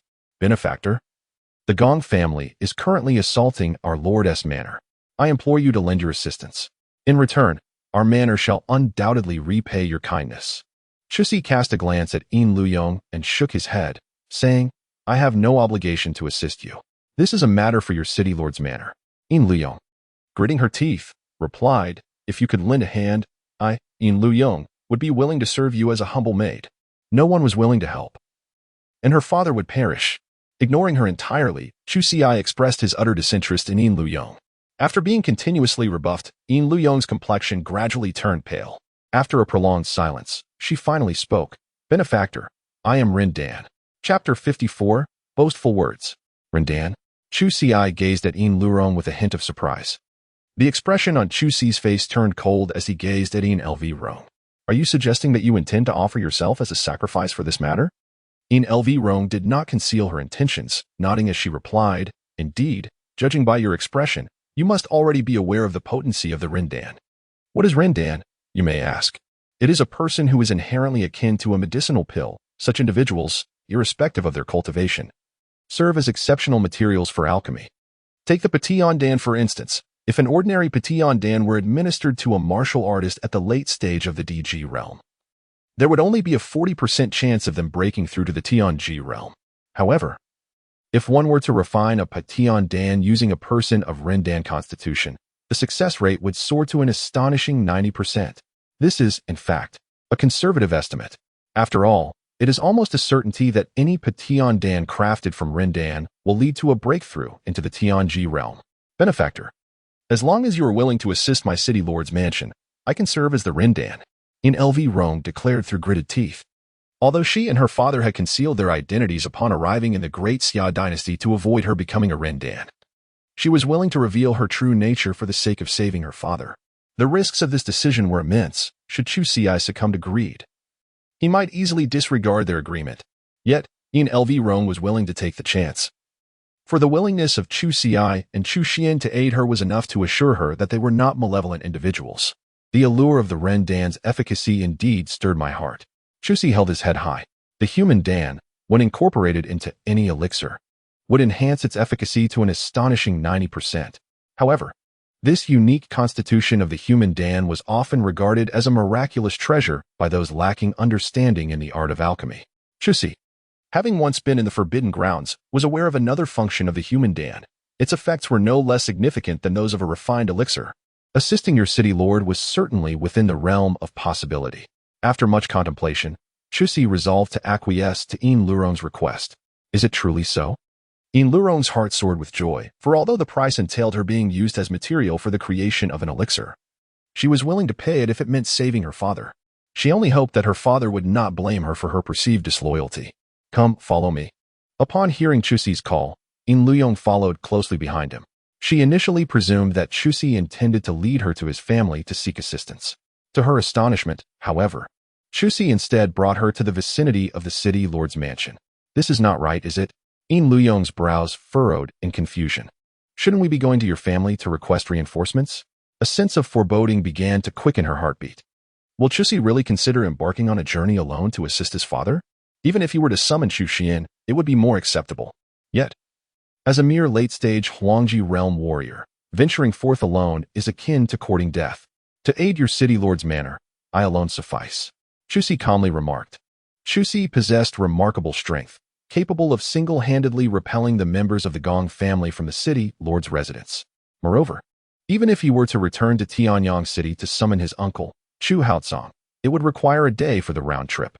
My benefactor, the head of the Gong family, is a formidable practitioner at the late stage of the earthly extreme realm. Yin Lurong expressed her deep concern. Your reckless approach is tantamount to seeking death. In her anxiety, Yin Lurong was visibly distressed, while Chu Xi remained unfazed, responding, You need only wait here for the time being." With that, he disregarded any further words from Yin Lurong and charged toward the city lord's residence. At that moment, at the entrance of the city lord's estate, Yin Yuenda was being forced into a retreat, suffering considerable injuries. If this continued, he would certainly meet his end at the hands of Gong Wenguang. "Today is the day you perish, Yin Yuenda." As he beheld the fallen Yin Yuenda, Gong Wenguang lunged forward, ready to conclude the latter's life. However, just as his blade was about to sever Yin Yuenda's head, it encountered an unforeseen resistance, abruptly halting its descent. "What?" Gong Wenguang exclaimed in shock. Upon closer inspection, he discovered a young lad with tousled hair had appeared beneath his blade, effectively intercepting it. This individual was none other than Chusi. "Who are you, boy? Do you wish for death?" Gong Wenguang's expression darkened with fury. Yin Yuenda glanced at Chusi, astonished. He had never anticipated that Chusi would suddenly appear to rescue him. Yet, there was no trace of joy upon Yin Yuenda's countenance. Although he was oblivious to how Chusi had intervened against Gong Wenguang, he knew that Chusi's current strength was insufficient to contend with such a formidable opponent. A mere slap from Gong Wenguang could easily extinguish Chusi's life. Chusi did not respond to Gong Wenguang's words. Instead, he replied indifferently, "If you wish to avoid death, depart at once." Upon hearing this, Gong Wenguang could not help but burst into laughter. Others present were also compelled to chuckle at Chusi's remark. "What a ridiculous jest!" Gong Wenguang scoffed. "How dare this mere youth speak so boldly? Whether his words are mere bravado or not, you shall soon find out." With a cold snort, Chu Xiai advanced towards Gong Wenguang. However, Gong Wenguang did not even spare a glance at Chu Xiai. Instead, he casually struck out with a palm that could effortlessly annihilate Chu Xiai. After all, such a feeble figure as Chu Xiai could hardly withstand the force of that blow. One could even assert that Gong Wenguang, without needing to observe, could foresee that Chu Xiai would be reduced to mere pulp. Yet, in the very next moment, it was not Chu Xiai who was turned to mush, but rather Gong Wenguang's hand that was shattered into fragments. Overwhelmed by sudden agony, Gong Wenguang let out a wretched howl. "What have you done?" he cried, quickly regaining his composure despite the injury to his palm. His bloodshot eyes fixating fiercely on Chu Xiai. A dead man need not know too much. Chu Xi's expression was one of disdain. To him, Gong Wenguang was nothing more than a lifeless entity. "No matter what methods you have employed, today I shall see you perish," Gong Wenguang bellowed. He then raised his great sword, bringing it down towards Chu Xiai with lethal intent. This strike was meant to end Chu Xi's life. The ferocious winds and scorching sun accompanied his sword technique, unleashing a terrifying gale that surged towards Chu Xiai. The Book of Songs harbors no fear in this regard. Although it may seem that the Book of Songs is merely at the late stage of the Huangju realm, in the absence of utilizing the aura of the Azura, the late stage of the earthly realm cannot possibly contend with him, should he choose to wield the Azura's aura. Even a practitioner at the initial stage of the celestial realm would fall before him. "Prepare to perish." Gong Wenguang swung his blade downwards. Yet, this strike was effortlessly caught by the Book of Songs with a single hand. "Is this all the strength you possess?" As Chu Xiai exerted a slight increase in pressure with his fingers, the large blade in Gong Wenguang's hand was instantaneously crushed. How could this be possible? Gong Wenguang's pupils constricted sharply, his face etched with an expression of utter disbelief. Chapter 55. When will I refine her into a pill? Who exactly are you? Gong Wenguang could hardly fathom that Chu Xiai was able to effortlessly fend off his assault. As a late-stage practitioner of the earthly extremity realm, he should have been capable of easily vanquishing Chu Xiai. Not only was Gong Wenguang in disbelief, but those surrounding him also displayed expressions of incredulity. How did he accomplish this? Yin Yuenda pondered, yet he could not discern the reason behind it. How could a late-stage practitioner of the yellow extreme realm withstand an attack from a late-stage practitioner of the earthly extremity realm? Yin Yuenda found the situation utterly perplexing. Such an occurrence had never crossed his ears, yet it was unfolding right before his very eyes. With a demeanor of indifference, Chu Xiai gazed at Gong Wenguang and remarked, "Who I am is of no consequence. All you need to comprehend is that you shall perish here." "Humph! Arrogance!" Gong Wenguang scoffed, asserting, "Even if you possess some skills, they are insufficient to take my life." He conceded that Chu Xiai was indeed formidable among the late-stage warriors of the Yellow Realm. But what of it? No matter how powerful he might be, Gong Wenguang was a practitioner of the earthly extreme realm, towering above him by 3 significant realms. The chasm between these levels cannot merely be bridged by strength. Die. A surge of murderous intent welled up within Gong Wenguang. Although his great blade had been shattered by Chu Ci moments ago, let us not forget that as a practitioner of the earthly extreme realm, Gong Wenguang's inherent strength was exceptionally formidable. Regrettably, he remained oblivious to the true extent of Chu Ci's power. With fingers that resembled sharp claws, Gong Wenguang lunged toward Chu Ci, the tiger and dragon claw. This strike emanated a terrifying force. Should a weaker warrior fall victim to Gong Wenguang's assault, their demise would be nearly assured. Gong Wenguang, startled, anticipated that Chu Ci would soon meet his end beneath his claws. However, the anticipated outcome did not unfold. Instead, it was Gong Wenguang's other hand that was rendered useless by Chu Ci. With such feeble prowess, do you dare to utter grandiloquent words before me? The eyes of the Chusi were filled with disdain. This is impossible, thought Gong Wenguang, whose gaze was now brimming with astonishment. Even the members of the Gong family behind him were incredulous as they beheld this scene. Had this event not unfolded so vividly before them, they would never have believed that their own family head could possibly be defeated. The cold gaze of Chusi fixated upon Gong Wenguang, an aura of murderous intent emanating from him. Do you wish to take my life? In the face of such a threat, Gong Wenguang, having weathered many storms, found himself momentarily flustered. Chu Ci remained silent. You cannot take my life. My son is a direct disciple of the Bloodblade sect's elder. If you dare to kill me, my son will undoubtedly seek vengeance. Gong Wenguang attempted to leverage his status as a father to intimidate Chu Ci. Yet he underestimated Chu Ci's indifference. Beside them, Yin Yuanda interjected with a warning. Gong Wenguang's eldest son is not only the elder's cherished disciple, but also possesses the strength of the celestial realm. Should you take his life, his son will assuredly not let you escape unscathed. Yin Yuanda was grateful for Chu Ci's timely intervention that saved him. Thus, he wished to shield Chu Ci from the potential wrath of Gong Wenguang's offspring. At this moment, Chu Ci smiled lightly and remarked, "What? Do you suppose that if I do not slay him, he will spare me?"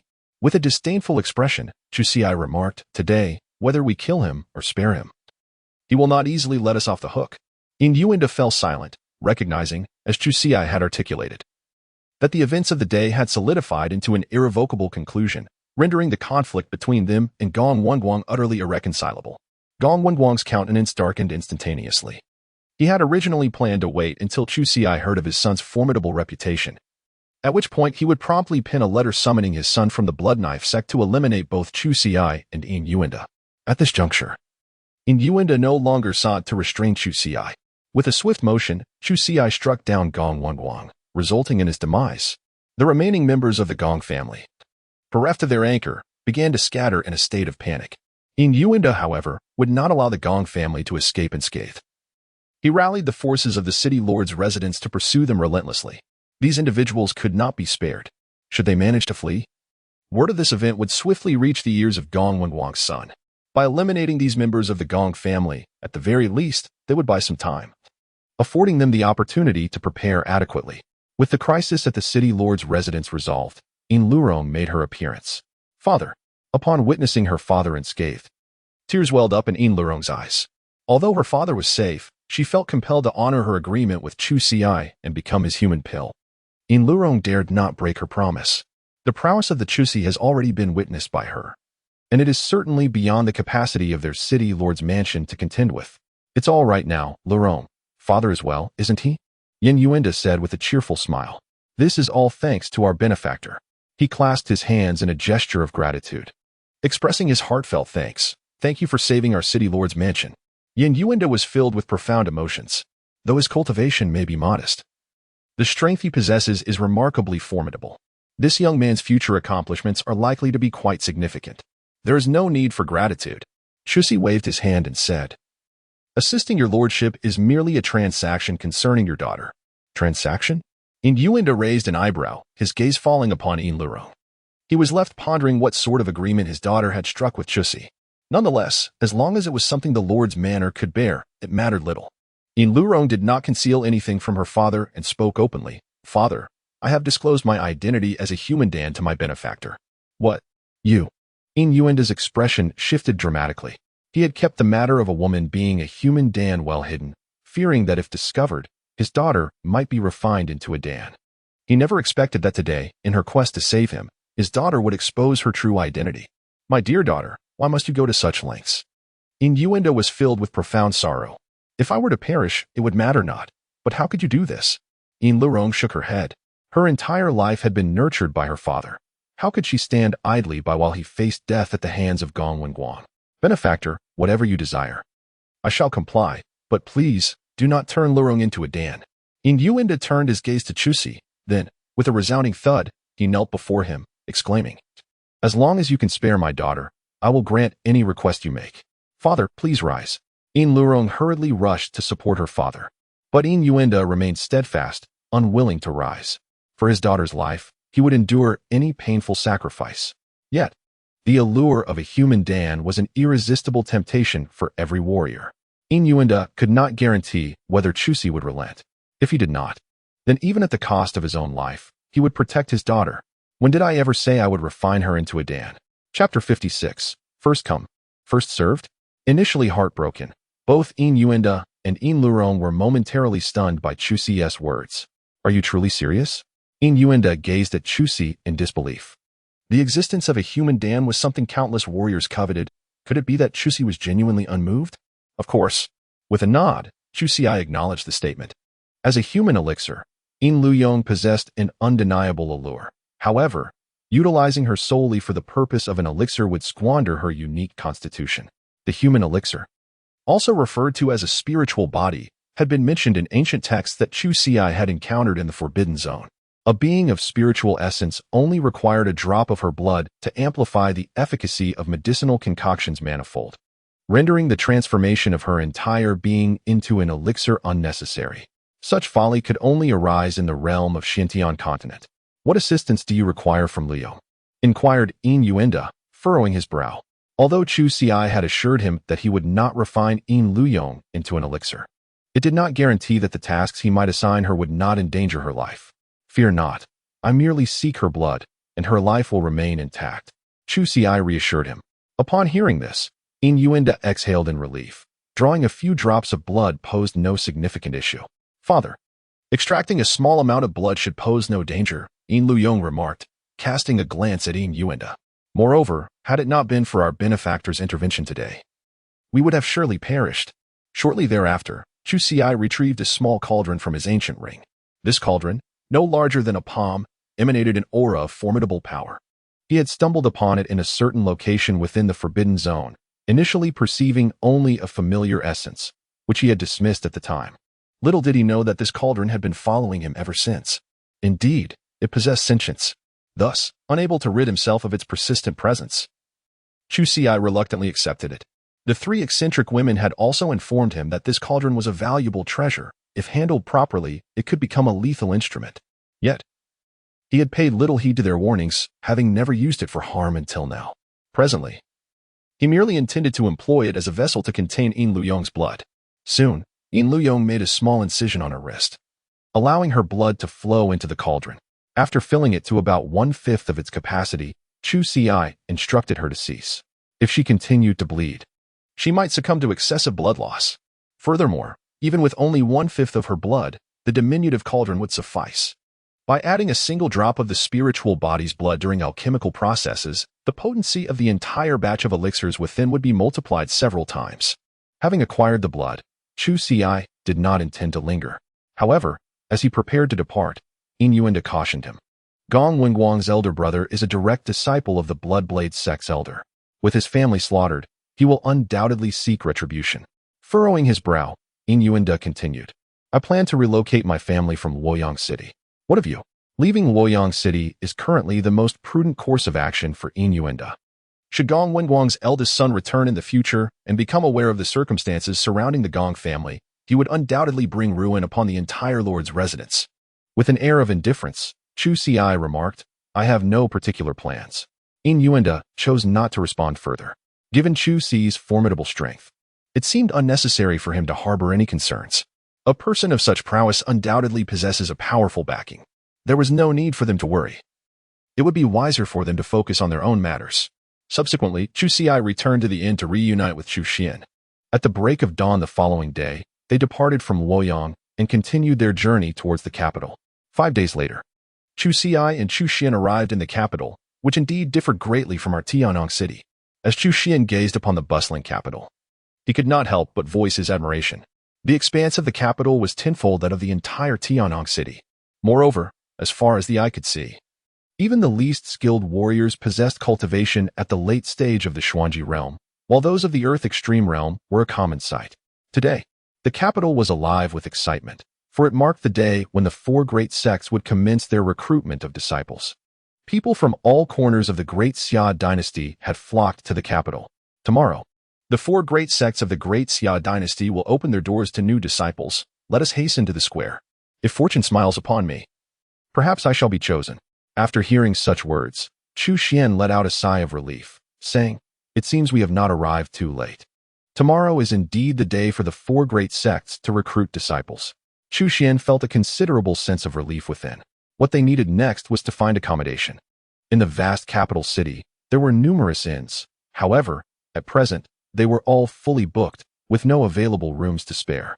After Chu Si and Chu Xian had scoured many establishments, they finally discovered a vacant room in one particular inn. It is indeed no trouble for Chu Si and Chu Xian to share a room. We shall take the remaining rooms from the innkeeper. Chu Xian handed over the silver coins to the innkeeper. Very well, esteemed guests, the innkeeper said with a beaming smile as he accepted the coins. He retrieved a key and was about to instruct the attendant to lead Chu Si and his companion to their room when an assertive voice interrupted. "I shall take the remaining room." A young man swaggered in, flanked by two women. "This guest here was preceded by these two," the innkeeper replied, his expression turning uneasy. The young man's brow furrowed, his displeasure evident. "Do you not know who I am, you old fool?" he boasted, his arrogance palpable. One of the women, nestled under his arm, smiled brightly and declared, "This is none other than the second young master of the general's residence of the Great Xia dynasty." "What? He is actually the second young master Zhao Wuxing of the general's manor." The innkeeper's countenance shifted dramatically. The Great Xia dynasty was home to an undefeated general, renowned for single-handedly defending the city gates and vanquishing three formidable adversaries from the celestial realm. Moreover, this general was favored by the emperor himself. Yet, the most significant matter was that the general's second son was notorious. He wielded his father's influence to bully the citizens of the capital, ruthlessly imprisoning or endangering the lives of anyone who dared to oppose him. Though the innkeeper had never encountered the general's second son personally, he had heard tales of Zhao Wuxing's misdeeds. This was certainly not someone he could afford to provoke. "Please, esteemed second master Zhao, this room is yours," the innkeeper exclaimed, forcing a smile as he snatched the key from the attendant and handed it over to Zhao Wuxing. "At least you know your place," Zhao Wuxing replied with satisfaction, nodding in approval. "But wait, it seems we arrived first, did we not?" Chu Xian furrowed his brows and spoke. "What do you understand?" The innkeeper glared at Chu Xian and reprimanded, "This gentleman is the second young master of the general's residence." Chapter 57. Do you not comprehend the gravity of the situation? The order of arrival holds no weight here. Zhao Wuxing scoffed. "Out there, what matters is whose background is more formidable.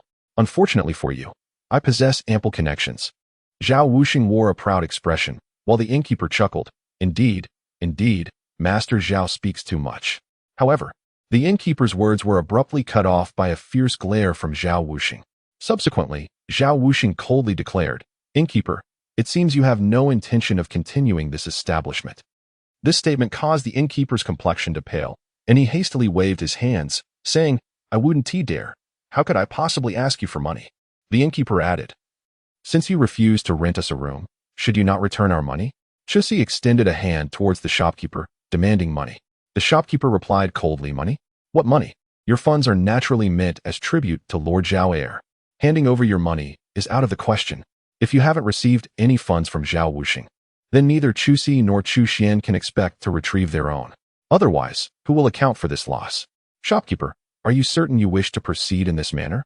The countenance of Chu Si gradually grew colder. The innkeeper, displaying an air of indifference, completely disregarded someone like Chu Si, who possessed no notable background. What did it matter if he refused to pay? This was the capital, his territory. Although he harbored fear of Zhao Wuxing, it did not imply he would yield to two outsiders. How pitiable indeed, to have not only lost the room but also all his money. Zhao Wuxing scoffed, dismissing Chu Si and Chu Xian as he wrapped his arms around two women and ascended towards the second floor of the inn. However, a hand reached out, obstructing Zhao Wuxing's path.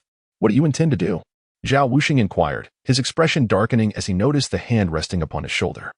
The person who had halted Zhao Wuxian was none other than Chu Xi. Regardless of your background, we arrived first, and thus the room rightfully belongs to us. Since the innkeeper refuses to return the money, you shall not occupy this room either. Exhibited an air of indifference, subsequently seizing the key from Zhao Wuxian's grasp. Are you seeking your own demise? Zhao Wuxian's demeanor grew increasingly frigid. It had been an eternity since anyone dared to defy him so brazenly. Have you lost your mind? The innkeeper was thoroughly alarmed.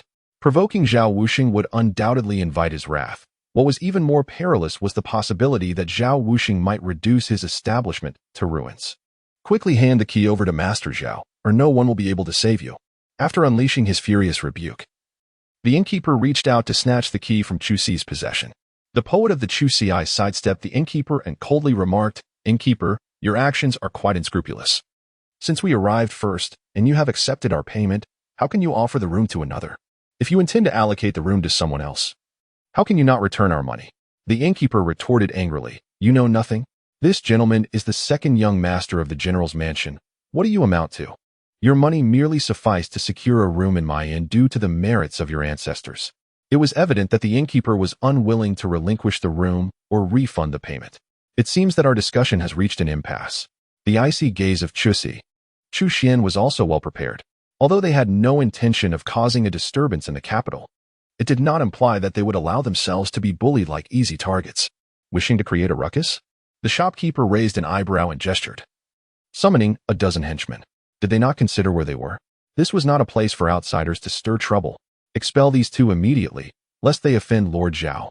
As the shopkeeper's words echoed, the henchmen sprang into action. Each of the men was a mid-stage practitioner of the Xuanji realm. Such formidable strength would typically intimidate anyone else. However, it was unfortunate that the shopkeeper had encountered a tougher opponent this time. Chu Xi did not intervene. It was Chu Xian who took action. A mere dozen or so individuals at the mystical extremity realm were hardly worthy of requiring his brother, Chu Xi, to engage. In his grip, Chu Xian wielded a long spear, charging towards a dozen assailants. In the blink of an eye, these attackers found themselves unable to withstand even 2 strikes from him, swiftly collapsing to the ground. How could this be? The innkeeper was taken aback. These henchmen were the most formidable fighters in his establishment.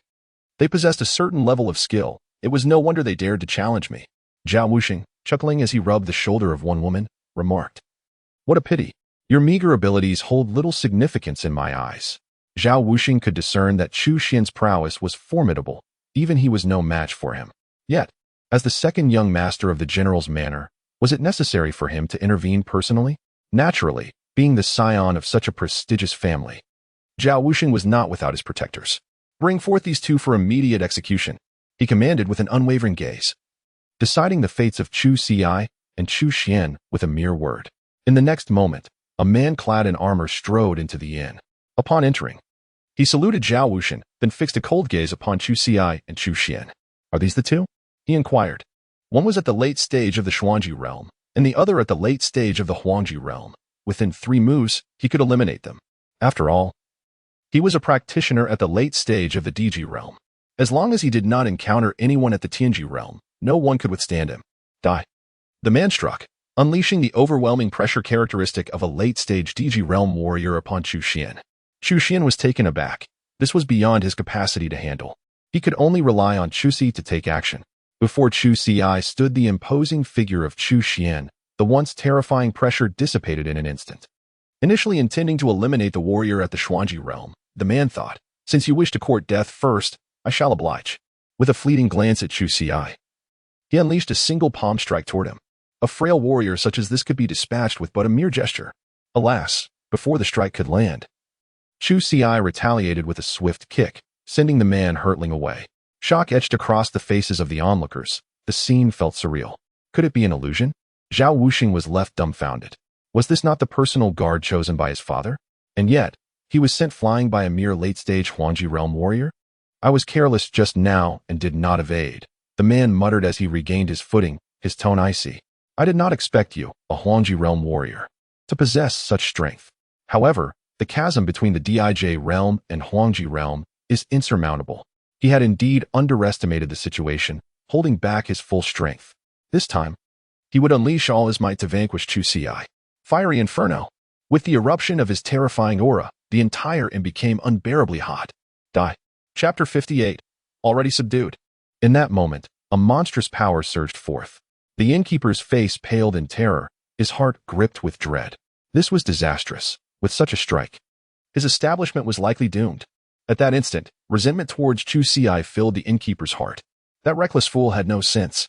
He dared to provoke Zhao Wuxing, endangering his own inn in the process.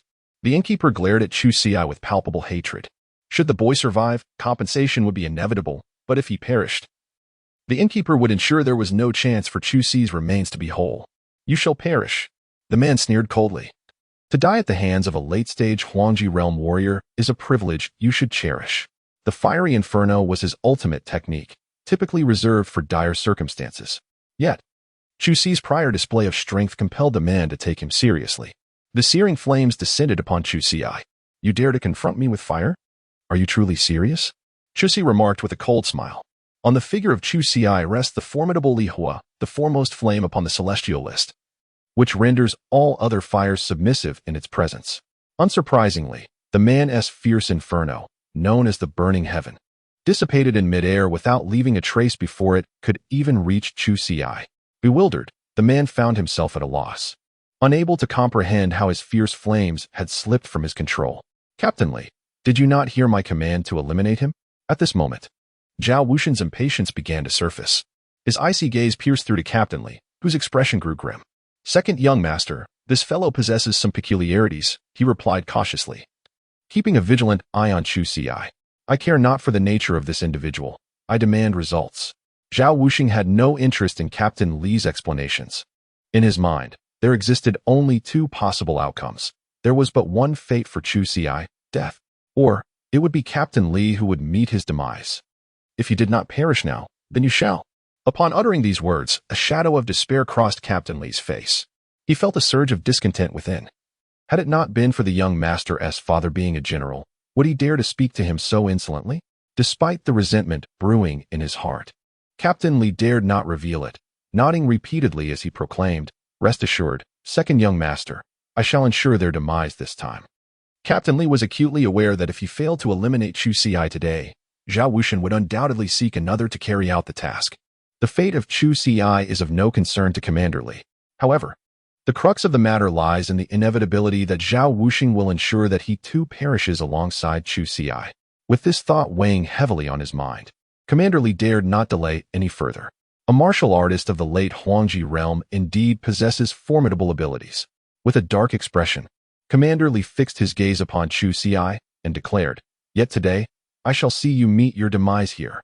An aura of terrifying murderous intent emanated from him, imbued with an unsettling malevolence.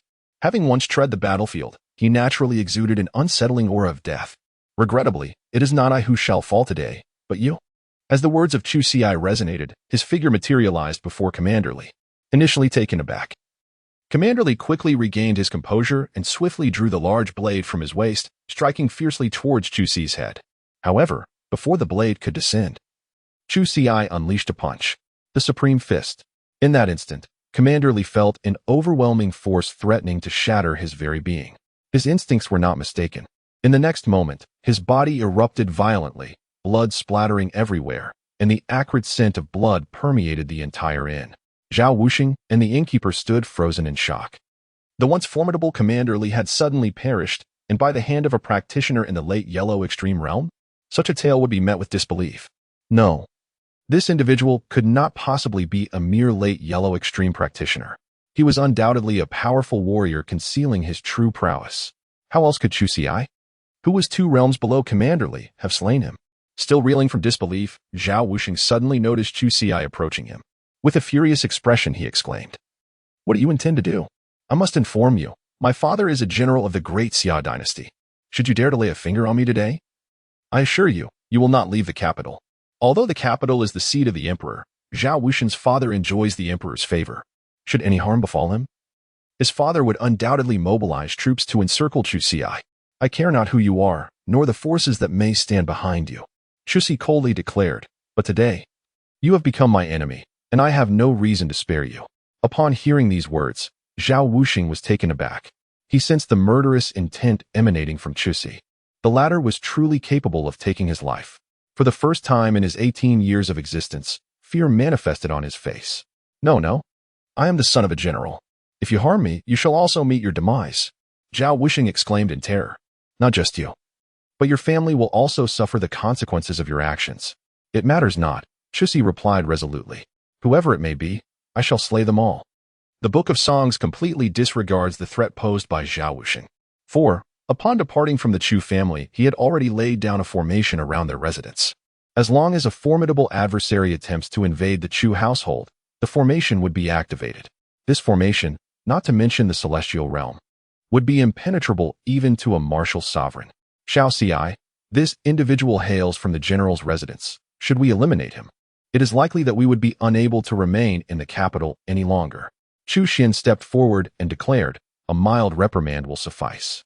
If he possesses any sense, he shall refrain from troubling me again. Beside him, Zhao Wuxing nodded fervently, exclaiming, Indeed, indeed. As long as you release me, I shall certainly not cause you any inconvenience. I can also relinquish the room to you. Since, with a cold smirk, Chu Xi mused that such individuals would never grasp the subtleties of the situation, regardless of whether he released Zhao Wuxing today. A rift with the general's manor had undoubtedly been forged, and they would inevitably seek retribution. Moreover, it was not just the general's manor. Even if the general himself were to confront him, Chu Xi would dare to execute Zhao Wuxing before him. Little Ci, although Zhao Wuxing is despicable, the general is a man of virtue. 2 years prior, when a horde of monstrous beasts besieged Tianyang City, it was this general who commanded the defense, averting disaster. Originally poised to strike, Chu Xi found himself hesitating. Logically, the general's orders to defend Tianyang City were likely issued under the emperor of the Great Xia's decree. Yet they indirectly safeguarded his own family. Today, I shall spare you, but should you dare to trouble us again, I will not hesitate to take your life. Chapter 59. You are indeed that Chu Xi? Upon hearing this, Zhao Wuxing repeatedly nodded, exclaiming, I would not dare. I absolutely will not trouble you again. Fear had thoroughly gripped him. The might of Chu Xi was overwhelming, and what was even more terrifying was that he seemed unperturbed by the potential consequences, caring little for the formidable influence of the general's manor behind him. Such a person, once provoked, would not hesitate to eliminate anyone in his path. Without delay, Zhao Wuxing hurriedly fled with his companion. Following this brief encounter, the innkeeper, apprehensive of any repercussions, dared not retain Chu Xi and Chu Xian. Should Zhao Wuxing return with his entourage seeking vengeance, the inn would surely suffer. Naturally, the innkeeper returned the earlier payment. For he feared the wrath of someone who could slay even the general's second son. He might just as easily turn that wrath upon himself. Now, Chu Xi and Chu Xian found themselves without a place to stay, forced to take refuge in a small stall on the bustling streets of the capital. Fortunately, it was the season when the 4 major sects were recruiting disciples, and the streets were teeming with people, allowing many stalls to remain open. Chuxi and Chu Xian had no choice but to sit at the stall for the entire night.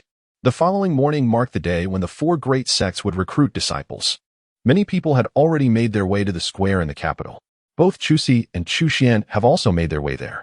At this moment, the place is already teeming with people. It seems that this capital city is indeed a hub of exceptional talent. Upon a glance, Chu Xian observed numerous young men, 2 or 3 years his junior, whose cultivation levels matched his own. It is quite customary in the capital, where resources are more abundant, for individuals from prominent families to flourish. Chuxi smiled and said, Elder brother, you will surpass them in the future. The Chu family has languished for 5 years. Yet it is quite commendable that Chu Xian has attained the late stage of the Xuanji realm at the tender age of 18. Moreover, in the days to come, his cultivation speed will only accelerate, and his strength will become even more formidable, surpassing them. At this moment, someone remarked with a mocking tone, Heh, those who arrive here are all geniuses among geniuses. That young master from the Wang family has already reached the late stage of the Xuanji realm at the age of 15.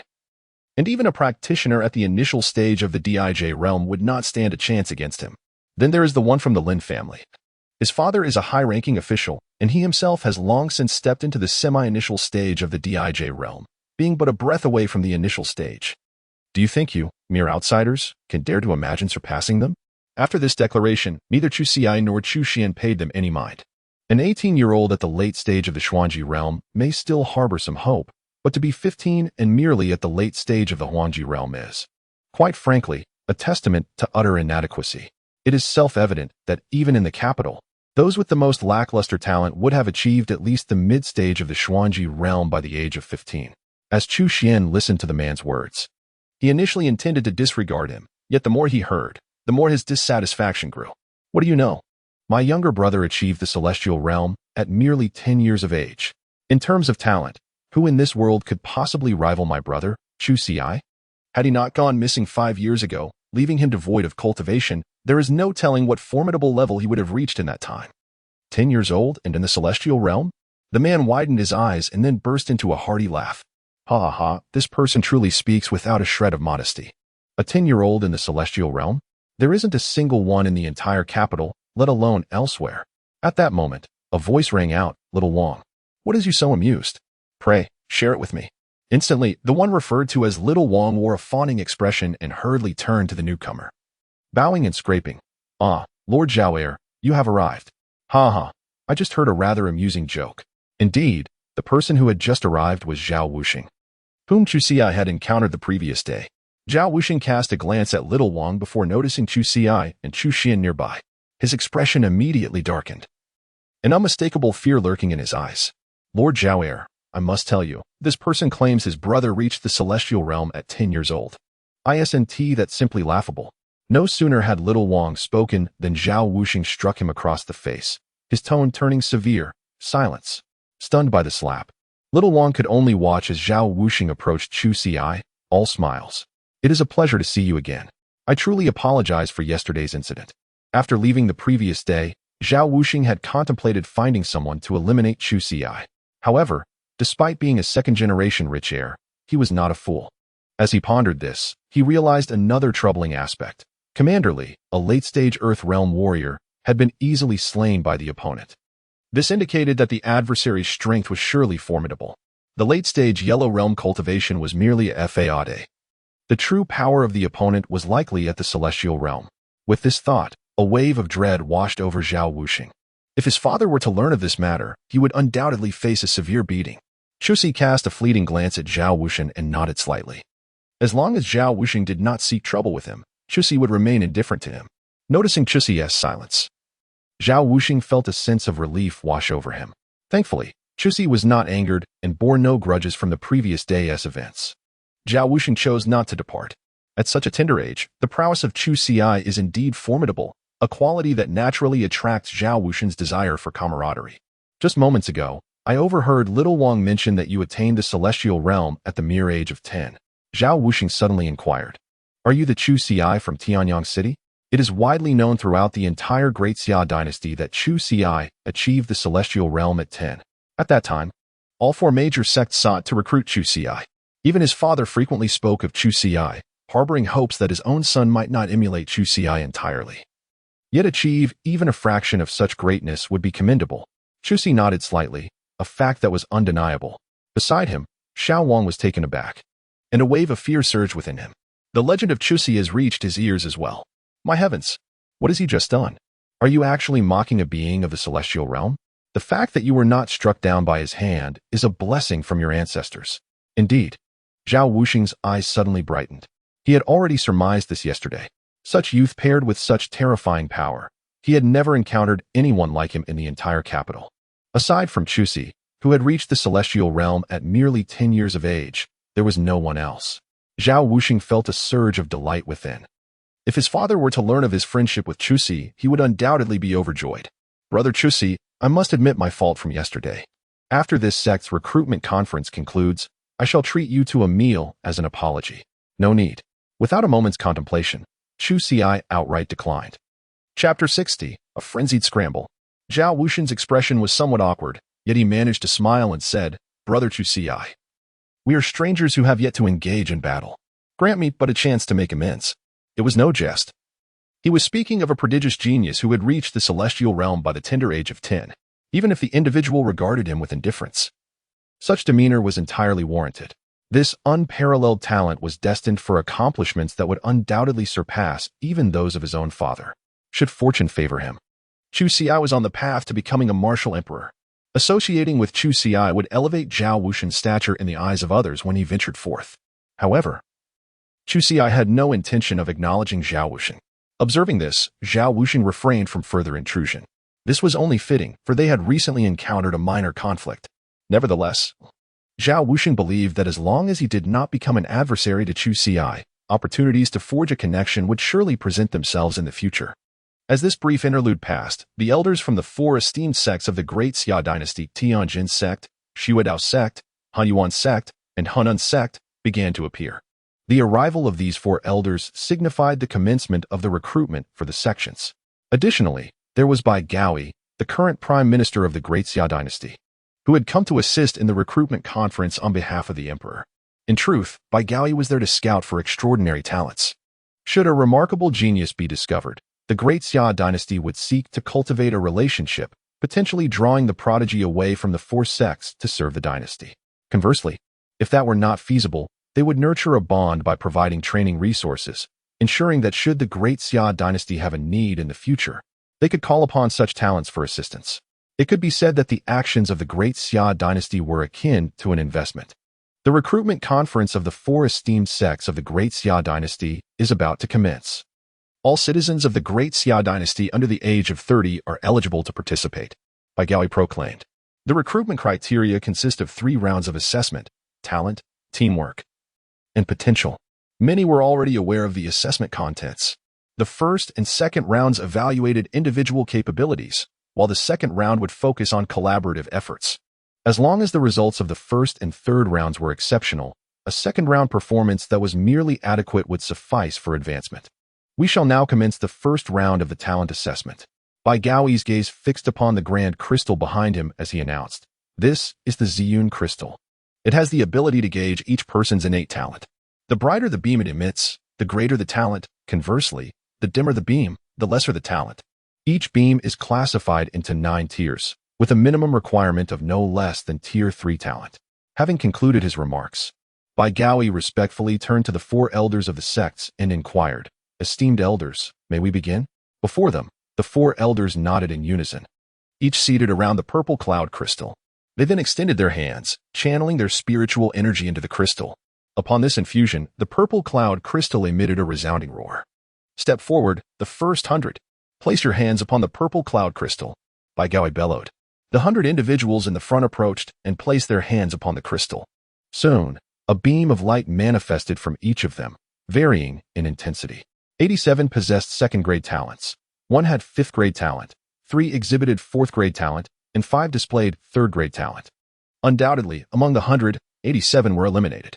Only 12 barely qualified, yet 1 individual demonstrated remarkable aptitude, boasting 5th-grade talent. The outcome pleased the elders of the 4 major sects immensely. They sought quality over quantity in their disciples. 5th-grade talent was commendable, historically.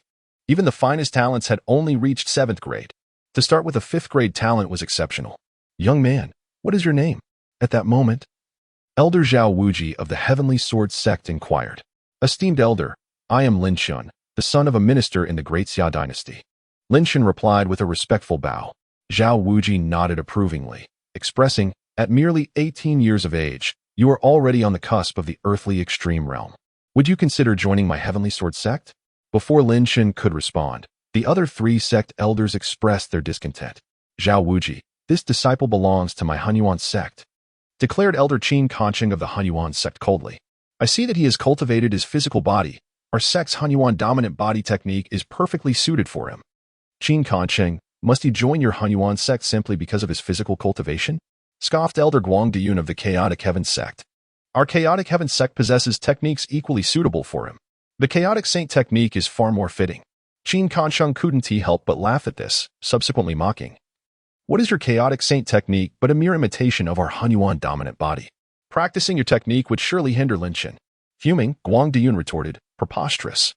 It is your Hanyuan sect that has merely replicated ours. Centuries ago, the Hanyuan sect and the Chaotic Heaven sect were one and the same.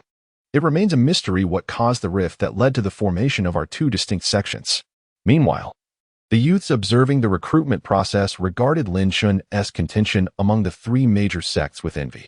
Such is the essence of genius. As long as a glimmer of brilliance is revealed, it will inevitably attract the covetous gaze of the sections. If only they possess Lin Shun's talent, even half of it would suffice. Lin Shun and Wang Yao are the 2 prodigies of our capital, Lin Chen is already sought after. And one wonders if Wang Yao will also face the same fervent competition from the sections. The crowd's gaze naturally shifted towards a young man amidst them, Wang Yao.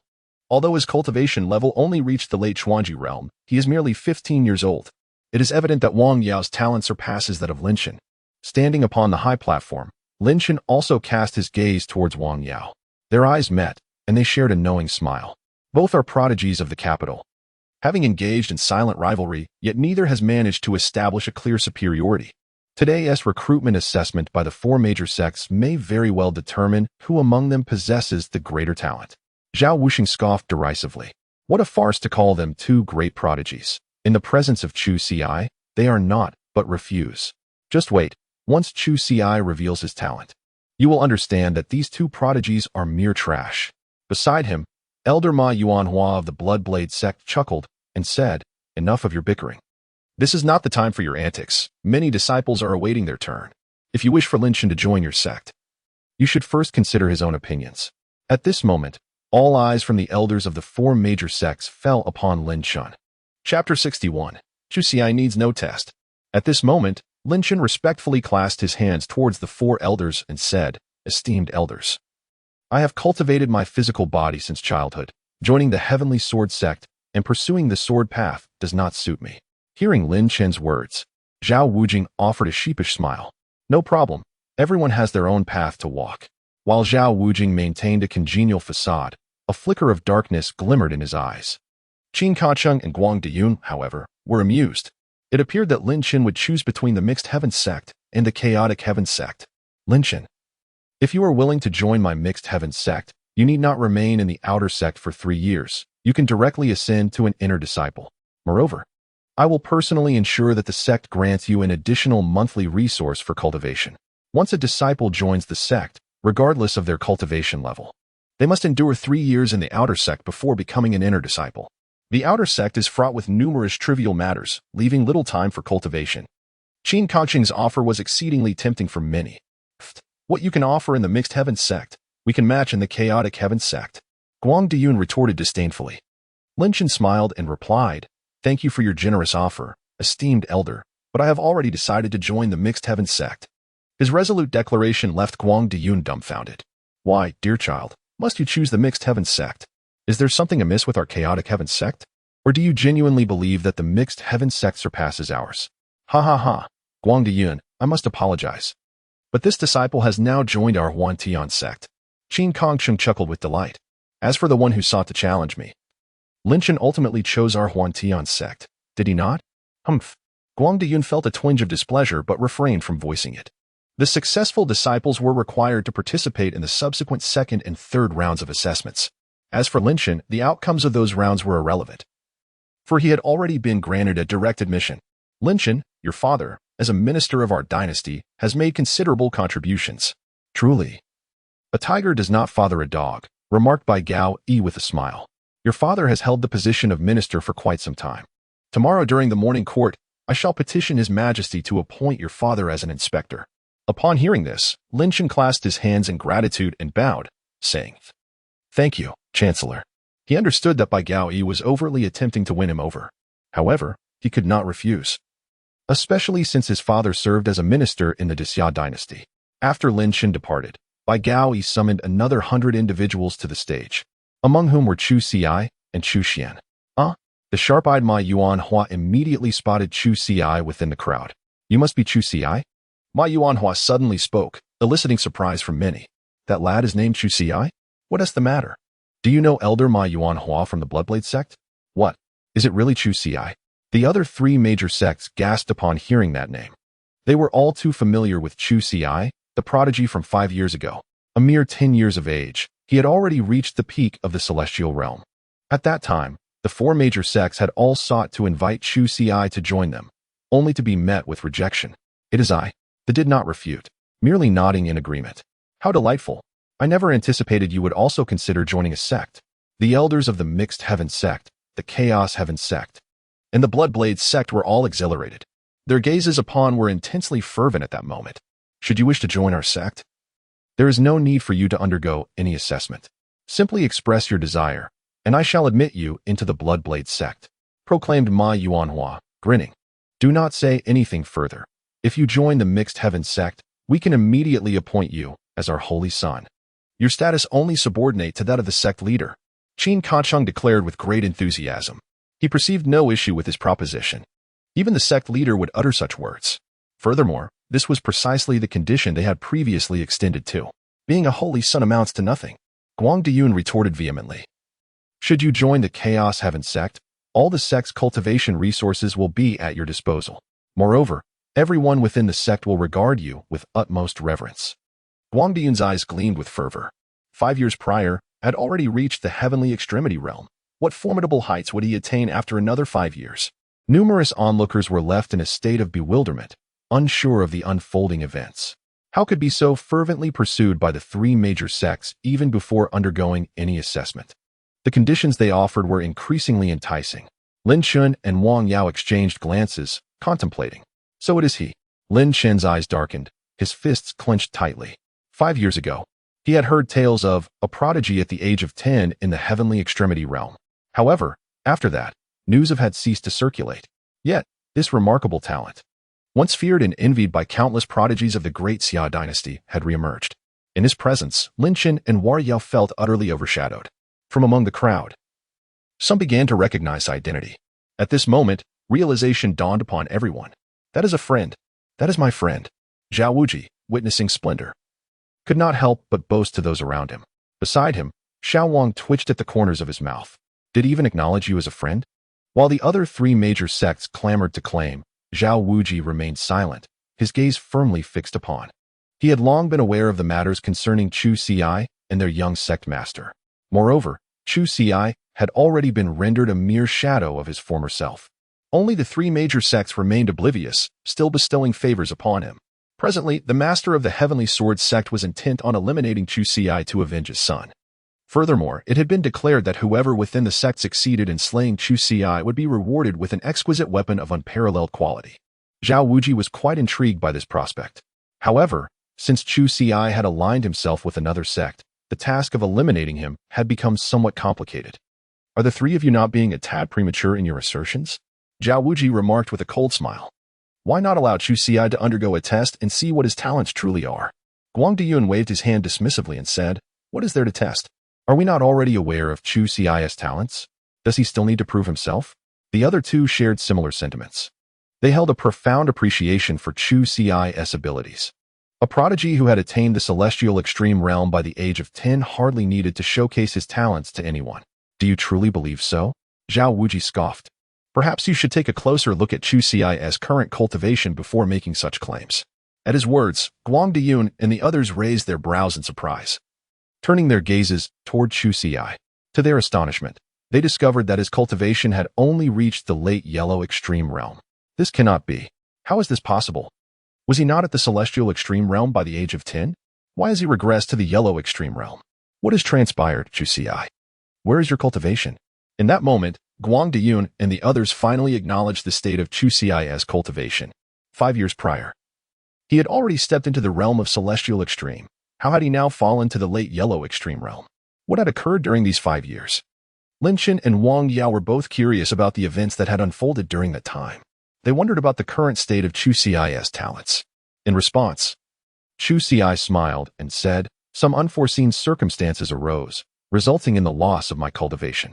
However, I can certainly cultivate back to my former level. At this moment, Zhao Wuji could not contain his laughter. Cultivate back? Heh, while I may not know how you lost your powers, do you truly think it will be easy to regain them? Upon hearing Zhao Wuji's words, Qin Kangcheng and the others fell into a contemplative silence. When the mention of recultivating arose, they were filled with excitement. Considering Chu Ci's innate talent, returning to the celestial realm should not pose an insurmountable challenge. However, upon reflection, it became evident that something inexplicable had transpired within Chu Ci, leading to his decline to the late stage of the yellow realm. Should he continue his cultivation under such circumstances, the prospect of regaining the celestial realm seemed bleak. This led them to ponder the implications of admitting Chu Ci into their sect. Would it not be a regrettable miscalculation? Contemplating this, Ma Yuanhua from the Bloodblade sect spoke up. Let us first assess your innate talent, Chu Ci. Upon hearing this, Both Qin Kaching and Guang Diyun expressed their wholehearted agreement. If Chu Xi's talent remained as formidable as it once was, the sect would find it worthwhile to invest in his admission, even at a cost. Conversely, should his talent prove diminished compared to 5 years prior, they would have the opportunity to mitigate their losses in a timely manner. There was of little concern.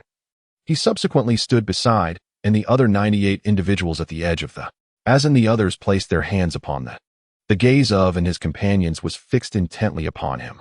Soon, the results would soon be revealed. Surrounding beams of light erupted continuously, yet there was no reaction from. The trio reassured themselves internally, believing that something monumental was brewing. They would soon witness the powerful beams of light emanating from. As they pondered this, a brilliant beam of light shot skyward, dazzling all present and rendering them unable to open their eyes. This was a talent of the 9th rank, exclaimed. His eyes wide in disbelief as he beheld the radiant beam. A 9th rank talent. It had only appeared a few centuries prior. Widened his eyes and remarked, our Bloodblade sect's founding ancestor possessed a 9th rank talent. The founder of the Bloodblade sect was indeed a legendary figure. With a single blade, he had upheaved the entire. Many had attempted to annihilate the founder, yet none succeeded.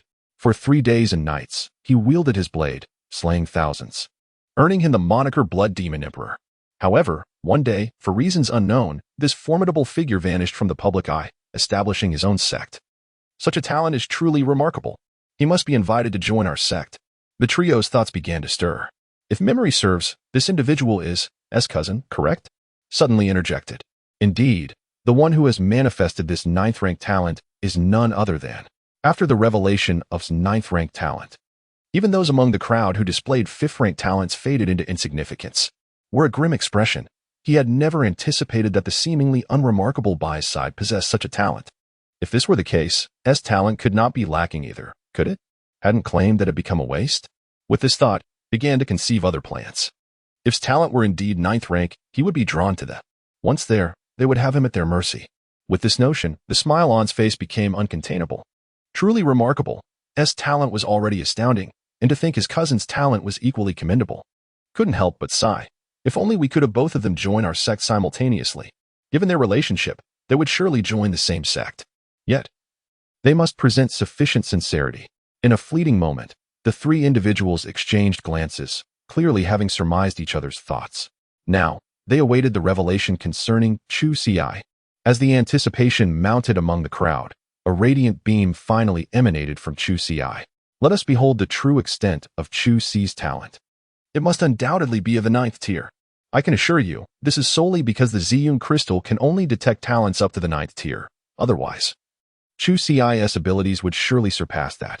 Before the results were even announced, Qin Kong and the others had already concluded that Chu Xi's talent exceeded the 9th tier.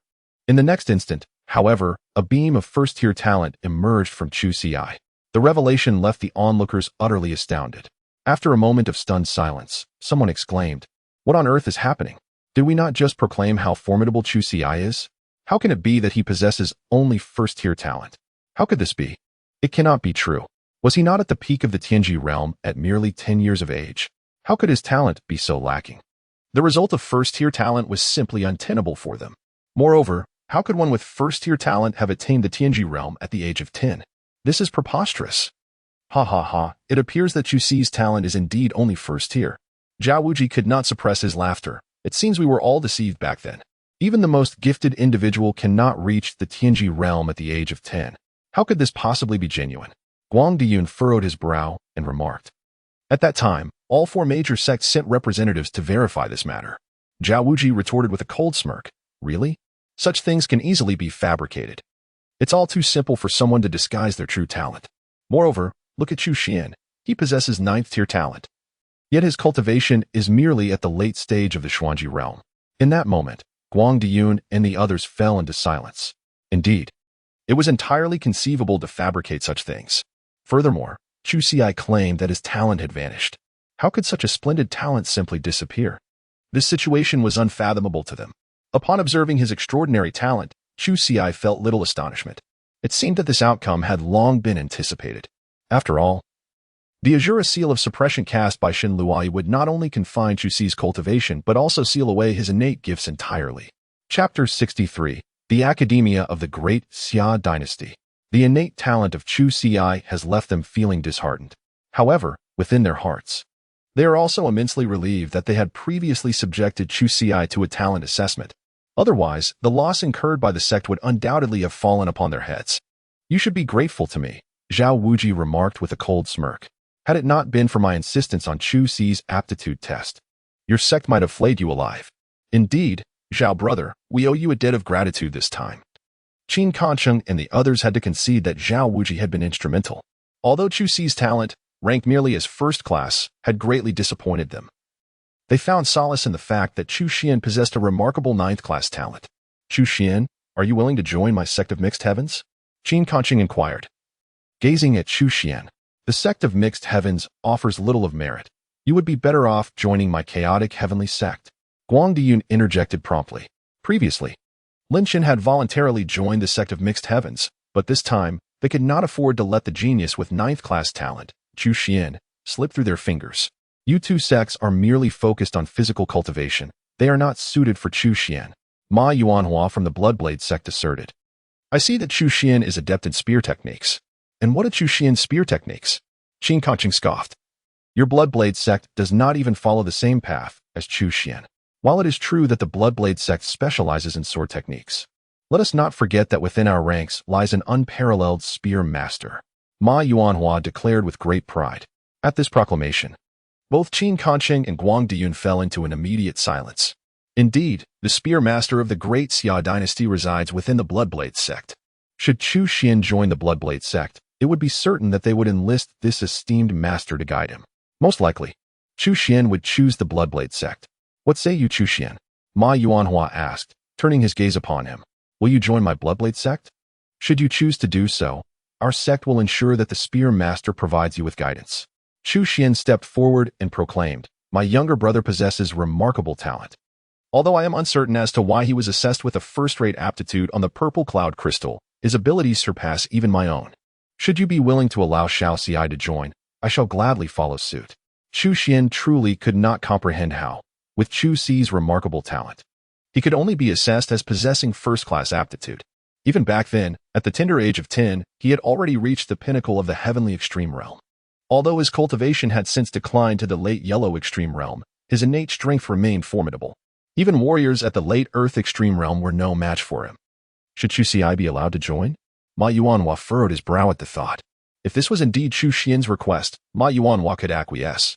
While Chu Si's aptitude may have been lacking, permitting his entry would also mean that Chu Xian would join, making it a rather lucrative arrangement. However, the Bloodblade sect would not sustain idlers. Consequently, this could lead to discontent within the sect. If Chu Si's talent was rated as third class, that would be more acceptable.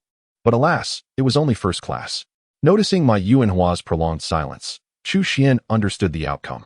He cupped his hands in a gesture of respect, preparing to decline. When Chu Si interjected, Elder brother, do not concern yourself with me. You should join the Bloodblade sect. Chu Si smiled and remarked, by joining the Bloodblade sect, one not only gains the guidance of the gun god, but also benefits from the abundant resources that the sect will readily offer.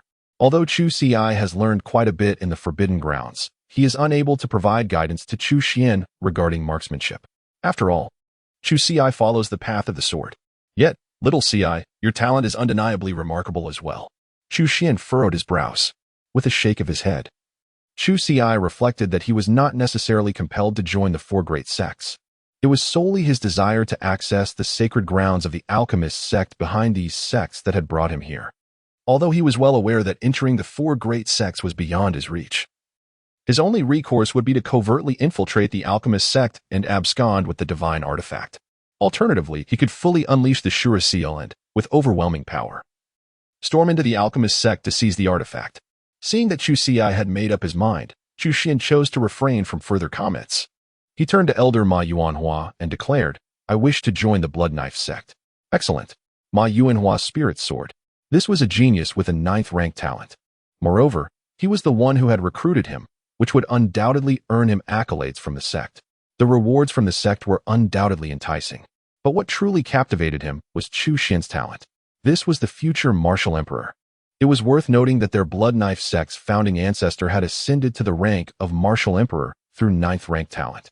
Indeed, your future is promising. Bai Gaoi remarked as he approached, addressing Chu Xian. Although it is somewhat regrettable that Chu Xi could not enter the four great sects, the Great Xia dynasty can cultivate him and facilitate his admission into its prestigious academy. Upon hearing these words, Chu Xian's eyes gleamed with delight. He nodded and expressed his gratitude, saying, "Thank you, esteemed elder." "There is no need for thanks," came the reply. "It merely depends on whether Chu Xi is willing." Bai Gaoi then turned his attention to Chu Xi. His remarks were not motivated by admiration for Chu Xi's talent, but rather by his regard for Chu Xian. Naturally, one must cultivate a good relationship with the future martial emperor. If he is concerned for his younger brother, then he can rely on the resources of the Great Xia dynasty for his brother's development. The dynasty is certainly capable of affording the support for a seemingly idle individual. "What do you think, Xiao Xi?" Chu Xian turned to Chu Xi and inquired. Originally, Chu Xi had intended to decline, yet upon witnessing his elder brother's expectant expression, he felt reluctant to voice his refusal. At the very least, he needed to ensure that Chu Xian could find peace of mind. Otherwise, the latter would likely struggle to focus on his cultivation at the Bloodblade sect. Although the institutions of the Great Xia dynasty may not rival the four major sects, the dynasty still offers its share of privileges. Moreover, should your talents prove exceptional enough, there lies a possibility of being recognized by the sacred land of the alchemy sect in the future. After Bai Gaoi finished speaking, Chu Xi cast a sidelong glance and inquired, "Does the Great Xia dynasty have a connection to the sacred land of the alchemy sect?" Bai Gaoi elucidated. The Great Xia dynasty is one of the subordinate forces of the sacred land of the alchemy sect, and each year, there exists an opportunity to send a remarkably gifted student to the sacred land. However, sharing this information with Chu Xi seemed somewhat futile, given his first-rate talents. It was unlikely he would ever capture the attention of the sacred land. Such words were merely intended to provide Chu Xi with a glimmer of hope. "Very well. Then I shall join the academy of the Great Xia dynasty." Chu Xi nodded in agreement. It would indeed be splendid to join the Danmen's sacred land through the esteemed academy of the Great Xia dynasty. Once the enrollment for the four major sects concludes, I shall escort you to the academy. Upon hearing Chu Xi's agreement to attend the academy, Chu Xian felt a wave of relief wash over him. "Very well. Let us proceed." After Bai Gaoi concluded his remarks, he summoned those in the audience to come forth and undergo a test of their talents. How vexing. It was initially believed that Chu Xi would be unable to join any sect, yet unexpectedly, an academy has emerged out of nowhere. Chapter 64, A Burden. If the talented Chu Xi were to join the prestigious academy of the Great Xia dynasty, the opportunity to eliminate him would be lost. What then? Zhao Wuji furrowed his brow, and after a moment of contemplation, he finally devised a solution. In this scenario, even if Chu Xi were to perish, I would not be implicated. Moreover, I could earn accolades from the sect leader. Following this, Bai Gaoi instructed the audience to continue testing their talents. Wang Yao and Lin Shun, both renowned prodigies of the capital, garnered significant attention during their evaluations. Despite his youth, Wang Yao exhibited remarkable prowess, and speculation arose regarding the potential ranking of his talent. The crowd anticipated whether Wang Yao could achieve a 9th-tier talent like Chu Xian, who had attained the late stage of the Xuanji realm at 18 with a 9th-tier talent result. Observing Wang Yao, who at 15 already possessed Xuanji realm capabilities, it was presumed he would not fall short of Chu Xian. However, to the audience's surprise, Wang Yao's result revealed a 5th-tier talent, identical to Lin Shen's. Many had expected Wang Yao to surpass Lin Shen in talent. Although Wang Yao's result did not elicit gasps of astonishment, a 5th-tier talent is commendable, especially compared to Chu Xi's abysmal 1st-tier awakening. Thus far, the only dismal talent observed was Chu Xi's. Consequently, after revealing his 5th-tier talent, Wang Yao inevitably became the target of the four major sects, ultimately choosing to join the Sky Sword sect. Approximately an hour later, the first phase of the talent assessment concluded. With the first round complete, the second phase of evaluation awaited. This subsequent phase was relatively straightforward, focusing on the candidates' collaboration. Bai Gaoi announced with a smile, 400 individuals have successfully passed the first round. You will be divided into 40 groups of 10. Those assigned to the same group must hunt demonic beasts over the next day, acquiring 100 demonic crystals to meet the passing criteria. Furthermore, we have established rewards for the second round. The group that collects the most demonic crystals will be awarded the earth-shattering pill. Upon hearing this, expressions of delight illuminated the faces of all present. Consuming the earth-shattering pill allows a late-stage Xuanji realm warrior to instantly break through to the early stage of the Diji realm. Undoubtedly, this elixir held tremendous allure for those late-stage Xuanji warriors in attendance. As for the team allocations, that is up to you. However, remember this, since it is a team endeavor, the outcome considers not only the number of demonic crystals, but also the survival rate of the team. Bai Gaoi spoke with a grave expression. If anyone from your team is devoured by a monster or chooses to forfeit, it will adversely affect your scores in the second round of the assessment. Upon hearing Bai Gaoi's words, the faces of those present displayed no trace of concern. Instead, they were illuminated with excitement. Indeed, the content of the recruitment assessments conducted by the 4 major sects remained unchanged from previous years. Those martial artists who had successfully passed the first round of aptitude tests had long since made their preparations. Whether it be medicinal pills or tools for hunting beasts, they were fully equipped. Naturally, it was preferable to seek out powerful warriors as companions. Many had already approached Chu Xian, Lin Chun, and Wang Yao, the 3 strongest individuals. As long as one teamed up with any of them, passing the second round of the assessment was guaranteed. Chu Xi, since they are all participating in the second round, why not join them as well? Hunting beasts alongside them will allow you to gauge the disparity between your talents and theirs, Zhao Wuji remarked, casting a smile at Chu Xi. Yet, as he smiled, his eyes betrayed a sinister glint, revealing that the old man harbored ill intentions. In the depths of his heart, Chu Xi harbored a cold smile. Zhao Wuji, an elder of the Heavenly Sword sect, presumably understood the circumstances surrounding Bai Yanqiu. The malice he now exhibited was clearly aimed at orchestrating Chu Xi's demise. Elder Zhao, your words lack substance, Bai Gaoi remarked, furrowing his brow. This assessment evaluates the collaborative spirit of each disciple, not their ability to discern disparities between the two sides. Upon hearing this, Zhao Wuji chuckled and replied, a slip of the tongue, a slip of the tongue. However, allowing Chu Xi to participate may not be detrimental to him. Zhao Wuji's gaze settled upon Chu Xi, sensing that this individual was intent on his involvement, seemingly preparing to trip him up in the second round of the assessment. Bai Gaoi naturally concurred with Zhao Wuji's assertion.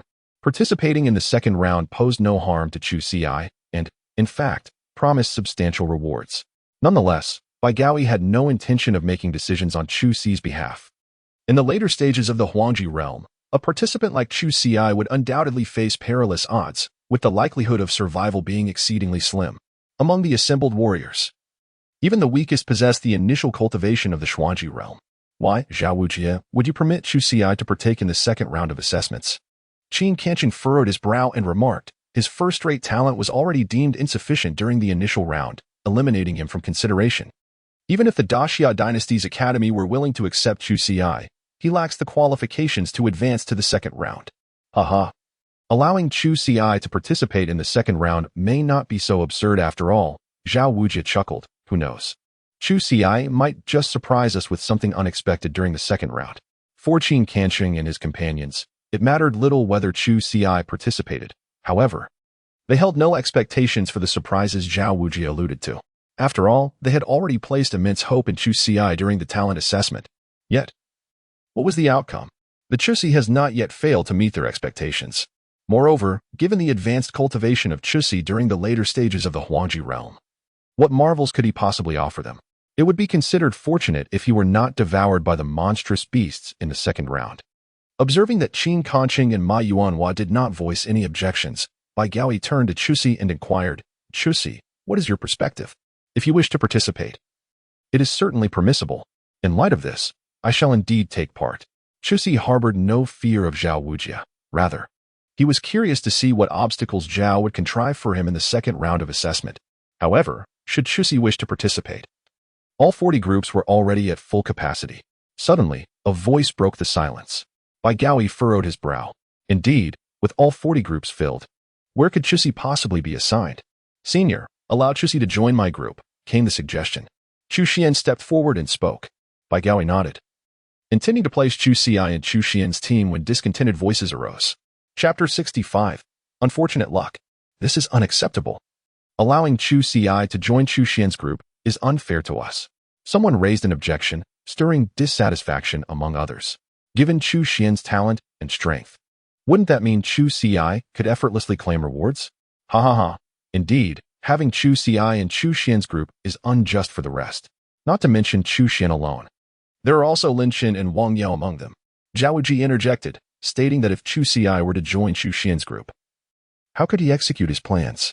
He had already devised a scheme to lure a beast to attack Chu Xiai. With Chu Xi's capabilities, there would be no escape, and he would certainly perish at the hands of the beast. However, if he were in the same group as Chu Xian, Zhao Wuji's plans would be thwarted. Faced with such opposition, Bai Gaoyi had no choice but to prevent Chu Xiai from joining Chu Xian's team. Is there anyone willing to accept Chu Xiai? Bai Gaoyi inquired of the 40 groups present. Yet, none of the members stepped forward.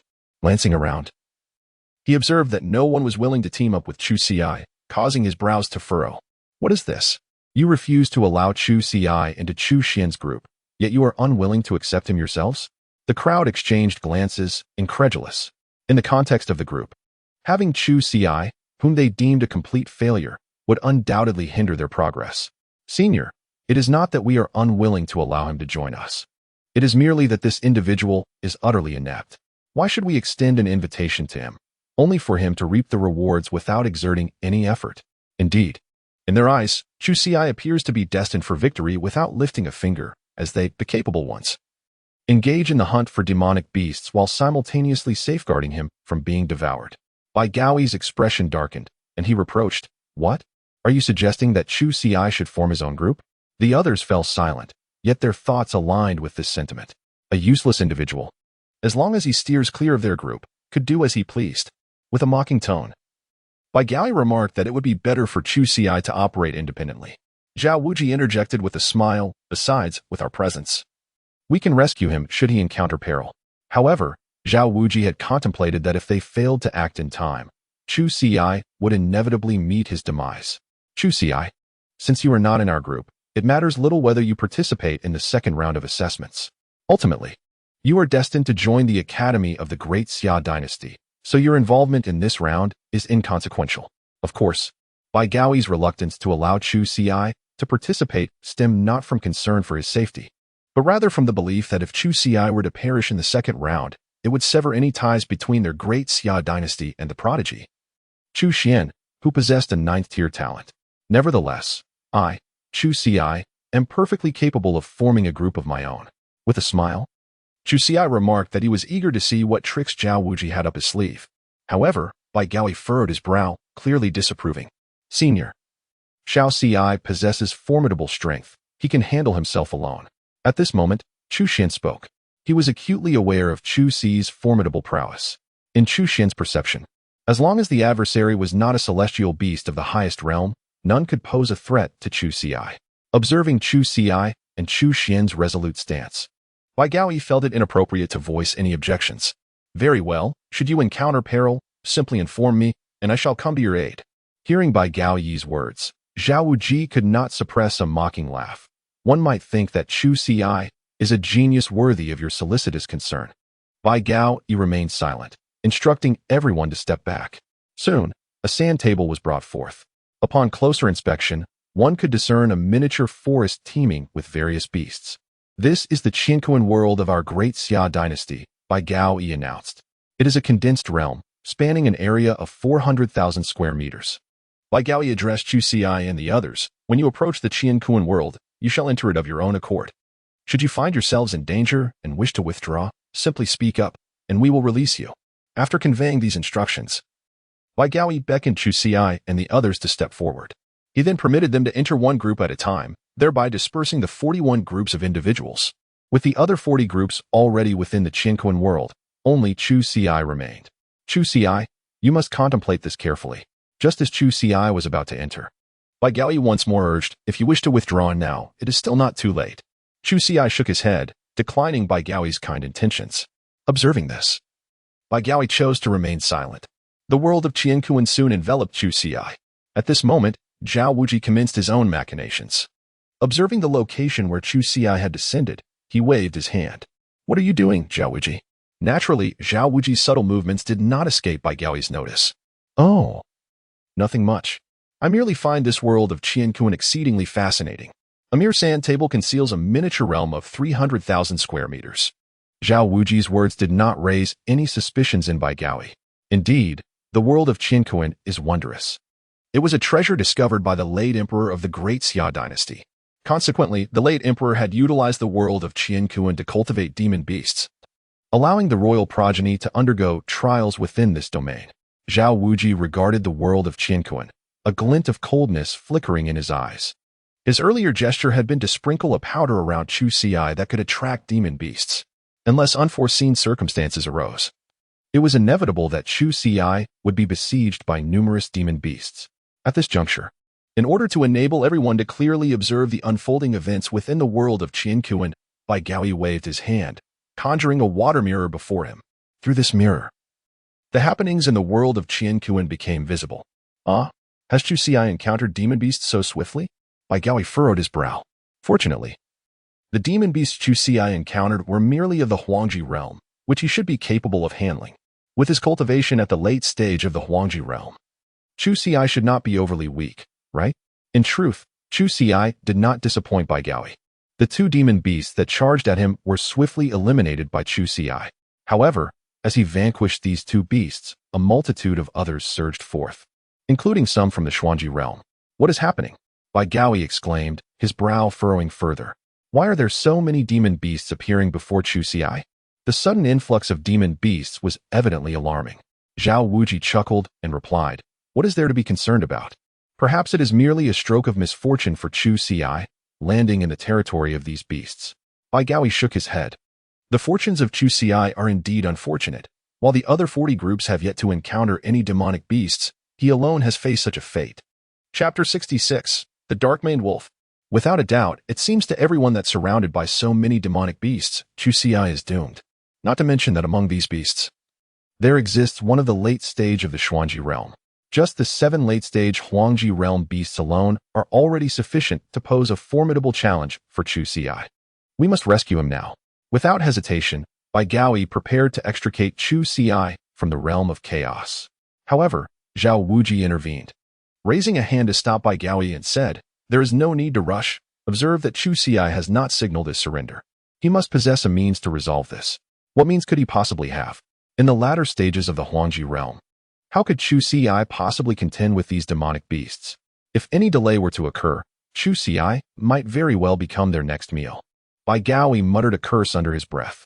Zhao Wuji, however, would not allow Bai Gaoyi to have his way.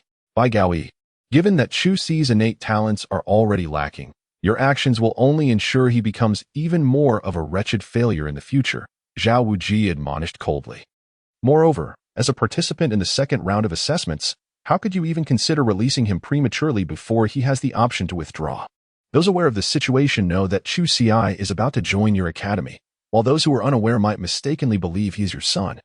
Zhao Wuji let out a derisive laugh aimed at Bai Gaoyi. You. Bai Gaoyi's expression darkened, yet he could not afford to express his anger.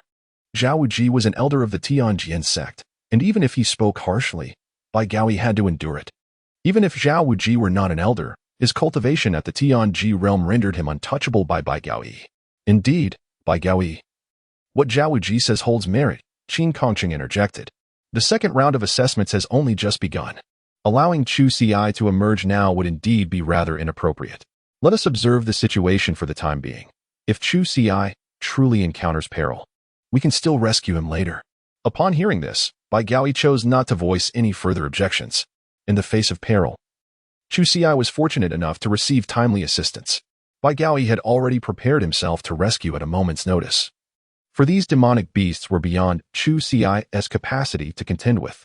However, when their gaze returned to the realm of Qianquan, an unexpected occurrence unfolded before them. The demonic beasts that had originally surrounded Chu Xi were all found lifeless. What could have transpired? How had those beasts perished? A look of astonishment washed over the faces of the onlookers.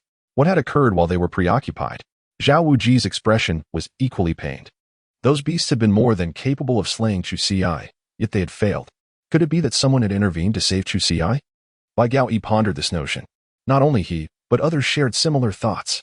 It was evident that during their earlier dispute, someone had come forth to rescue Chu Xi. This fellow truly possessed remarkable fortune, Zhao Wuji remarked with a grimace.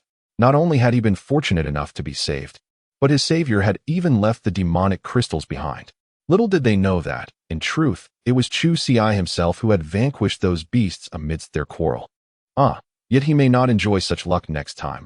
Zhao Wuji scoffed inwardly. Should Chu Xi find himself besieged by demonic beasts again, it was unlikely anyone would come to his aid. Since Chu Xi was unharmed, Qin Kongqing and the others shifted their focus away from him. Their concerns lay with Chu Xian and Lin Chen. These three were undoubtedly the most gifted individuals in this endeavor, particularly Chu Xian, whose ninth-tier talent was nothing short of terrifying.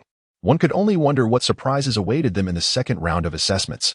Upon entering the realm of Qiankuan, Chu Xian and his companions immediately set about hunting demonic beasts. Initially, they targeted weaker foes, for they were uncertain of the situation within the Qiankuan realm.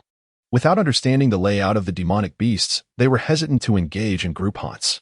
However, they soon found themselves marked by a formidable demonic beast of the earthly extreme realm. The dark-maned wolf, a massive creature, boasted claws of unparalleled sharpness. Should one fall victim to its talons, the wound would fester, and without prompt treatment, one's flesh could rot away. Fortunately, it was merely an early-stage dark-maned wolf. A collective sigh of relief escaped the group. Lin Shun, a martial artist of the early earthly extreme, was certainly capable of confronting the dark-maned wolf. Yet, Lin Shun bore a grave expression. The creature's power was exceedingly fearsome. Even a mid-stage earthly extreme warrior could easily meet their demise in its jaws if they were not cautious. Lin Shun considered himself a genius, confident that he could contend even against a mid-stage warrior of the earth extremity realm. However, facing the dark-maned wolf, he felt compelled to exercise caution. A moment's carelessness could lead to their demise. Lin Shun stated solemnly, "To defeat it, we must join forces. You two will provide cover and divert the dark-maned wolf's attention, while I seize the opportunity to strike." Wang Yao and Chu Xian naturally agreed. The trio encircled the dark-maned wolf, forming a triangular formation. It was evident that Chu Xian and his companions had encountered a formidable beast. Ma Yuanhua stood up, his expression serious. The power of the dark-maned wolf was terrifying, beyond the capacity of ordinary warriors. Even with the combined talents of Chu Xian, Lin Chen, and Wang Yao, they could easily fall victim to this beast. Ma Yuanhua was prepared. Should Chu Xian falter against the dark-maned wolf, he would intervene to rescue him. Not only Ma Yuanhua, but also Qin Kongqing and Guang Diyun were intently observing the situation, ready to assist Lin Chen and Wang Yao. The second round of assessment was not crucial for them, but they could not allow this challenge to inflict harm upon these three prodigies. At that moment, within the realm of Qiankuan, Chu Xian and Wang Yao sprang into action, launching their attacks from either side towards the dark-maned wolf. With a fierce glare, the dark-maned wolf leaped into the air as the two charged forward. As Chu Xian and Wang Yao's figures intersected, the dark-maned wolf loomed above them. It let out a fierce roar, and its formidable forepaw came crashing down upon the two. "Be careful," Lin Chen shouted as he rushed forward. With arms crossed, he braced himself against the wolf's descending paw. A tremendous crash resonated as the ground beneath Lin Chen fractured, his legs sinking into the earth, a testament to the immense power behind the wolf's strike. Fortunately, Lin Chen had cultivated his physical body, endowing him with exceptional resilience. The wolf's paw inflicted no harm upon him. With a surge of strength, Lin Chen repelled the dark-maned wolf. "Watch out. Its claws possess corrosive properties." Chapter 67, The Beast Prepared by Zhao Wujie. Lin Chen addressed Chu Xian and Wang Yao. "Neither of you has practiced any physical cultivation techniques. Should you be wounded by the dark-maned wolf's claws, timely medical attention might save your lives. However, if help is delayed, it could cost you dearly." "Understood." Chu Xian nodded. Without further ado, Wang Yu swiftly drew a sword. "Corrosive, is it?" "I am eager to ascertain the extent of its ferocity." A cold glint flashed in Wang Yao's eyes. Gale's sword, like a gust of wind. Wang Yao lunged towards the dark-maned wolf, aiming directly at its foreclaw. The dark-maned wolf, relying on its instinctive reflexes, quickly evaded Wang Yao's strike. However, it immediately turned its attention towards Chu Xian, lunging at him with its claws. Chu Xian moved with remarkable swiftness. Yet the dark-maned wolf was not to be underestimated in its speed.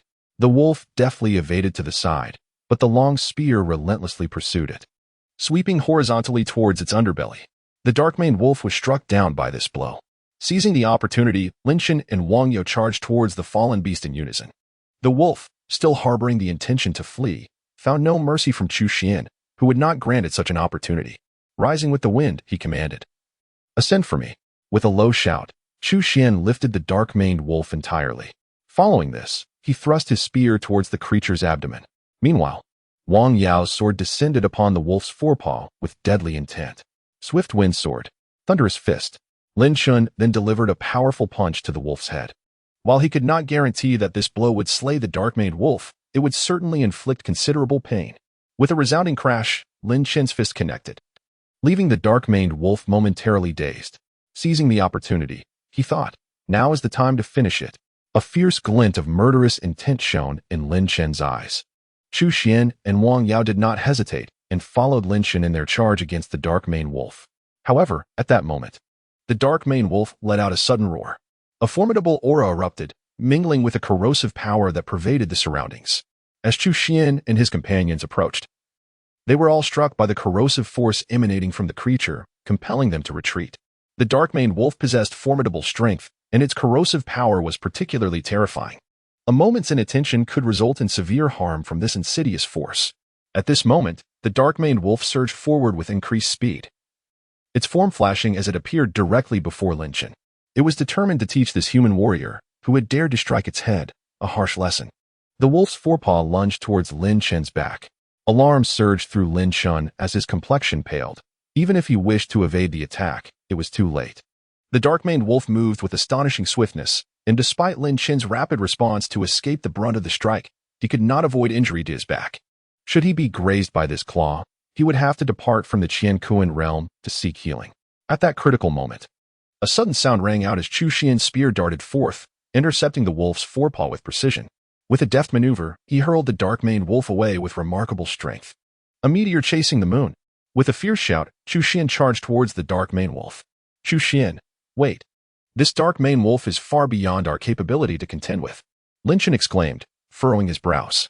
We must retreat. We cannot confront it head-on. They had underestimated the creature. The dark-maned wolf was even more formidable than they had imagined. Not only was it astonishingly swift, but it also possessed a terrifying corrosive power. Chu Xian was naturally aware of the situation, but if no one intervened to hinder the dark-maned wolves, what could they do? Chu Xian, could you hold them back for a moment? Wang Yao suddenly spoke up. I possess a formation technique that can intercept the dark-maned wolves. Upon hearing this, Chu Xian nodded in acknowledgement. Yet, how long could he sustain it? As the spear made contact with the dark-maned wolves, it visibly showed signs of corrosion. If this continued, the spear in his hand would surely be rendered useless. Retreat. With a swift thrust of his spear, Chu Xian aimed at the shadow-maned wolf. A powerful gust of wind propelling the creature several meters away. Observing this, Wang Yao immediately hurled a wooden plaque, which emitted a brilliant light. In an instant, the shadow-maned wolf found itself ensnared. Both Lin Chun and Chu Xian breathed a sigh of relief upon witnessing this. We cannot linger. This formation will not hold for long. Wang Yao remarked, his brow furrowed. In half a tea's time, this formation will automatically dissipate. Upon hearing this, Chu Xian and Wang Yao hastily resolved not to tarry. Furthermore, the shadow-maned wolf was thrashing about, causing the formation to tremble precariously under its struggles. At this rate, it would not take long for the wolf to escape the confines of the formation. Run! With a resounding cry, Chu Xian urged the others to follow him in a swift dash. Observing this from outside the Qiankuan realm, Ma Yuanhua and his companions breathed a sigh of relief. It appeared that these young individuals possessed some remarkable skills. Qin Kaching remarked with a smile, although they did not succeed in vanquishing the dark-maned wolf. Managing to escape from its clutches is already quite an achievement. Ma Yuanhua's words resonated deeply with both Qin Kaching and Guang Diyun. A dark-maned wolf at the initial stage of the Earth Extreme realm is not to be underestimated, even by those at the later stages of the same realm. While this particular wolf may not necessarily be a match for a late-stage Earth Extreme practitioner, the corrosive power it wielded was sufficient to instill caution in even the most seasoned warriors. Subsequently, Ma Yuanhua and his companions remained vigilant, closely watching Chu Xian and his group, while the others merely cast occasional glances. However, it was evident that some had already chosen to withdraw. The ferocity of the beast within the Qiankuan realm was far too daunting for them to confront, and despite their preparations with numerous tools, they proved ineffective. At present, Chu Xi has not encountered any formidable demonic beasts. The majority of those encountered are merely mid-tier yellow extreme realm creatures. This reality left Zhao Wuji profoundly dissatisfied. How could it be that Chu Xi's fortune is so exceptionally favorable? Gritting his teeth, Zhao Wuji harbored resentment, wondering why, after all this time, he had yet to encounter a stronger beast to eliminate him. It seemed he needed to intensify his efforts. With this thought in mind, Zhao Wuji discreetly reached for the cosmic realm while the trio, Ma Yuanhua and the others, remained unaware. He scattered a powder designed to attract demonic beasts at Chu Xi's location, this time adding a greater quantity, ensuring that more powerful creatures would be drawn forth, guaranteeing that Chu Xi would not escape the cosmic realm alive. As soon as the powder was cast, a surge of demonic beasts materialized around Chu Xi, among which were even early-stage Earth Extreme Realm beasts. Gradually, the number of beasts congregating around Chu Xi swelled, with no fewer than 40 present. Such a multitude of beasts? The brows of Chu Xi furrowed in concern. The sudden appearance of so many demonic beasts, all fixating on him simultaneously, was evidently quite amiss. It seems this was indeed the preparation made by Zhao Wuji.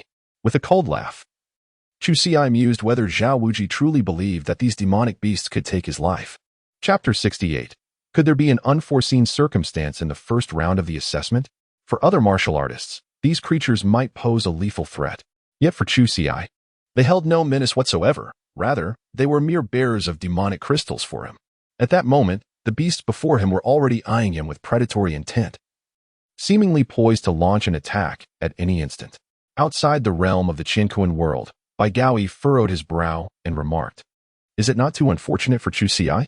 He is surrounded by demonic beasts from the onset, and now, perilously, one of them is an early-stage earthly extreme beast. This is beyond what Chu Xi can handle. It would be prudent to extract him now." Upon uttering this, Bai Gaoi extended his hand toward the Qinkuan world. Zhao Wuji intercepted Bai Gaoi, chuckling. "Why the hurry, Bai Gaoi? Chu Xi has yet to signal his withdrawal. Perhaps we should wait until he concedes before extracting him." Zhao Wuji would not allow Bai Gaoi to rescue Chu Xi. This was an opportune moment. With so many demonic beasts present, including an early-stage earthly extreme creature, it would be nearly impossible for Chu Xi to survive unscathed. Having observed, Zhao Wuji noted that no other martial artists were near Chu Xi. This indicated that, unlike at the beginning, he would not be fortunate enough to receive aid from others this time.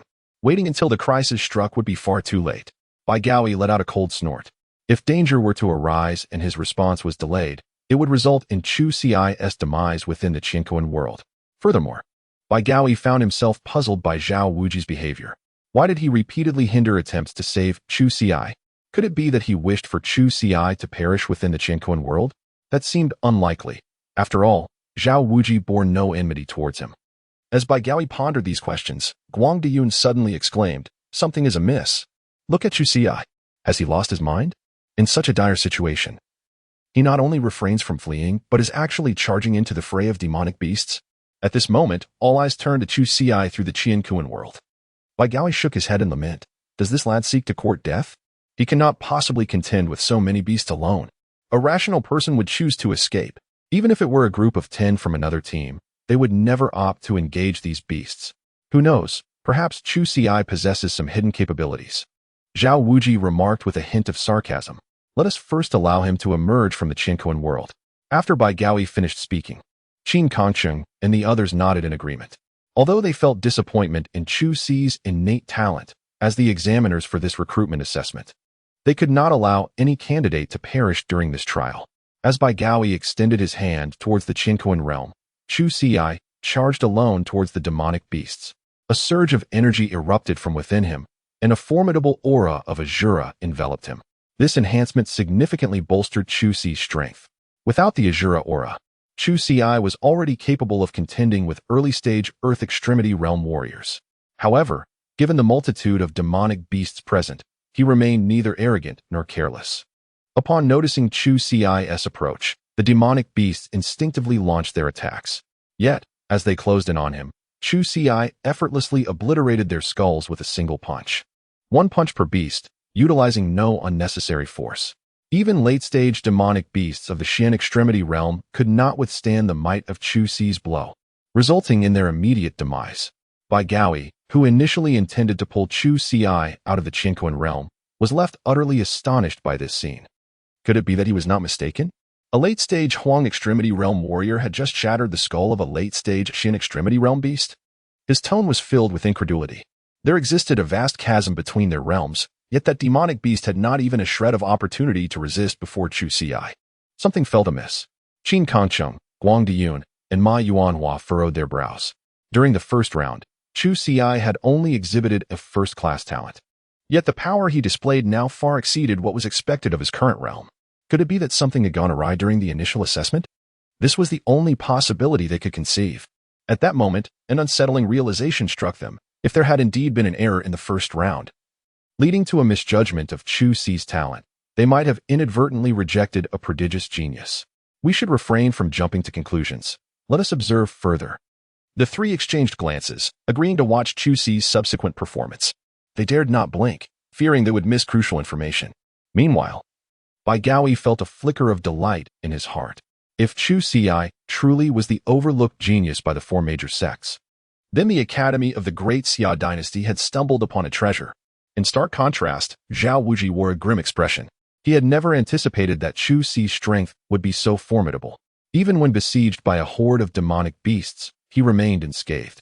Fortunately, there was still a demonic beast of the early Earth Extremity realm on the field. He could not believe that Chu Xi could surpass the prowess of one at that level. In an instant, the monstrous beast before Chu Xi was vanquished, leaving only a formidable creature at the initial stage of the earthly extreme realm. This beast, known as the Crimson Fiend Monkey, boasted a green visage and menacing fangs, with robust arms adorned in scales. It is a creature of immense strength, capable of instilling fear even in those at the later stages of the earthly extreme realm. With a thunderous roar, the Crimson Fiend Monkey suddenly bent its hind legs and leaped high, reaching a height of approximately 100 meters. Its powerful forelimb came crashing down towards Chu Xi's position. Should Chu Xi fail to evade this strike, his demise would be inevitable. Bai Gaoyi furrowed his brow, questioning Chu Xi's judgment. Surely, even if he was unaware of the monkey's prowess, he could discern the gravity of the situation from the sheer force of its attack. However, to their astonishment, an unexpected event unfolded. Chu Xi extended his hand and resolutely withstood the force of the Crimson Fiend Monkey's punch. After absorbing the blow, his expression remained unchanged, exuding an air of ease. How did he manage to block it? Guang Diyun was left speechless. Even a warrior at the later stages of the earthly extreme realm would hesitate to confront such a strike head-on. Ma Yuanhua murmured in disbelief. Yet, not only did Chu Xi withstand it, but he also appeared remarkably unfazed. Perhaps, indeed, there had been an unforeseen occurrence during the first round of testing. Chapter 69. Are these beasts insane? Should we wait until the conclusion of the second round before reassessing Chu Xi's potential? Qin Kongcheng suddenly suggested. The power Chu Xi has exhibited thus far should not merely be indicative of first-class talent.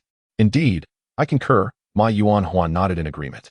If Chu Xi's talent had been misjudged, leading to the oversight of such a prodigy, their sect would not let this error go unpunished. Bai Gaoyi, feeling displeased, interjected. It's possible there was no error. Perhaps Chu Xi truly possesses first-class talent. It would be absurd if an oversight led to a misjudgment of his abilities, resulting in the Daxiao Imperial Academy acquiring a genius for free. Should Chu Xi undergo a re-evaluation of his talent, the four major sects would undoubtedly compete fiercely for him. Bai Gaoyi, do you genuinely believe that the prowess Chu Xi has demonstrated is solely indicative of first-class talent? Qin Kongcheng let out a cold laugh. Fully aware of Bai Gaoyi's inner calculations, Bai Gaoyi fell silent, resigned to a sigh in his heart. After all, this was one of the four great sects, and their Daxia Empire had no standing to seize talents from their grasp. Qin Kongcheng, Guang Diyun, and their companion were filled with excitement. The first round of the talent assessment had indeed revealed a flaw, indicating that Chu Xi's innate gifts remained intact. As for why Chu Xi had fallen from the celestial realm to the later stages of the yellow realm, it mattered little. As long as his talent endured, it would not be long before he could once again ascend to the celestial realm. Zhao Wuji, however, was displeased. The situation was becoming increasingly dire, and he was determined to ensure that Chu Xi perished here.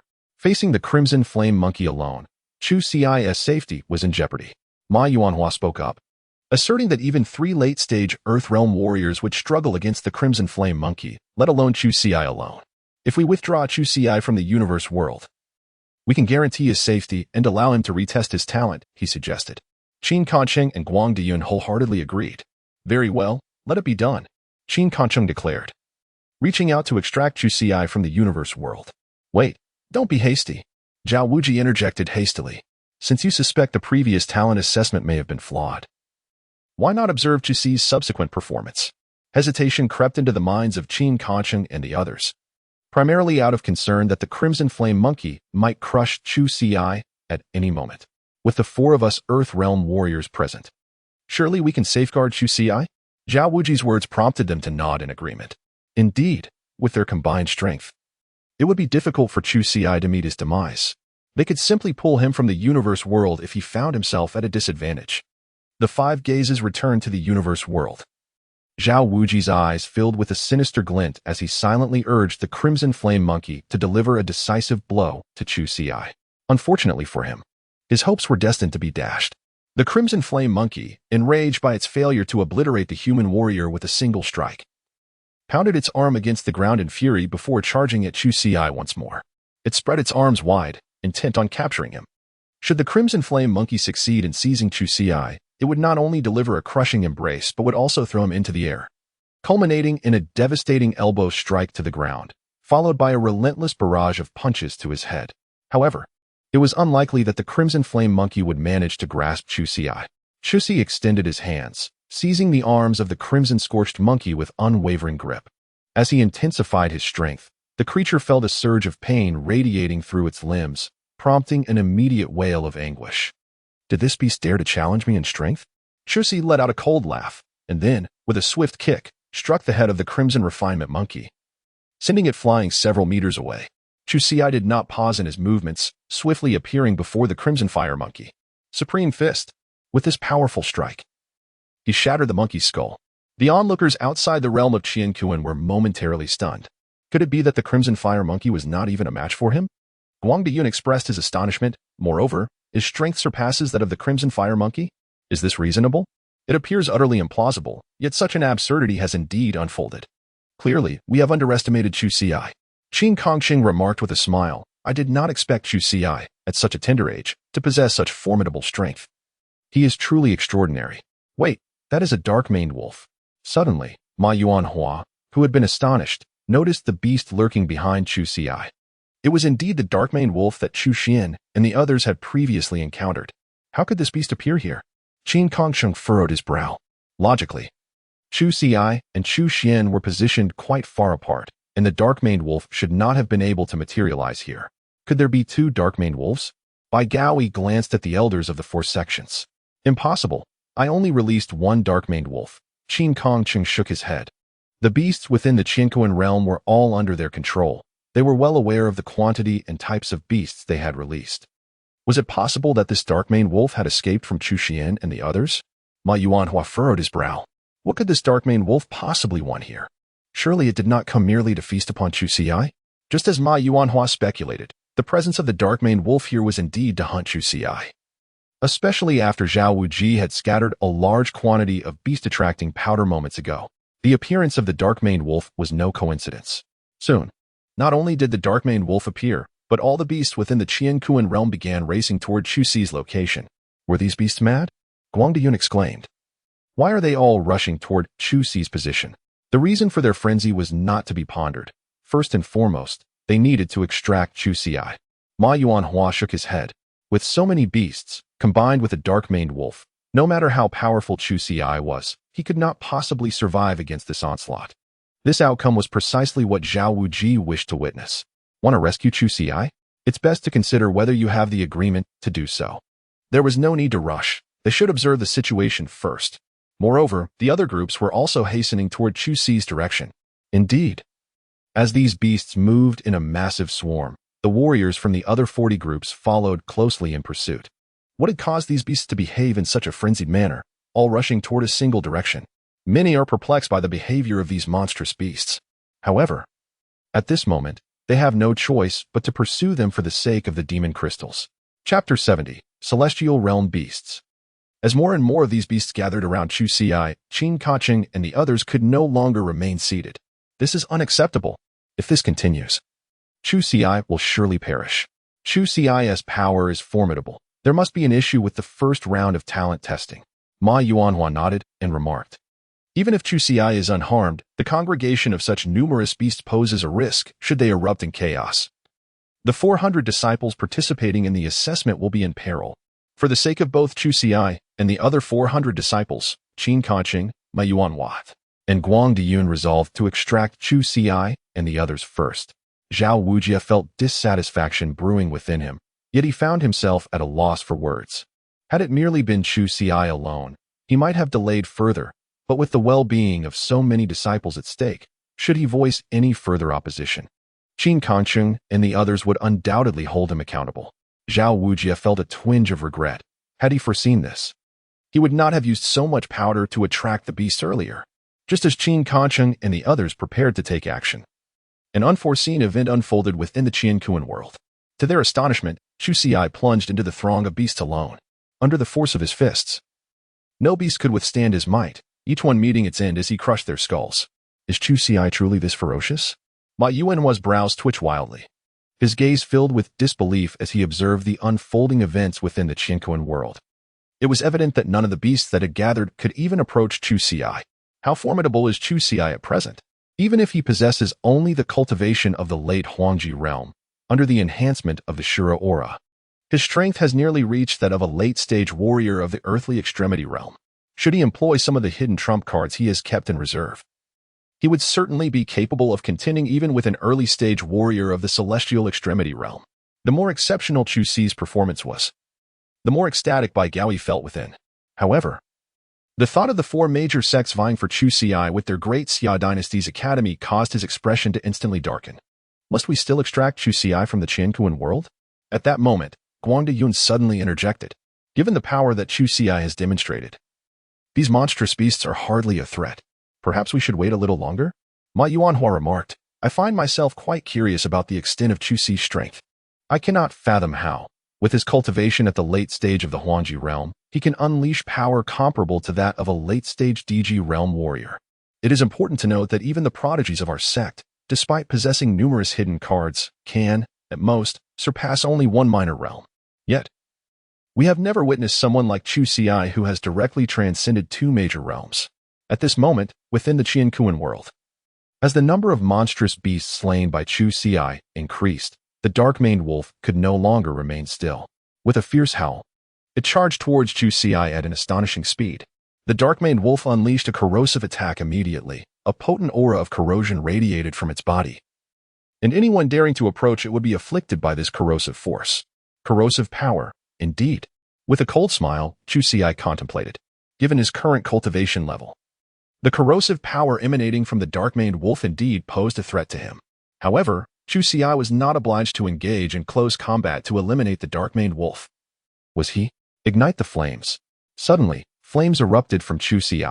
It was the renowned Li Hua, the first fire on the celestial ranking. Qin Kangcheng exclaimed in astonishment. The gazes of others were fixated on the Qiankuan world.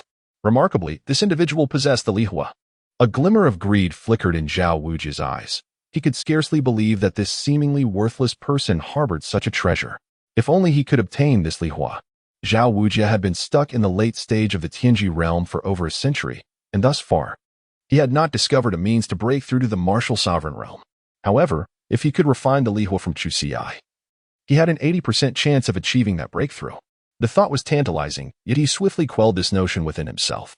In the current circumstances, he could not allow others to be aware of his intentions. This matter must be pursued discreetly and covertly. Within the Qiankuan world, the Li Hua surged towards the dark-maned wolf. The wolf, lacking in discernment, was instinctively aware that the flames radiating from this human warrior were perilous. It began to retreat, unwilling to confront the Li Hua. Other beasts, however, were not as fortunate as the dark-maned wolf. The wolf's swiftness allowed it to evade the flames. But the other beasts lacked such speed. Even if they wished to escape, it was too late. The speed of the Li Hua consumed them without granting a moment's reprieve. In an instant, numerous beasts perished beneath the searing flames. Thought of escape? The dark-maned wolf, glimpsed in the verses of the Chu Xi, yearns to flee. How could one possibly grant it such an opportunity? Meet your demise. With a sweeping gesture, Chu Xi summoned the flames of Li Hua, which swiftly lunged toward the dark-maned wolf. The flames consumed the creature's body, and no matter how the dark-maned wolf writhed upon the ground, the Li Hua remained unquenchable. In its final moments, the wolf let out a deafening roar, not a cry of anguish or supplication, but seemingly a call to something beyond. Indeed, as the echo of the wolf's howl faded, a terrifying pressure erupted instantaneously. Chu Xian and his companions, who were pursuing the beast horde, could feel this overwhelming force. It was the pressure of a celestial realm. The faces of those present, normally indifferent to death, turned pale with fear. How could a creature of the celestial realm exist here? Had the four major sects gone mad, allowing a beast of such caliber into the second round of tests? They were fortunate to be at a distance. Had the pressure been closer, these feeble warriors would surely have perished on the spot.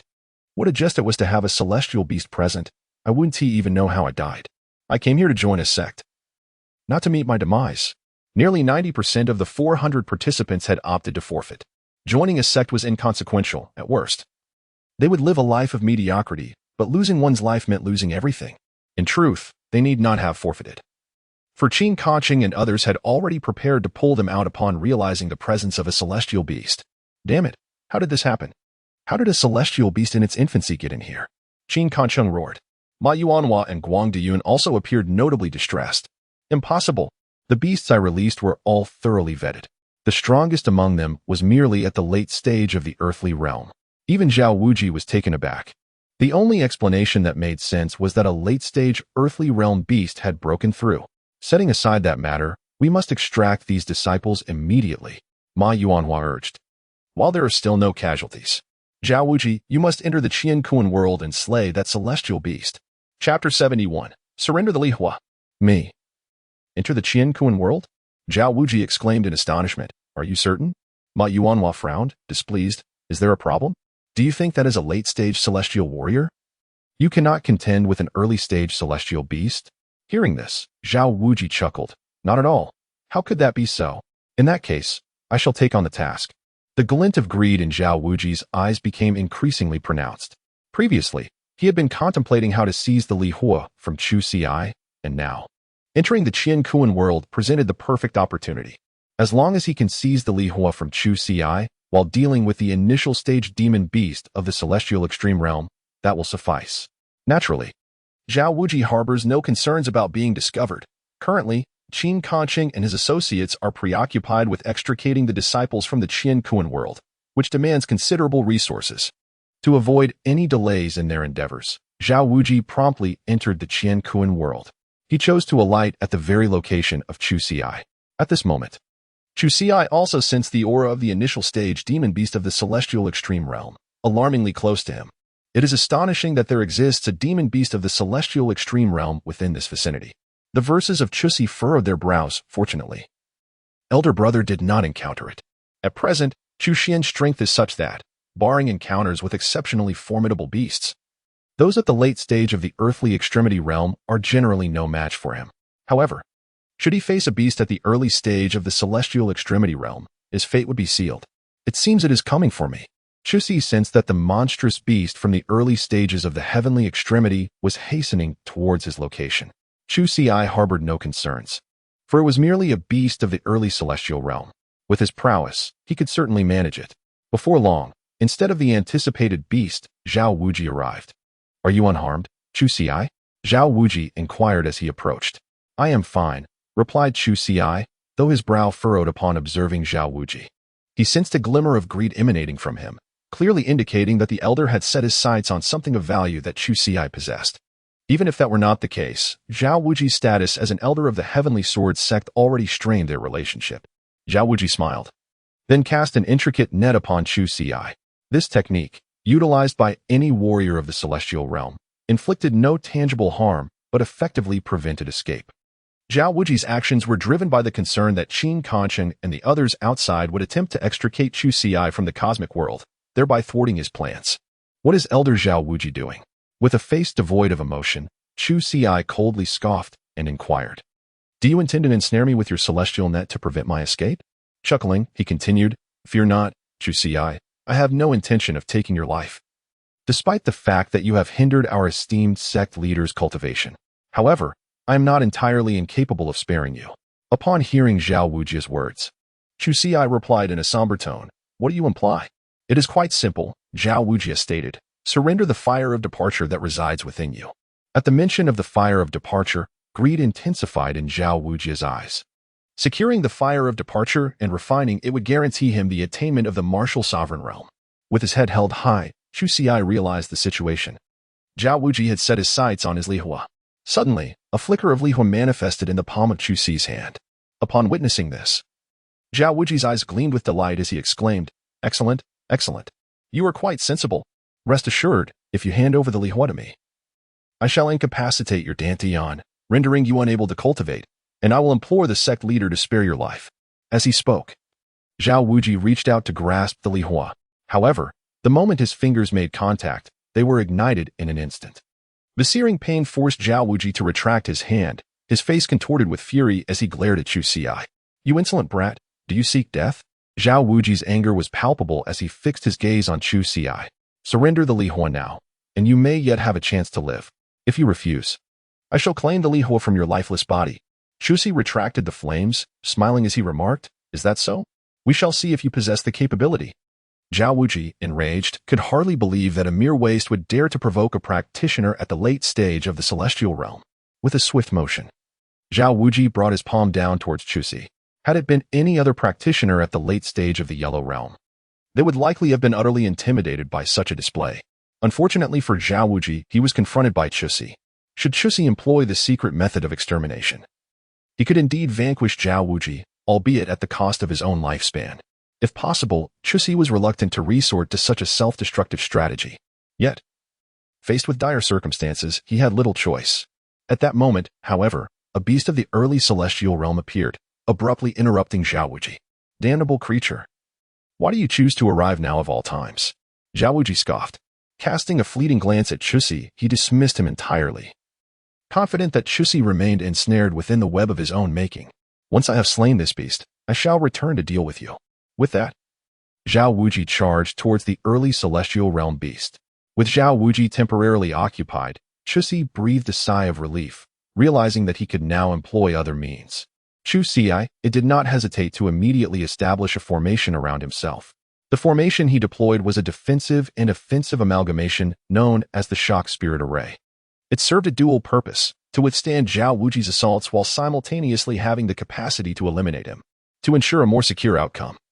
Chu Xi also set up a formation on his own body, the Blood Dragon Mystic Array, previously used against the Ma family in Tianyang City. This array permitted Chu Xi to expend spiritual energy to enhance his strength.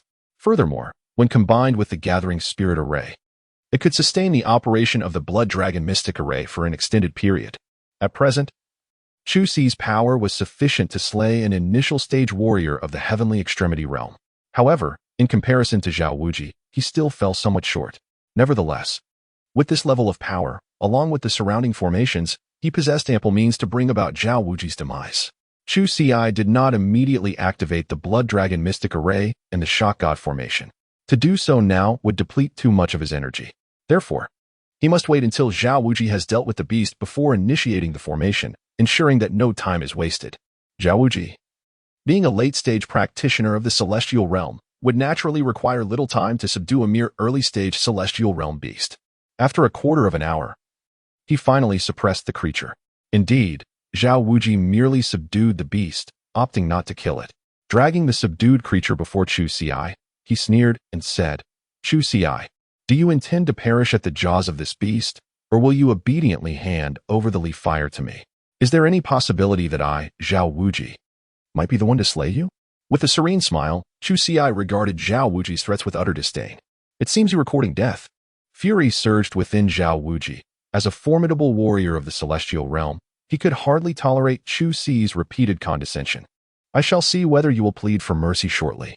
Chapter 72. In utter distress, the aura emanating from Zhao Wuji erupted forth.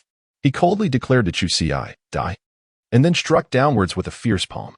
In Zhao Wuji's eyes, Chu Xi was ensnared within his intricate web, left vulnerable to his whims. Regardless of whether Chu Xi surrendered the fire of departure or not, slaying him would allow Zhao Wuji to seize it from his very being. Death? Ah. I fear it is not I who shall perish, but you. Chu Xi's eyes emitted a cold, piercing glint. When Zhao Wuji met that gaze, a sudden jolt coursed through his heart, as an indescribable sense of dread silently surged within him. What a jest! How could a formidable warrior of the late Heavenly Extreme Realm fear a mere insect of the Yellow Extreme Realm? Zhao Wuji swiftly cast aside this absurd feeling. At that moment, the formation beneath Chu Xi's feet was activated. The Shockwave formation and the Blood Dragon Mystic Array were simultaneously set into motion. In an instant, Chu Xi's figure shifted, breaking free from the heavenly net. What is happening? Zhao Wuji's expression froze in astonishment. How did you manage to escape? The heavenly net, crafted by a heavenly extreme realm warrior, should, by all rights, have held Chu Ci captive. Did he truly believe such a trivial trapping technique could ensnare him? With a derisive laugh, Chu Ci declared, impudent. Zhao Wuji, filled with exasperation, found himself in a tumult of emotions. As not only a practitioner of the celestial extremity realm, but also an elder of the celestial sword sect, he had never endured such humiliation at the hands of an insignificant insect. If I do not reduce you to mere fragments today, my fury shall remain unresolved. A gust of fierce wind swept through as Zhao Wuji charged towards Chu Ci. Yet, in that fleeting moment, an instinctive sense of peril gripped him, prompting his body to retreat several paces. It was then that he noticed the myriad of formations materializing around him. What is this? A formation? Zhao Wuji raised an eyebrow. You possess knowledge of formations? Indeed, it is unmistakably a formation. The Book of Songs reveals no concealment. As it proclaimed with a smile, Zhao Wuji, today I shall permit you to meet your demise right here. In the depths of his eyes, a murderous intent flickered as he manipulated the formation, advancing towards Zhao Wuji with lethal intent. Ha ha ha. You possess knowledge of formations. That indeed takes me by surprise. Zhao Wuji remarked with a hearty laugh. Yet, alas, you have miscalculated. Even though this formation you have arranged appears somewhat intricate, the disparity in our realms cannot be bridged by a mere formation. Zhao Wuji regarded the formation before him with indifference, although it instilled in him a sense of peril. It was orchestrated by Chu Ci, a practitioner at the late stage of the yellow extreme realm. No matter how perilous it seemed, could it truly be capable of taking his life? As a being of the celestial extreme realm, if he could be so easily vanquished, he might as well throw himself into his own demise. The words of Chu Ci remain unspoken, allowing the truth to unveil itself. As the formation was activated, Zhao Wujin suddenly felt an overwhelming pressure enveloping him. This terrifying force caused his countenance to darken instantly. Under such immense pressure, his body became utterly immobile. How could this be? Zhao Wujin attempted to shift his form, yet he remained steadfastly frozen. What kind of formation have you set? Zhao Wujin fixed his gaze intently upon Chu Ci. The shockwave formation. The verses of the Chu Ci spoke with indifference. This formation is not particularly formidable, yet it suffices to vanquish you effortlessly. Be astounded. With a sweeping motion, Chu Ci directed his hand towards Zhao Wuji. In an instant, Zhao Wuji beheld a colossal hand looming above him, perceiving him as mere vermin, as if it intended to ruthlessly crush him to oblivion. This is impossible. Such a formidable array. How could it be orchestrated? Panic engulfed Zhao Wuji. As he watched the enormous hand descend upon him, he found himself utterly powerless. I refuse to believe that you, an insignificant creature at the Huangji realm, could truly bring about my demise. Gritting his teeth, Zhao Wuji invoked Golden Bell Shield. With a resounding clang, an ethereal image of a bronze bell enveloped him. Within this protective embrace, he felt a semblance of reassurance. The Golden Bell Shield was a martial art he had fortuitously acquired in his youth for self-defense. When perfected, the Vajra shield could withstand the might of a martial sovereign strike. Of course, it was not an all-out assault, merely a standard attack. Although Zhao Wuji had not mastered the Golden Bell Shield to its utmost potential, he was confident that even a modest accomplishment in this technique would suffice to withstand the onslaught of Chu Ci's array. Perish before me. With a cold snort, Chu Ci activated the formation with all his might, knowing it could only be initiated once. No matter how formidable Zhao Wuji's Golden Bell Shield might be, he was determined to ensure that Chu Ci met his demise within the confines of the array.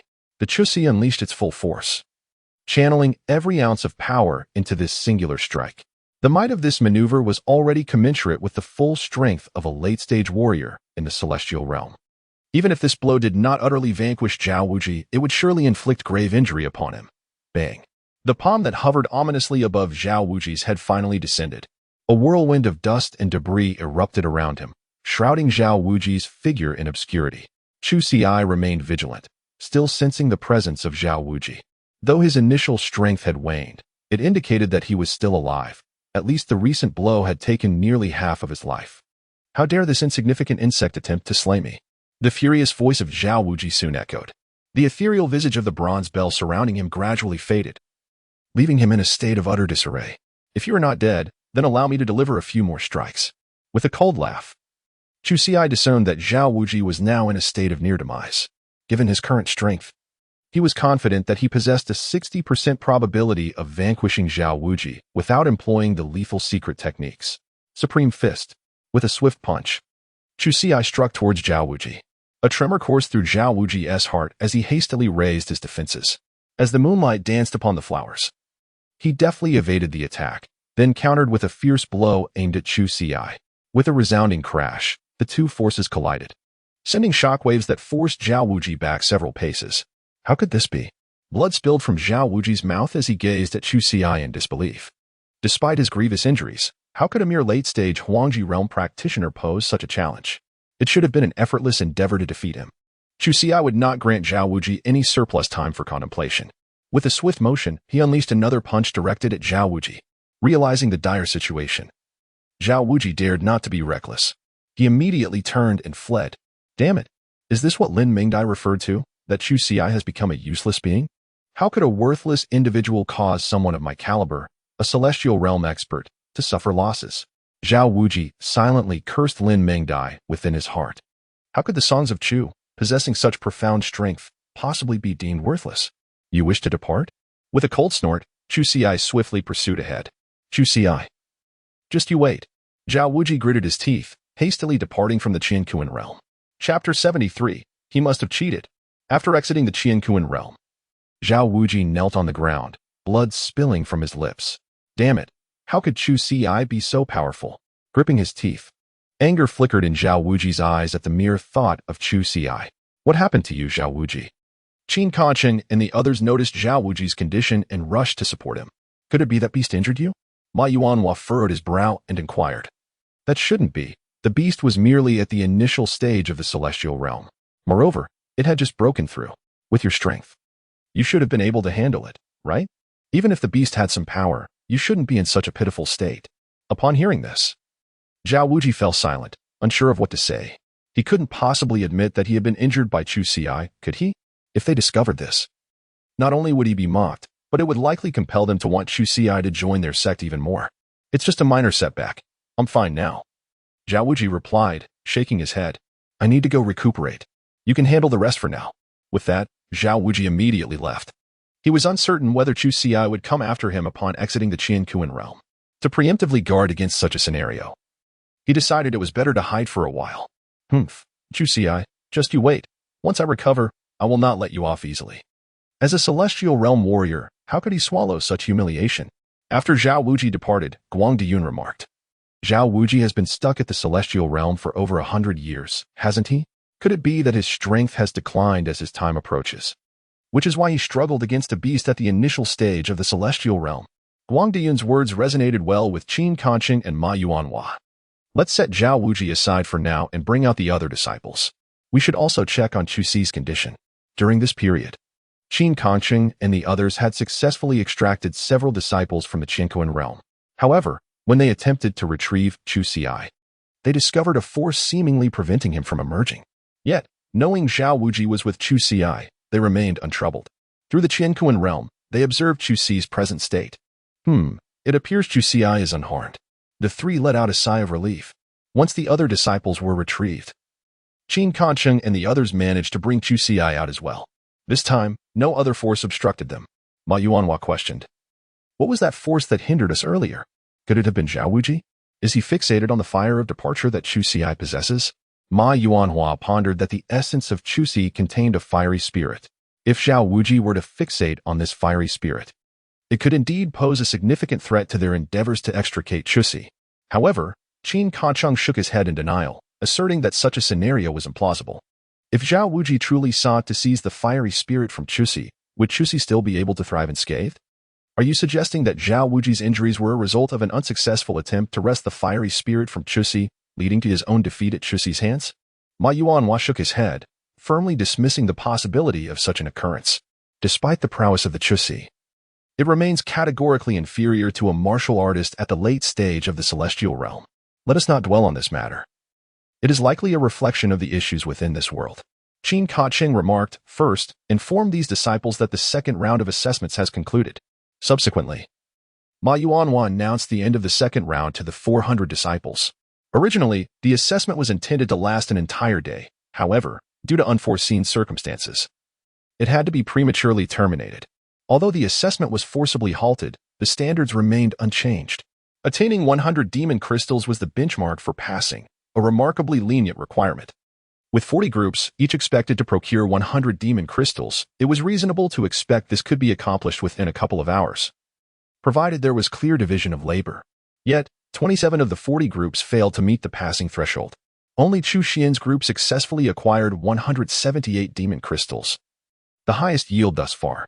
As for the remaining 12 groups, they merely scraped by to meet the minimum requirement. What about your side, Chu Xi? Ma Yuanhua inquired, his gaze fixed on Chu Xi, brimming with anticipation. Having slain numerous demonic beasts, Chu Xi is expected to have acquired a substantial number of demon crystals. Qin, Kong, and Cheng, who were privy to the events unfolding within the Qiankuan realm, possess a deep understanding of Chu Xi's prowess. In contrast, others remain oblivious. To them, Chu Xi, a solitary figure still in the late stage of the Huangji realm, seems unlikely to have gathered even 100 demon crystals, should he manage to procure 10. It would be deemed a remarkable feat. They attribute his accomplishments to mere fortune, claiming he has benefited from the influence of his elder brother, which granted him the opportunity to enter the academy of the great Xia dynasty. Without Chu Xian's assistance, he would not have even gained entry to the academy of the great Xia dynasty, as remarked by the eliminated disciples with a hint of sarcasm. Chu Xi is merely an individual of exceptional talent deemed a failure, while they have all been assessed to possess talents of the third tier. It cannot be said that third-tier talent constitutes genius. At the very least, they are undoubtedly superior to him. Chu Xi. Upon hearing their words, a look of discontent flickered in Chu Xuan's eyes. These individuals are oblivious to Chu Xi's true capabilities. It is he who has benefited from Chu Xi's assistance. Without Chu Xi's intervention, he would not even have had the opportunity to stand here today. 252 demon crystals. With a deliberate ease, Chu Xi produced the demon crystals. At that moment, the revelation of the number he announced left everyone utterly astonished. 252 demon crystals? Surely, this must be a jest. How could one individual accomplish such a feat? Many were incredulous, suspecting that Chu Xi was exaggerating the count. It was important to note that even among their group of 10, they barely scraped the passing mark. However, upon recounting, it became evident that the number was indeed as Chu Xi had stated, 252 crystals. He must have cheated. Soon, discontented voices began to emerge. It must be that Chu Xian had provided him with the demon crystals he had hunted. Some immediately thought of Chu Xian. Given the relationship between Chu Xian and Chu Xi, it was inevitable that Chu Xi's acquisition of 252 demon crystals was linked to him. Lin Shun and Wang Yao, didn't you feel aggrieved that Chu Xian handed over the demon crystals you had hunted to Chu Xi? The disgruntled eliminated participants voiced their dissatisfaction. Why could they not reach the passing mark, yet Chu Xi could achieve such a feat alone? Lin Shun and Wang Yao exchanged glances and shook their heads, stating, Chu Xian has been with us the entire time, never leaving our sight. It can be said that Chu Xi's acquisition of the 252 demon crystals has no relation to Chu Xian. Initially, they had indeed harbored doubts about Chu Xian, but considering he had never parted from them, how could he have possibly delivered demon crystals to Chu Xi? Chapter 74. He must have cheated. With Lin Shin and Wang Yao's clarification, the gazes of the onlookers toward Chu Xi were filled with astonishment. Without Chu Xian's assistance, how could Chu Xi have possibly hunted such a multitude of demon beasts? Thus, even with Lin Shun and Wang Yao vouching for him, skepticism lingered. How could a late-stage Huangji realm warrior possess such remarkable capabilities? There might be unspeakable secrets at play.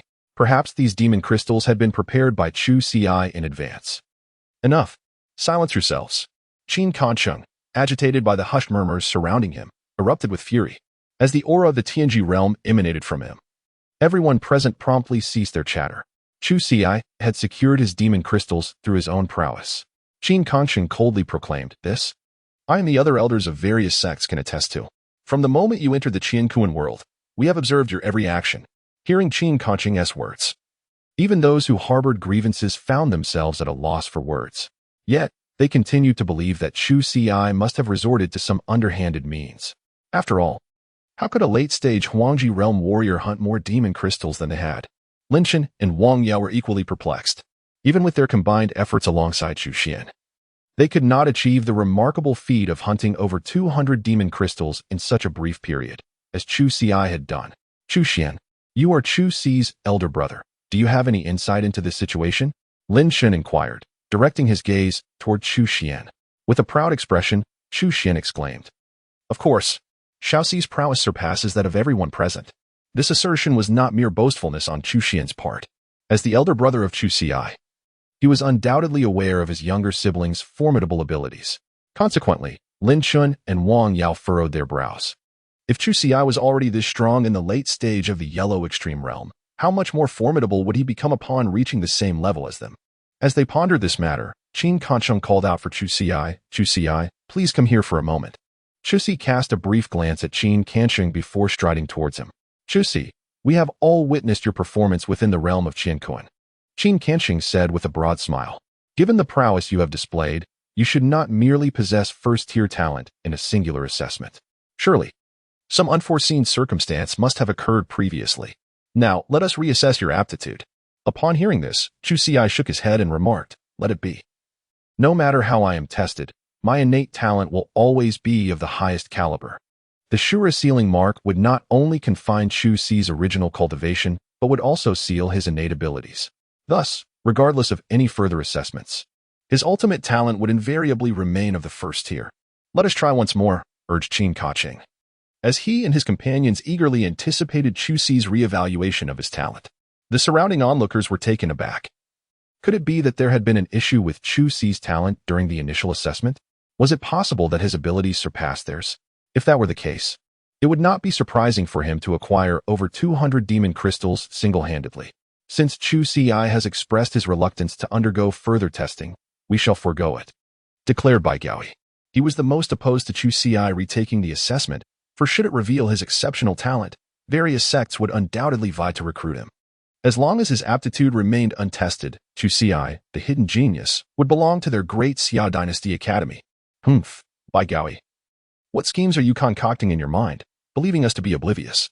Ma Yuanhua scoffed. If Chu Si truly possesses talent, remaining in your academy would only squander his potential. Your great Xia Academy lacks the capability to nurture someone of his caliber. Bai Gaoi fell silent. He could not counter Ma Yuanhua's assertion. Indeed, the great Xia Academy paled in comparison to the four great sects. Very well, Chu Si, please proceed with the reevaluation, Qin Kancheng said with a smile. As long as you agree to retest, all that we previously promised you will still stand. Upon witnessing the situation, Chu Si, with a hint of resignation, remarked, very well, if you wish to retake the test, let it be so. Under the watchful gaze of all, he approached the Ziyun crystal. As he placed his hand upon it, Qin Kong and the others looked on with eager anticipation. Although Chu Si's earlier demonstration of talent had been less than promising, the prowess he had exhibited within the realm of Qiankuan led them to believe that the talent he would reveal this time would surely be dazzling. Alas, their hopes were ultimately dashed, for the results of the second test mirrored those of the first. The radiance emanating from Chu Si remains faint, and these signs indicate that his innate talent is indeed of the first rank. How could this be? Guang Diyun was taken aback, gazing at Chu Si with disbelief. Clearly, this young man had demonstrated remarkable prowess in the Qiankuan world. Yet why did his second aptitude assessment still reflect a first-rate talent? Is it yet another unexpected occurrence? Ma Yuanhua furrowed his brow and remarked, no, perhaps this is simply the reality. As Chu Si withdrew his hand, he gazed at the elders of the sect with a smile and remarked, is that satisfactory? I have always asserted that even with a retest, the outcome would remain unchanged. Qin Kacheng and Guang Diyun appeared troubled, their faces etched with concern. Meanwhile, Bai Gaoi found himself torn between joy and sorrow. He rejoiced that Chu Si would not be overwhelmed by the might of the four great sects, yet lamented the fact that Chu Si was not a hidden genius. Perhaps there had been no unexpected developments from the very beginning. Ma Yuanhua, with a wry smile, commented, our belief that Chu Si exhibited an anomaly during the previous test was merely our own wishful thinking, even if Qin Kancheng and Guang Diyun remain unconvinced. The results of the retest have once again led to their disappointment. Guang Diyun, perplexed, shook his head and said, if Chu Si's talent is merely first-rate, then why was he able to slay a beast of the Earth Extremity realm within the Qiankuan world? This is a conundrum that Guang Diyun cannot fathom. The disparity between Chu Si and the formidable demon beast of the Extreme Realm is two major realms. Given his cultivation and strength, it is indeed implausible that he could achieve a victory against a foe of such caliber. Yet, we must not overlook the power of the Li Hua that resides within Chu Xi. At this moment, Ma Yuanhua interjected. You must recall the Li Hua that Chu Xi possesses. Though he may appear rather inept, the Li Hua he wields ranks first on the heavenly list. Such a potent force, even in the hands of a mere pig, would confer strength. Ma Yuanhua's elucidation illuminated the minds of Qin Kongqing and Guang Diyun.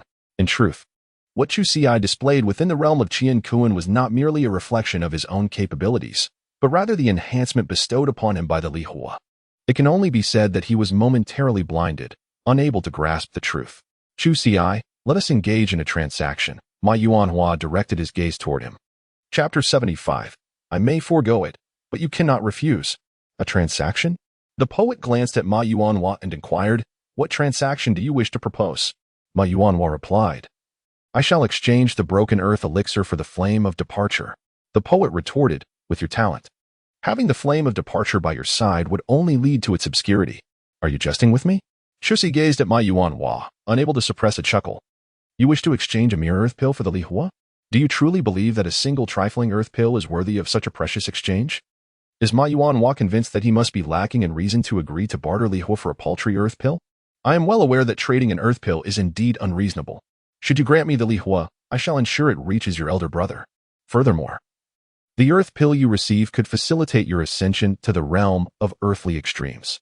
You ought to comprehend that with your innate talents, the prospect of attaining the realm of earthly extremes in this lifetime is likely beyond your grasp. Other offerings would prove of little value to you. Conversely, by exchanging Li Hua for an earth pill, you would not only aid your own potential breakthrough to the realm of earthly extremes, but also assist your elder brother with Li Hua. Is this not a mutually beneficial arrangement? Before Chusi could respond, Chu Xian furrowed his brow and declared, I do not require it. Li Hua belongs to Xiaozi, and I have no need for it. Chu Xian is currently quite irate. These individuals have no comprehension of how formidable Chu Xi truly is. Do they genuinely believe Chu Xi to be worthless? A group of short-sighted fools. Chu Xian, I am doing this for your own good. Ma Yuanhua remarked with a furrowed brow. If you were to refine the Li fire, it would not only elevate your cultivation but could also significantly enhance your power. Even so, what difference does it make? Chu Xian expressed his dissatisfaction, stating, Senior, if that is the case, then I shall not join the Bloodblade sect. What? You? Ma Yuanhua's expression darkened. Yet, what could he possibly say in response? Chu Xian is indeed a prodigy with a 9th-tier talent. If he chooses not to join the Blood Knife sect, would it not be a boon for others? Never mind, I understand now. Ma Yuanhua shook his head, contemplating secretly making a deal with Chu Xi when Chu Xian is absent. Even if Chu Xi declines, he would resort to force to compel his agreement. Ma Yuanhua, your plans are indeed audacious. Guang Diyun and Qin Kongqing exchanged cynical smiles, remarking, You think a mere earth-grade pill could exchange for the leaving fire? Since Ma Yuanhua wishes to negotiate with Chu Xi, we can do the same.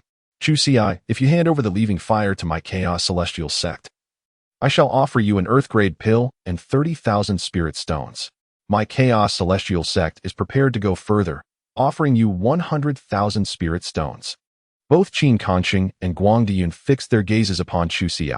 With a fleeting glance at them, Chu Xi resolutely declined, asserting, I shall not exchange. The Li Hua is the foremost flame on the celestial rankings, an invaluable treasure. Do you truly believe that a mere earthly pill and several tens of thousands of spirit stones could persuade me to relinquish it? Chu Xi, you must ponder this matter with utmost care. Qin Kongqing's expression darkened as he warned, if others were to learn of your possession of the Li Hua, do you truly believe that your own capabilities would suffice to safeguard it? If it were to attract the attention of those with ill intentions, you might find your very life at stake. There was a palpable threat in Qin Kongqing's tone. Had Chu Xi possessed extraordinary talent, they might have refrained from such thoughts. However, given his current lack of aptitude, the presence of the Li Hua with him would only serve to squander its potential. In that case, it would be far more prudent for them to take possession of the Li Hua themselves, sparing him the burden. Shusi need not fear their threats. Do they truly believe that their cultivation is superior, rendering him an easy target? If they wish to seize his Li Hua, let them see whether their lives are robust enough to withstand the attempt. Very well, let them await the outcome. Qin Kongqing scoffed softly. Esteemed ones, Chu Xi is now a disciple of our great Xia Dynasty Academy, Bai Gaoyi remarked with a smile. The great Xia Dynasty? Qin Kongqing sneered. Can your great Xia dynasty truly safeguard him and the Lihua? Bai Gaoi fell silent. Entrusting the great Xia Academy to protect Chuxi and the Lihua was indeed an unattainable task. Yet, what if the Lihua were to fall into the hands of the emperor of the great Xia dynasty? What could the four major sects do then? Would they dare to wrest the Lihua from the emperor's grasp? Regardless, Chuxi has already been recognized as one of our great Xia Academy's own. With a little temptation, they could surely persuade Chuxi to willingly part with the Lihua. Indeed, the great Xia Academy would not resort to forceful measures. After all, Chuxi's elder brother, Chu Xian, is an extraordinary genius of the 9th rank. While he may not have matured like other prodigies, given time, he could become formidable. The consequences of underestimating him are unfathomable. Very well, esteemed colleagues, let us set this matter aside for now. Ma Yuanhua interjected. Let us proceed to the third round of assessments. As the others prepared to concur, Chuxi interjected, have you forgotten the reward for the second round of assessments? The trio furrowed their brows at this reminder. Previously, they had stated that the one who collected the most demon crystals in the second round would receive a padidan. However, since Chuxi had already declined to exchange the Lihua with them, was it still necessary to grant him the padidan? The three exchanged glances before responding. Chuxi, though you have claimed first place, do not forget that your entry into the second round was not through the first round's assessment. You were merely invited to join them for a trial. Chuxi nodded slightly, realizing the situation. So, you have no intention of fulfilling your promise? The broken earth pill offered no assistance to him. It was merely a matter of a prior commitment that they had now reneged on. What could they do if they refused? Qin Kansheng held the broken earth pill and said, could it be that you intend to snatch it from my hands? As his words fell, a figure suddenly flashed past, and the broken earth pill vanished from Qin Kansheng's grasp. In astonishment, he beheld the pill now in Chuxi's possession. Since you have chosen not to honor the originally promised reward, I shall take matters into my own hands and seize it. With a cold chuckle, Chuxi remarked. Chuxi, hand over the earthly Dan. I can overlook the events that just transpired. Qin Kansheng's tone grew increasingly frosty. Otherwise, do not blame me for my lack of courtesy. The Chuxi disregarded Qin Kansheng, instead indulging in the broken elixir in hand. This precious pill was, in truth, my reward. Since you have made a promise, fulfill it. Chuxi spoke with indifference. Although it holds no value for me, I can forego it. However, you must not withhold it. In the realm of a piercing cold light emanated from the dual eyes, causing Qin Kansheng to involuntarily retreat a few steps, a flicker of trepidation rising within him. After all, it was merely a broken earth pill. At this juncture, Ma Yuanhua stepped forward and spoke. Since we have made a promise, let us fulfill it. Ma Yuanhua's intentions were not rooted in benevolence towards Chuxi. Rather, he perceived that Chuxi's elder brother, Chu Xian, harbored a distinct reluctance to join the Bloodblades sect. The loss of a prodigious talent for the sake of a mere broken earth pill was utterly not worth the sacrifice. Chapter 76, The Holy Celestial Monument. Although Qin Kansheng felt a surge of dissatisfaction within, he managed to suppress his indignation. Nevertheless, his gaze remained filled with palpable discontent as he shot a glare towards Chuxi. Chuxi remains indifferent to this matter. Now, he has effectively severed ties with the four major sections. But what of it? He harbors no fear of these sections. Should they wish to trouble him or covet the flames of departure that dwell within him, they shall soon discover whether they possess the capability to do so. Now, let us proceed to the third round of assessment. Ma Yuanhua spoke. In the previous two rounds, both your talents and your collaborative efforts within the teams have been commendable. However, this third round is of paramount importance. Talent can dictate a person's future achievements, while potential reveals the heights one may reach in the future. Ma Yuanhua turned his gaze towards the other disciples and continued, you are the chosen disciples poised to join the Heavenly Sword sect. Zhao Wuji is currently absent, and it is we who shall evaluate your potential. The disciples nodded in acknowledgement, though a flicker of confusion lingered in their hearts. Where had Elder Zhao Wuji of the Heavenly Sword sect gone? Why was he absent at such a crucial moment in the third round of the assessment? Only Chuxi seemed to possess a semblance of understanding regarding the situation. It is speculated that Zhao Wuji, fearing retribution upon his emergence, chose to flee preemptively. As for the upcoming potential assessment, you must remain vigilant. Although it is an evaluation, should you enter a state of meditation and gain insight, it will undoubtedly benefit your future cultivation endeavors. After speaking, Ma Yuanhua reached for his storage ring, as if to retrieve something from within. Soon, he produced a stone tablet. The moment the tablet appeared, a terrifying aura enveloped the entire square, and the atmosphere shifted dramatically. A sense of dread permeated the air. What could this stone possibly be? Many disciples felt a surge of fear, lacking even the courage to gaze directly at the tablet. This was hardly surprising, for the tablet exuded an eerie quality, as if merely looking at it could result in annihilation by its dreadful essence. This tablet is known as the Sacred Heaven Tablet, Ma Yuanhua announced. It is said that the Sacred Heaven Tablet was crafted by those above the martial emperor rank. If you can glean even a fragment of understanding from it, your future cultivation will be greatly enhanced. Upon hearing the name of the Sacred Heaven Tablet, a voice exclaimed in astonishment. Is it truly the Sacred Heaven Tablet? Could the rumors be genuine? This utterance piqued the curiosity of many. What rumors?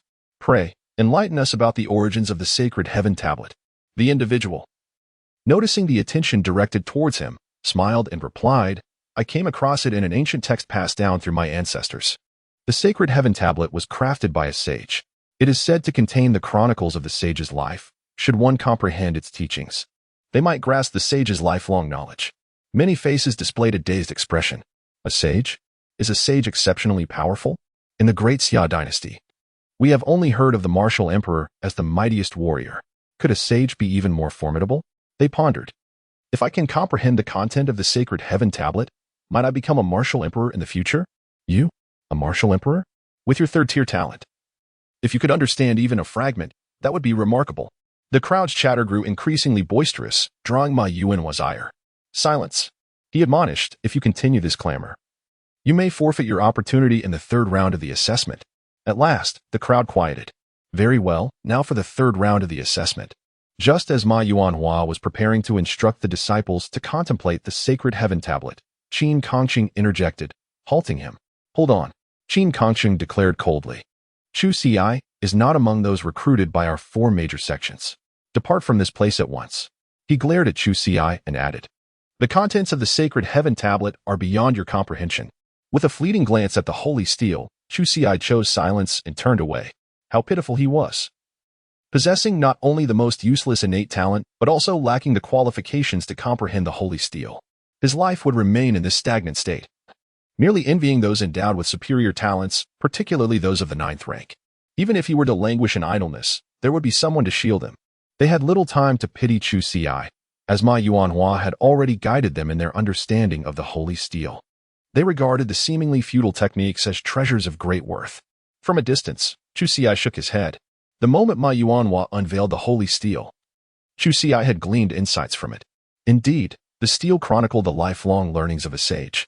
However, these teachings paled in comparison to what Chu Xi had acquired within the Forbidden Grounds, and were certainly inferior to the imperial-level technique he had imparted to Chu Xian. As time trickled by, many began to fidget restlessly. After prolonged scrutiny, they found themselves unable to discern any profound truths from the holy steel. Was it truly the compilations of a sage's lifetime? Why had they gleaned nothing after such an extensive examination? While some remained perplexed, others began to perceive the essence within. How foolish to doubt the authenticity of the holy steel. I have already extracted some insights from its depths. Though incomplete, these revelations proved immensely beneficial to those who grasped them. Curiously, the techniques contained within the holy steel seemed to fall short of the ones offered by Little Ci. Chu Xian felt a sense of astonishment within. He had comprehended numerous techniques from the Sacred Sky Monument. Yet, when juxtaposing each technique with the one Chu Xi had imparted to him, he pondered whether he had failed to delve into a deeper understanding. Chu Xian felt a profound sense of bewilderment. It was no wonder he struggled to comprehend the situation when Chu Xi bestowed upon him this cultivation technique. He had not disclosed its rank. The sacred techniques recorded within the Sacred Heaven steel were indeed treasures to others, yet when juxtaposed with imperial-level techniques, they appeared rather insignificant. After several hours of contemplation, Chu Xian's brows knitted tightly together, for he was unable to grasp any other techniques. Enough. Everyone, halt. Ma Yuanhua's voice cut through the tension, prompting those fidgeting in anxiety to turn their attention towards him. Time is running short. Speak of what you have gleaned from the Sacred Heaven steel. This inquiry cast a veil of silence over the assembly. After a considerable pause, Lin Chen finally spoke. I have deciphered a technique. Although it is merely a fragment, its value far surpasses that of any heavenly-level technique. A satisfied expression graced Lin Chen's face. Were it not for the constraints of time, he believed he could fully comprehend this technique. Ha ha ha, splendid. Lin Chen, you have truly not disappointed me. Qin Kangqing laughed heartily. Lin Shun, since you have discerned such a technique, replicate a copy and present it to me. Qin Kangqing commanded. I wish to demonstrate the drawbacks of this technique. Lin Shun acquiesced with a courteous bow. The pretense of examining the technique's shortcomings was merely a ruse. The true intent was to possess the technique itself. After all, it was a sacred technique. Who would not be intrigued? Lin Shun, aware of this, did not refuse, primarily because he was unafraid of rejection. Ultimately, Lin Shun transcribed the technique and handed it over to Qin Kangqing. This is astonishing. It contains a full 80%. Qin Kangqing was beside himself with excitement. The technique Lin Shun had deciphered was merely missing 20% of its content, yet that remaining 80% was more than sufficient. By solely practicing this technique, Lin Shun was destined to become a martial emperor. For centuries, during their recruitment of disciples, they had urged them to comprehend techniques, yet the results were often incomplete. Without full comprehension, true cultivation was unattainable. Both Guang Diyun and Ma Yuanhua were envious.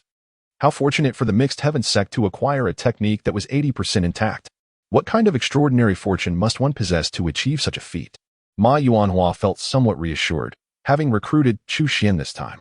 If Lin Shun could grasp the technique, then Chu Xian should also have been able to do so. Perhaps the most unfortunate was Guang Diyin, for during this recruitment event, their Chaos Heaven sect had failed to attract any promising disciples. On the other hand, Wang Yao had also discerned a technique, and remarkably, it was a complete one. Regrettably, he has joined the Heavenly Sword sect, and Qin Kangqing and the others are unable to replicate his skills.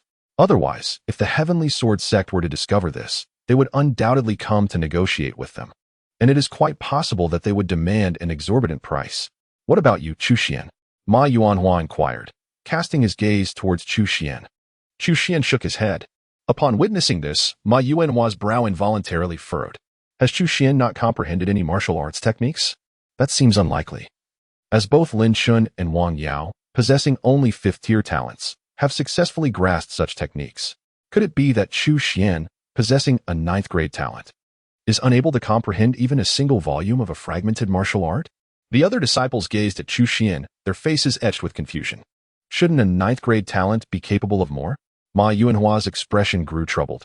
If Chu Xian could not grasp even the slightest insight, it would indicate his potential is alarmingly low, regardless of how exceptional his talent may be. Diminished potential would result in a sluggish progression in his cultivation after reaching a certain realm. I have delved into several martial arts, yet I have not attained a deeper understanding. Chu Xian shook his head, a look of deep regret etched upon his face. As he uttered these words, Ma Yuanhua and the other two were left in a state of utter astonishment. After what felt like an eternity, they finally widened their eyes, fixated on Chu Xian. What did you just say? How many techniques have you comprehended? Ma Yuanhua inquired gravely, his expression reflecting the seriousness of the matter. Chu Xian, this is no trivial jest. Chu Xian shook his head, insisting that he was not jesting. Upon confirming that Chu Xian was indeed serious, Ma Yuanhua burst into hearty laughter. Wonderful, wonderful, he exclaimed. This is truly splendid, Chu Xian. With a jovial pat on Chu Xian's shoulder, Ma Yuanhua added, remember to transcribe the techniques when the time comes. His smug expression irked both Qin Kangqing and Guang Diyun, who found his arrogance intolerable. What was there to be so proud of? Even if one comprehended the teachings, the ability to cultivate them was an entirely different matter. Yet, it must be acknowledged that this was the method of a sage. Chu Xian found it difficult to comprehend. The martial arts he had comprehended were nowhere near as formidable as the techniques bestowed upon him by Chusi. This clearly indicated that these few martial arts were not treasures of great worth. Yet, he remained perplexed as to why Ma Yuanhua and his two companions displayed such fervent excitement. In a swift motion, Chu Xian meticulously transcribed several sacred techniques and presented them to Ma Yuanhua. Ma Yuanhua cast a glance, his eyes widening in astonishment. Overcome with excitement, his hands trembled uncontrollably. What was the matter with Ma Yuanhua? Qin Kangqing and Guang Diyun approached, eager to glimpse the sacred techniques in Ma Yuanhua's possession. Step aside. Ma Yuanhua promptly tucked the techniques away, his tone irritable. What is there to see? They are merely a few incomplete sacred techniques. He struggled to contain his elation. If they were to discover that the techniques Chu Xian had transcribed were, in fact, complete sacred techniques, they would undoubtedly seize them in a frenzy. No. It was imperative to return to the Blood Knife sect with Chu Xian as swiftly as possible. Only within the confines of the sect would their true essence be revealed. Huh. What use are incomplete sacred techniques? Guangdian scoffed. Our chaotic heaven sect has countless such texts amassed over the centuries. Ma Yuanhua remained silent, beckoning Chu Xian to his side. Once the third round of assessments concluded, they would return to the sect. Meanwhile, several disciples also gleaned some insights from the sacred heaven monument, albeit not as dramatically as Chu Xian and Lin Chen. Nonetheless, their efforts were commendable. As for those who failed to gain any understanding, they faced the harsh realities of elimination. Fortunately, although they were dismissed, the academies of the Great Xia dynasty graciously accepted them. While they could not join the sect, the academies offered a respectable alternative. Well then, it is time for us to return to the sect, Ma Yuanhua addressed Chu Xian and the others. Please hold on a moment. I wish to exchange a few words with my brother. Chu Xian stepped forward and spoke. Ma Yuanhua did not intervene. He waved his hand, signaling for Chu Xian to proceed swiftly.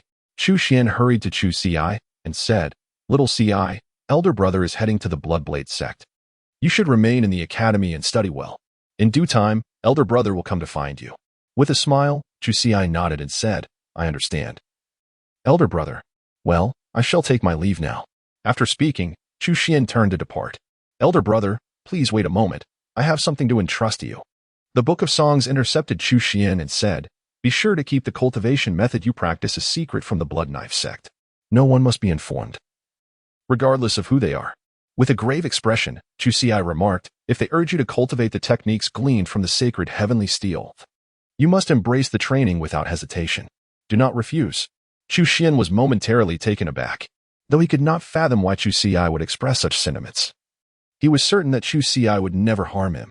Indeed, Chu Ci would never bring harm to Chu Xian. Chu Xian cultivates an imperial-grade technique. Should the disciples of the Blood Knife sect discover this formidable skill, it would be exceedingly difficult to ensure that they remain untempted. If they were to be swayed, they would undoubtedly seek to take Chu Xian's life. My elder brother departs first. Chu Xian waved his hand and followed Ma Yuanhua as they departed. Bai Gaoi approached Chu Ci and said, Chu Ci, come with me. I shall take you to the academy of the Great Xia dynasty. Chu Ci did not decline and followed closely behind Bai Gaoi. Before long, they arrived at the academy, which was situated within the capital. Upon entering, Bai Gaoi instructed someone to escort the other disciples to find their accommodations, as he had other plans for Chu Ci. Chu Ci, accompany me for a moment. He said, I wish to introduce you to the dean of the academy. There is a matter we would like to discuss with you. Upon hearing the words, Chu Ci nodded in acknowledgement. Without requiring a detailed explanation from Bai Gaoi, Chu Ci had already surmised the situation.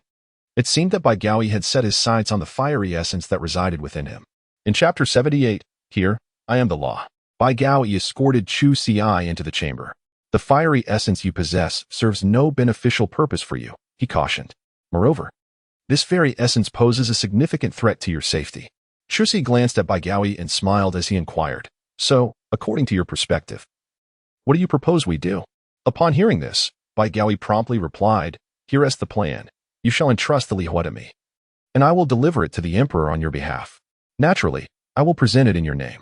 In due time, the emperor, moved by the significance of the lihua, will bestow upon you a modest official position.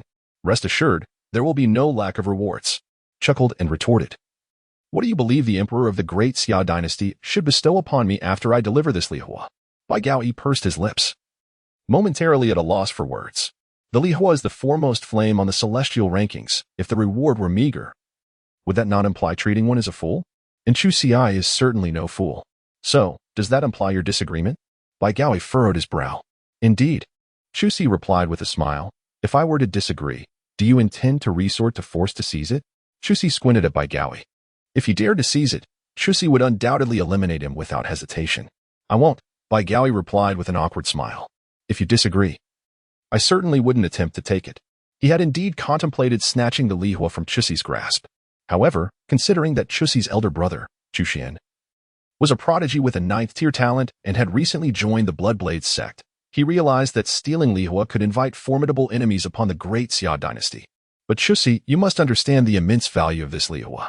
If others discover it, they will undoubtedly try to take it from you, possibly endangering your very life. Bai Gaoi continued to attempt persuading Chu Ci. This is a matter you need not concern yourself with. The Book of Songs states, as long as someone dares to seize it, I shall ensure their return is forever barred. Bai Gaoi, remaining silent, clearly recognized that consulting with Chu Ci was futile. Very well, should you come to a resolution, feel free to seek me out directly. Bai Gao Yi presented a token to Chu Ci, adding, of course, if you require assistance with other matters, I am at your service as well. Chu Ci received the token and nodded slightly. Subsequently, Bai Gao Yi instructed someone to escort Chu Ci to his residence. When the obvious path was blocked, one could only resort to the clandestine. Bai Gao Yi gazed at the departing figure of Chu Ci, murmuring to himself. Although his voice was faint, it still reached Chu Ci's ears. Chu Ci paid no heed.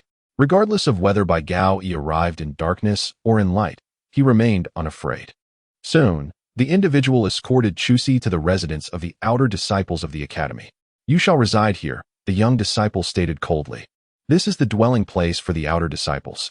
From this day forth, your daily duties will encompass not only cultivation but also menial tasks within the academy. Remember, every task you undertake here will earn you 10 points. These points can be exchanged in the academy's loft for various items, including pills, techniques, and weapons. Chu Ci held his head high as he entered the room. Within, there lay an elongated stone bed, ample enough to accommodate 20 individuals.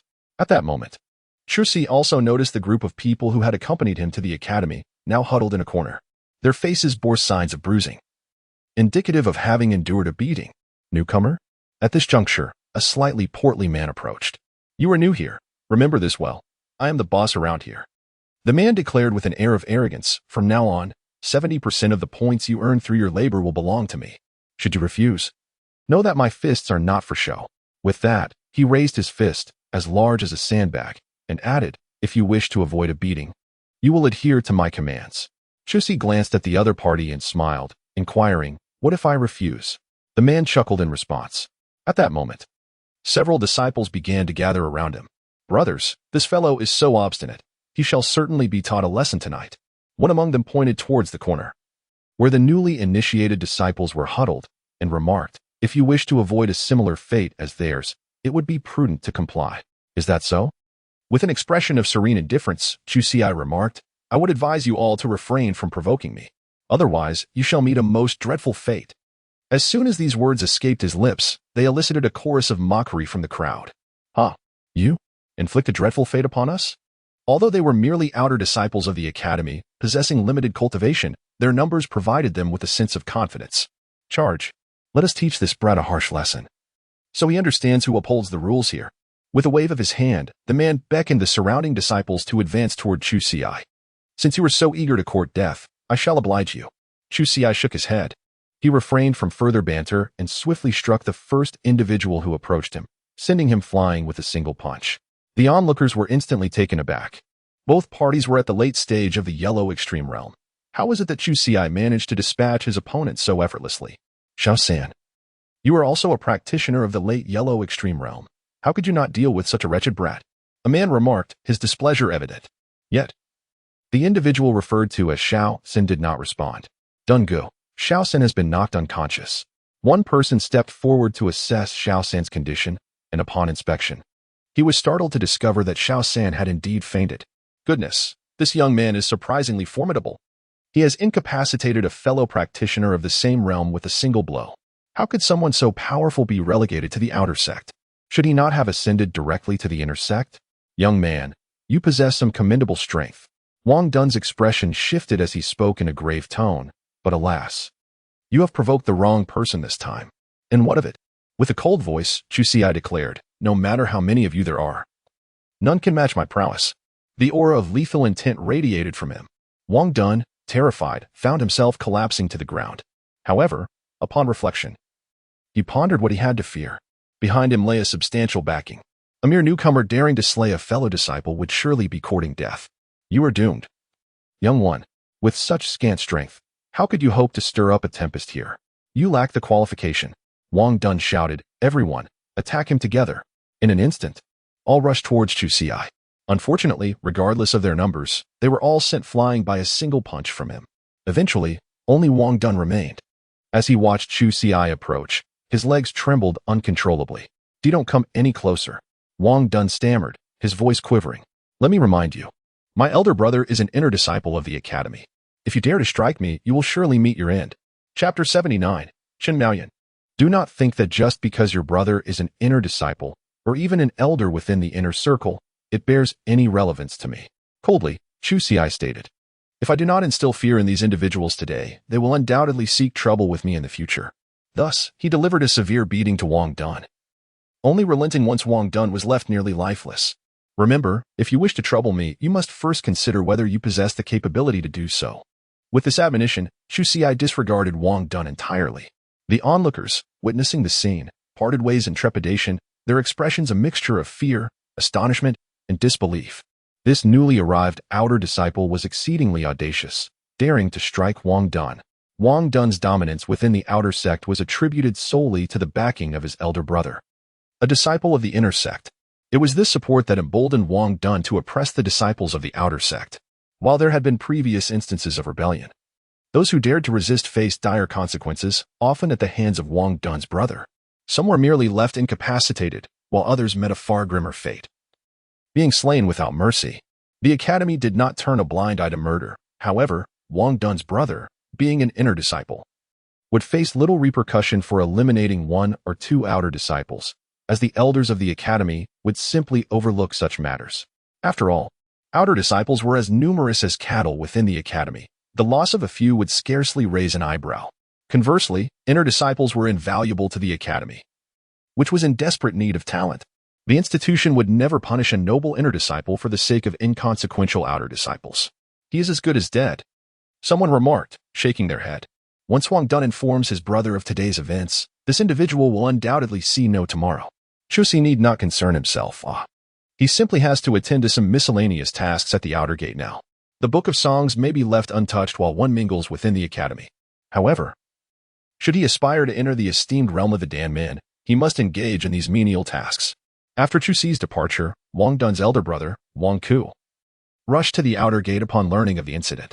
Who struck my younger brother? Wang Ku inquired, his face ablaze with fury. The outer gate disciples, upon witnessing his wrath, instinctively recoiled in fear. With no one stepping forward to confess, Wang Ku seized the collar of a disciple, his voice dripping with menace. Who dared to lay hands on my brother? The disciple stammered, his fear rendering him nearly incoherent. If you remain silent, I shall administer a beating myself. Wang Ku's threat turned the disciple's countenance pale. Please do not hit me. I know who it is. The disciple hastily replied. It is someone who has just joined us. But he is not here at the moment. Wang Ku's eyes narrowed. Oh, and where might this individual be? The disciple answered. He is likely in the chores hall. His name is Chu Xi. With that, Wang Ku forcefully tossed the disciple to the ground and swiftly made his way to the chores hall. Meanwhile, upon arriving at the chores hall, Chu Xi observed that the daily tasks assigned to the outer gate disciples were rather simple, merely chopping wood, fetching water, cleaning the academy, or preparing meals, among other trifling duties. The has chosen to split the timber. It suffices to finish splitting the batch of wood in the courtyard. Today, one can earn 10 points through a task related to Chu Xi. Who is Chu Xi? Come forth. Wang Ku bellowed upon arriving at the miscellaneous affairs hall. The surrounding outer disciples glanced at Wang Ku. It was indeed him. Who is this Chu Xi, daring enough to provoke Wang Ku? Many were unaware of the events that transpired earlier in the outer disciples' residence. However, some were in the know. It was said that this individual named Chu Xi had confronted Wang Dun earlier today, and it appeared Wang Ku had come to settle the score. Upon learning the background of the situation, one could not help but exclaim, a newly arrived outer disciple, so audacious, unfamiliar with the circumstances, yet bold enough to strike. Such reckless bravado will surely have its repercussions. Wang Ku, overhearing the murmurs around him, spoke in a low voice. Do any of you know the whereabouts of Chu Xi? Should anyone possess knowledge and withhold it from me, they shall witness the consequences. With his initial cultivation of the Earth Extreme realm erupting, all the outer disciples present turned pale with fear.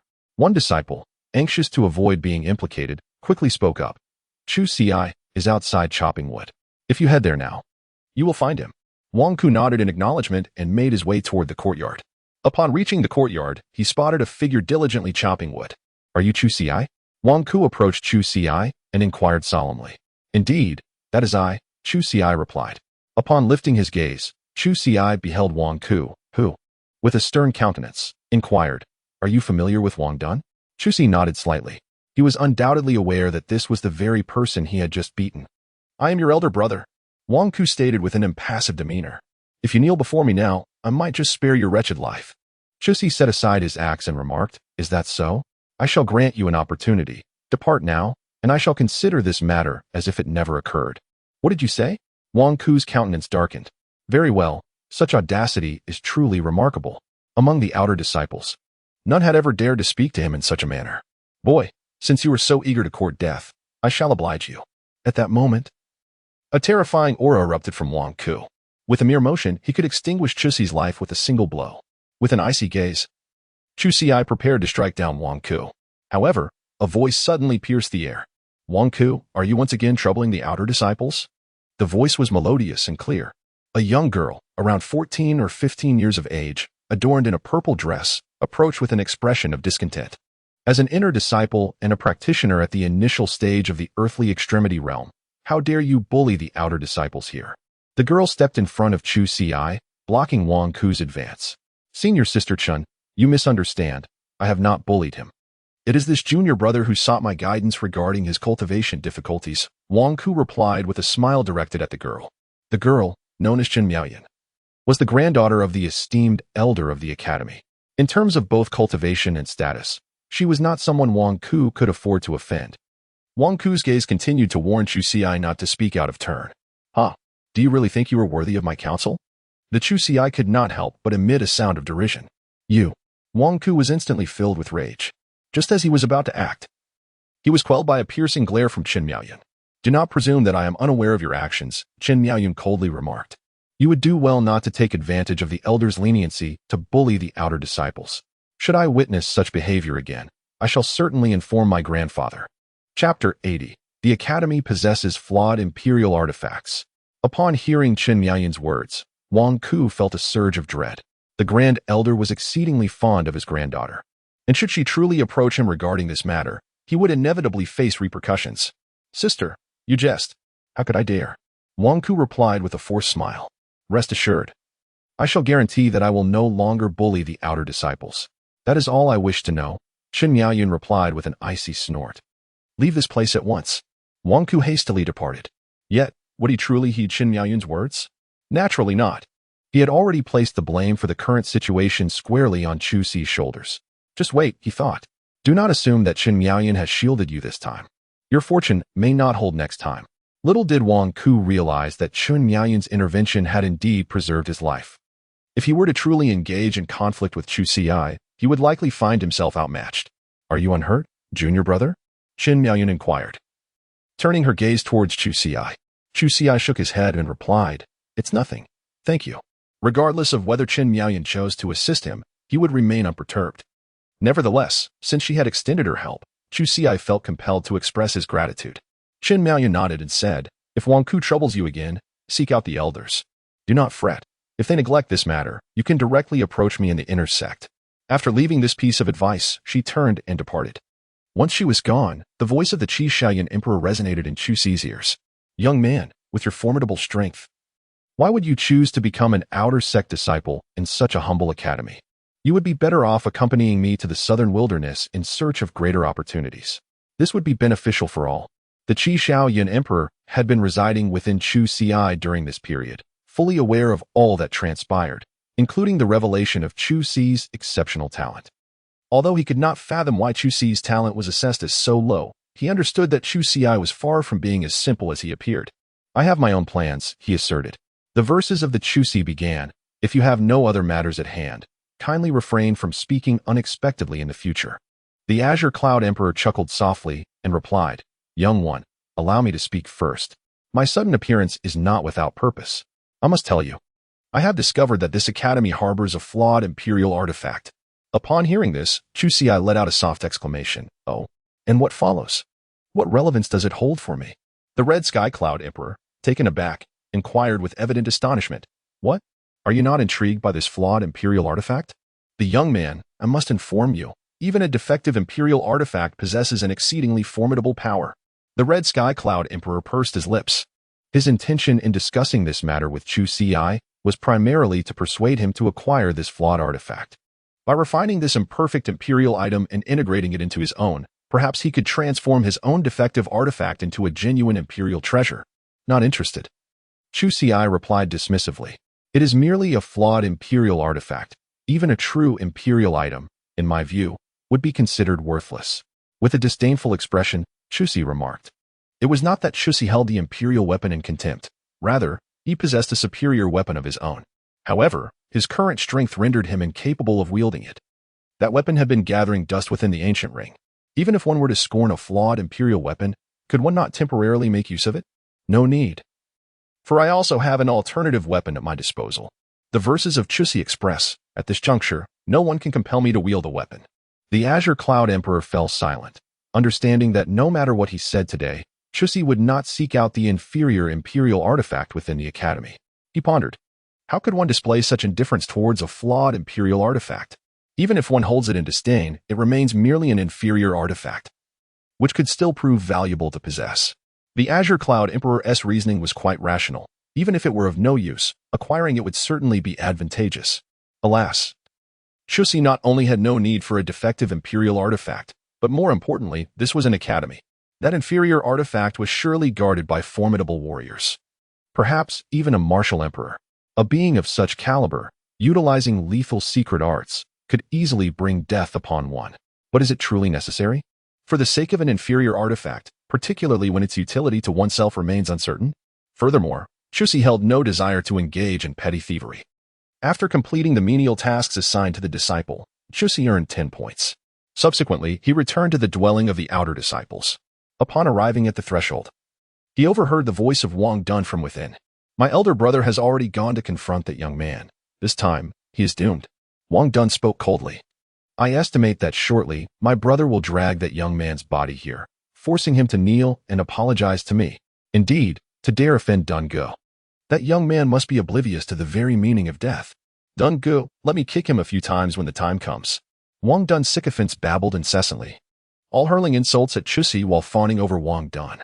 Although Wang Dun recognized that such words were mere flattery, he found great comfort in their praise. In his mind, he contemplated how he would deal with Chusi once his brother Wang Ku brought him before him. Just as he was musing on this matter, the door swung open, and Wang Dun assumed it was his brother arriving. However, upon turning to look, he was met with the sight of Chusi, unscathed and standing before him. Wang Dun's expression darkened considerably. Chusi approached Wang Dun with a cheerful demeanor and inquired, I have heard that you wish for me to kneel before you? With a beaming smile, Chusi gazed at Wang Dun, who was inwardly trembling with fear. At that moment, Wang Dun found himself wincing in pain just from looking at Chusi. Although he could not fathom why his elder brother had yet to confront Chusi, he felt compelled to concede in the face of the situation. Who did you hear such nonsensical claims from? As he spoke, Wang Dun instinctively began to retreat, but alas, Chusi was not one to let him escape so easily. Since you have not yet been subdued, let us continue the confrontation. I distinctly heard everything from the doorway. The countenance of Chusi grew increasingly frigid. Sensing the shift in the atmosphere, Wang Dun's sycophants prepared to flee. However, since they were already present, they might as well join in the fray. Before long, anguished cries from Wang Dun echoed through the outer disciples' quarters. Once again subjected to a brutal beating, Wang Dun felt a tumult of rage simmering within him, yet he dared not unleash it. His sole recourse was to seek out his elder brother Wang Ku, imploring him to discipline Chusi. At that moment, he was determined to demonstrate his prowess, ensuring that Chusi understood who truly wielded authority within the outer sect. Upon arriving at the inner sect and encountering his brother Wang Ku, tears nearly welled in Wang Dun's eyes. Brother, you must teach that rascal a lesson. Chapter 81. Today, let us see who can save you. What happened? Who has struck you again? Wang Ku inquired, noting the injuries adorning Wang Dun's body, his expression darkening. It was outrageous that a mere outer disciple had suffered 2 brutal assaults in a single day. Did they not realize that Wang Dun had the protection of his elder brother, an inner disciple? It was that scoundrel Chusi. He struck me again. Wang Dun seethed with animosity at the mere mention of Chusi's name. Wang Ku's countenance grew chillingly severe. This wretch truly feared nothing. A glimmer of murderous intent flickered in Wang Ku's eyes. Earlier, at the affairs hall, I refrained from acting due to Chun Miayun's presence. I never anticipated he would assume I would not retaliate. A pang of anxiety struck Wang Dun. Brother, did you confront that scoundrel just now? Was Chun Miayun the one who stopped you? Fear was etched across Wang Dun's face. Her grandfather is the Grand Elder. If she is present, can you truly confront Chusi? Wang Dun's heart was heavy with apprehension. If Chun Miaoyun indeed chose to protect Chu Xi, then Wang Ku would be unable to act against him. Yet, the thought of letting Chu Xi go unpunished left Wang Dun feeling discontented. He was accustomed to wielding power over the outer disciples, and now faced with a defiant challenger, how could he continue to instill fear in the others? Do not fret about that, Wang Ku replied. That scoundrel remains vulnerable. Huh? Does Chun Miaoyun truly believe she can shield an outer disciple? Or does she fancy herself omniscient regarding all that transpires within the academy? Chun Miaoyun is no deity. She cannot possibly be aware of every occurrence within the institution. I shall simply teach Chu Xi a lesson discreetly, away from her knowledge.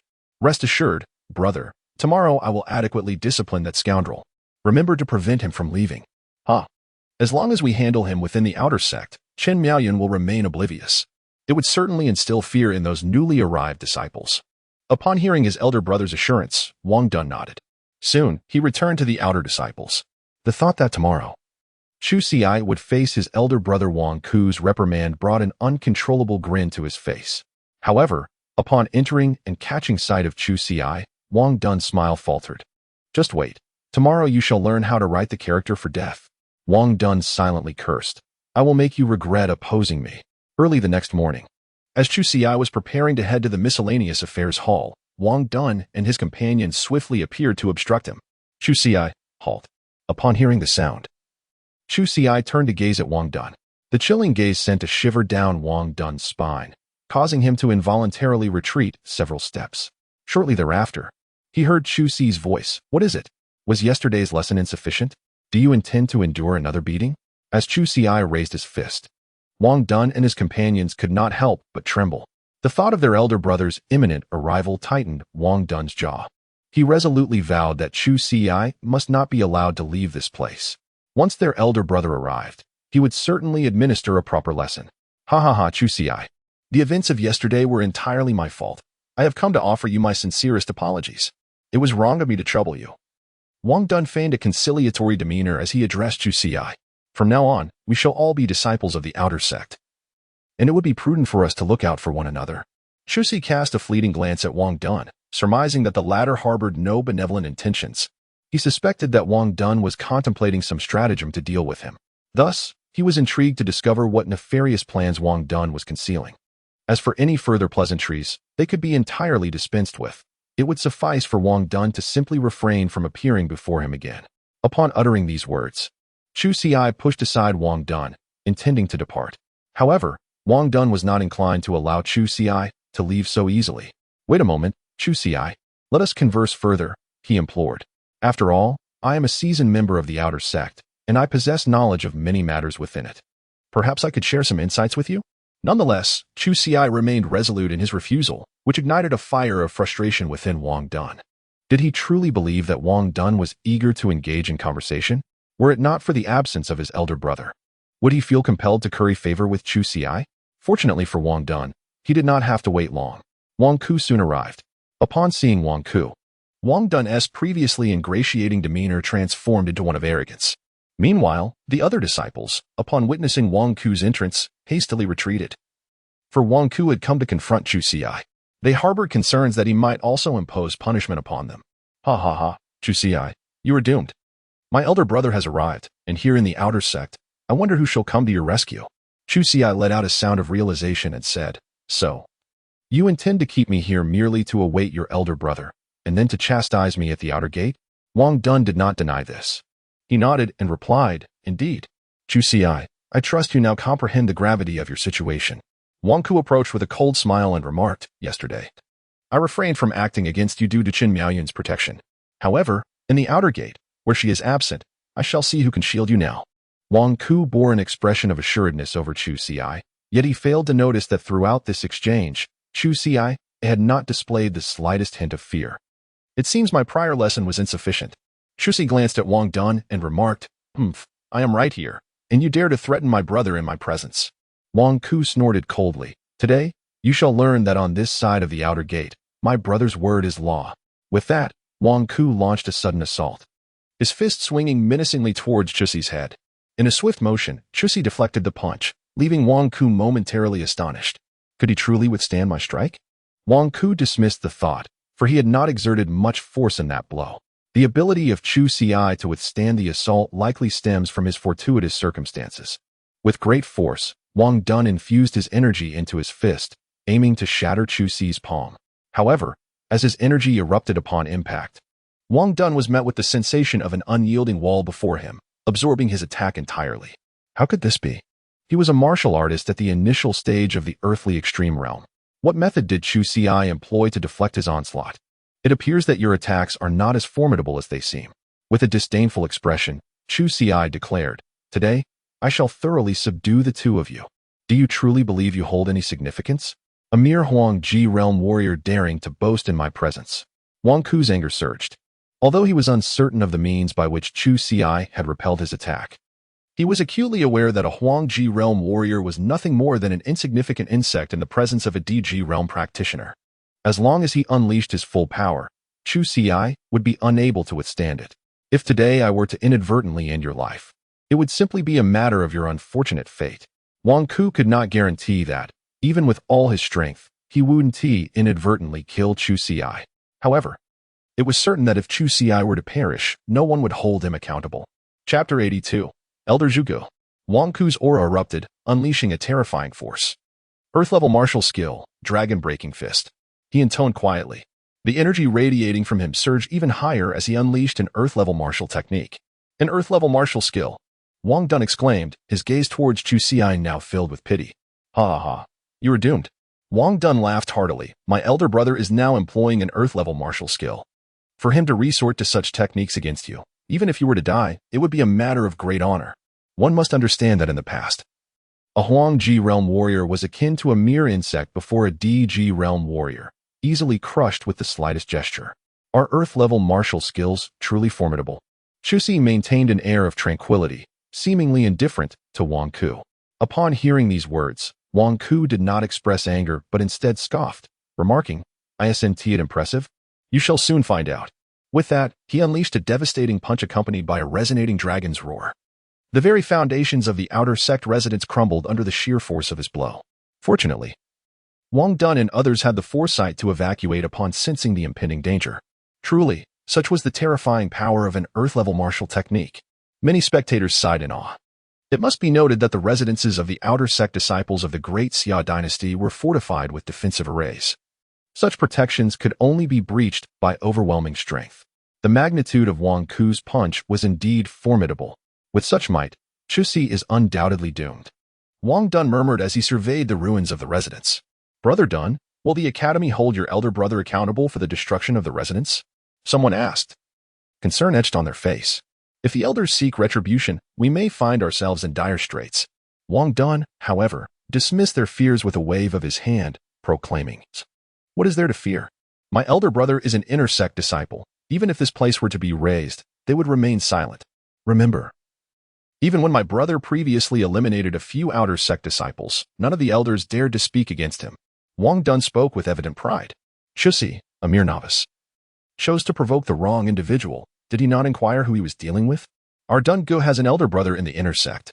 The others echoed their admiration for Wang Dun, who reveled in their flattery. Enough, enough, he waved dismissively, striding towards Wang Ku. Brother, is Chu Ci dead? Wang Ku, with a hint of disdain, replied, What do you think? After such a punch, could Chu Ci possibly survive? I not only employed an earth-level martial technique, but also exerted all my strength. Is that so? Suddenly, Chu Ci's voice emerged from the rubble. I expected more from you. Instead, I find myself quite disappointed. Astonishingly, he stood unscathed amidst the debris, brushing off the dust from his shoulders, his gaze laced with palpable disdain. How is this possible? Wang Ku's expression shifted dramatically as he beheld the unscathed Chu Ci. Who on earth are you? Fear gripped Wang Dun's face as he turned his gaze towards Wang Ku. Brother, what is happening? Did you not kill this brat? Why is he still alive? Even as Wang Dun questioned him, Wang Ku remained at a loss for an explanation. How can I know? Wang Ku replied with a composed expression. If you inquire of me, why not seek answers from others? What shall we do now? Wang Dun uttered in fear. Brother, this fellow wouldn't he be indestructible? Would he? Indestructible? Absolutely impossible. Wang Ku decisively refuted. Yet, despite his words, a sense of unease lingered within Wang Ku. He could not fathom why Chu Ci, a martial artist at the late stage of the Yellow Extreme Realm, managed to survive his assault. However, When Chu Xi cast a glance in his direction, Wang Ku experienced fear for the first time. The murderous intent emanating from Chu Xi was utterly terrifying. Before him stood an individual of merely late-stage Huangji realm cultivation, yet inexplicably. A profound fear took root within his heart. No, why should he be afraid of this fellow who had not perished? If he could not be vanquished at once, then a second attempt would surely suffice. However, just as Wang Ku was poised to strike, a thunderous roar broke through the air. Wang Ku, what are you doing? Have you truly destroyed the residence of an outer sect disciple? An elderly man rushed in with urgency. And he was none other than Elder Zhuge of the outer sect. Upon seeing the elder, Wang Ku displayed no hint of fear. Instead, he smiled and replied, "Ah, it is Elder Zhuge." Zhuge let out a cold snort and retorted, "Wang Ku, do not presume that your status as an inner sect disciple grants you the liberty to act recklessly within the outer sect. The law enforcement hall may have overlooked your previous transgressions, but this does not absolve you of punishment." It was rumored that outer sect elders dared not offend Wang Ku. Yet in reality, despite his inner sect status, he was obliged to maintain a respectful demeanor in the presence of outer sect elders. What Wang Ku did not anticipate was the unusually harsh demeanor of Elder Zhuge towards him that day. Logically, his destruction of the outer sect disciple's residence was indeed excessive. Nonetheless, as an inner sect disciple, he believed he possessed certain privileges. Elder Zhuge, this person has bullied my younger brother. As the elder brother, it is only right that I defend him, is it not? Enough. Do not lecture me. Zhuge interjected with a dismissive snort. Leave at once, or I shall summon the law enforcement hall. Hearing this, Wang Ku hastily replied, No, Elder Zhuge. I shall depart immediately. If the law enforcement hall were summoned, he would find himself in dire straits. Wang Dun furrowed his brow. You were fortunate this time. Before departing, Wang Ku shot a glare at Chu Xi, declaring, Last time, Chen Yaoying saved you. This time, it is Elder Zhuge who has come to your rescue. You truly possess remarkable luck. Little did he know that the one who was genuinely fortunate was himself, having repeatedly been interrupted by others. Just wait, next time. Your luck will not be so favorable. Next time, Chu Xi could not help but smile. The next person truly destined for misfortune would be him. Indeed, from the very beginning. He should have swiftly eliminated Wang Ku to spare himself further trouble. This matter originated from you. Thus the task of constructing the residence shall be entrusted to you. Elder Zhuge looked at Chu Xi and spoke. Chapter 83. It seems the only option is to seize it. Wang Ku was the one who destroyed the residence. Why then would you be tasked with its reconstruction? Chu Xi furrowed his brows and inquired. Elder Zhuge's expression was evidently displeased. He let out a cold snort and remarked, Wang Ku is, after all, an inner sect disciple, although he has erred. What he requires most as an inner disciple is to cultivate, not to squander his energy here. What if I refuse? The cold voice of Chu Xi pierced the air, declaring, It is not my responsibility. Why should I bear the burden? You claim you wish to refuse? Who grants you such audacity? Elder Zhuge replied icily, Listen closely. Young one, you would do well to see this matter through. Should you fail, I shall expel you from the academy. Chu Xi cast a fleeting glance at Elder Zhuge and then replied with an air of indifference, If you intend to threaten me in such a manner, so be it. Go and inquire with Bai Gaoi. Let us see if he consents.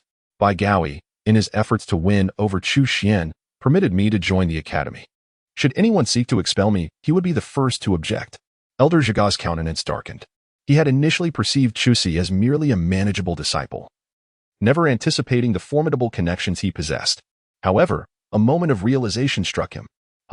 If you truly know Prime Minister Bai, why then are you lingering in the outer sect? Surely, with your acquaintance to Bai Gaoi, he would have facilitated your entry into the inner sect. It is inconceivable that you remain here in the outer sect. If you claim familiarity with Prime Minister Bai, then I must be his father. Now, swiftly return to repair your quarters. Otherwise, the consequences you face will be beyond your capacity to endure. Chu Xi disregarded the other party's words, and the suggestion to repair his dwelling was simply out of the question. What audacity! Elder Zhuge's expression darkened upon witnessing this. Never had anyone dared to speak to him in such a manner. This young man seemed to be courting death. If he did not impart a lesson today, the youth would surely lack respect for his elders. Elder Zhuge unleashed his initial prowess of the celestial realm, a terrifying pressure instantly bearing down upon Chu Xi. He merely released a fraction of his power. Had he unleashed more, Chu Xi would have been crushed on the spot. This level of pressure should have been sufficient to intimidate Chu Xi. However, to Elder Zhuge's astonishment, Chu Ci remained utterly unfazed beneath his oppressive force. This is impossible. Elder Zhu Ji's expression darkened further as he intensified his aura. Yet, the outcome remained unchanged. What is happening? How can these mere Yellow Realm warriors withstand my pressure? Furrowing his brow, Elder Zhu Gu struggled to comprehend the situation. Could it be that Chu Ci possesses some treasure that shields him from the might of the celestial realm? With this thought in mind, Elder Zhu Gu swiftly extended his hand to block Chu Ci's path. Halt. Am I showing you leniency? If I do not teach you a lesson today, you will truly become lawless. Elder Zhu Gu struck out with his palm aimed at Chu Ci. However, before his hand could land, Chu Ci moved. He delivered a swift kick that sent Elder Zhu Gu tumbling to the ground, unconscious. Did he truly think I was easy to bully, that anyone could come and trample over me? With a vexed demeanor, Chu Ci departed in frustration. Upon arriving at the miscellaneous affairs hall, before he could undertake any tasks, Chen Miaoyan, the individual he encountered the previous day, materialized before him. I hear Wang Ku has ventured to the outer gate today. Is it true that your outer residence has collapsed as a result? Upon hearing Chen Miaoyan's inquiry, Chu Ci nodded in affirmation. Indeed, that is the case. Are you unscathed? Chen Miaoyan asked, her expression tinged with displeasure. It seems the warning issued to Wang Ku yesterday fell short of its intended effect. If he dares to demolish the outer residence today, who has to say he wouldn't resort to murder in front of everyone tomorrow? Regrettably, my grandfather is currently in seclusion and unable to intervene. Had he been available, I would undoubtedly have reported Wang Ku's transgressions. Chen Miaoyan's mood soured further as she turned to Chu Ci. Originally, I intended to solicit my grandfather's assistance on your behalf. Unfortunately, he has coincidentally chosen this moment to isolate himself. Chu Ci. It is certain that Wang Ku will seek to trouble you again. Given your current prowess, encountering him would lead to your undoing. It would be prudent for you to remain by my side for the time being. With a smile, Chen Miaoyan added, with my presence, Wang Ku would dare not lay a finger on you. However, in light of Chen Miaoyan's good intentions, Chu Ci firmly declined. I appreciate your kindness, but I require no assistance. Wang Ku is but a minor threat. I hold no fear of him. You truly are oblivious to the gravity of the situation. Chen Miaoyan shook her head in exasperation. Your refusal only invites Wang Ku's tyranny. Yet, seeing that you remain unfazed, I cannot help but feel somewhat displeased. Very well. Since you deem my help unnecessary, I shall not insist, she declared, her irritation palpable as she stormed off towards the inner gate of the academy. Upon reaching the inner gate, however, she did not pause. Instead, she continued her stride until she arrived at the dean's chamber, where she knocked and entered. Dean, I can no longer concern myself with Chu Ci. I intended to use the pretense of assisting him to foster a closer bond. Yet he is utterly impervious to my efforts. Chen Miaoyan expressed her frustration. She had never proactively aided anyone before, had it not been for the dean's directive. She would not have involved herself with Chu Ci at all. Seated in a wicker chair, the middle-aged man furrowed his brow. This individual was Bai Donglai, the esteemed dean of the Great Xia Dynasty Academy. Is it truly feudal? Bai Donglai mused, his brow furrowing further. The matter concerning the in relation to has reached through his brother. Initially, intended to seize it by force. However, deemed this approach unwise and contemplated fostering a closer bond between and the granddaughter of the esteemed elder. Thus, he hoped to persuade to bestow the upon. The songs of Chu is deemed worthless. To bestow the flame of departure upon it would be a gross misallocation of resources. Only a prodigy like Chen Miaoyan could truly harness the flame's profound potential. It seems that force may be the only recourse. Bai Donglai had initially wished to avoid such measures, yet the circumstances now compel him otherwise. He turned to Chen Miaoyan and instructed, find an opportunity to invite Chu Ci outside the academy. The act of seizing the flame from him must not take place within the academy's confines. By moving it outside, we can divert the matter towards the four great sects. He mused, surely he would not accompany me willingly. Chen Miaoyan shook her head in response. It's simple. Just mention an academy task. Under those circumstances, Chu Ci will have no choice but to agree to go with you. Bai Donglai added, beyond that, you need not concern yourself with the details. Hearing this, Chen Miaoyan reluctantly acquiesced, though she suspected the endeavor would not be as straightforward as it seemed. Chapter 84. Tasks for Inner Disciples. Nevertheless, Chen Miaoyan proceeded to act according to the wishes of Dean Bai Donglai. For outer disciples, the acquisition of points is paramount. However, to earn these points, outer disciples must engage in menial tasks. Only the inner disciples can undertake academy assignments that yield substantial points. Should an inner disciple choose to share a task with an outer disciple, the latter may receive 10% of the points earned from that task. It stands to reason that if she were to share her inner tasks with Chu Xi, it would certainly compel him to accompany her. Simultaneously, Dean Bai Donglai summoned his trusted confidant. He resolved that no one within the academy would be permitted to intervene. His concerns were twofold. He feared that should someone seize the flame from Chu Xi, they might refine it for themselves. And he sought to prevent any possibility of this scheme being exposed. After completing his various tasks, Chu Xi returned. Upon his arrival, he discovered that the accommodations for the outer disciples had been restored. The one responsible for this restoration was none other than Elder Zhuge, who had previously been rendered unconscious by Chu Xi. Master Chu Xi, you have returned, Elder Zhuge exclaimed, approaching with an ingratiating smile. Having witnessed Chu Xi's formidable prowess, Elder Zhuge was now convinced that Chu Xi was indeed the individual appointed by the Chancellor Bai Gao Yi of the Great Xia dynasty. After all, how could an outer disciple possess such extraordinary strength? Although the reason behind Chancellor Bai Gao Yi's decision to place Chu Xi among the outer disciples remained a mystery, there was no doubt about Chu Xi's exceptional capabilities. Should you have any instructions for me while you are in the outer sect, please do not hesitate to command me. Chu Xi nodded and said, Indeed, there is a matter I wish to inquire about. Aside from acquiring points through menial tasks, are there alternative avenues available for outer disciples to earn points? Upon hearing this, Elder Zhuge responded, Generally speaking, there are none. Outer disciples can only obtain points through such trivial tasks. After a brief pause, Elder Zhuge added, However, there is another method to gain points. If you're acquainted with inner disciples, you may request them to share their tasks with you. Upon completion of these tasks, you will receive 10% of the points awarded. Each task within the inner circle is never valued at less than 5,000 points. Upon hearing this, Chu Xi nodded thoughtfully. With a total of 5,000 points, calculating 10%, he would receive 500 points. This amount significantly exceeded what he could earn from menial tasks. However, as he had just arrived at the academy, he was unfamiliar with the inner disciples. Elder Zhuge, upon realizing the opportunity before him, quickly interjected, My lord, I happen to know an inner disciple. He is one whom I once taught, and now he has ascended to the ranks of the inner sect. If I were to make the request, he would surely not refuse to share the task with you. If you require my assistance, I shall make arrangements at once. For Zhuge, establishing a favorable relationship with Chu Xi, who was favored by Prime Minister Bai Gao Yi, promised to elevate his own standing as well. The Chu Xi did not decline. The points earned from menial tasks are insufficient. To advance from the outer door to the inner door of the Great Xia Dynasty Academy, one requires a substantial accumulation of points. In order to enter the sacred realm of the Dan Gate through the academy, one must position themselves at the very heart of the institution. My lord, please wait. I shall swiftly seek out someone in the inner sanctum. After leaving this remark, Zhuge hurriedly departed. Shortly after Zhu Ji's exit, Chen Miaoyan arrived. Upon discovering Chu Xi at the outer gate, she immediately approached him and said, There you are. I happen to have something to discuss with you. Chu Xi cast a fleeting glance at Chen Miaoyan and inquired, What is it?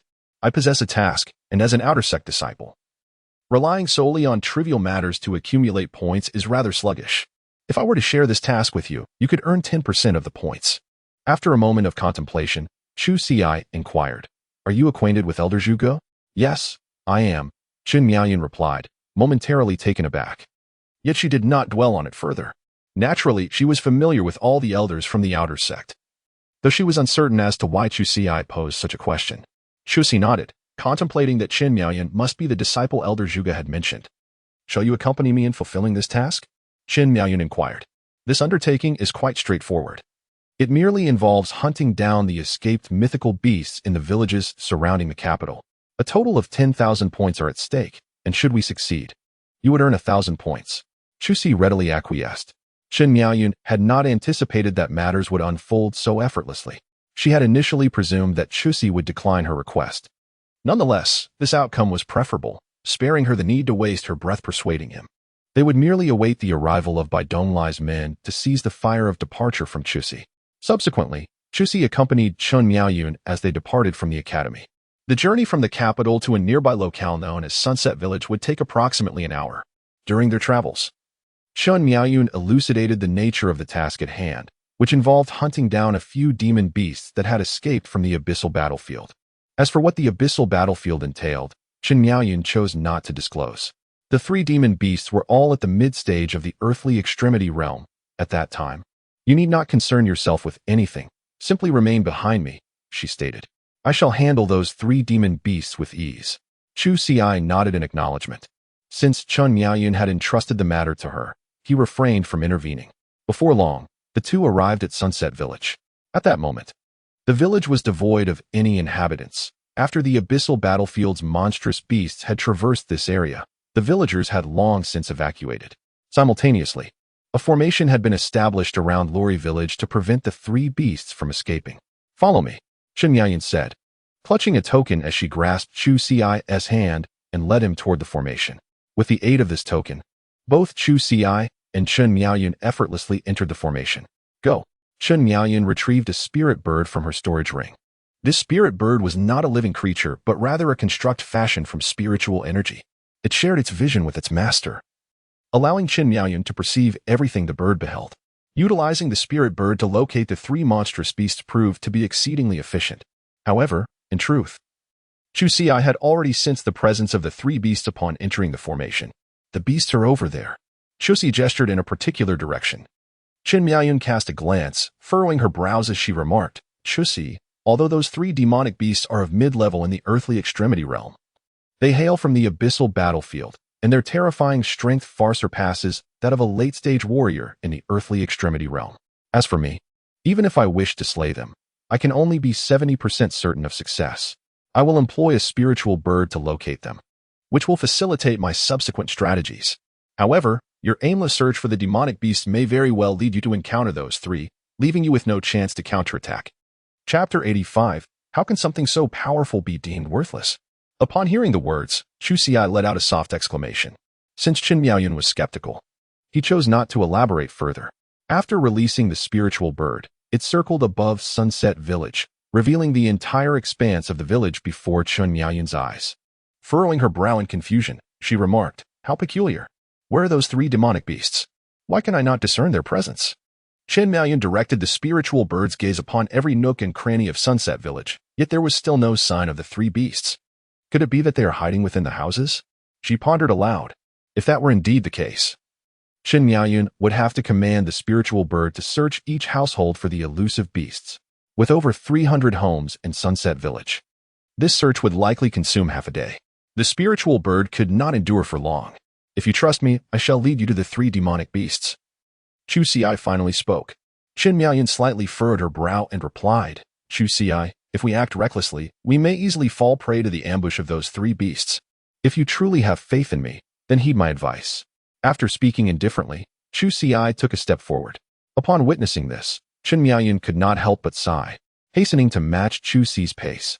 Do not walk so swiftly. Simply remain behind me and guide the way. As she spoke, she summoned her spirit bird, adding, Tell me a location, and I shall send my spirit bird to investigate. In response, Chu Xi paused, turned to Chen Miaoyun, and after a moment of contemplation, replied, Sunset Village, in the southeast direction. Chen Miaoyun directed her spirit bird to fly to the location indicated by Chu Xi. Upon arrival, the images transmitted by the spirit bird revealed no sign of the monstrous beasts. Chu Xi, the location you mentioned still shows no signs of the beasts, Chen Miaoyun remarked, shaking her head. Look again more carefully. They are in the vicinity of that spot. The three beasts remain there, unmoved. Upon hearing this, Chen Miaoyun could only reluctantly have her spirit bird search the surrounding area once more. Before long, a look of astonishment appeared on her face. You were indeed correct about the location. The three beasts are right in the courtyard.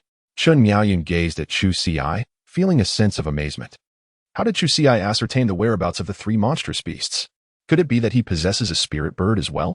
Chu Xi, how did you come to know the location of those three fiends? Chen Miaoyun inquired with great curiosity. The Chu Xi does not provide an answer. If one were to scan it with divine consciousness, it would naturally be easy to discern. The Chu Xi is intrinsically linked to the realm of sages, thus endowing its essence with formidable spiritual awareness capable of enveloping the entirety of Sunset Village. In contrast, Chen Miaoyun finds herself at a mere late stage of the earthly extreme, her spiritual awareness considerably feeble. Very well, if you choose not to speak, I shall refrain from further inquiries, Chen Miaoyun remarked. After all, once they have dealt with the three ferocious beasts, The individuals appointed by Dean Bai Donglai will come to seize Chu Xi's departing fire. Naturally, their intention is solely to acquire the fire, with no desire to take Chu Xi's life. Behind Chu Xi stands an elder endowed with exceptional talent. This individual is someone the Academy seeks to cultivate. Thus, the Dean would not jeopardize Chu Xi's life while attempting to seize the flame of departure. Before long, Chu Xi and Chun Miaoyun arrived at the expansive courtyard of Sunset Village.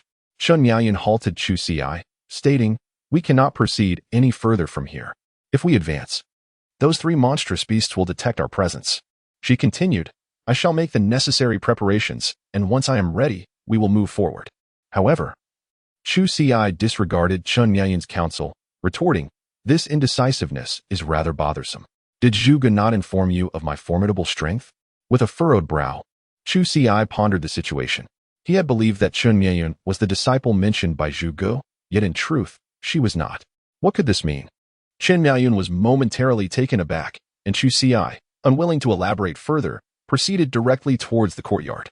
"Wait, we will be discovered by those three monstrous beasts," Chun Miaoyun exclaimed urgently, realizing the peril of Chu Xi's meager cultivation. Should those three beasts catch sight of him, his demise would be inevitable. Moreover, without adequate preparation, Chun Miaoyun would be unable to safeguard Chu Xi from the onslaught of the beasts, and she too would inevitably face dire consequences. Unfortunately, as Chu Xi drew closer, the three monstrous beasts had already detected his presence. Their resounding roars echoed through the air as they charged forth from the courtyard. Upon spotting Chu Xi and Chun Miaoyun, they regarded them as delectable prey. Having lingered in Sunset Village for several days without encountering a single living soul or any sustenance, the beasts were ravenously famished. In unison, they lunged towards Chu Xi. "This is bad," Chun Miaoyun cried out. "Chu Xi, run!" She dashed forward, her heart racing with trepidation. The distance was too great. She doubted she could reach him in time. Channeling all her speed, she surged ahead, but ultimately it was not enough. The three beasts were already upon Chu Xi. Just as they prepared to devour him whole, Chu Xi raised his fist and struck out at them. Supreme Fist. The terrifying force erupted, sending the three monstrous beasts hurtling backwards. "What?" Chun Miaoyun stood frozen in disbelief, her eyes wide with shock. No, those beasts possess mid-tier earthly extreme cultivation. With a single punch, Chu Xi sent them flying. This solitary display of strength unmistakably indicated that Chu Xi's prowess far surpassed that of an ordinary practitioner at the late stage of the Huangji realm. Moreover, Chun Miaoyun had assessed that even she could not achieve such ease in combat as Chu Xi demonstrated. It was evident that if a confrontation were to ensue between her and Chu Xi, she would undoubtedly be no match for him. Could such remarkable strength be deemed worthless? Chun Miaoyun found it difficult to comprehend, and even harder to believe. In the brief moment that Chun Miaoyun was lost in thought, Chu Xi had already vanquished all three of the monstrous beasts. Chu Xi presented the demon crystals of the three mythical beasts before Chun Miaoyun, inquiring, "Is it sufficient to have merely these demon crystals?" Upon hearing this, Chun Miaoyun gradually regained her composure. She gazed at the demon crystals before her, nodding in a dazed manner. "Yes, this will suffice. The task is considered complete." However, a moment later, realization dawned upon her, and she looked at Chu Xi in astonishment, exclaiming, "Chu Xi, how is your strength so formidable? Were you not merely at the late stage of the Huangji realm?" "Your current cultivation is indeed at the late stage of the Huangji realm," the Chu Xi states, "yet I never claimed that my strength is limited to the late stage of the yellow extreme realm." Chun Miaoyun did not comprehend.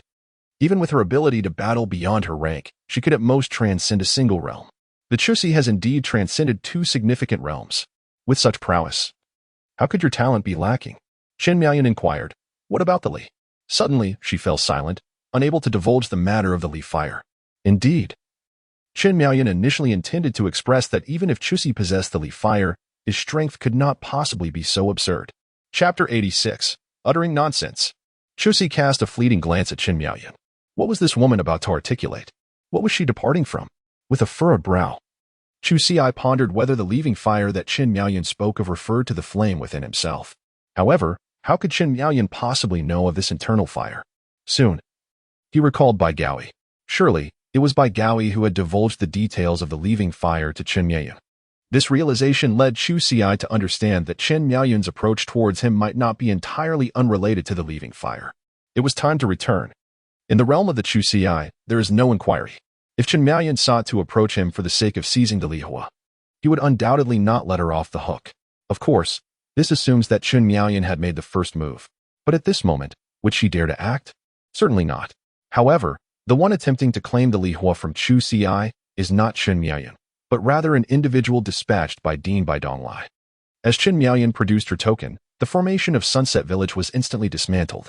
Yet, following the dissolution of the formation, an overwhelming aura from the realm of Tianji erupted forth. At that moment, a figure charged toward Chu Xi. Upon witnessing this, Chen Miaoyan recognized the newcomer as one of Dean by Donglai's arrangements, evidently intent on seizing the Lihua from Chu Xi. To her astonishment, Bai Donglai had actually sent a martial artist from the Tianji realm. While she was taken aback, she also felt a sense of relief. It was fortunate that it was a Tianji realm practitioner. Had it been a Deji realm warrior, they would have stood no chance against Chu Xi. Having witnessed Chu Xi's prowess in vanquishing 3 abyssal beasts on the battlefield, Chen Miaoyan understood that his strength was formidable. Even late-stage Deji realm warriors would falter before him. Only by deploying a Tianji realm warrior could one hope to subdue him. Alas, Chen Miaoyan was still mistaken. Even a martial artist of the Tianji realm would not be Chu Xi's match. A fool's errand. The icy gaze of Chu Xi remained unyielding. Yet, he refrained from striking immediately, hastily evading instead. Although Chu Xi possesses the capability to contend with the realm of the celestial extreme, this is predicated on his exertion of the Azura power and the Blood Dragon mystical array. Only by employing these 2 abilities can he engage in combat with an early-stage warrior of the celestial extreme. His reaction is indeed quite swift. A glimmer of astonishment flashed in Deng Ziyang's eyes. By conventional standards, a late-stage warrior of the yellow extreme like Chu Xi should be as inconsequential as a chick before him. Yet, to his surprise, Chu Xi effortlessly evaded his attacks. Perhaps it was merely luck that allowed Chu Xi to elude his strikes. Otherwise, Deng Ziyang could not fathom how Chu Xi managed to dodge. Come here. Deng Ziyang commanded coldly, extending his hand towards Chu Xi to capture him. The principal by Donglai had instructed that only the departing fire on Chu Xi's person could be seized without endangering his life. As long as he could apprehend Chu Xi, he could then coerce him into surrendering the departing fire. Azura power. Upon witnessing Deng Ziyang's advance, Chu Xi immediately enveloped himself in the Azura power. Deng Ziyang's movements were swift, leaving Chu Xi no time to deploy the Blood Dragon mystical array. Nevertheless, a flicker of Azura power would suffice to enable Chu Xi to barely withstand the onslaught. Supreme Fist. With a powerful punch, Chu Xi struck forward.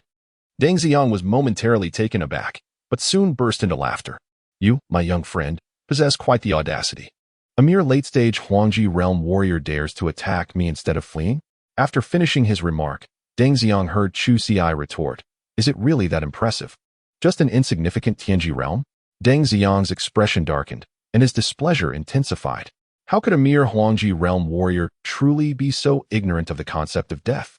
Were it not for the headmaster by Donglai's admonishment against killing Chu Xi, he would have already struck the young man dead with a single blow, teaching him that a Tianji realm warrior is not someone he can insult. As Deng Ziyang contemplated this, Chu Xi's attack was already upon him. Without a second thought, he retaliated with a palm strike. What harm could a mere insect's attack inflict upon him? Even if he did not defend himself, Chu Xi's assault would pose no threat. Of course, Deng Ziyang was not foolish enough to remain stationary and be struck. With a resounding bang as he met Chu Xi's punch with his palm, his expression suddenly changed drastically. The punch delivered by Chu Xi was imbued with an astonishingly formidable power. The overwhelming force erupted forth, propelling Deng Ziyang several steps backward. His eyes flickered with disbelief. What on earth is happening? Deng Ziyang wore an expression of utter astonishment. How could a mere Huangji realm warrior force him back? Could it truly be that he is a Huangji realm martial artist? Chen Miaoyan, equally astonished, pondered whether even a Tianji realm warrior could be at his mercy. She was bewildered. How could someone with such prowess like Chu Xi possibly be deemed a waste? Not only had he vanquished 3 abyssal beasts, but he had also just repelled a Tianji realm warrior with a single punch. This was a clear indication that Chu Xi was far from being a failure. What have you done, you brat? Deng Ziyang fixed his gaze on Chu Xi, suspicion etched across his face. Have you been concealing your true strength? No. The aura emanating from you unmistakably indicates you are in the late stages of the Huangji realm. Deng Ziyang's expression grew grave. Yet, Chu Xi had no intention of engaging in idle chatter with him. With a swift motion, he lunged toward Deng Ziyang. Supreme Fist. Although lacking the enhancement of the Blood Dragon Profound Array, Chu Si's strength would be somewhat diminished. Nevertheless, he intended to activate the Blood Dragon Profound Array while clashing with Deng Ziyang. After all, without the array, Chu Si could only defeat Deng Ziyang but would not be able to kill him. As Chu Si charged forward, Deng Ziyang's anger flared. Damn it! Do you really think your meager Huangji realm can contend with a Tianji realm warrior? As a Tianji realm martial artist, this was the first time Deng Ziyang felt humiliated, especially by a Huangji realm warrior. Heavenly rank martial technique, thunderclap palm. Lightning surged from Deng Ziyang's palm, and a terrifying aura erupted at that moment. With the might of thunder at his disposal, Deng Ziyang appeared even more fearsome. Even Chen Miaoyan, standing nearby, was involuntarily shaken with fear. To think that he would resort to martial techniques to deal with Chu Si? Chen Miaoyan exclaimed in alarm. Is he not afraid of killing Chu Si? Deng Ziyang was, of course, unperturbed by the prospect of killing Chu Si. He was confident in his ability to control his power. Despite the terrifying appearance of this technique, Deng Ziyang had restrained the vast majority of his strength. Otherwise, Chu Si would undoubtedly have been slain by this heavenly rank martial technique. The Chu Si indeed recognized this, and he could not help but mockingly say, I advise you to unleash your full strength, otherwise, it shall be your demise. Upon hearing this, Deng Ziyang immediately chuckled. Haha. You need not trouble yourself with that. I would also suggest, for your own sake, that you hand over the fire of departure to me. In doing so, I might just spare your insignificant life. Chapter 87. Nearly perished at the hands of the Huangji realm. Spare my life. With a shake of his head, Chu Si remarked. Rather, if you were to leave now, I might spare you from pursuit. The audacious youth. Deng Ziyang snorted coldly. A mere late-stage Huangji realm dares to speak so boldly before me. I see you are utterly ignorant of the meaning of death. Raising his hand, Deng Ziyang directed a bolt of thunder toward Chu Si. With a thunderous roar, the entire Sunset Village was enveloped by the force of the lightning. Such a terrifying assault was only a fraction of Deng Ziyang's true power, having withheld 80% of his might. Had he not done so, Chu Si would surely have been obliterated by the strike. If it were not for the Dean, by Dong Lai, instructing him not to kill Chu Si, he would not have felt compelled to restrain his strength. However, Chu Si merely waved his hand and effortlessly dispelled Deng Ziyang's attack. With such a trivial maneuver, he thought to take my life. With a disdainful expression, Chu Si declared, if you wish to contend, you had better summon all your strength. Otherwise, it is you who shall meet your demise. With a swift motion, Chu Si rushed towards Deng Ziyang. Such audacity! Deng Ziyang scoffed. Yet, he was acutely aware that Chu Si was far from the mere fool that Dean Bai Dong had portrayed him to be. The ability to effortlessly neutralize even 2/10 of a celestial realm warrior's power was no trivial feat. Such a person was certainly not the waste Dean Bai Dong had claimed. However, this was of little concern to Deng Ziyang. His sole objective was to fulfill the task assigned by Dean Bai Dong. Prepare to perish. Deng Ziyang's aura surged forth, unleashing a formidable wave of energy that enveloped him. As this wave erupted, he raised his hand, and a terrifying fluctuation of energy surged towards Chu Si. Celestial-grade martial technique. What annihilation! With the execution of this technique, everything in the vicinity was rendered dull and lifeless. The force of annihilation was potent enough to obliterate all that surrounded it. Upon witnessing the scene, Chu Si did not flinch. Instead, he softly intoned, divine concealment, silent assault. In the fleeting moment when the obliterating force enveloped Chu Si, his figure vanished without a trace. Could it be that I failed to restrain my power and inadvertently ended the life of this lad? Deng Ziyang's expression darkened. To Deng Ziyang, the fate of Chu Si was of little consequence. Should he eliminate Chu Si, the most he would face would be a reprimand from Dean Bai Dong Lai. However, the loss of Li Hua would present a far more significant dilemma. As Deng Ziyang grappled with this predicament, he suddenly sensed an imminent threat. He swiftly turned around and heard Chu Si's voice. Blood Dragon Mystic Formation, activate. In that fleeting moment, harnessing the Blood Dragon Mystic Formation to transmute spiritual energy into augmentation, Chu Si's cultivation ascended to a higher realm. Supreme Fist. With a swift motion, Chu Si delivered a punch directed at Deng Ziyang. The latter's expression shifted to one of astonishment. Chu Si's speed was astonishingly rapid, leaving Deng Ziyang, who resided in the celestial realm, without even a moment to react. However, Deng Ziyang remained unconcerned. After all, what harm could a direct blow from Chu Si do to him? Could it truly be that such a punch would be capable of ending his life? Deng Ziyang was indeed correct. That punch could not kill him. Yet inflicting serious injury was well within the realm of possibility. Bang! Deng Ziyang was sent hurtling through the air by the force of the blow. A moment later, he coughed up blood. His countenance was marked by shock, and his body trembled involuntarily. Was this young man's attack truly that terrifying? Was this the prowess of a Yellow Realm martial artist? How could a practitioner of such a seemingly feeble cultivation unleash such overwhelming strength? Was it not illogical that a Celestial Realm warrior would falter against him? Chen Miaoyun's pupils contracted. The spectacle unfolding before her was one that would be etched in her memory for a lifetime. The sight of a Yellow Realm warrior wounding a Celestial Realm opponent was more astonishing than anything she had ever witnessed. The thoughts of the two individuals were of no concern to Chu Xi. With a determined stride, he advanced towards Deng Ziyang. Do you wish to kill me?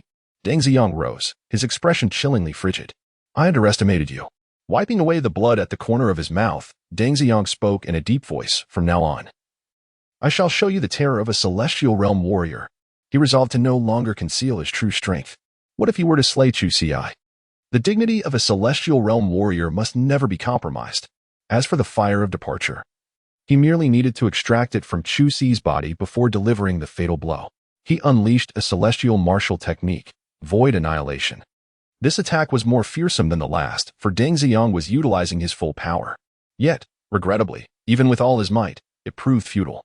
With the enhancement of the Azura energy and the Blood Dragon Mystic formation, Chu Xi's strength now rivaled that of the Celestial Realm. Shadow Concealment. In the midst of evasion, Chu Xi eluded Deng Ziyang's attack. Having learned from previous experiences, Deng Ziyang was not inclined to remain stationary. He anticipated that Chu Xi might materialize behind him at any given moment. However, this time, Deng Ziyang's conjecture proved to be erroneous. Chu Xi suddenly appeared before Deng Ziyang. Immediately, a powerful strike was unleashed towards him. Seeking death, the thunderous palm of fury, Deng Ziyang's attack erupted. At the moment their forces collided, a terrifying shockwave was unleashed. Chen Miaoyun was sent flying by this force, while the over 300 homes in Sunset Village were reduced to ruins beneath its might. Stop! Please, cease this! Chen Miaoyun cried out. If this continued, Chu Xi would surely be slain by Deng Ziyang. However, Deng Ziyang was in no mood to listen. Perish! At that moment, he would not allow his dignity as a being of the Celestial Realm to be challenged. Chu Xi's expression was frigid, utterly dismissing Deng Ziyang. He murmured, Supreme Fist. At the moment of the attack's eruption, Chu Xi contemplated how long the Blood Dragon mysterious formation could endure. This formation harnessed the spiritual energy from Chu Xi's Dantian to provide power. Without the presence of a gathering spirit array, the Blood Dragon mysterious formation could not be sustained for long. Thus, with this strike, he aimed to either vanquish Deng Ziyang or reduce him to a mere shadow of his former self. With a resounding crash, Deng Ziyang was sent flying, his body marred by a gaping wound caused by Chu Xi's Supreme Fist. This cannot be. Deng Ziyang howled in disbelief. A warrior of the Celestial Extremity Realm, injured by one of the Yellow Extremity Realm, such news would surely provoke laughter. It was imperative to conclude this swiftly. Chu Xi took a deep breath. The Blood Dragon Mystic formation could no longer operate. Thus, his subsequent assault must ensure the complete annihilation of Deng Ziyang. As he approached with lethal intent, Deng Ziyang's expression changed dramatically. He dared not linger any longer, fearing he might become the first Tianji Realm practitioner to perish at the hands of a Huangji Realm warrior. In an instant, Deng Ziyang moved, his figure vanishing 100 meters away. Then he sprinted into the distance.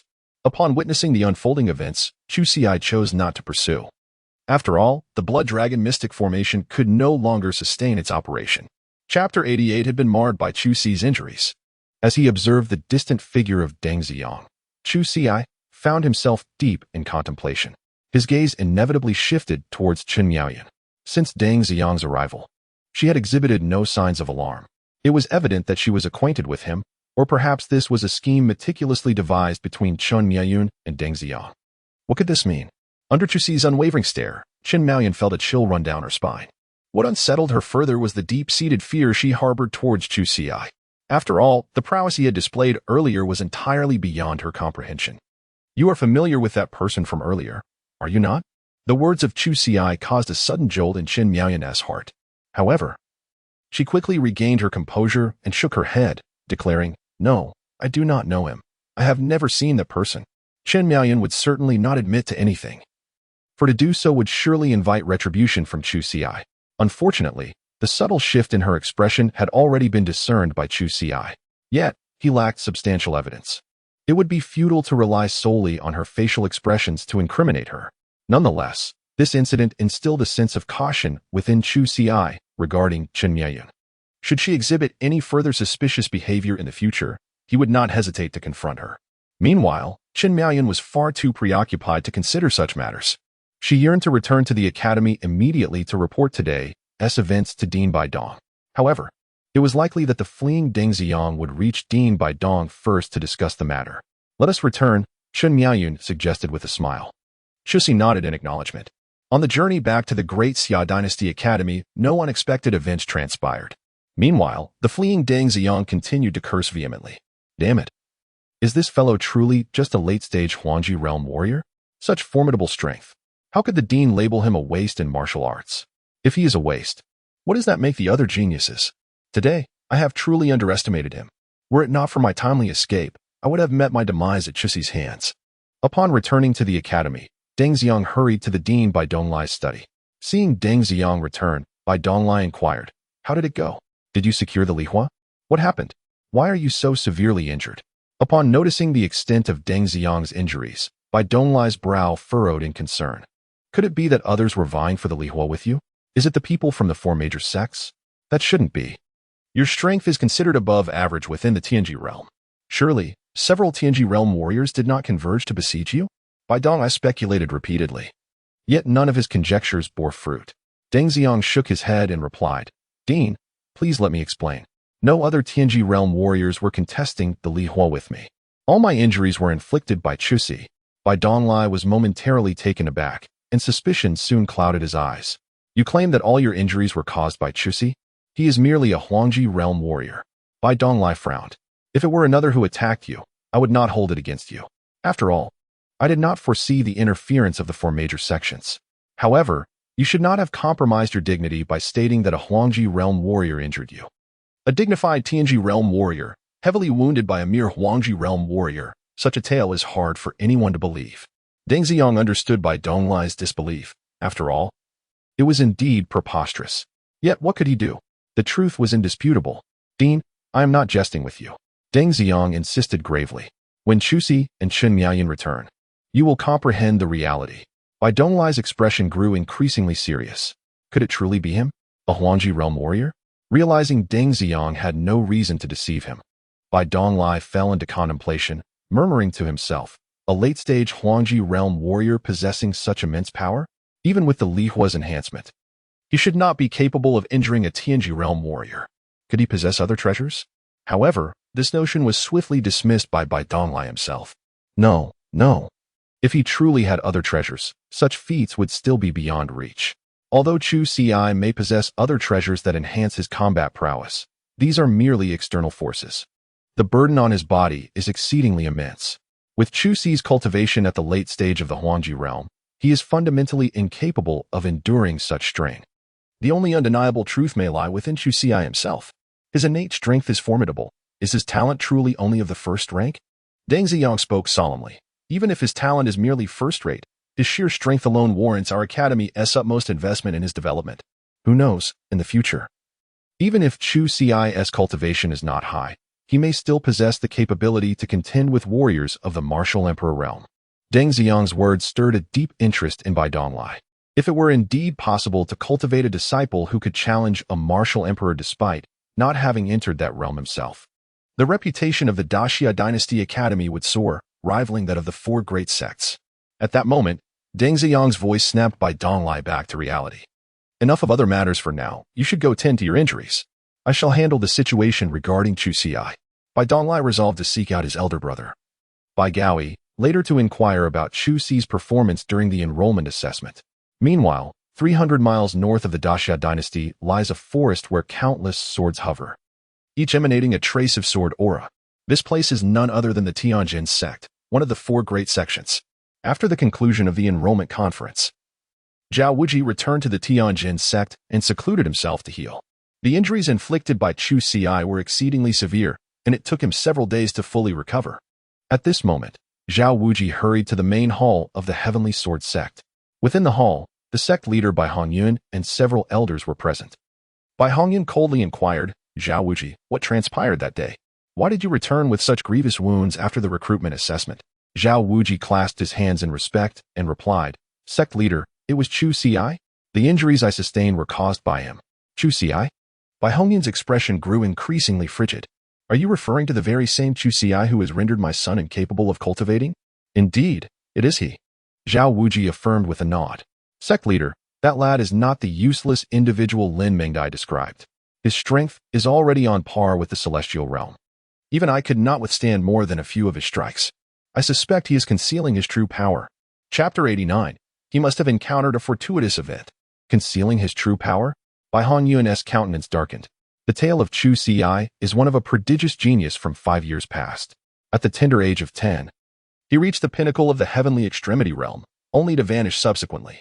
Upon his return, however, he had inexplicably devolved into a mere shadow of his former self. The news of his decline was brought forth by Lin Mengdai. How could such a once great talent be reduced to insignificance after 5 years? Zhao Wuji, are you jesting? At this moment, the other elders in the hall scoffed, declaring, as far as I am aware, that Chu Ci has indeed become a failure.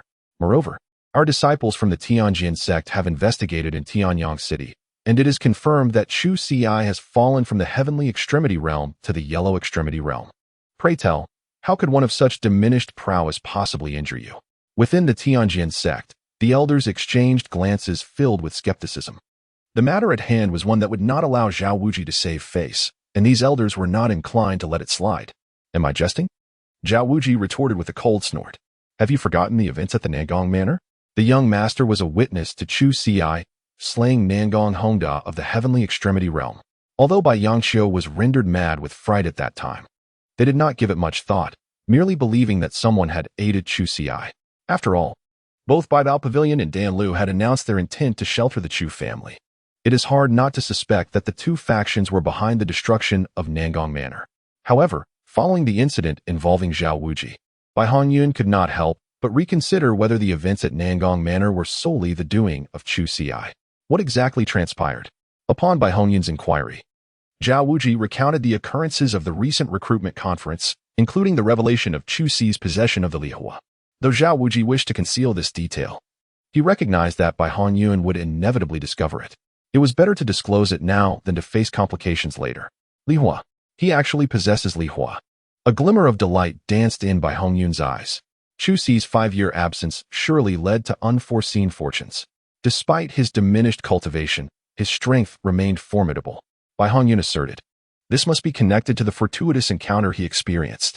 Sect Master, under these circumstances, we ought to capture Chu Ci, compel him to surrender the Lihua, and extract information regarding his extraordinary experience. Indeed, it was possible that among the gifts he received, there lay a means to restore the young master's former power. The elders in the hall chattered excitedly. Bai Hongyun shared the same sentiment. Zhao Wuji nodded in agreement and inquired, Sect Master, what course of action shall we pursue now? Now, Chu Ci has joined the Academy of the Great Xia Dynasty, and he has an elder brother endowed with the 9th rank of talent, who has also become a member of the Bloodblade sect. Upon hearing this, Bai Hongyun fell into a moment of silence. After a considerable pause, he finally spoke. The Academy of the Great Xia Dynasty is relatively easy to deal with. As long as our Heavenly Sword sect exerts a bit of pressure on them, they will obediently hand over Chu Ci. If that fails, we can promise them certain benefits. A mere academy would not be so foolish as to antagonize our Heavenly Sword sect over a useless Chu Ci. Elderly, I entrust this matter to you. Bai Hongyun turned to the elder beside him. Elderly had been Bai Hongyun's trusted confidant since his youth, and thus he held great faith in him.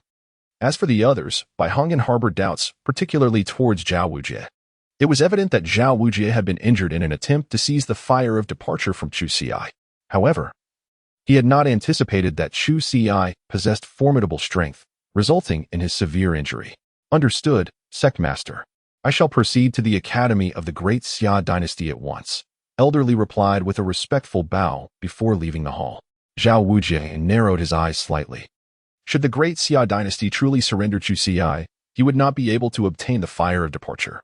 At this point, he was merely stuck at the late stage of the heavenly realm, incurring losses on both fronts. Sect Master, allow me to accompany Elderly. Zhao Wuji said with a smile. Bai Gaoyi previously stated that their academy would safeguard the fire of departure in Chu Ci. If Elderly goes alone, He may very well be met with a closed door. As long as I, Zhao Wujie, can accompany him, I will seize the opportunity to snatch the fire of departure. That will not be necessary, Elder Zhao, Bai Hongyan replied. Did you not sustain injuries? You should focus on your recovery. I will assign others to handle the remaining matters. Upon hearing this, Zhao Wujie nodded in acquiescence. Very well, since the sect master has already devised a plan, I shall refrain from further objections. The academy of the great Xia dynasty awaited. Upon returning to the academy, Qin Miaoyun accompanied Chuxi to the inner sanctum. The disciples of the inner sanctum were tasked with submitting their assignments at the task pavilion. After submitting the task, they received a reward of 10,000 points. Qin Miaoyun generously allocated 1,000 points to Chuxi. Chuxi nodded slightly, finding the task sharing within the inner sect rather commendable. Earning 1,000 points through menial labor would take him 100 days. Should there be further tasks in the future, kindly share them with me. Although Qin Miaoyun harbored intentions to scheme against Chuxi, he remained unperturbed. As the saying goes, when soldiers come, let generals meet them. When water rises, let earth cover it. Very well, I understand. Qin Miaoyun nodded in assent. Just as the two were about to depart, a voice interjected. Qin Miaoyun, who is this boy? Why are you with him? A young man clad in white approached with a frosty expression. Suyu. Qin Miaoyun furrowed her brow and retorted. This is none of your business, is it? Suyu's countenance darkened as he replied. How can this not concern me? In the entire inner sect.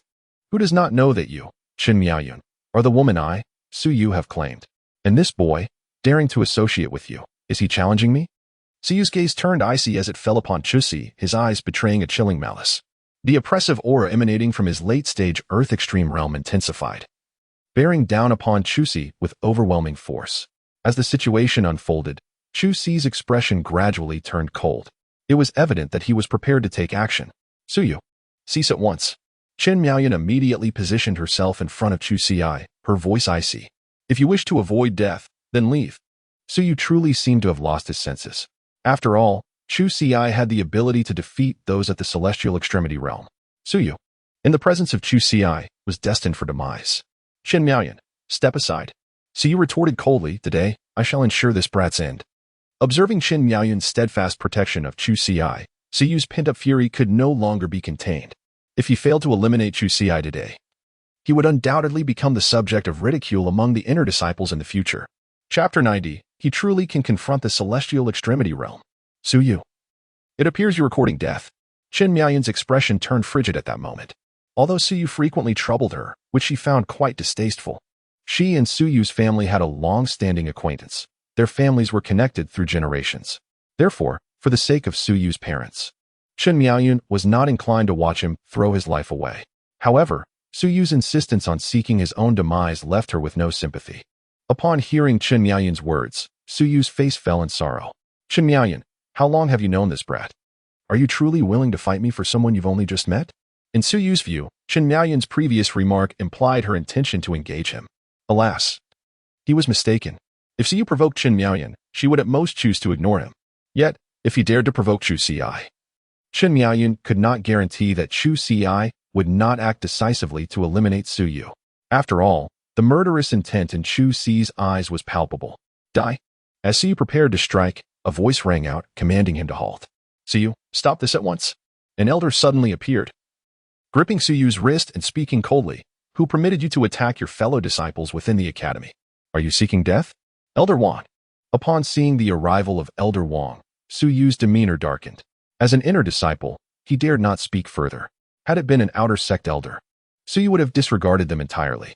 Return and reflect upon your actions, Elder Wang declared with a dismissive huff. Suyu, though displeased, did not dare to voice his discontent, casting a venomous glare at Chuxi instead. Though he remained silent, his eyes conveyed a message. Indeed, once he returned from reflection, he would seek out Chuxi again. A mere outer disciple daring to compete with him for a woman was akin to seeking death in a latrine by lantern light. Once Suyu departed, Qin Miaoyun let out a sigh of relief. Suyu was fortunate to have encountered Elder Wang at that moment. Had Elder Wang not intervened, Suyu would surely have met his end. However, it is no mere coincidence that Elder Wang has appeared here. He has come in search of Chuxi.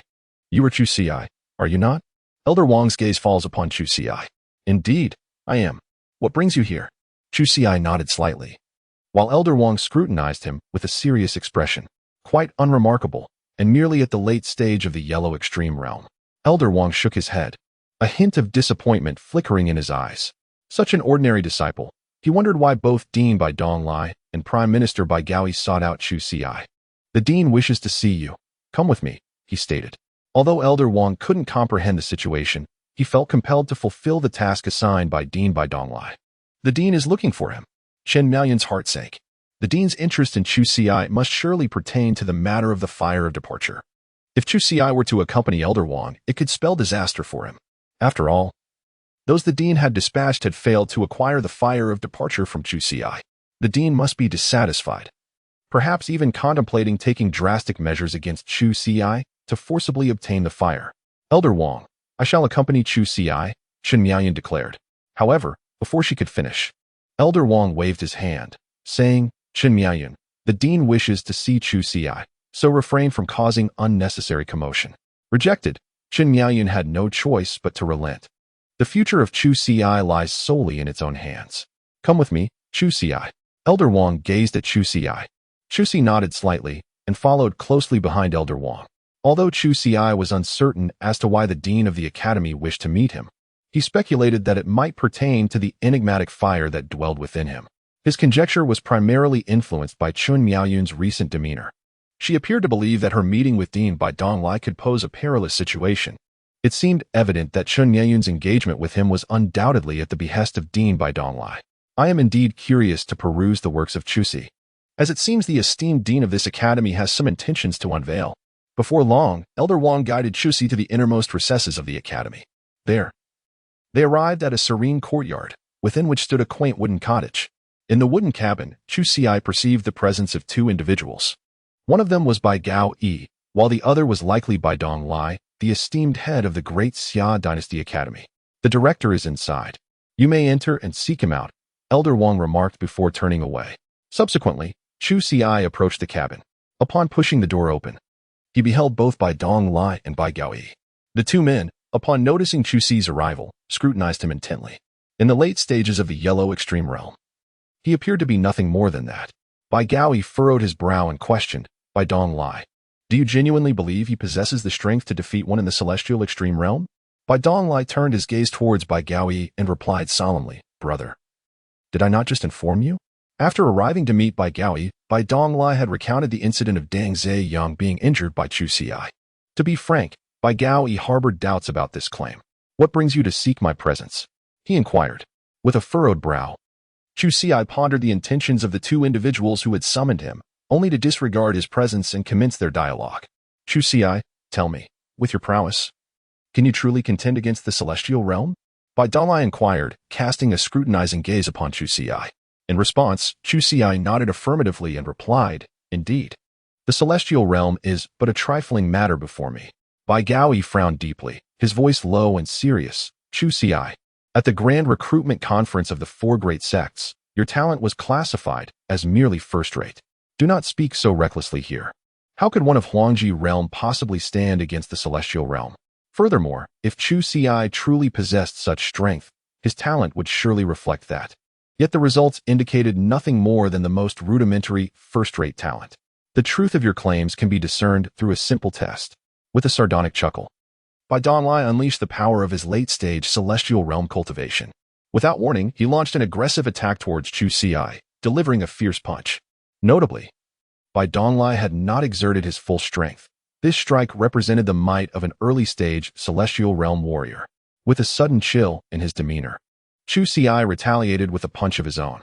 Naturally, he infused himself with the aura of the Azura. Without this enhancement, it would have been exceedingly difficult for Chu Xi to withstand Bai Donglai's assault. A thunderous impact reverberated through the air, leaving Bai Gaoi visibly astonished.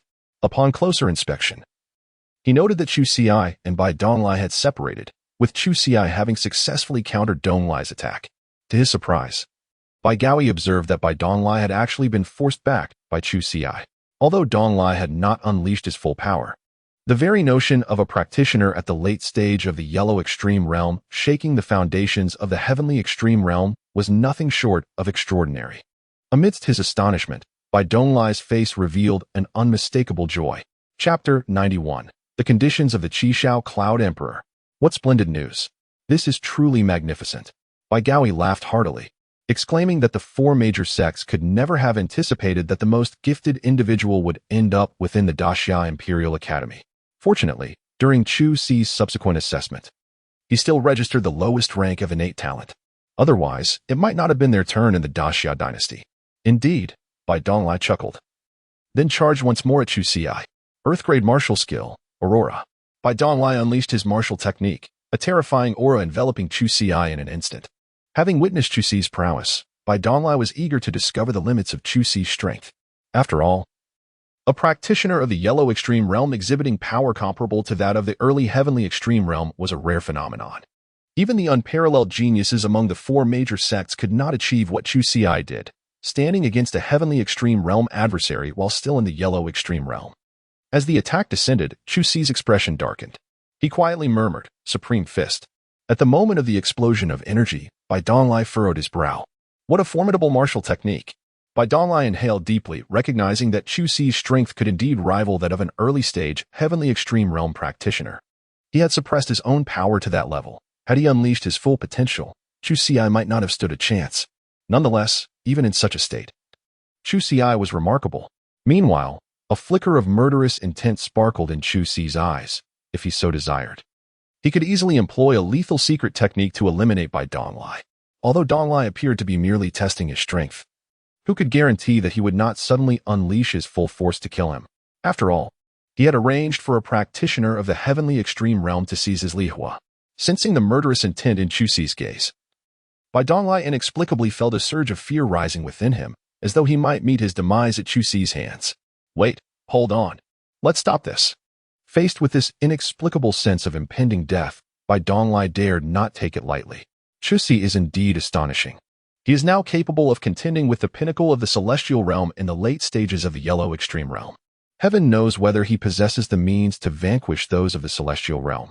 Upon witnessing Bai Donglai withdraw, Chu Si also ceased his intention to employ the lethal secret techniques. As the aura of murderous intent and the looming threat of death dissipated, Bai Donglai could not help but exhale in relief. Indeed, Chu Si, your talent is undoubtedly extraordinary. Bai Donglai remarked, looking at Chu Si. You are absolutely correct. The Chu Si did not conceal anything and nodded in acknowledgement.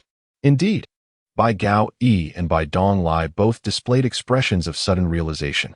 It is no wonder that Chu Si possesses such formidable strength. Chu Si, the Academy is eager to nurture you, Bai Donglai remarked, gazing at him. Should you require anything, feel free to approach me directly. I will do everything within my power to accommodate you. After Bai Donglai spoke, Bai Gaoyi, standing nearby, also nodded and added, yes. If the Academy cannot fulfill your needs, you may seek my assistance. As the Prime Minister of the Daxia dynasty, there are matters I can still attend to. Upon hearing their words, Chu Si could not help but burst into laughter, his mirth laden with sarcasm. This reaction caused both Bai Gaoyi and Bai Donglai to furrow their brows in confusion. What are you laughing at, Chu Si? Chu Si shook his head dismissively and remarked, what? Have you suddenly recognized my talent and decided against seizing the Lihua from me? I am curious. Had you not discovered my potential, would you have summoned me here with intentions of ending my life to claim the Lihua for yourselves? Upon hearing these words, the two individuals displayed expressions of discomfort. Indeed, they had dispatched someone to seize the Lihua from Chu Si, a fact that had come to light. Chu Si, regarding this matter, we acknowledge our wrongdoing, Bai Gaoyi spoke up. Primarily, we were unaware of your talent at that time. Of course, we do not wish to conceal the truth from you. Had we not recognized your potential, we would have undoubtedly employed every means at our disposal to acquire the Lihua from you. However, now that you possess a talent, the Academy intends to nurture you diligently. If you are willing, this arrangement could be mutually beneficial. In truth, for Chu Si, the situation was of little consequence. Chu Si's enrollment in the Academy is solely for the purpose of gaining entry into the sacred realm of the Daemin. Whether the Academy is willing to nurture him is of little concern to Chu Si. However, the Academy's newfound attention towards him indicates that he may have greater opportunities to join the Daemin in the future. At that time, he could reclaim the artifacts of those three mad women from within the sacred realm of the Daemin. It is indeed possible. After a moment of contemplation, Chu Si acquiesced. Bai Gaoyi and Bai Donglai exchanged glances, their expressions reflecting satisfaction. Well, it is good that you have come to an understanding, Bai Donglai chuckled. Initially, He had harbored concerns that Chu Xi might harbor resentment over the arrangement to seize his fire. However, it now appeared that Chu Xi was unconcerned. By the way, Chu Xi, given your considerable prowess, one would assume your talent is equally remarkable. Yet, why was your aptitude only rated as first class during the assessment? What could possibly account for the inability of the Ziyun crystal to gauge your true potential? Bai Gaoyi inquired, his curiosity piqued. The matter of talent was indeed a perplexing enigma for Bai Gaoyi. Chu Xi casually dismissed the matter. He had no intention of revealing the affliction of the Shura seal upon him to others. Well, Chu Xi, you should refrain from visiting the outer sect in the future. Bai Donglai advised. With your innate talent, it would merely squander your time for cultivation. At this juncture, Bai Donglai fell into a sudden silence. He had intended to offer his guidance in Chu Xi's training, yet the thought of Chu Xi's prowess left him in a state of uncertainty. Does Chu Xi require self-guidance? Setting aside Chu Xi's current prowess, it had already reached the pinnacle of cultivation 5 years ago, rendering self-guidance unnecessary.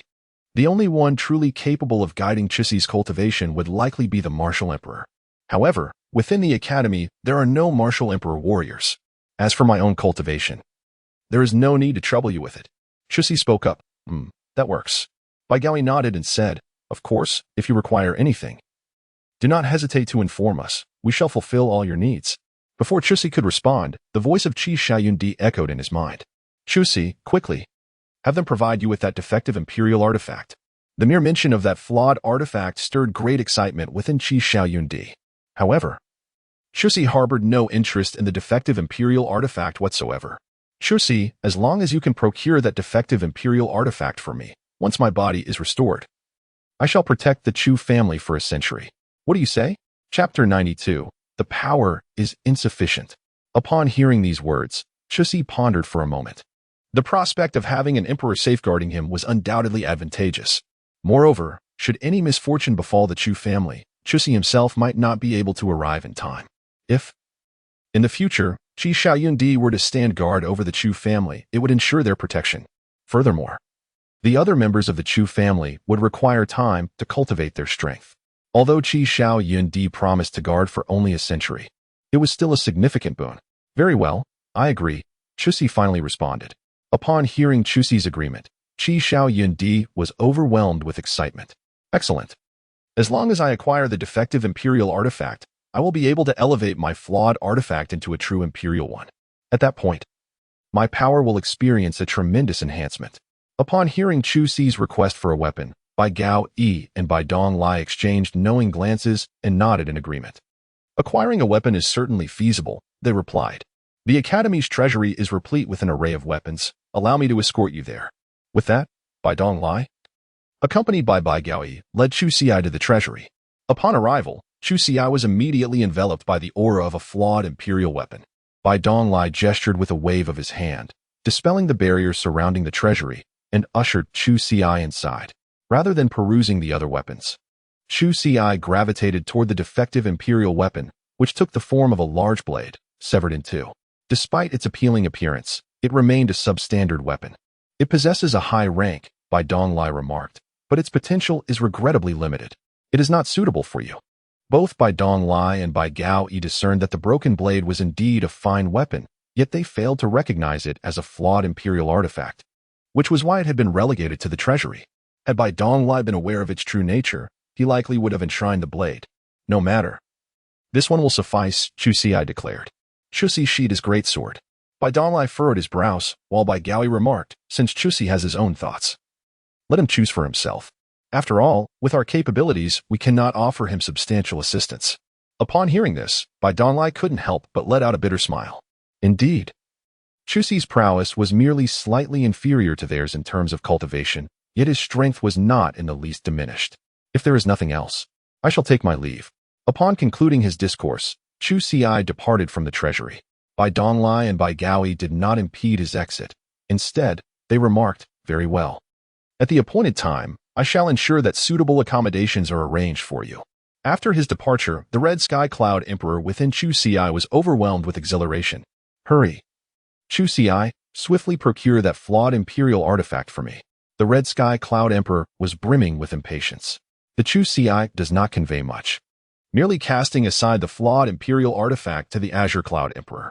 Gazing at the imperfect artifact in his grasp, the Azure Cloud Emperor felt a twinge of regret within. At present, he existed in a state of divine consciousness, rendering him incapable of refining this subpar imperial relic. Otherwise, he would undoubtedly have sought to elevate his flawed artifact into a true imperial treasure. Upon returning to the outer gate, Chu Xi encountered Wang Ku not far from his arrival. With a dark expression, Wang Ku gazed sternly at Chu Xi. "You were fortunate to escape last time due to the presence of an elder from the outer gate," Wang Ku remarked coldly. "However, this time, you shall not be so fortunate."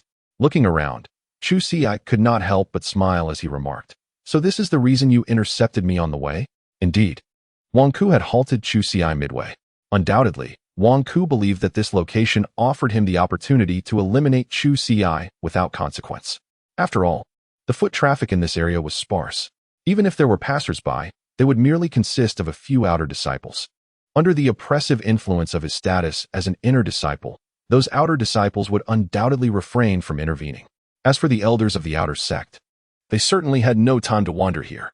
"Humph, boy, today you must either kneel and bow your head in apology, or I might persuade my elder brother to spare your insignificant life," Wang Dun declared arrogantly. "Of course, if you are unafraid of death, you may choose to test your luck. In that case, my elder brother will ensure your demise is a most gruesome one. Is that so? Then allow me to offer you a warning in return." With a cold voice, Chu Xi remarked, "While my spirits remain elevated, it would be wise for you to remove yourself from my sight. Otherwise, you shall meet your demise here." Upon hearing this, Wang Ku burst into laughter, as if he had encountered the most amusing jest in existence. He pointed at Chu Xi and exclaimed, "What are you saying, young man? Am I mistaken? You actually command me to leave? If I do not, you intend to slay me? How amusing." Without a trace of anger, Wang Ku chuckled, declaring, "Today, I shall witness how you propose to kill me." With a swift motion, Wang Ku advanced towards Chu Xi, brandishing his axe and aiming a strike at his head, intent on cleaving him in two. However, just before the axe could descend, Chu Xi extended his hand and caught it. "What?" Wang Ku was momentarily taken aback, and then summoned all his strength to press the axe downward. Yet, to his astonishment, no matter how he exerted himself, the axe would not budge an inch further. A glimmer of shock flickered in his eyes. Could it be that this young man? Impossible! How could a mere waste possess the strength to hold his axe? What else could account for the immobility of the weapon in his grasp? Was this truly the extent of it? Chu Xi regarded Wang Ku with a detached demeanor. Subsequently, with a slight exertion of his finger, Chu Xi effortlessly crushed the axe in Wang Ku's hand. With a swift kick, Chu Xi sent Wang Ku flying across the room. How could this be possible? Wang Ku stared in disbelief at the shattered axe in his hand. His gaze then shifted back to Chu Xi. "What on earth have you done?" The axe he wielded was a spiritual treasure. Even a martial artist at the peak of the earthly extremity realm could not shatter such a treasure with ease as Chu Xi had done. "What is this? Are you afraid?" With a faint smile, Chu Xi remained indifferent. Yet, his mocking laughter only served to infuriate Wang Ku further. What a jest! How could a dignified initial-stage martial artist like myself fear a mere Huang-level practitioner? Wang Ku abruptly rose to his feet, bellowing, "Today, I shall demonstrate my prowess." Without hesitation, he charged once more at Chu Xi. However, as he approached, Chu Xi delivered a powerful kick that sent him flying once again. "Die, you wretch!" Wang Ku's fury escalated. Channeling his energy into a profound martial technique, he unleashed the explosive Iron Fist. A tremendous force erupted as his fist surged directly towards Chu Xi. "The power is utterly lacking," Chu Xi mused. Chu Xi shook his head, pondering the insignificance of Wang Ku's capabilities. With a mere swipe of his hand, he could easily extinguish his opponent's life. However, Chu Xi had no intention of allowing Wang Ku to perish so swiftly. Chapter 93, Zhao Zixin. "Cursed be you. You shall meet your demise." Wang Ku seethed with rage, relentlessly assaulting Chu Xi. Yet, regardless of Wang Ku's fervent attempts, Chu Xi effortlessly deflected every strike. "Impossible. This is utterly inconceivable. You are merely a late-stage Huangji realm warrior," Wang Ku roared, venting the frustration that simmered within him. As a practitioner at the initial stage of the Dejijing realm, eliminating Chu Xi should have been as simple as crushing an ant. Yet, inexplicably, Chu Xi managed to neutralize his every attack with ease. This was a reality Wang Ku found hard to accept. "Enough of your performance. Now it is my turn." With a smile gracing her face, Chu Xi promptly made her way towards Wang Ku. The murderous intent emanating from Chu Xi instilled an involuntary fear within Wang Ku's heart. His body trembled, and he found himself retreating several steps in a daze. Overcome by trepidation, he stumbled and fell to the ground. "Dare you kill me?" Wang Ku's face betrayed a look of disbelief. "This is the academy of the great Xia dynasty. If you dare to slay a fellow disciple, the enforcement hall will not let you go. Not to mention, the one you wish to kill is an inner sect disciple." Upon hearing the words of Chu Xi, he chuckled and inquired, "Do you think I lack the courage?" Wang Ku, gritting his teeth, retorted, "It is precisely your cowardice. Allow me to inform you that should you take my life, your own fate will not be any better. Release me now, and I shall consider this incident as if it never transpired." With his head held high, Chu Xi appeared to have no intention of making a move. This scene, observed by Wang Ku, brought him a sense of relief. "How perceptive you are, since you are afraid. Then you shall." Wang Ku initially intended to compel Chu Xi to kneel and bow in submission, but upon turning his gaze, he discovered that Chu Xi had already seized Wang Dun by the throat. "Then allow me to demonstrate whether I dare to kill." In the eyes of Chu Xi flickered a murderous intent. Wang Dun, gripped by the throat, was engulfed in terror, desperately calling for help from Wang Ku. "Elder brother, please save me." No sooner had Wang Dun uttered his plea than he drew his last breath. Indeed, he was choked to death by Chu Xi. "You dare to kill my brother?" Wang Ku exclaimed in shock. "Indeed, he is dead. Did you not witness it?" With a cheerful demeanor, Chu Xi approached Wang Ku and declared, "It is now your turn." However, Wang Ku, truly frightened this time, stammered in response. Although he had wielded power and authority in the outer sect due to his cultivation and status, he was, in essence, a coward. The thought of imminent death sent shivers down his spine. "Chu Xi, I am an inner sect disciple. You cannot kill me. If you spare me, I assure you I will never trouble you again." Unfortunately, Chu Xi had no intention of granting Wang Ku mercy. With a single punch, he obliterated Wang Ku's head. And then, using the flames of Li Hua, he incinerated the remains. Subsequently, Chu Xi made his way to the outer sect's residence. Coincidentally, Elder Zhuge was present. Upon seeing Chu Xi, he smiled and said, "My lord, splendid. You have finally returned. I have taken care of the matters we discussed earlier." After a moment of bewilderment, Chu Xi finally recalled the words of Elder Zhuge, who had mentioned that tasks from the inner sect could be shared. He considered seeking out acquaintances among the inner disciples. However, at present, Chu Xi found no necessity for such actions. His earlier desire to accrue points was solely aimed at advancing towards the position of a core disciple. Now, however, that ambition no longer held significance. "Thank you. But it is no longer required," he concluded. Chu Xi shook his head and said, "Ah, is it no longer necessary?" Elder Zhuge's expression grew somewhat troubled. "My lord, regarding this matter, it would be best if you could attend."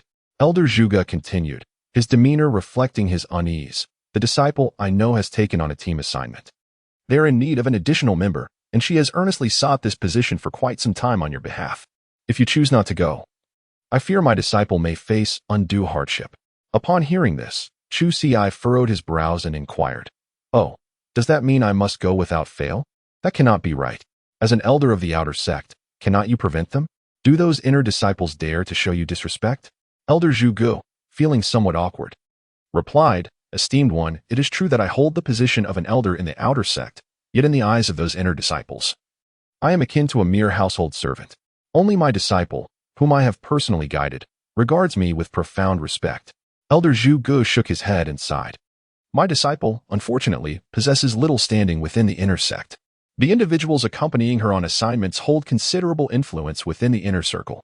Should you choose not to intervene, they will undoubtedly take advantage of my disciple once more." Upon hearing the words, Chu Xi felt a twinge of resignation and replied, "Very well." Initially, he had no intention of going, yet if others were to suffer due to his inaction, it would be his fault. He could not simply turn a blind eye. "I am grateful to you, my lord." Upon hearing this, Lord Zhuge felt an immediate sense of relief. "Please, follow me," he beckoned. Under the guidance of Elder Zhuge, Chu Xi arrived at the inner gate. There, he beheld a young girl, approximately 11 or 12 years of age, standing at the entrance. Although she was still quite young, her cultivation had already reached the late stage of the profound extreme realm. To possess such talent at such a tender age was indeed remarkable. However, with her potential, one would expect her to be nurtured with particular emphasis by the academy. Wouldn't he one? The absence of contemplation in Chu Xi was palpable as the little girl, upon their arrival, scampered over. "Master, you are here," she exclaimed with a beaming smile, then turned her gaze towards Chu Xi. "Is this the esteemed older brother you spoke of?" Elder Zhuge nodded in affirmation.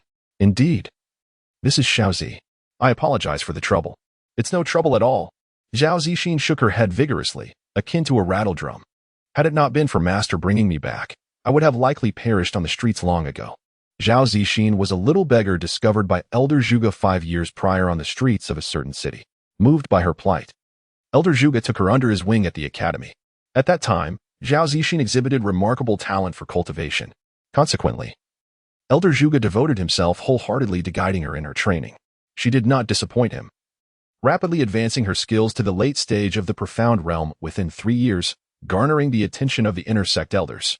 Unfortunately, subsequent events led to a swift decline in Zhao Zixin's standing within the inner sect, ultimately resulting in her abandonment by the very elder who once valued her. "Older brother, come with me," Zhao Zixin said to Chu Xi, her voice tinged with fear. "If we linger, they will surely assault us." Watching the two depart, Elder Zhuge exhaled a sigh of relief. "Xiaozi, this is where I can assist you no further. You must seize this opportunity." Chapter 94, The Little Coward. Indeed, Elder Zhuge harbored selfish motives. Having raised Zhao Zixin himself, he regarded her as his own granddaughter. Observing her struggles within the inner sect over the years, where she faced bullying from her peers, Elder Zhuge found himself powerless to intervene. After all, as an outer sect elder, his authority paled in comparison to that of the inner sect disciples. Yet Chu Xi was different. He was a disciple of Bai Gaoi, and Zhao Zixin's association with him could potentially ease her burdens within the academy's inner sect. This was the reason Elder Zhuge felt compelled to persuade Chu Xi. Accompanied by Chu Xi, Zhao Zixin arrived at the task pavilion of the inner sect. 3 individuals stood at the entrance, 2 men and a woman. Upon seeing Zhao Zixin approach, their expressions soured. "You wretched girl, why were you gone for so long? The time you wasted allowed us to complete the task without you."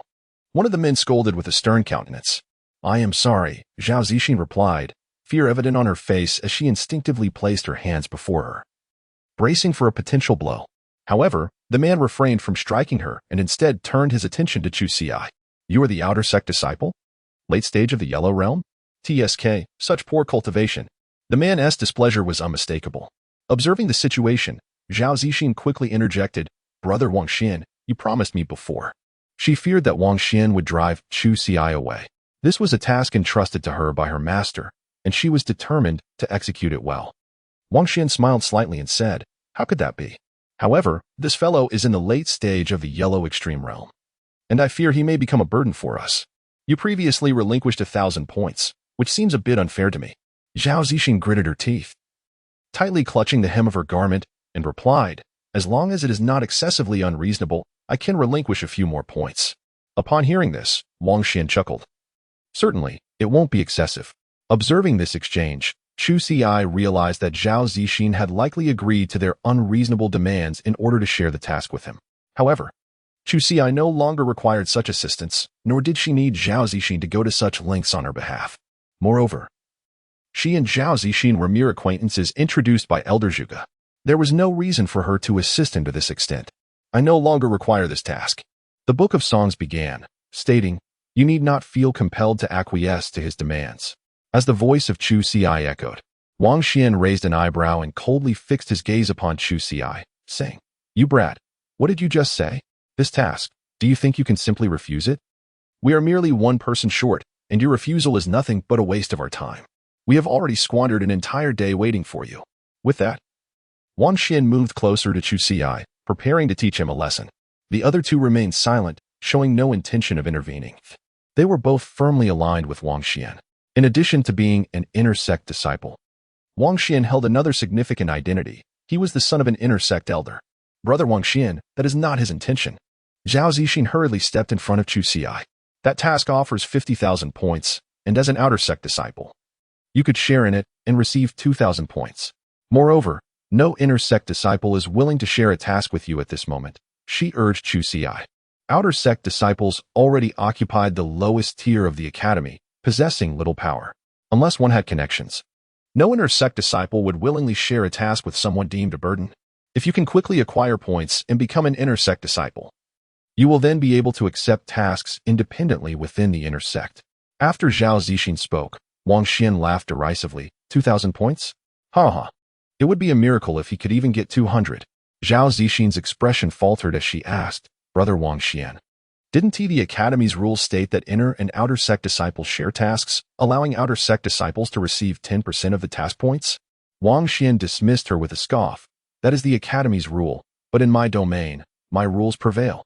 What use is an outer sect disciple who can contribute nothing, expecting to receive 2,000 points? Why not go eat dung instead? You. Zhao Zixin's face flushed crimson, yet she struggled to articulate a rebuttal. It was not that she wished to acquiesce, but her own talents and strength were insufficient. Many tasks were beyond her ability to complete alone, and no one else was willing to team up with her. Only Wang Xian and his companions showed any inclination. However, this willingness came with the understanding that Zhao Zixin would receive the least points. Of course, if you desire me to grant you more points, that is not impossible. Wang Xian suddenly added with a grin, become my slave, and entertain me. Wang Xian's gaze scrutinized Zhao Zixin from head to toe. Although Zhao Zixin was merely 12 years of age and her body had yet to fully mature, Wang Xian harbored nefarious intentions. Within the confines of the academy, he leveraged his father's position as an elder to exploit countless female disciples. The beautiful disciples of notable status and talent remained beyond his reach. But those devoid of such advantages were easily victimized by his power. It could be said that numerous female disciples had suffered at his hands. Thus, he had contemplated a change in his pursuits, and the diminutive Zhao Zixin seemed an enticing prospect for his depraved desires. Fear gripped Zhao Zixin, compelling her to retreat several steps.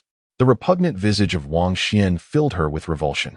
As for this task, I suggest you undertake it yourselves.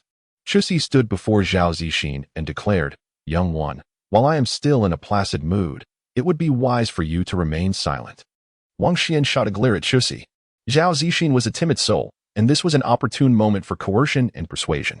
With a mere provocation, he could easily intimidate Zhao Zixin into compliance. I refuse. I absolutely refuse. Zhao Zixin retorted fiercely, gritting her teeth. It was true that she was timid and cowardly, yet she was by no means foolish. Having only recently acquainted herself with Chuxi, why would she betray herself for him? Zhao Zixin, you must think this through. If you dare to decline, we shall never ally with you again. Wang Xian scoffed. No one in the inner sect will team up with you either. He continued, edging closer to Zhao Zixin. Do you truly believe you can accomplish the task with your meager abilities? Although Zhao Zixin was indeed a martial artist of the earthly extremity realm, her strength was inadequate. Otherwise, she would not have been compelled to team up with Wang Xian and his cohort for missions. She has already expressed her refusal. Chu Xi extended his hand to stop Wang Xian. It appears, young man, that you are quite eager to court disaster. Wang Xian shot a glare at Chu Xi. Chapter 95. In truth, she is quite powerful. A mere late-stage Huangji realm warrior dares to obstruct me. Wang Xian scoffed, his aura erupting with intensity. Today, he was determined to teach this outer sect disciple a lesson. Unfortunately, before Wang Xian could make his move, he was halted by an elder overseeing the task pavilion. Wang Xian, do not presume that just because your father is an inner sect elder, you can wreak havoc in the task pavilion.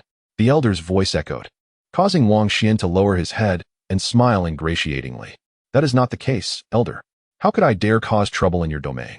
After speaking, Wang Xian cast a cold glance at Chu Xi. Young man, consider yourself fortunate this time. Let us depart. With that, a man and a woman followed closely behind him. Before leaving, Wang Xian glanced at Zhao Zixin and remarked, Zhao Zixin, we shall not be teaming up with you for this task. Come find me when you've made up your mind. Of course, my patience is limited. If you take too long, I will not team up with you again. Once Wang Xian and his companions had departed, Zhao Zixin turned to Chu Xi, her expression filled with remorse. I'm so sorry, big brother. It was my fault that you couldn't share the task with them. She looked at Chu Xi with trepidation, as if fearing he might scold her. Upon witnessing the scene, Chu Xi could not help but smile. This little girl was indeed quite intriguing. She was a practitioner of the earthly extremity realm. Yet she was apologizing to a mere practitioner of the yellow extremity realm. Moreover, she appeared to be fearful of him. It was rather perplexing for an earthly extremity warrior to harbor such trepidation towards one of a lower cultivation level.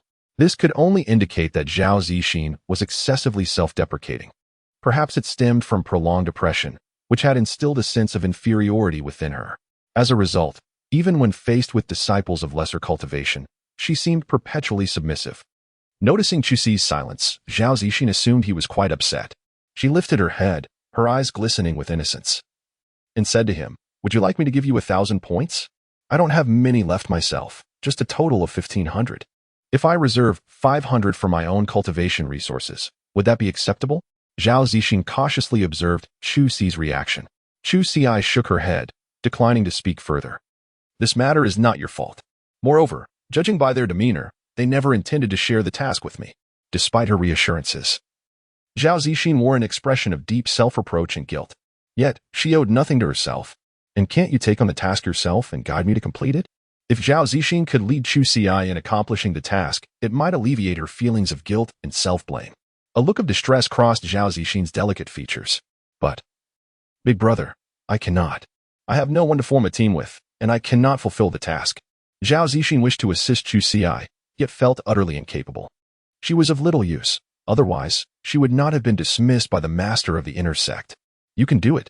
With a smile, Chu Xi remarked. "You are a warrior of the earthly extremity realm. Such trivial tasks are well within your capabilities." Zhao Zixin, with tears streaming down her face, replied, "However, the task has already been accepted, and it is a team endeavor. We are to hunt a group of late-stage Xuanji realm beasts. I cannot do it."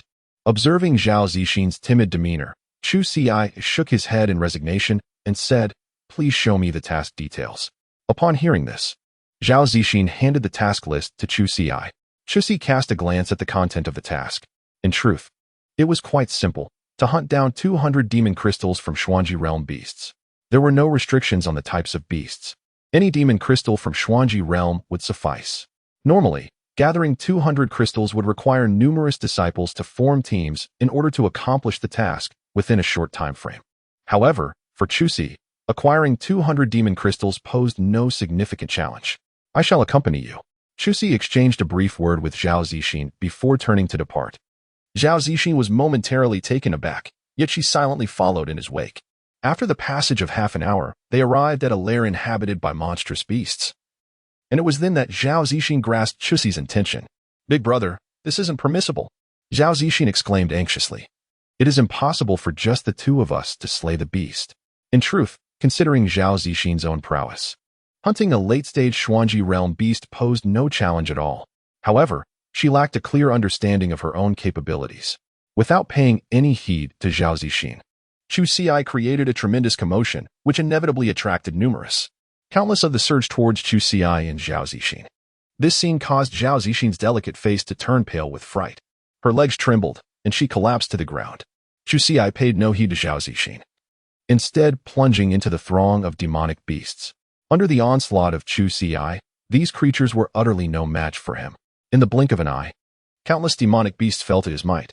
The formidable prowess of this human warrior did not escape the notice of the remaining beasts, instilling a primal fear within them as they began to scatter in all directions. However, some of the beasts charged directly towards Zhao Zixin. The original text could have been prevented, yet he chose not to intervene. Instead, he allowed the monstrous beasts to launch their assault on Zhao Zixin. "Big brother, save me!"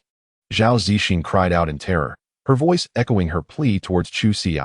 However, she soon realized that he paid her no heed, focusing instead on pursuing the fleeing beasts. Trembling with fear, Zhao Zixin felt certain of her impending doom. Yet, she had an innate will to survive. As the beasts drew near, an instinctive surge of strength coursed through her, and she struck out fiercely at the charging creature with a powerful palm. The force of her strike unleashed the full extent of her formidable prowess, obliterating the beast into a gruesome pulp. The sight of this left the other beasts paralyzed with fear. Zhao Zixin, meanwhile, stood in shock, staring incredulously at her own small hand. Was this truly her strength? Had she really slain a beast with a single blow? It was hardly surprising. Her power at the Earth Extremity realm far surpassed that of the Mystic Extremity realm. Moreover, these creatures were merely common beasts, incapable of withstanding her might. Emboldened by her initial success, Zhao Zixin rose to her feet and attacked the nearest beast before her. As expected, she dispatched it effortlessly. "Big brother, I killed a beast. Am I really this strong? Why am I so formidable?" Zhao Zixin pondered, bewildered and unable to comprehend. It was no fault of hers. Having been bullied within the inner sect for so long, she had developed a deep-seated sense of inferiority, never once being told of her true strength. Only upon realizing her own prowess did she come to understand that she could accomplish anything, even alone. Chapter 96. Hand over the points. Now aware of her own capabilities, Zhao Zixin joined Chu Ci in hunting these beasts. Having never participated in any combat before, it was inevitable that she would sustain some injuries during the hunt. However, as a practitioner of the Earth Extremity realm, the wounds inflicted by the beasts were merely superficial. After half an hour, both Chu Ci and Zhao Zixin had amassed a sufficient number of beast crystals. Did I really kill these? Zhao Zixin gazed at the crystals in her hands, disbelief shimmering in her eyes. The power she had just exhibited felt like a dream. In the past, to complete tasks within the inner sect, she had always needed to team up with others like Wang Xian. This was her first realization that even without them, she could independently accomplish her objectives. Wasn't that simply remarkable? Chu Ci spoke, with your profound cultivation at the pinnacle of the earthly realm. How could these creatures of the mysterious realm pose any threat to you? Zhao Zixin lifted her gaze to meet Chu Ci's. Big brother, do you truly believe that I am powerful? At that moment, Zhao Zixin seemed to grasp an important realization. When the beasts initially charged at her, Chu Ci had the capability to intervene, yet he refrained from doing so. Was his intention to provoke her, to awaken her awareness of her own formidable strength? Without uttering a word, Chu Ci handed the demon crystal to Zhao Zixin and remarked, "The task is complete. Let us depart." Observing Chu Ci's movements, Zhao Zixin hurriedly scurried to follow closely behind him. Upon their return to the academy, Zhao Zixin promptly submitted the demon crystal, and a bounty of 50,000 points was instantly credited to her account. 50,000 points. Zhao Zixin's eyes sparkled with excitement. This marked her first occasion receiving such a substantial reward. Typically, when teaming up with Wang Xian and others, the lion's share of points was claimed by them, leaving Zhao Zixin with a mere fraction, perhaps 1,000 or a few hundred, dependent entirely on their whims. Big brother, I shall share half of these 25,000 points with you, she exclaimed, rushing to Chu Ci's side, eager to divide the bounty. Without Chu Ci's assistance, she would never have amassed such a fortune in points. As for me, I have no need for points. Chu Ci shook his head, declining Zhao Zixin's kind offer. To him, the points had lost their significance. If he desired anything, he could simply approach by Gaoi or by Donglai. However, Zhao Zixin's petite face revealed a look of distress. It was solely because my elder brother assisted me that I was able to earn 50,000 points. Just as Chu Ci was about to refuse again, a voice pierced through the air. Zhao Zixin. Wang Xian and his companions hurried over. Startled, Zhao Zixin instinctively sought refuge behind Chu Ci. Wang Xian cast a glance at Chu Ci before his gaze landed on Zhao Zixin. Have you completed the task? You submitted 200 Xuanji realm demon crystals? Wang Xian's eyes fixated on Chu Ci, disbelief etched across his features. How could the typically timid Zhao Zixin possibly have accomplished such a feat? Yet the message relayed by the academy was irrefutable. With only 3 of them, it was nearly impossible to hunt down 200 Xuanji realm beasts. Thus, they had sought to find 2 additional inner disciples to join them in fulfilling the task. However, before they could locate anyone, the academy had already notified them that the task had been completed. They had come to report the task they were about to abandon, just as they overheard Zhao Zixin intending to share 25,000 points with Chu Ci. I have completed the task, Zhao Zixin declared, still tremulous in the presence of Wang Xian. Despite her newfound strength, she remained haunted by the psychological scars inflicted by someone who had long bullied her. The fear Wang Xian instilled in her was undeniable. Very good, Zhao Zixin. You have done well, Wang Xian remarked, a smile creeping onto his face as he extended his hand. Now hand over your points. Zhao Zixin's brows furrowed at this demand. She was unwilling to part with the points earned through her and Chu Ci's hard work. What? Did you not hear my words? Zhao Zixin's steadfastness incited Wang Xian's anger. Do not think that just because you completed this task alone, you can rid yourself of us. You were merely fortunate this time without us. You will find it impossible to accomplish any further tasks. Aside from us, no one else in the inner sect is willing to team up with you. Wang Xian's words made Zhao Zixin grip Chu Ci's garment tightly, her body trembling uncontrollably. In her tear-filled eyes, the imprint of fear toward Wang Xian was unmistakable. Should Wang Xian continue his pressure, it was likely that Zhao Zixin's psychological defenses would shatter, compelling her to surrender all her points to him. These are the points I earned with my elder brother. I will not give them to you.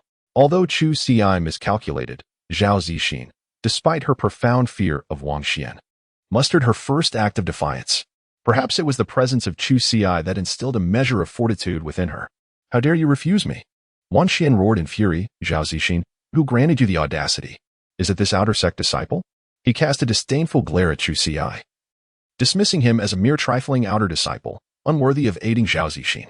Brother Xian, why waste words with her? If she refuses, we can simply seize it by force. Chimed in a man and woman beside Wang Xian. Humph, hand it over. Wang Xian reached out menacingly towards Zhao Zixin. In response, she closed her eyes in terror, her hands clutching Chu Xi's garment with a desperate grip. Yet, after a prolonged moment, Wang Xian's hand did not descend.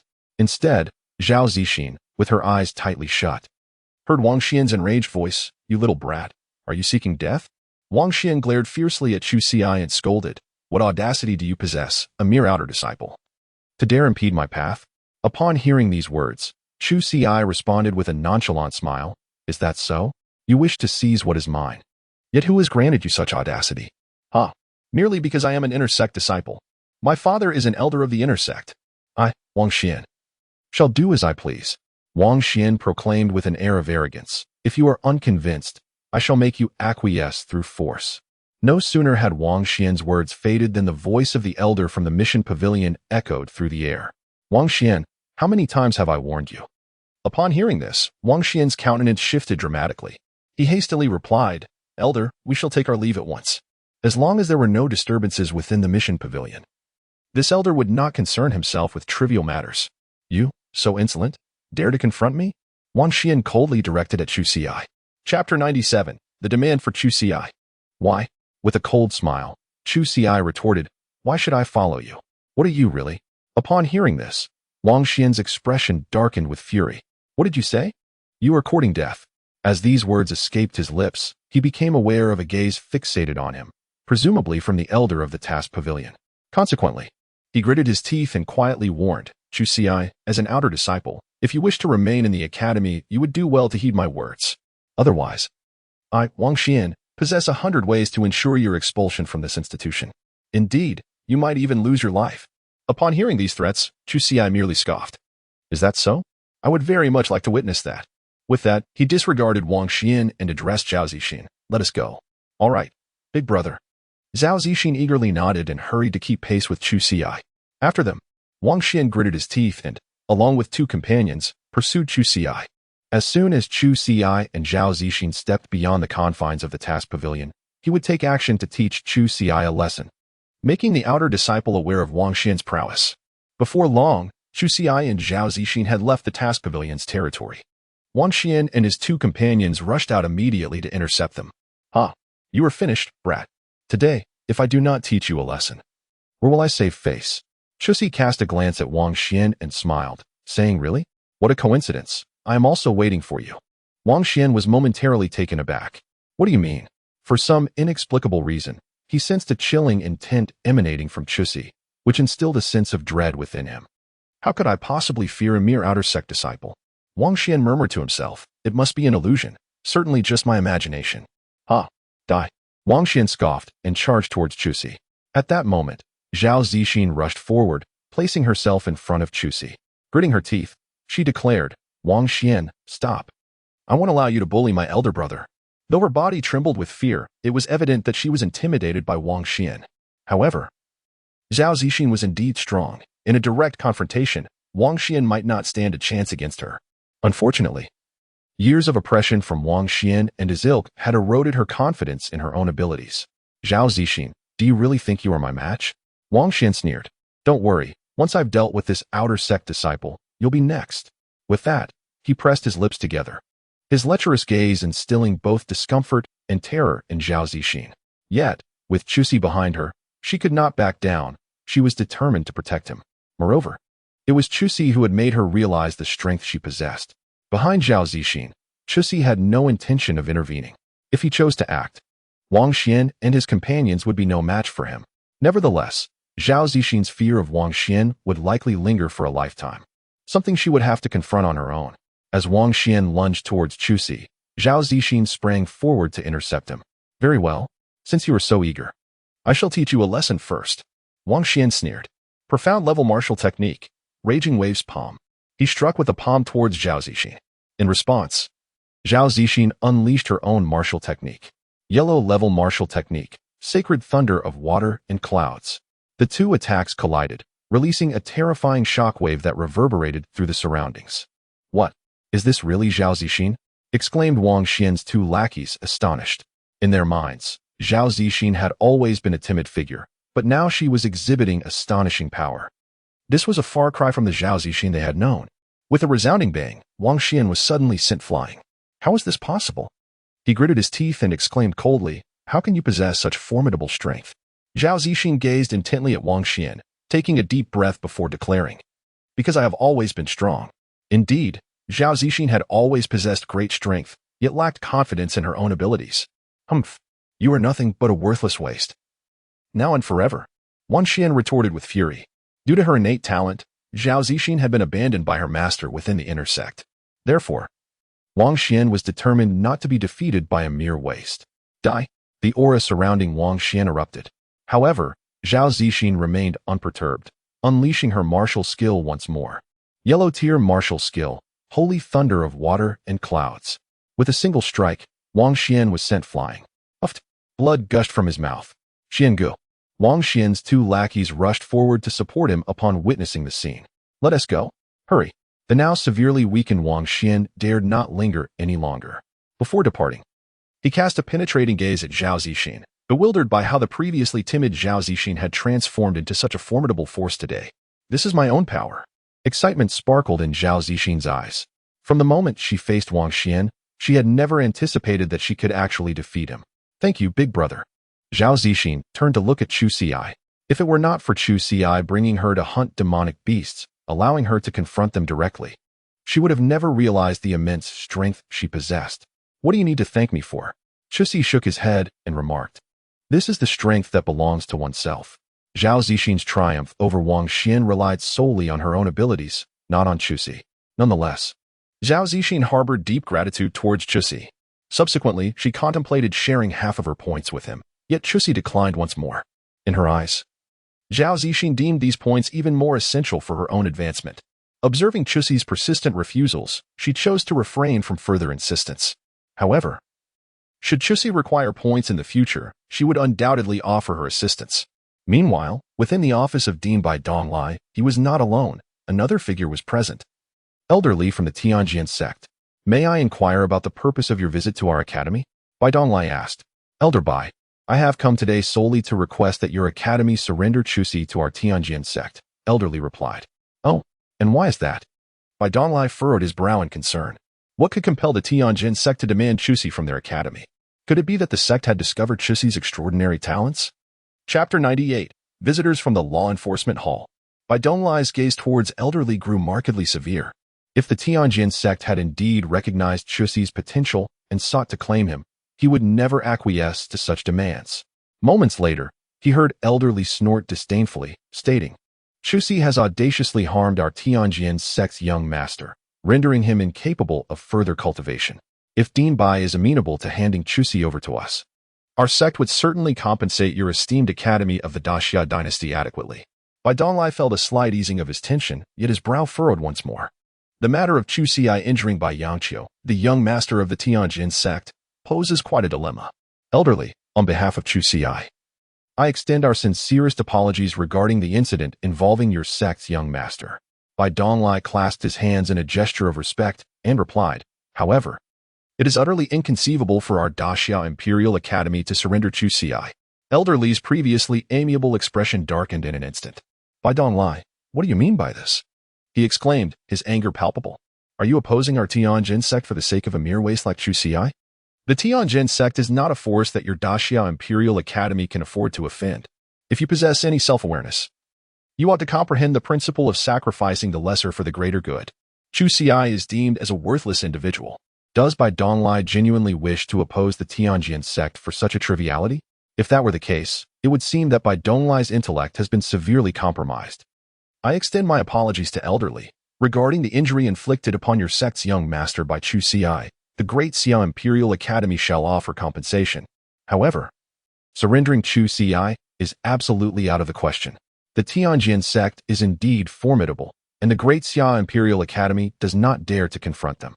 Were Chu Xi truly a mere talentless fool, Bai Donglai would unhesitatingly hand him over to Elderly for punishment.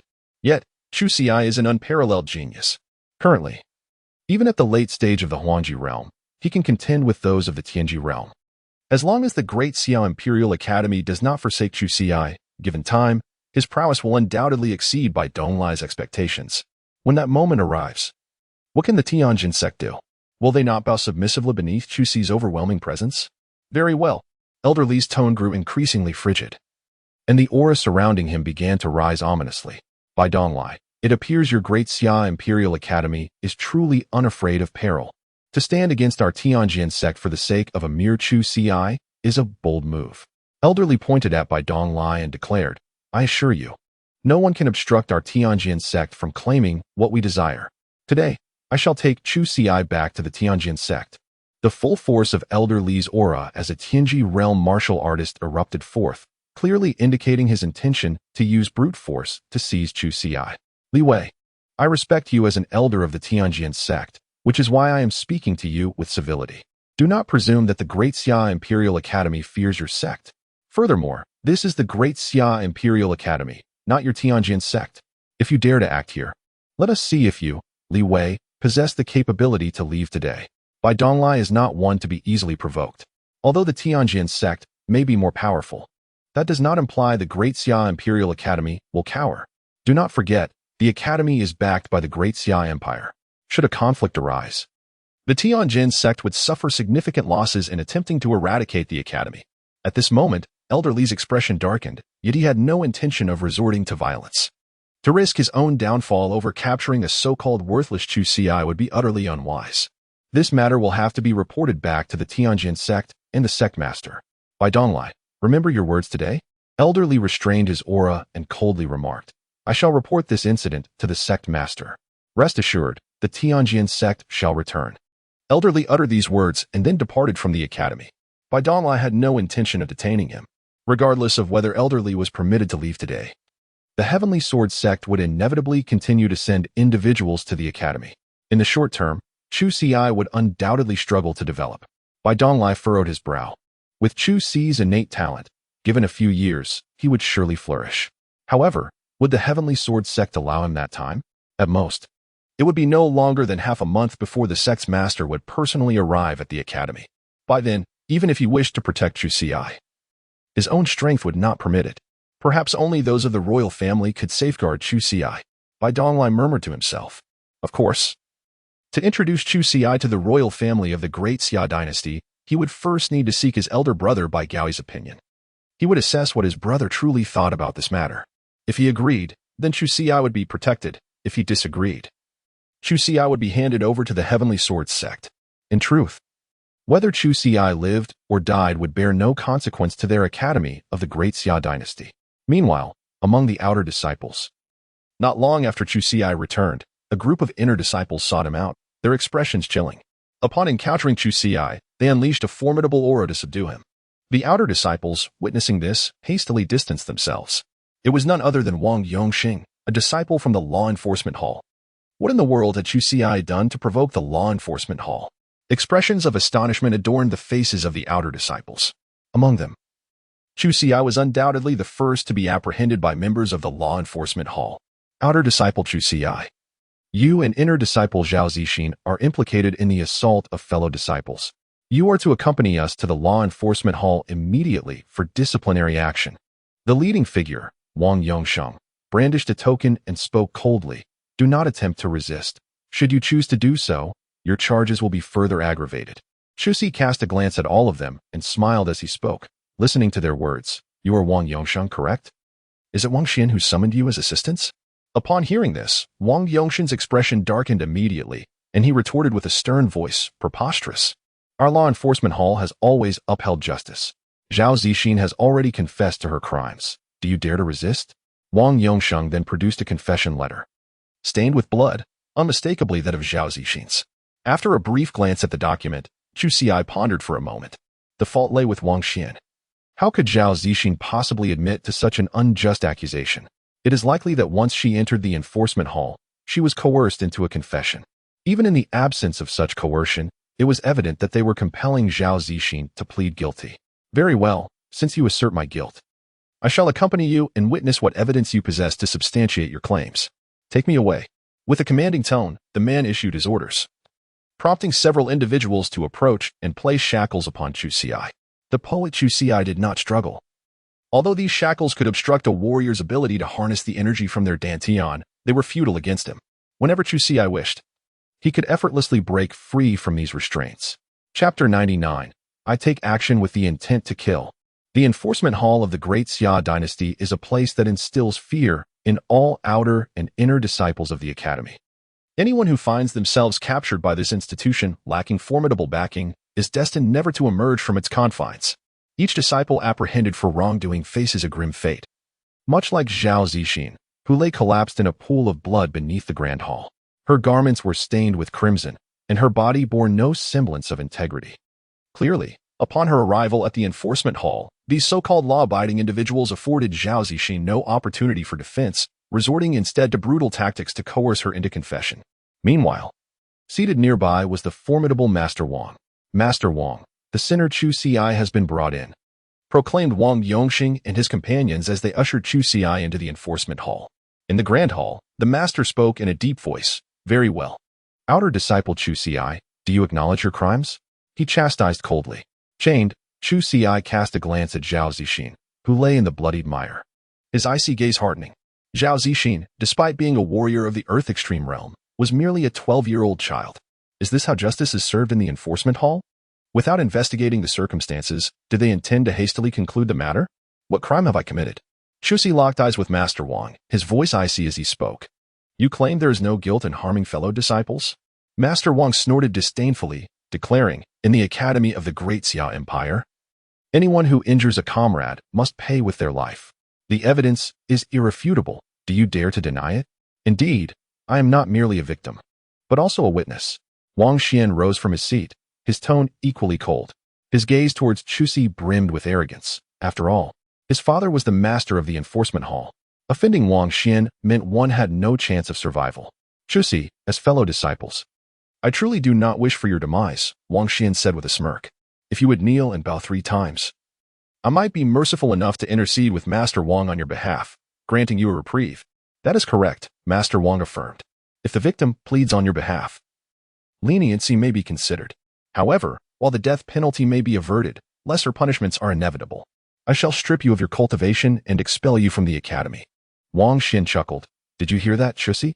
You should kneel and apologize at once. Yet, to their surprise, Chu Xi not only refused to kneel, but let out a cold, mocking laugh. This derisive sound only served to infuriate the previously arrogant Wang Xian. Chu Xi, do you genuinely wish for your own demise? Wang Xian seethed, his voice laced with rage. He had anticipated Chu Xi's fear, but instead, he was met with derision, leaving him feeling stifled. As if a knot of frustration had formed within him. Since you are so eager for me to confess, Chu Xi replied with a sneer. The Book of Songs spoke. Then I shall acquiesce to your desires. The gaze of Chu Xi swept across the assembled crowd, only to find their cold stares fixed upon him. Wang Xian, however, wore an expression of smug satisfaction. Indeed, in the face of power, Chu Xi was compelled to kneel before him. Yet, in the next moment, Chu Xi raised his hands, exerting a subtle force that caused the shackles binding him to shatter instantly. Bold move. Wang Yongsheng exclaimed in fury as he charged towards Chu Xi, intent on subduing him. Unfortunately for Wang Yongsheng, as he lunged forward, Chu Xi deftly retaliated with a swift slap that sent him sprawling.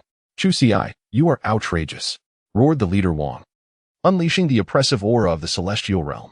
Nevertheless, Chu Xi displayed no hint of fear and instead directed his gaze towards Wang Xian. What do you intend to do? Chu Xi, fear welled up within Wang Xian. How could he, a mere late-stage Huangji realm warrior, feel such trepidation? I merely seek to satisfy the unjust accusations you have imposed upon me. Chu Xi coldly remarked. However, if I, Chu Xi, were to take action, it would invariably result in the demise of my opponent. As his words echoed, Wang Xian felt an imminent threat of death. He dared not linger any longer and swiftly turned to flee. How could Chu Xi possibly fulfill his desires? Supreme Fist. He swung his fist fiercely towards Wang Xian's back. Chu Xi, are you seeking death? Master Wang seethed with fury. How dare a mere outer sect disciple act with such audacity before him? Who granted him such brazen courage? Master Wang took the initiative, swiftly appearing before Chu Xiai. He aimed a palm downwards towards Chu Xiai, but in the instant his hand descended. There was no trace of Chu Xiai to be found. Chu Xiai had long approached Wang Xian, delivering a powerful blow to his back. With a resounding thud, Wang Xian's upper body was obliterated by Chu Xi's fist, blood splattering across the surroundings of the law enforcement hall. For a moment, the hall master stood in stunned silence. But soon a roar of fury erupted from him. No, my son, Wang Xian. His eyes, now bloodshot, were fixed intently on Chu Xi. Chu Xi, you have slain my son, and I shall demand your life in return. Not even the King of Heaven could save you today. With that, the full force of his mid-stage heavenly extremity realm aura erupted forth. Earthgrade martial technique, thunderclap palm. He unleashed a strike towards Chu Xi, channeling all his might as a mid-stage warrior of the heavenly extremity realm, intent on reducing Chu Xi to ashes beneath his palm. You old fool, you seek death. With a cold snort, Chu Xiai enveloped himself in the aura of Azura. He was poised to deflect the attack from Master Wang, and then utilize the secret technique of execution to eliminate his adversary. Master Wang, a mid-stage practitioner of the celestial realm, could not be slain by Chu Xiai relying solely on the enhancement of the Azura energy in the Blood Dragon Profound Array without the deployment of other formations. Only through the secret technique of execution could he instantaneously annihilate Master Wang. Yet, just as Chu Xiai was about to act, a figure dashed before him, intercepting Master Wang's assault. Dinbai, upon seeing the newcomer, Master Wang's countenance shifted dramatically. He immediately withdrew, and Bai Donglai coldly inquired, Master Wang, what are your intentions? Are you truly attempting to take the life of a disciple from our academy? Under Bai Donglai's imposing presence, cold sweat broke out upon Master Wang's brow. Yet he remained undaunted. In his view, he possessed justifiable grounds for slaying Chu Xiai. Dinbai, this boy harbors malicious intent. He brazenly took my son's life before my very eyes. Master Wang glared fiercely at Chu Xiai, declaring, as a father and the head of the law enforcement hall, I am compelled by both sentiment and reason to execute this scoundrel on the spot. Simultaneously, the cast-aside Wang Yongxing regained consciousness. He knelt before Bai Donglai, weeping. I implore you, Dean, to uphold justice for my brother. Let this villain be punished immediately. My brother did nothing wrong. He was mercilessly slain by him. Chapter 100. What if he is killed? And then what? Bai Donglai intoned gravely, what if he is killed? His cold, indifferent gaze swept over Wang Yongxing. The overwhelming pressure of the celestial realm emanating from him rendered Wang Yongxing's face pale and his breath labored. Dean, what do you mean by this? Master Wang gritted his teeth, speaking grimly. Are you suggesting that this boy, having slain my son, should not face execution as per the law enforcement hall's regulations? Or is it that you intend to shield Chu Xiai? And if I do? Bai Donglai shot a piercing glare at Master Wang, stating firmly, Master Wang, let me make this clear. Irrespective of what transgressions Chu Xiai may have committed today, he shall not face any repercussions. As a paragon of unparalleled talent, Chu Xi's actions were beyond reproach. Not only had he taken the life of Wang Xian, the son of the esteemed Wang Hall Master, but even if he had slain Wang Hall Master himself, blame would not be cast upon him. What say you? Do you harbor dissent? The formidable aura emanating from Bai Donglai in the late stage of the celestial realm sent a chill through Wang Hall Master, who hastily shook his head, uttering, no. I harbor no objections. Yet, despite his words, his frigid gaze remained fixed upon Chu Xiai, filled with unspoken animosity. All this turmoil stemmed from Chu Xiai. Had it not been for him, his son would still be alive. How infuriating. One could only wonder about the nature of the connection between this Chu Xiai and Bai Donglai, as the latter seemed to shield him so fervently. Chu Xiai, come with me, Bai Donglai instructed, casting a glance at the resentful eyes of Wang Hall Master before departing. It was evident that this incident would provoke Wang Hall Master to seek retribution against Chu Xiai. Wang Hall Master, I am cognizant of your grievances, Bai Donglai continued. But your son, Wang Xian, was not without his own faults. Do not presume that his misdeeds within the academy went unnoticed. Out of respect for you, I have turned a blind eye for far too long. This time, it is his own misfortune that has drawn the ire of Chu Xiai. Upon hearing this, Wang Hall Master clasped his hands in acknowledgement, saying, Director Bai, I understand. This matter indeed falls upon my son's shoulders, and as his father, I have failed in my duties, even shielding him in my capacity as the Hall Master of the Law Enforcement Hall. Bai Donglai nodded in satisfaction, replying, It is good that you comprehend this. Before departing, Chu Xiai took Zhao Zixin, who lay dying in a pool of blood, with him. Once they had left, Wang Yoxing approached his father, the leader Wang, with an expression of discontent. Father, are we really allowing that brat to escape unscathed? He killed my brother. How can we let him go so easily? Hearing this, the leader Wang let out a cold snort. And what do you propose? With Bai Donglai protecting that boy, do you truly believe I can eliminate him? As a father, the leader Wang could not bear the thought of the murderer walking free after taking his son's life. Humph, does he think I would simply let this go? The enmity of a slain son is one that cannot be overlooked, even with Bai Donglai's protection. I shall see to it that he pays for his crime. Father, do you have a plan? Wang Yoxing quickly inquired upon witnessing his father's growing fury. Indeed. The leader Wang nodded. Bai Donglai is merely relying on his brother, who serves as a prime minister in the Daxia dynasty. Do not be fooled into thinking he is the only one with influential connections. Wang Yoxing's eyes widened in astonishment as he stared at his father. Father, what do you mean? My son, I have kept this from you, but the current royal consort is your maternal cousin. Upon hearing these words, Wang Yoxing's expression transformed entirely. He scanned his surroundings in terror, ensuring no one was listening, and whispered, Father, is that truly the case? The royal consort is indeed my cousin? Why was I never aware of this? The leader Wang scoffed. That is because, after entering the palace, your cousin ceased all communication with our Wang family. Now that your brother has been murdered, I shall inform your cousin and urge her to take action against Chu Xi. Once the royal consort speaks, I cannot fathom how Bai Donglai could possibly refuse. At that moment, Wang Yoxing was left dumbfounded, utterly unprepared for the revelation that the current royal consort of the Daxia dynasty was his cousin. I will visit your cousin today. Prepare yourself, the leader Wang commanded. Wang Yoxing stood in shock. Father, do I accompany you? The leader Wang shot him an irritated glare. What do you think? Meanwhile, Bai Donglai had taken Chu Xi to his new residence. From now on, you shall reside here, Bai Donglai stated. Upon surveying his surroundings, Chu Xi found the locale quite agreeable. Not only was it rich in spiritual energy, but it was also arranged with a protective formation. Indeed, much appreciated. Chu Xi nodded. This little girl. I shall assist you in finding an alchemist from the academy to examine her. Bai Donglai cast a glance at Zhao Zixin, cradled in Chu Xi's arms. No need, replied Chu Xi. She merely has some superficial injuries. A little treatment will suffice. Upon hearing this, Bai Donglai furrowed his brow. Just superficial injuries? Why does she appear as if on the brink of death? However, since Chu Xi deemed it unnecessary, he did not